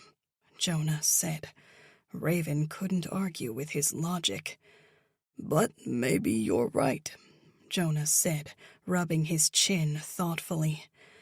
Because there's still the problem of getting Zane's car to Brigantine, having the keys to the shore house, leaving his phone there. How could Cooper have done all that? Raven wanted to scream. The man had asked an honest question, not realizing how incriminating the answer was for them. Mom's face took on a horrified expression before she composed herself. Jonah realized what he'd done and turned his eyes down to his plate. I didn't mean that, Jonah said. That either of you helped him? I would never think that. Raven dropped her silverware onto her plate. I can't do this right now. I spent 3 hours at the police station this afternoon being grilled. Could we leave it be for tonight? Mom looked stricken. Jonah froze, his fork suspended halfway between his plate and mouth, one strand of spaghetti dangling precariously. You're right, of course, Jonah said. I'm sorry, Raven. Raven took her dinner plate into the kitchen. She scraped her uneaten food into the garbage disposal, then loaded the dishwasher. She heard Mom and Jonah speaking quietly in the dining room. The whole spectacle drove Raven crazy. The truth was inside her, trying to get out, crawling up her throat, making her skin want to burst. In a moment of sheer madness, she got the urge to charge into the dining room and tell Jonah everything. But after a few deep breaths, the lunacy passed. Her phone rang. She groaned when she read the caller ID, Detective Kim Almeida. Hello? Hi, Raven. Sorry to bother you again. It's no bother, she lied. Is Coop still at the station? I'm afraid he is, Almeida said, almost sounding like she meant it. We're working through a few things. Raven knew better than to ask. Almeida wouldn't tell her anything. The detective went on. I've been trying to reach your uncle. Have you talked to Jonah recently? Raven's ears quirked at the name. He's here, actually. At your house? Yes, Raven said. What's this about? We were able to recover some more deleted text messages from your father's phone, Almeida answered vaguely. I'd like to stop by and speak to you all about them. What messages? I'll show you when I get there, Almeida said. Please tell Jonah to expect me. Almeida ended the call, leaving Raven even more worried. What deleted texts could the police have found on her father's phone? Only she and her mother had access to Zane's cell. Raven hadn't erased any of his messages. Had her mother? And why? Trying to puzzle it together, Raven stared down at the kitchen counter in front of her, the phone still in her hand. Was that the police? Jonah asked. Raven jumped at the sound of his voice. She hadn't heard him enter the kitchen. Detective Almeida, she's on her way. Sorry.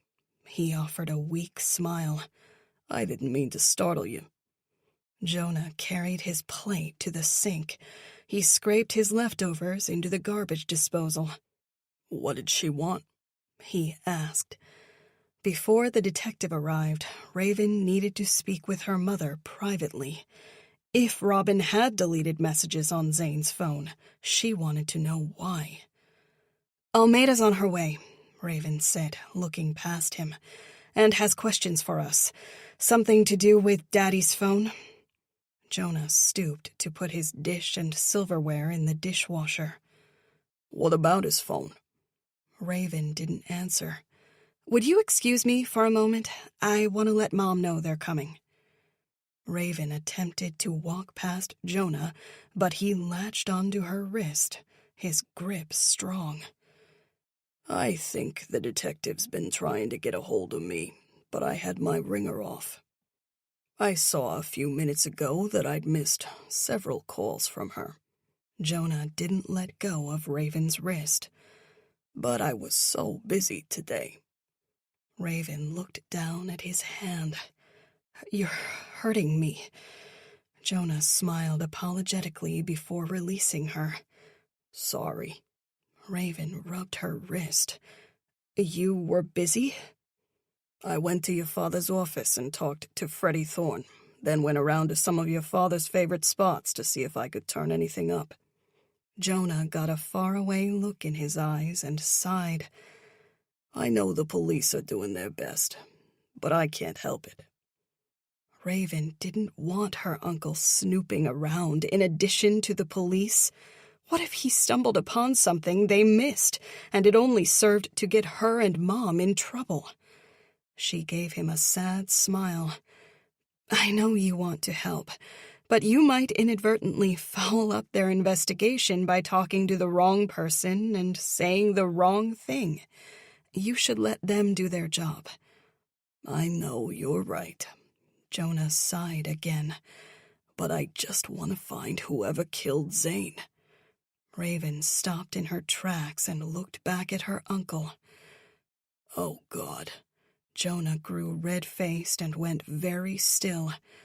I'm sorry. That was so insensitive of me.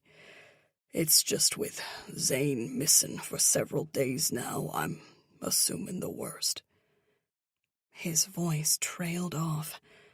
Jonah said nothing for a moment. Then he leaned against the counter.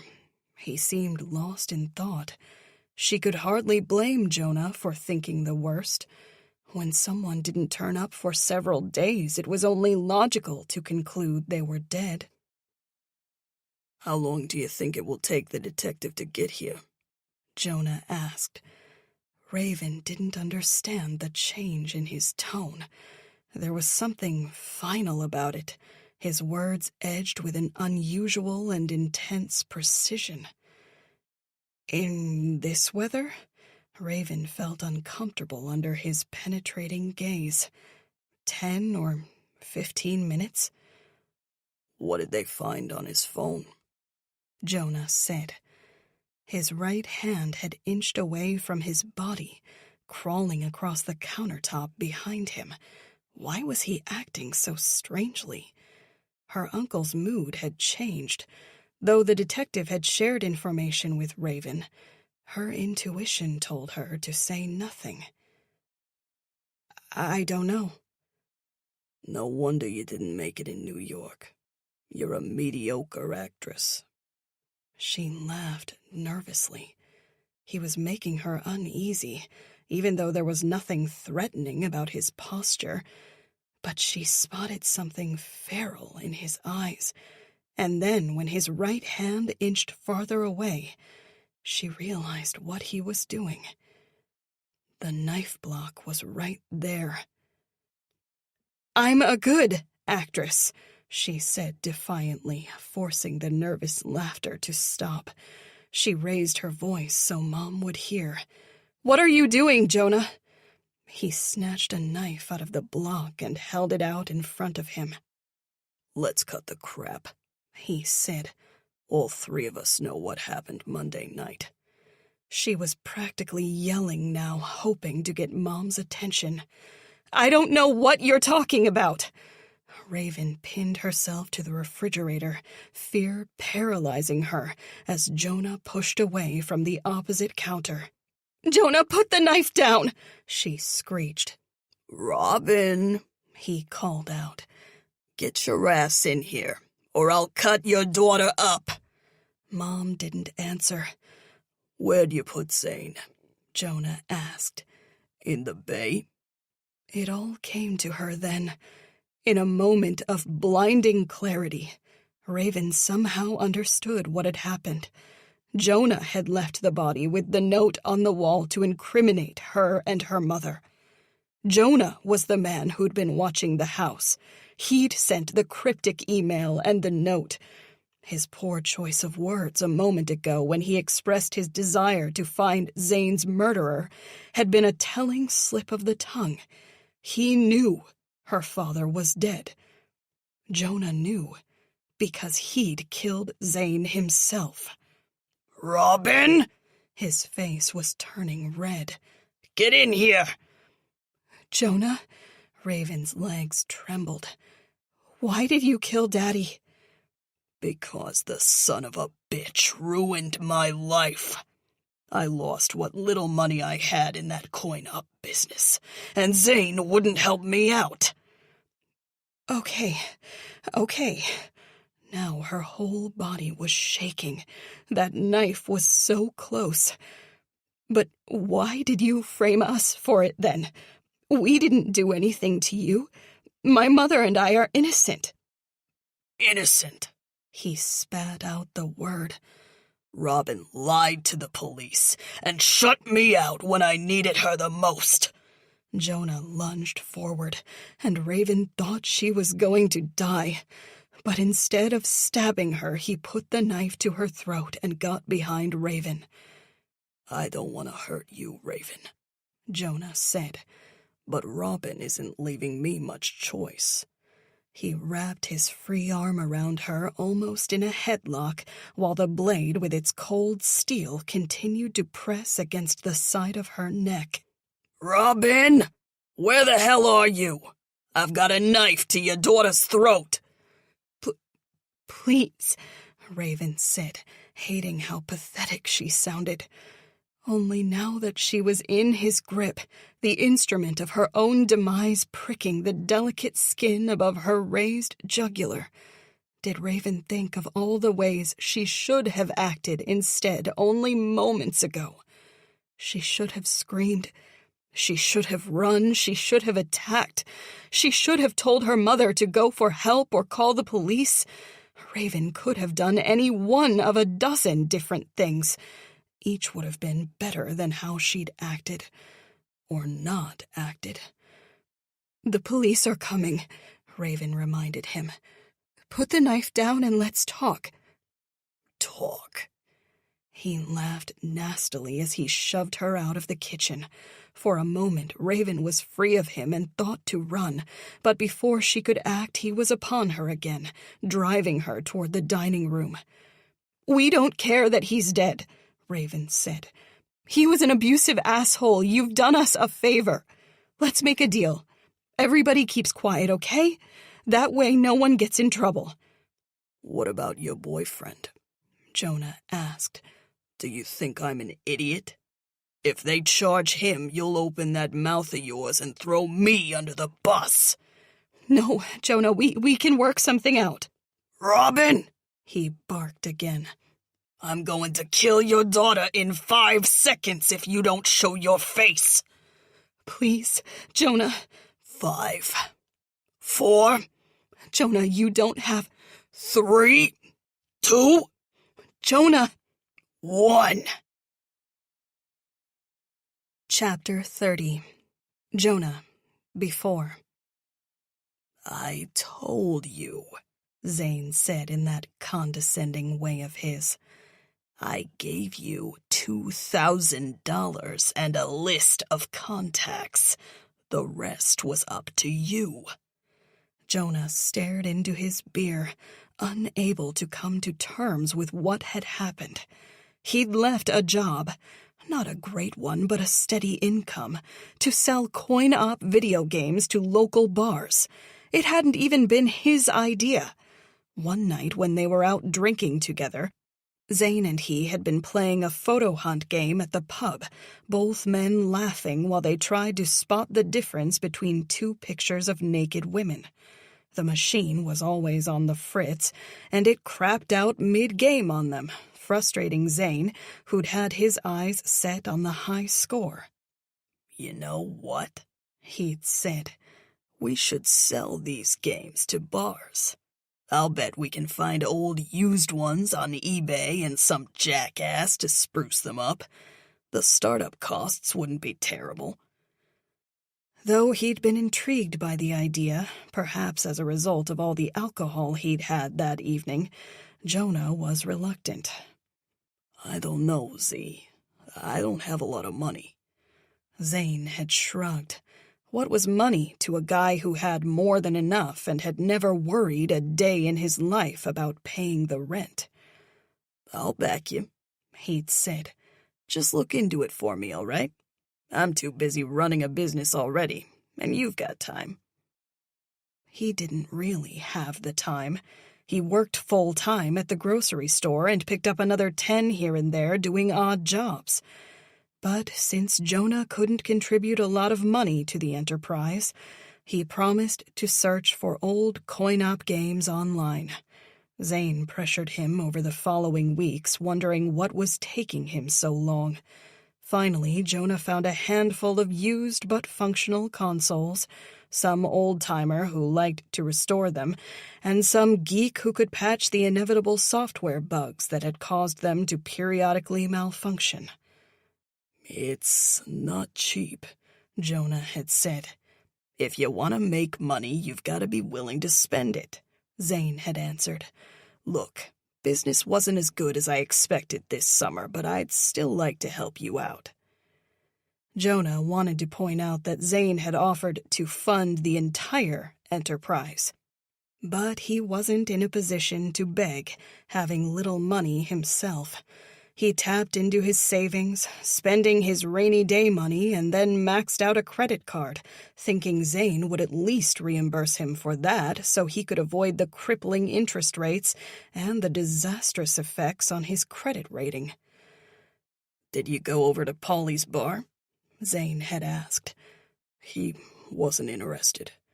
"How about that place on the Black Horse Pike?" Jonah had shaken his head. Zane sighed. "Great. Now I'm out $2,000. Jesus, Jonah. I guess I'm not getting my wife and daughter anything for Christmas." "Sorry," Jonah had said. "But Zane, I'm in real trouble. I can't make rent." Zane had thought it over. "I'll see what I can do." Now, as they sat at the bar together, the nearby coin-op console an irritating reminder of their failed business venture, Jonah asked Zane for help once more. "I'm getting kicked out of my apartment," he said. Zane acted like he was surprised, even though Jonah had kept him informed throughout the last 3-month ordeal with the landlord. "What about the grocery store? Did you call them for your old job back?" "They filled my position," Jonah said. "Well, there are a lot of other grocery stores out there," Zane said dismissively before checking his phone. "Oh, hell, the wife is looking for me. You know how she gets. Gotta hit the road, Jonah. Let me know what you need. I might be able to help you out." Before Jonah could say another word, Zane left the bar in a hurry, not bothering to finish his drink and leaving Jonah with the tab. The judge peered down from the bench at Jonah. "Before I sentence you, is there anything you wish to say on your own behalf?" Jonah shot the public defender a nasty look before rising. He hadn't been able to afford an attorney, so the state had appointed one, some bumbling kid fresh out of law school whom the prosecutor had easily pushed around. Even though Jonah was guilty of dealing in stolen goods, he still blamed the kid for this mess. Any competent attorney could have gotten the charges tossed, or at least pleaded down to misdemeanors.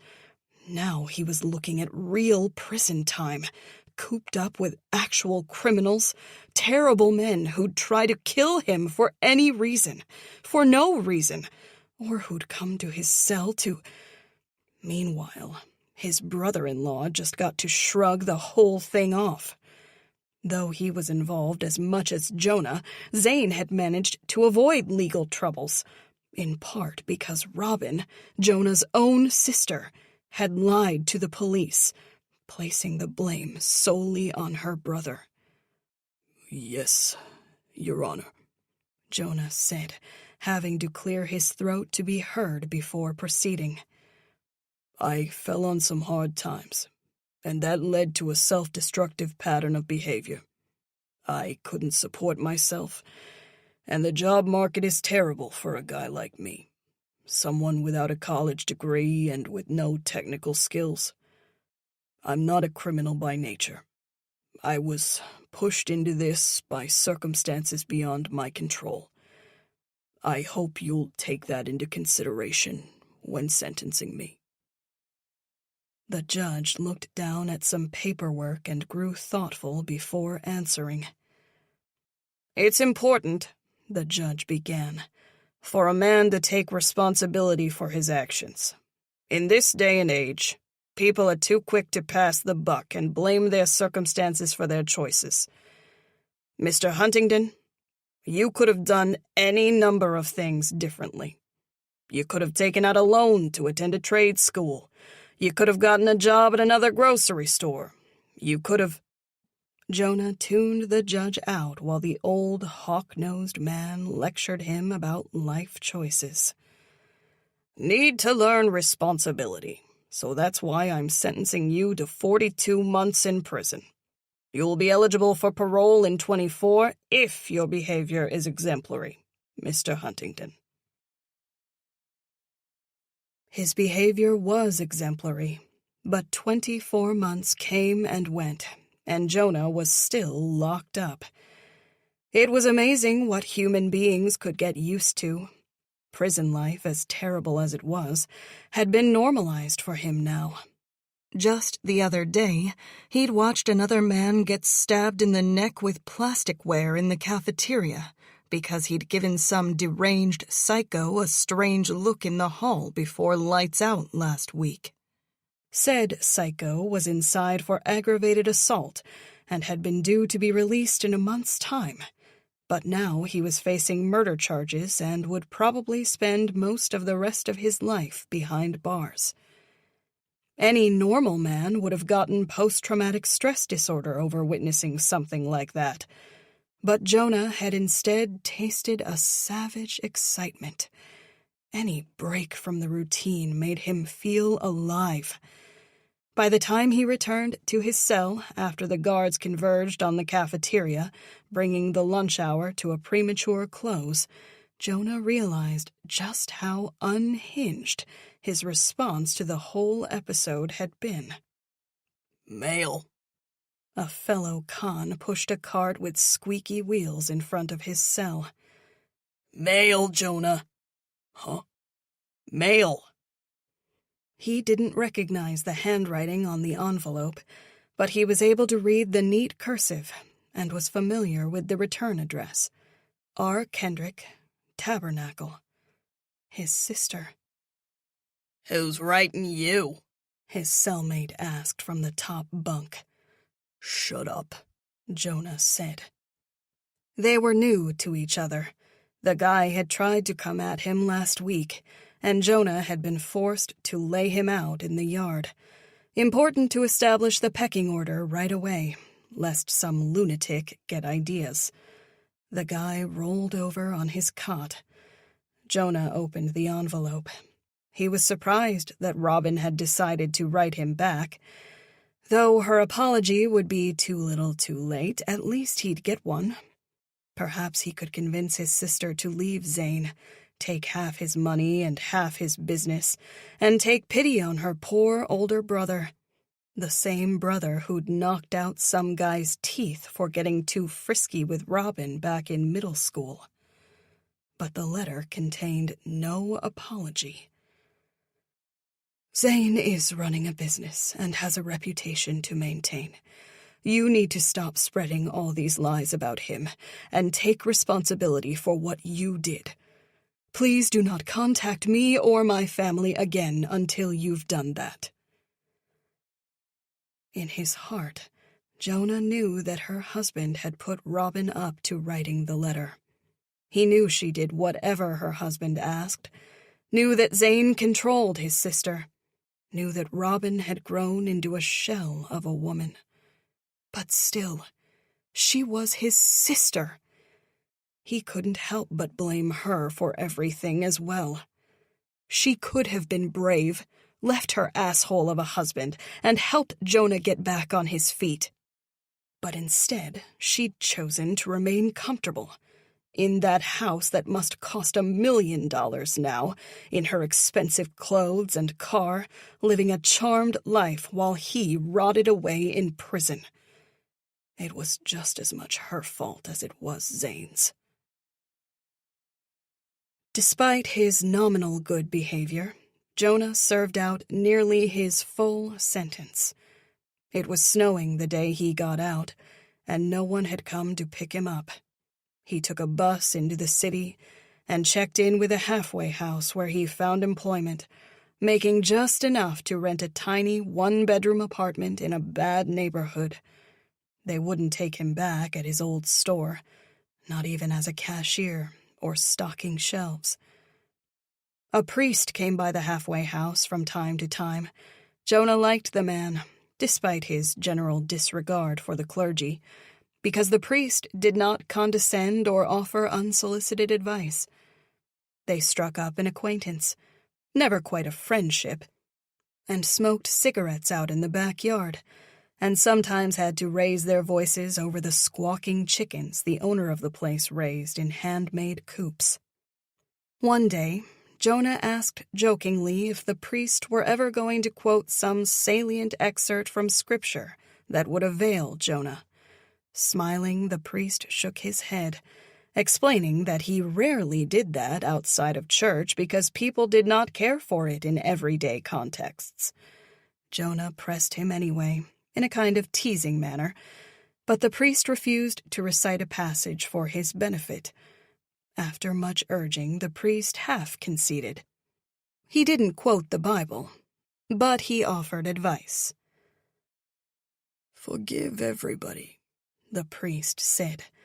"First yourself, then everybody else who you think wronged you.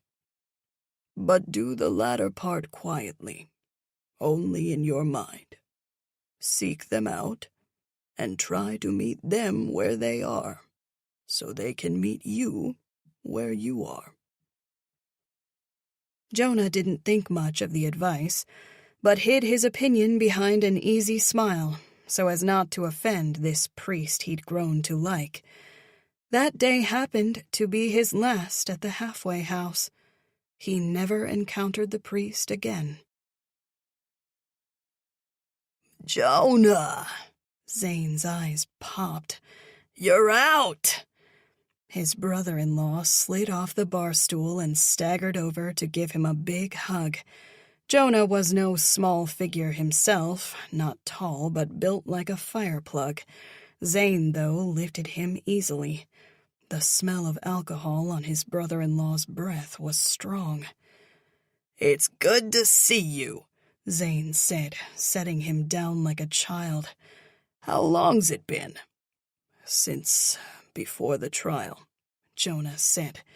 "You know, I meant to come see you," Zane said. "but every time something or other came up, whether it was work or Raven and I had a dust-up, that ungrateful little. She went back to school and after graduating got a place in the city and hasn't talked to us in years. Can you believe it?" Jonah said he couldn't believe it. "How's Robin?" "Who?" Zane was joking. Jonah forced a laugh. Zane patted his back. "Sit down and have a drink with me." "Are you buying?" Jonah asked, recalling the last time they'd met at a bar. Zane had stiffed him then. "Of course." Zane made a big production out of getting Jonah a drink. They sat at the bar together. "When did you get out? What have you been up to?" "You know, this and that." Jonah told Zane about his struggles to find meaningful employment and make rent. His brother-in-law nodded sympathetically from time to time. "Anyway, I've been trying to do my homework." Zane's ear quirked. "Homework?" "You know, reconnecting with the people I care about and admitting to my mistakes. I'm sorry, Zane, for blaming you for what happened to me." Here it was, the big moment. Zane's opportunity to take responsibility as well. Jonah had been the bigger man, the first to admit to his mistakes. If Zane did the same, all would be forgiven, and perhaps they could talk about Jonah coming to work for him in the landscaping business. Zane chewed on Jonah's words, took a big swig of beer, then clapped him on the back. "It takes a big man to admit when he's wrong," Zane said. "Good on you. I'm proud of you, Jonah." Jonah gripped the pint glass so tightly it nearly broke. He wanted to smash it over Zane's head. "You took advantage of me, you asshole. You had money to spare and I had nothing.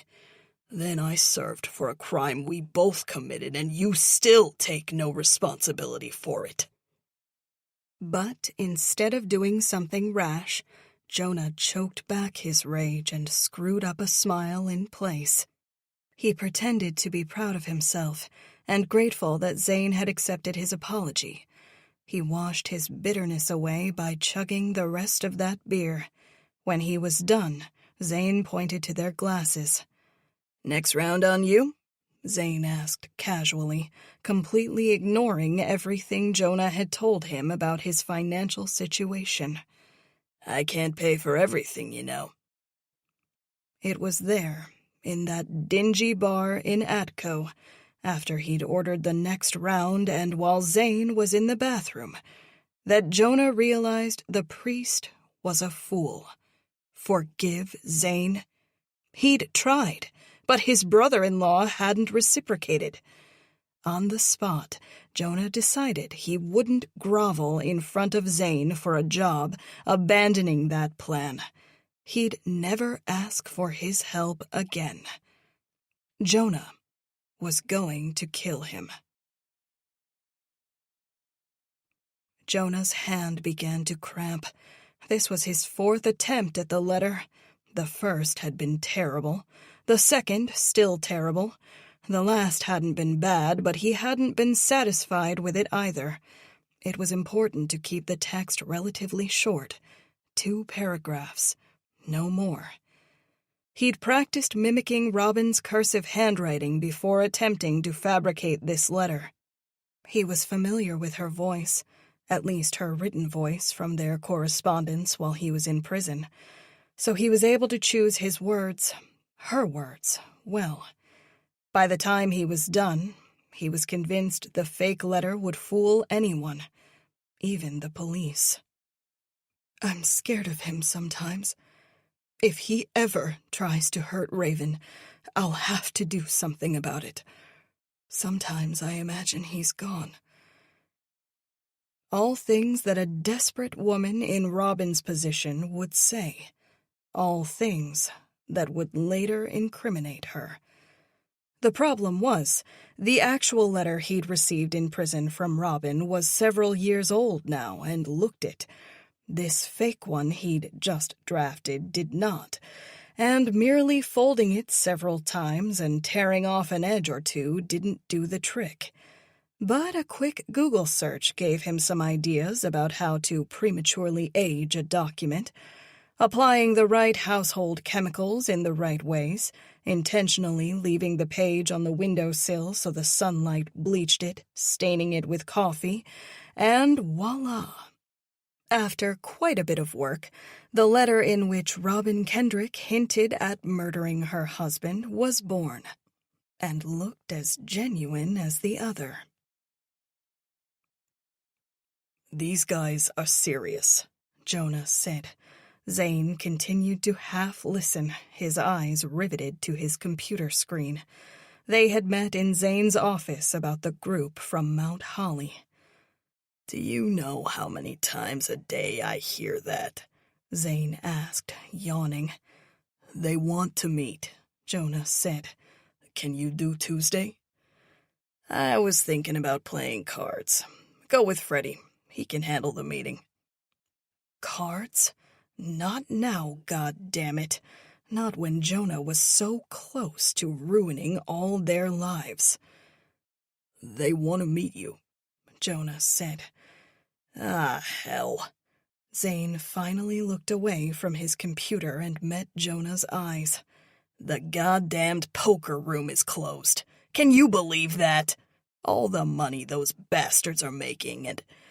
Anyway, you want to do it tomorrow? Yes. Zane mulled it over. Not early. Tell them I'm busy until the afternoon. Okay?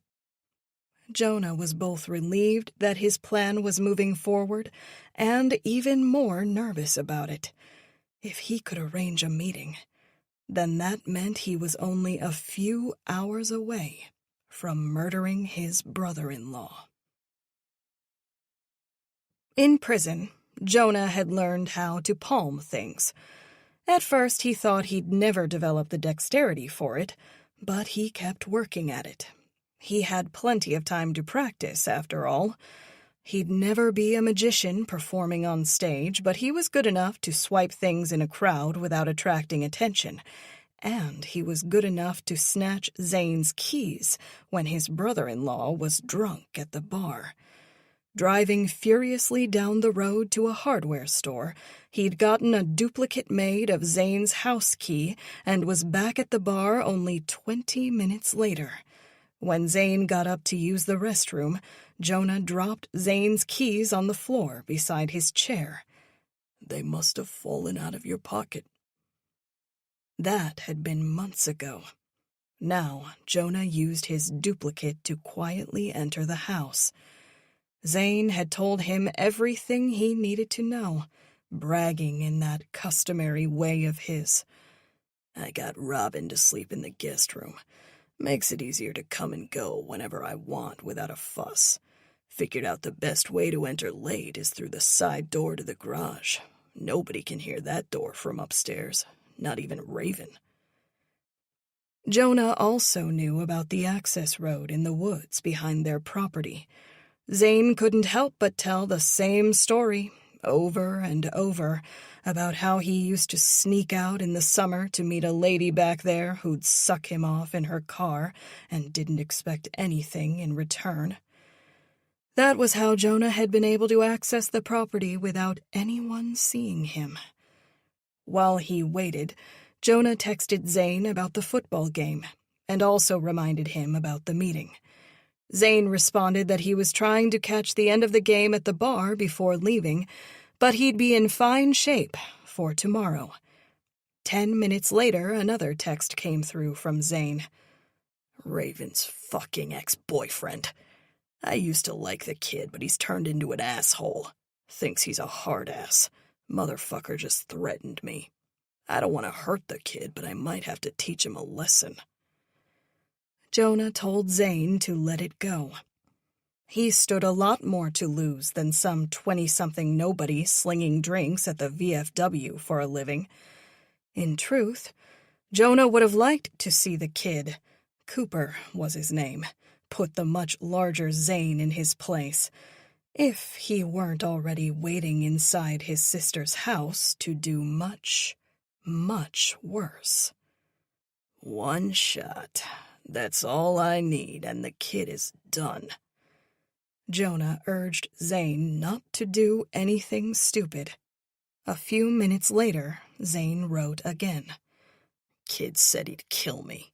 Kid has no idea. Jonah was able to talk Zane off the ledge, not by appealing to logic or emotions, but by reminding him of the business meeting tomorrow, and how it wouldn't look great if he walked in there looking like he'd been in a bar fight the evening prior.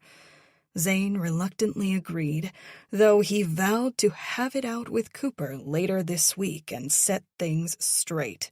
Nobody threatened Zane. Nobody. Once the conversation died down, Jonah realized these last texts might become a problem later. He deleted that part of their exchange from his phone and made a mental note to do the same on Zane's phone. If you were here, we could just jump his ass in the parking lot, just like we did with Bart. Remember that asshole? Jonah erased that text as well. He was beginning to get fidgety when, 20 minutes later, Zane's headlights briefly illuminated the garage through the door windows. It was after 1 o'clock, and Jonah hadn't heard anybody moving around upstairs. It was going to be tricky, but he hadn't come all this way to back out now. Before Zane slipped in through the side door Jonah himself had used earlier, Jonah padded quietly into the kitchen, grabbed a knife from the block next to the sink, and preceded Zane upstairs. He ducked into the office, not closing the door all the way. Zane, reeking of booze and staggering drunkenly, lumbered down the hall to the master bedroom. Jonah waited a few minutes for him to get settled in bed and for anyone whose sleep might have been disturbed by Zane's noise to settle back down again. Then he went into the master bedroom. Zane was snoring on his back.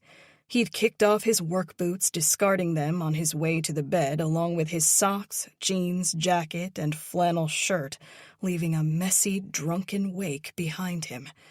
For a moment, he studied the man he'd come to murder.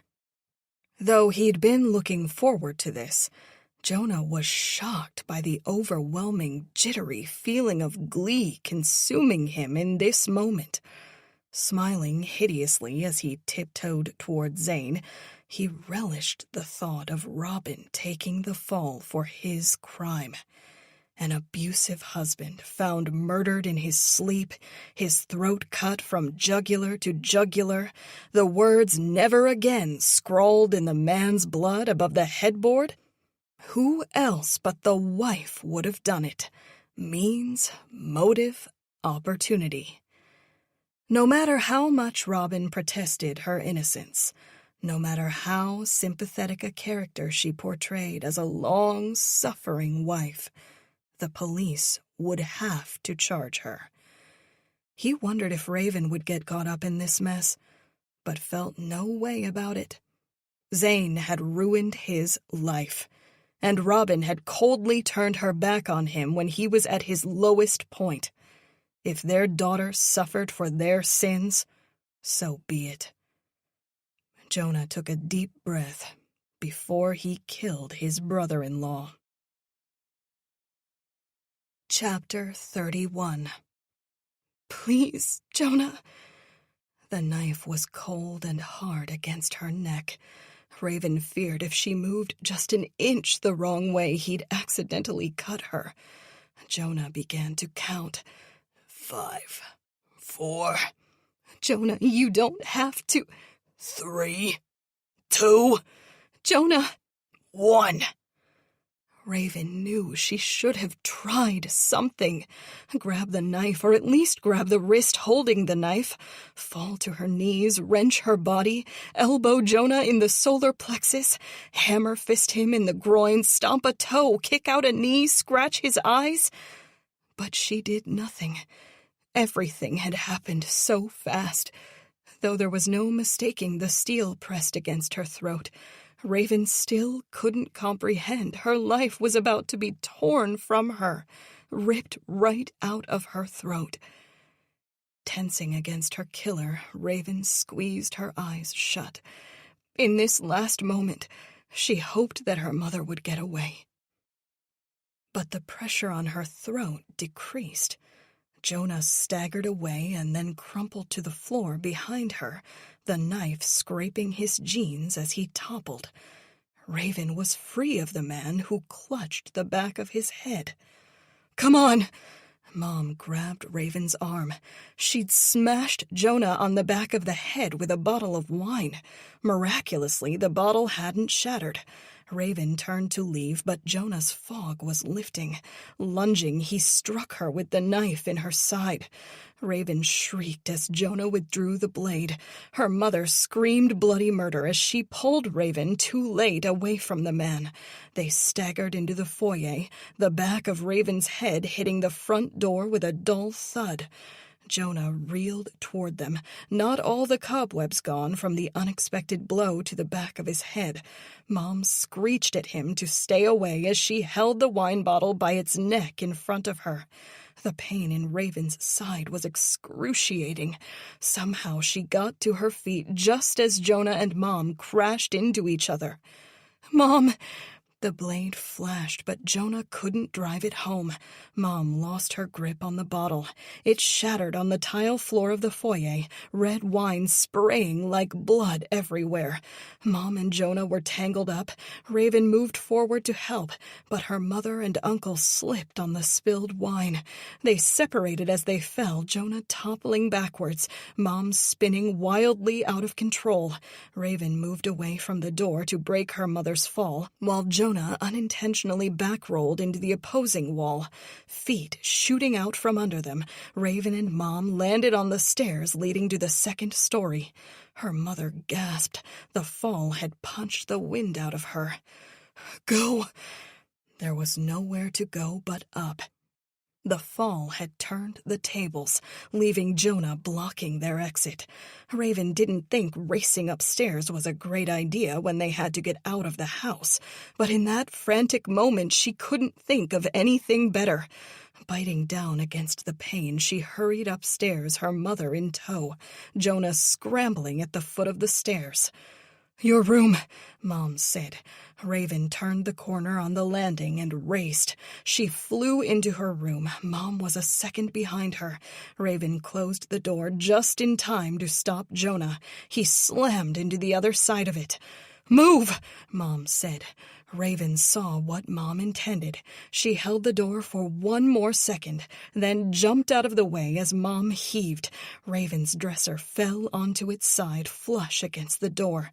Jonah ran into it with a shoulder. The door shuddered in the frame. Chair! Mom yelled.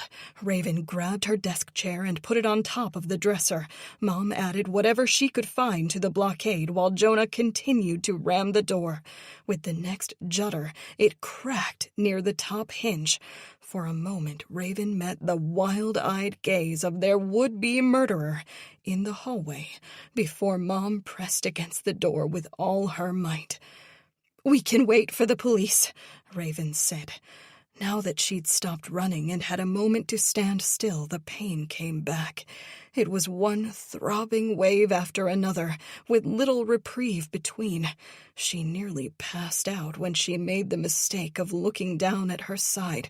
Her hip and thigh were covered in blood. It won't hold that long, Mom yelled. Jonah charged again. The crack near the top hinge worsened. Her mother was right. Raven moved beside Mom and pushed against the door. Hold him, Mom ordered. Raven closed her eyes and grunted against the pain. Her mother disappeared from view. Raven didn't dare take her eyes off the door to see what Mom was doing. She assumed Mom was searching for heavier objects to add to the blockade. Jonah kicked and shouldered and charged the door. It gave a little more with each successive ramming. Raven ground her teeth against the terrible agony in her side. The blood was warm on her leg. Her shoe felt squishy from it now. Mom, I can't hold the door. I need more time, Mom said. You can do it. Jonah screamed and threw himself at the door. The crack near the top ran to the middle of the door, almost joining another that had appeared on the opposite side. The top half of the door was going to come off. Mom! Raven braced as hard as she could, anticipating Jonah's next charge. The force of his body against the door nearly threw her backward this time, the blow sending another shockwave of pain ripping through her. Mom! Raven's legs were weak. She felt herself fading. Jonah battered the door again. Somehow it held. Raven took great, gasping breaths. Her calf was cramping from the exertion. She felt a draft of cold air on her back and wondered if that was her body reacting strangely to the loss of blood and physical strain. Then Mom was beside her. Go, now! Go. What was she talking about? Raven, open your eyes. You have to go, now. Raven did as ordered, turning her head in the direction of the cold air. Her bedroom window was open. Mom wanted her to jump. It's too high, she said. If I don't kill myself, I'll... The fire ladder. Mom gritted her teeth and deepened her stance as she strained against the door. It's safe. You have to go." The fire ladder? Her mind a whirl, Raven was slow to understand. Mom had kept a rope safety ladder under Raven's bed ever since she was a little girl, in the event of fire. Now her eyes adjusted to the darkness. Raven saw one end of it tied to a bedpost, the rest of it dangling out the window. Jonah slammed the door. The two cracks met, and for a moment the top half of the door looked ready to come off, but Mom pushed it back into place. "He'll be in here any minute," Mom said. "Now go!" Raven pressed harder against the door. "I can't leave you. I'm right behind you. Mom!" Her mother took a hand off the door and slapped her hard across the cheek. "Go, goddammit!" The slap cleared Raven's head for an awful moment. Her mother was right. Jonah was almost inside the room. He was much stronger than them and would easily overpower both, even if he didn't have a knife. They couldn't fight him off, not even together, not with Raven leaking so much blood. "Promise," Raven said. "I promise. Go!" Raven pushed away from the door. Her legs weren't fully cooperating. She slammed into the windowsill. She didn't think the pain could get any worse, but it did as she slung one leg out the window, and even more when she shimmied her body through it, and even more so as she descended the rope ladder.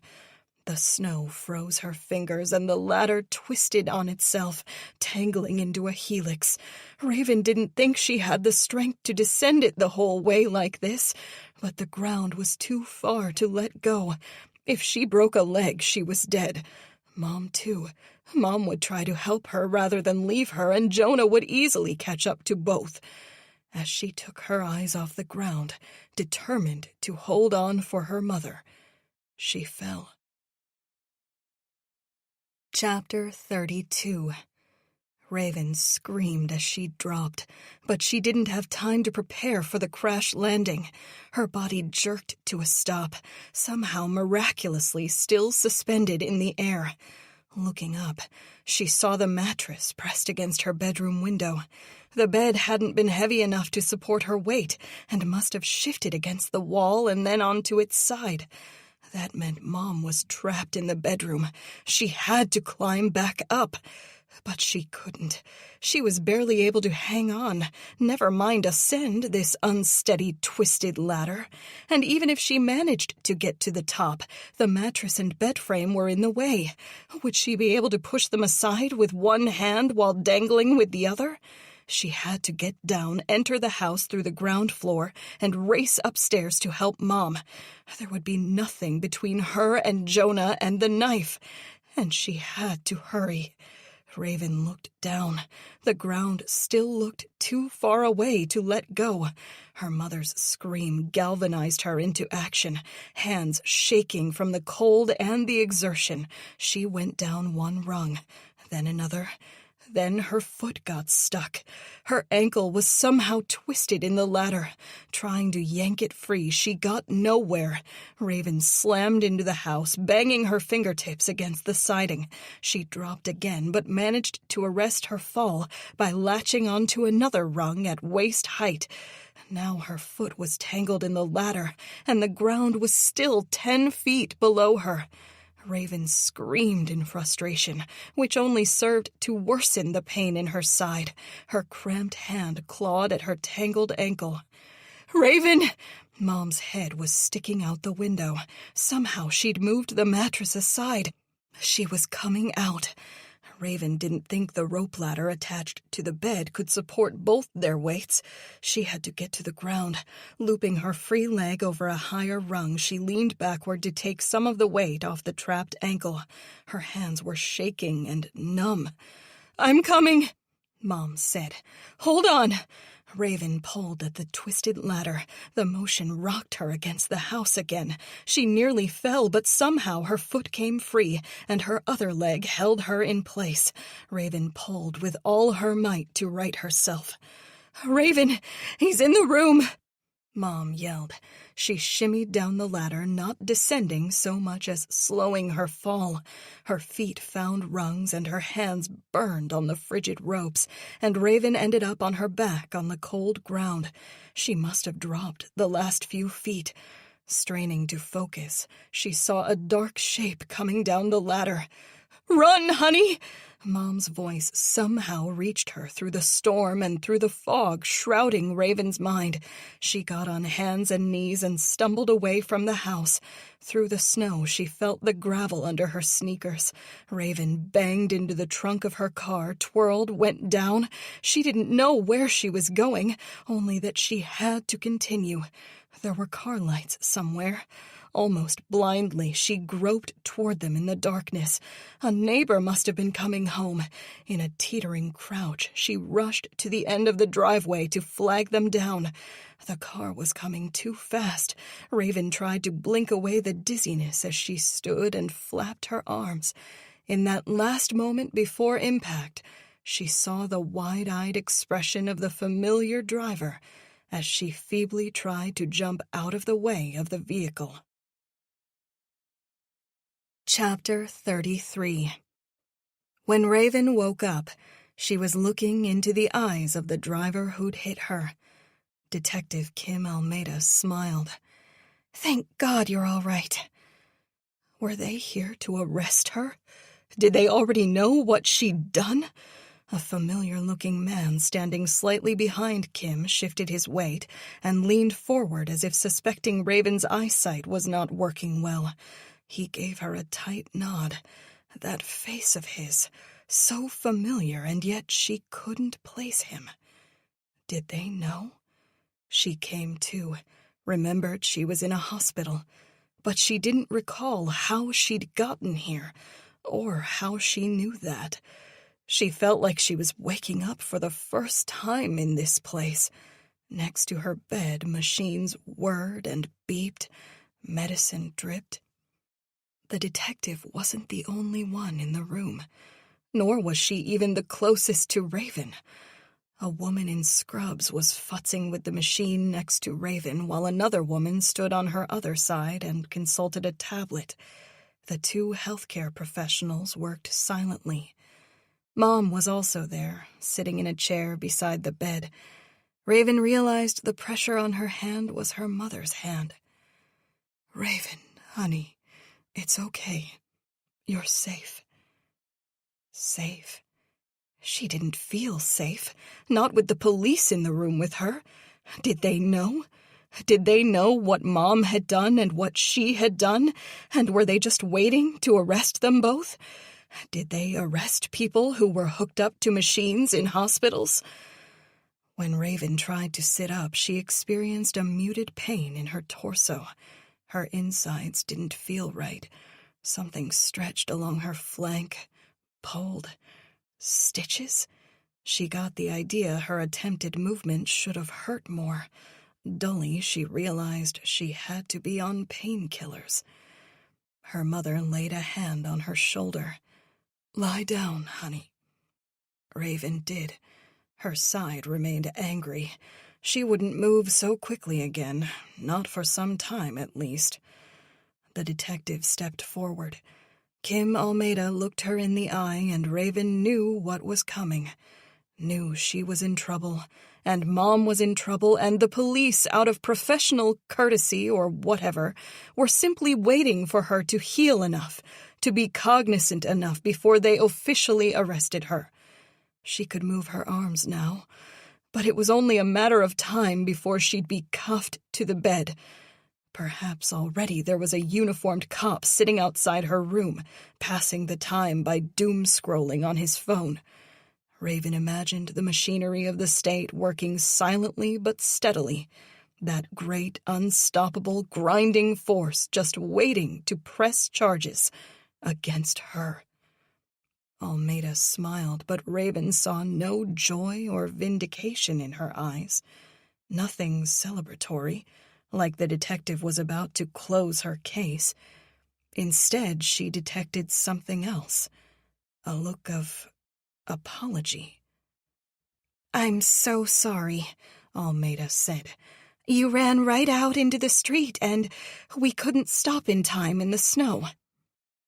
Raven remembered the wide-eyed faces of the two people in the car bearing down on her in the snow. She remembered somehow finding the strength in her legs to jump at the last moment. She remembered her hips slamming into the hood of the car. But that was all. My God, had she been thrown? "We'll give you two a moment."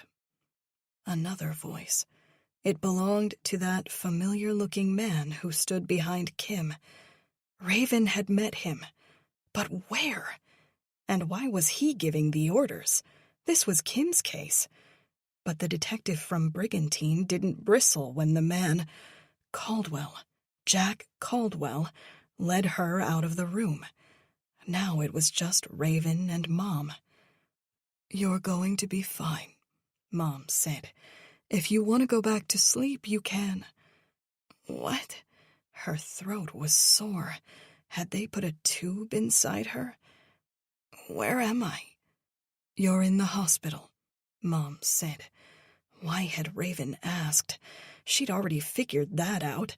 Her brain was so slow, taking forever to come online, like an old computer. Mom looked over her shoulder, then faced Raven again. "They arrested Jonah. The police are going to ask you some questions, but don't worry. I won't let them until you're ready." Mom, she was so tired. "Go back to sleep, honey. I'll be here." She was fully awake the next time the detectives returned to her hospital room, though Raven didn't feel any better prepared to speak to them. She and Mom had gone over it this morning for several hours, in between blood pressure checks and lousy hospital food and doctor's rounds and nurses' shift changes. Raven's mind was much clearer than it had been last night, when she'd woken heavily drugged and half-coherent, but she was still worried. The police were here, and this was the moment of reckoning.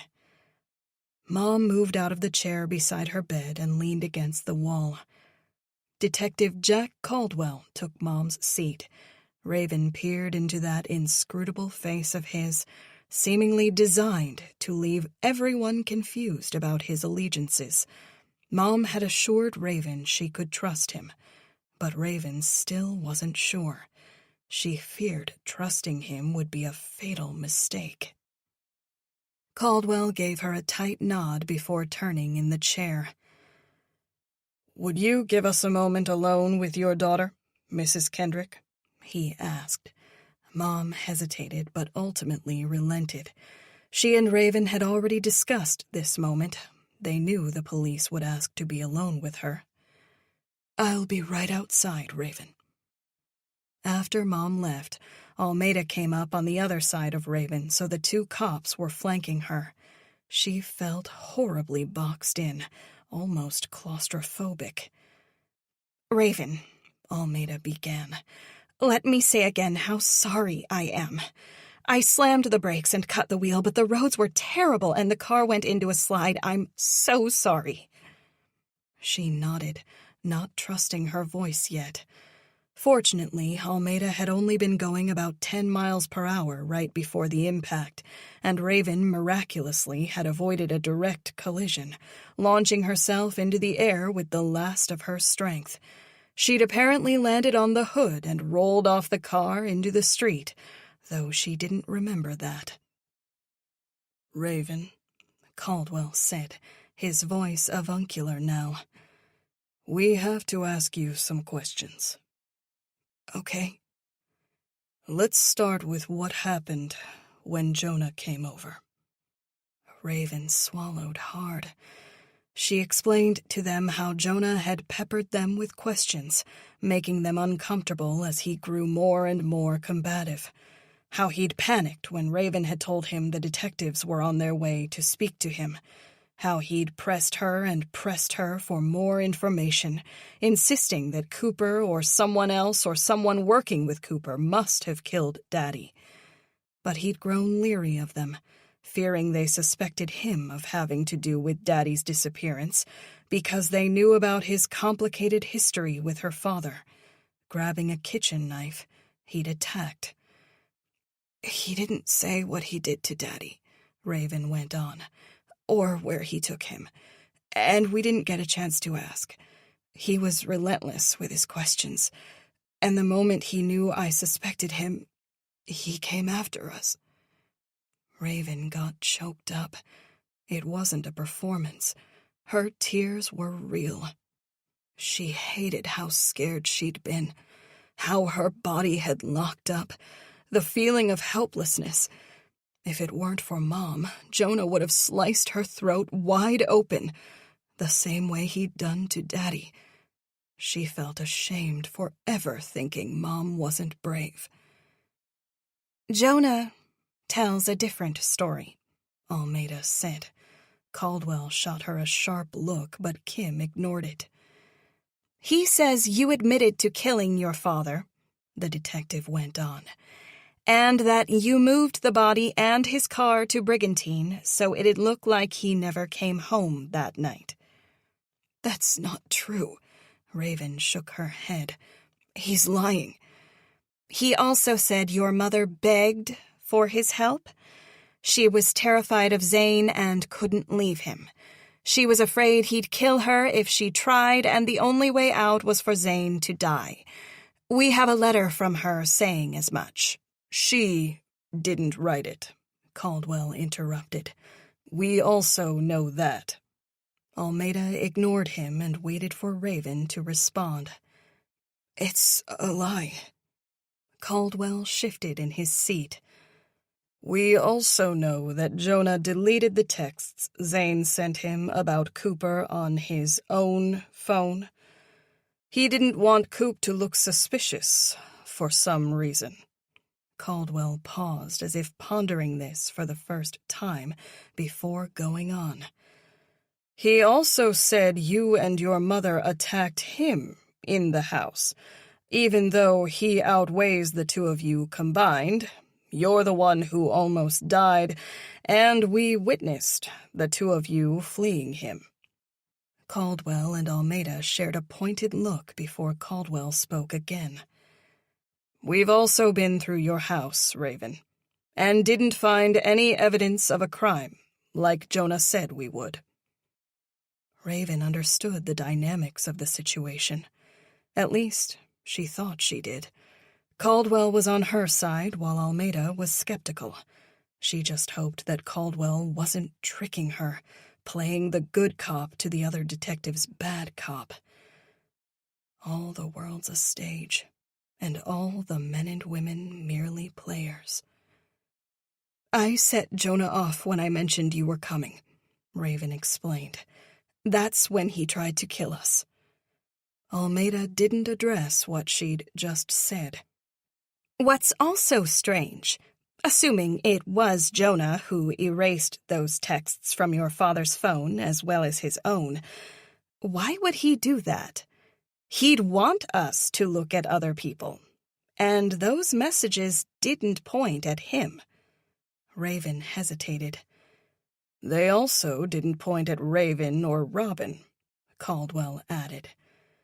"He wanted to pin a murder on us," Raven said. "Not Cooper." Almeida didn't shake her head, but the thought was there.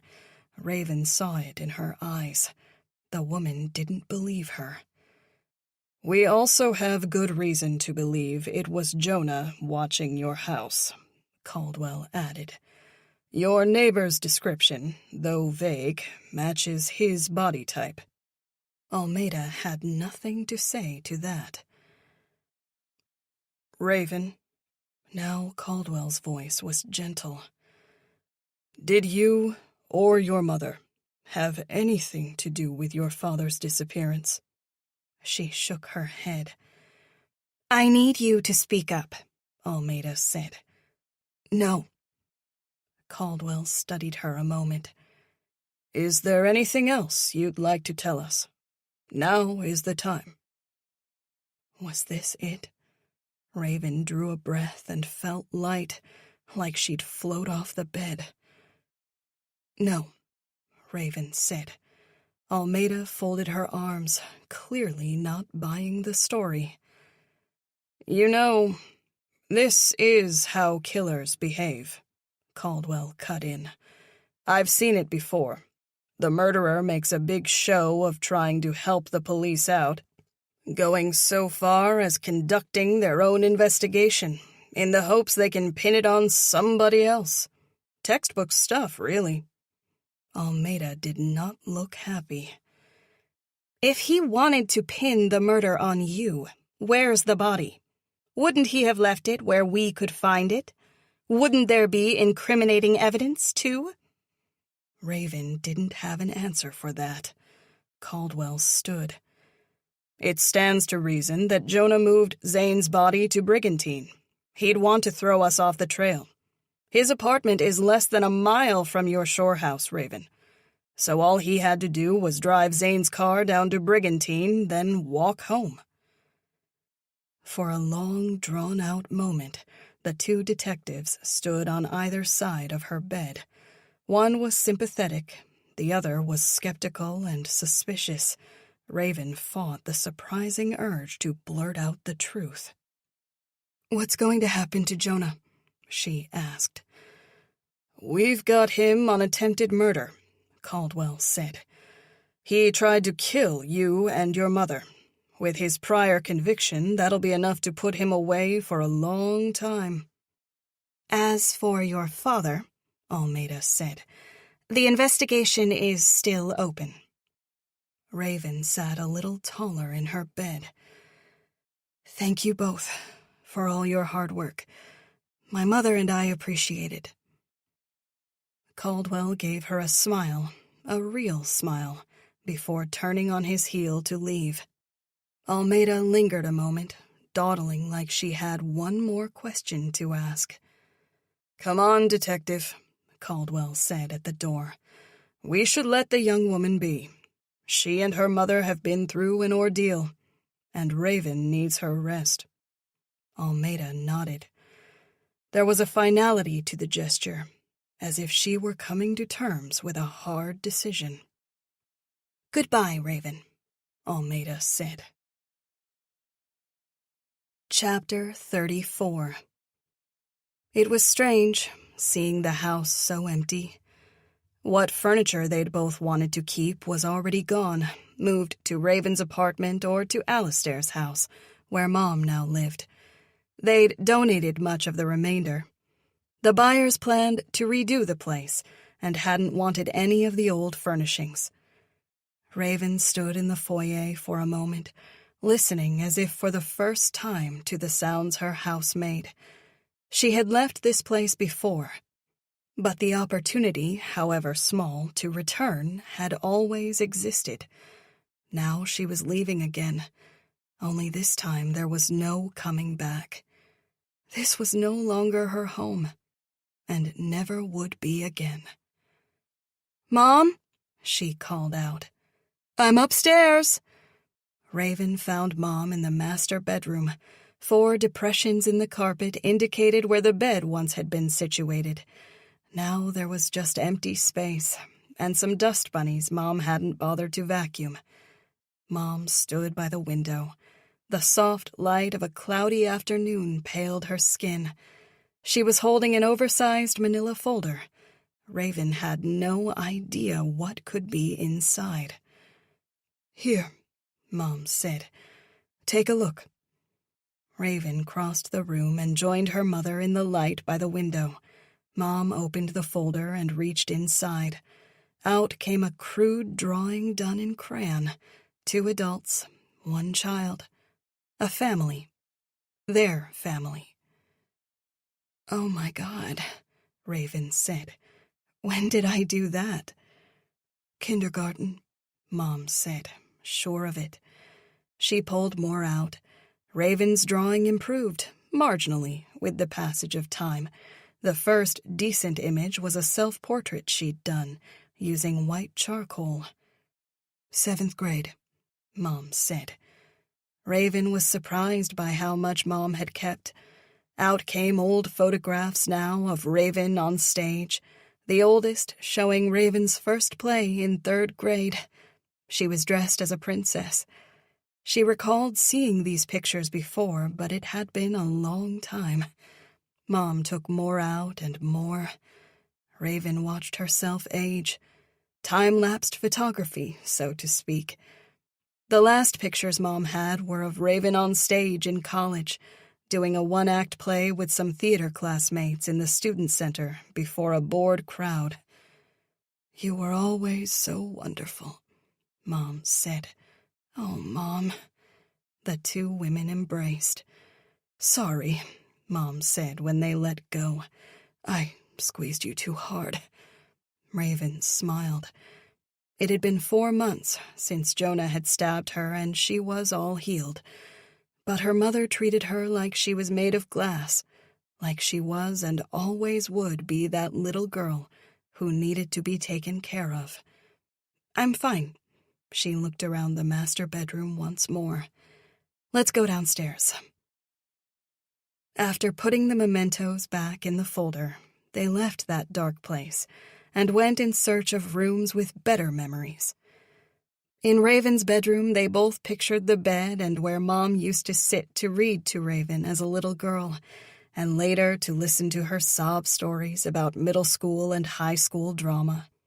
In the kitchen, they laughed about how Raven always begged to eat the cookie batter, even though it had raw eggs in it, and how Mom would inevitably relent. In the dining room, Mom pointed to Raven's favorite hiding spot, behind the big plant that used to sit in the corner.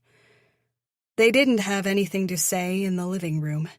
This had been Daddy's space. He sat in his recliner. No one else was permitted. And he ruled the TV, deciding what they all would watch. They didn't spend much time in there. Even though they'd been everywhere, they made another circuit of the house to draw out their last visit. They crossed the backyard and smelled the earthy scent of the property and the pines.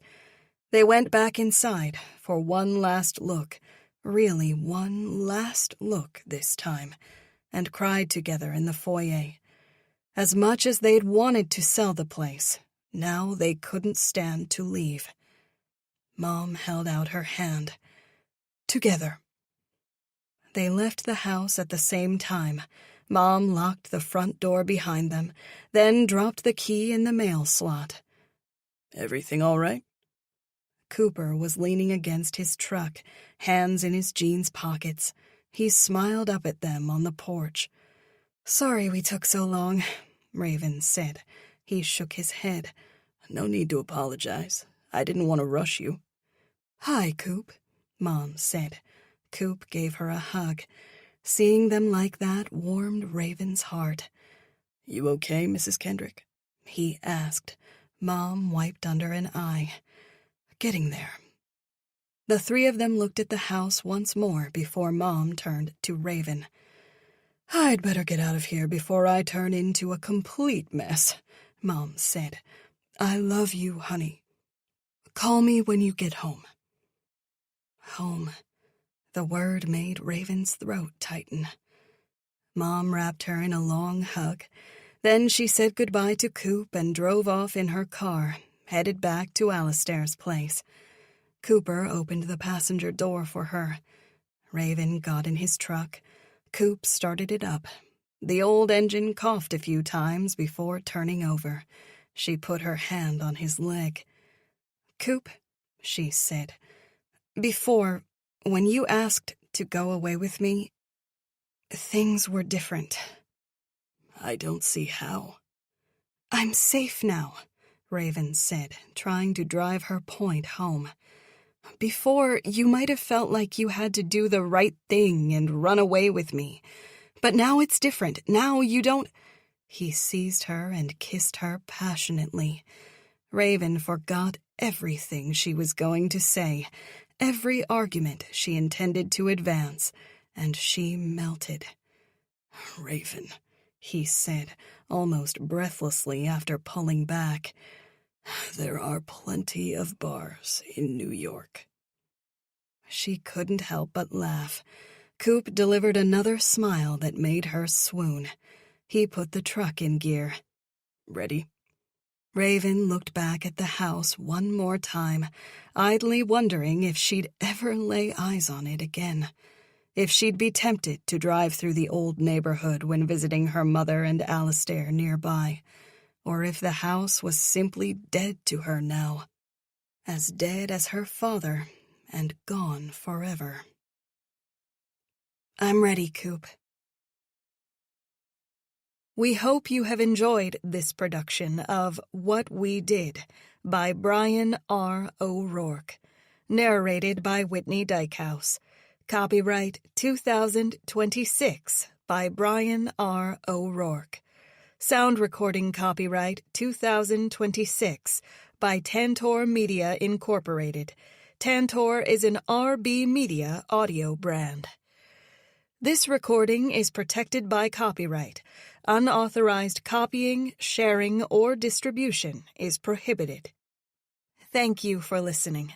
Discover audiobook giveaways, discounts, new releases, recommendations, and more from RB Media, the largest audiobook publisher in the world. Visit rbaudio.com.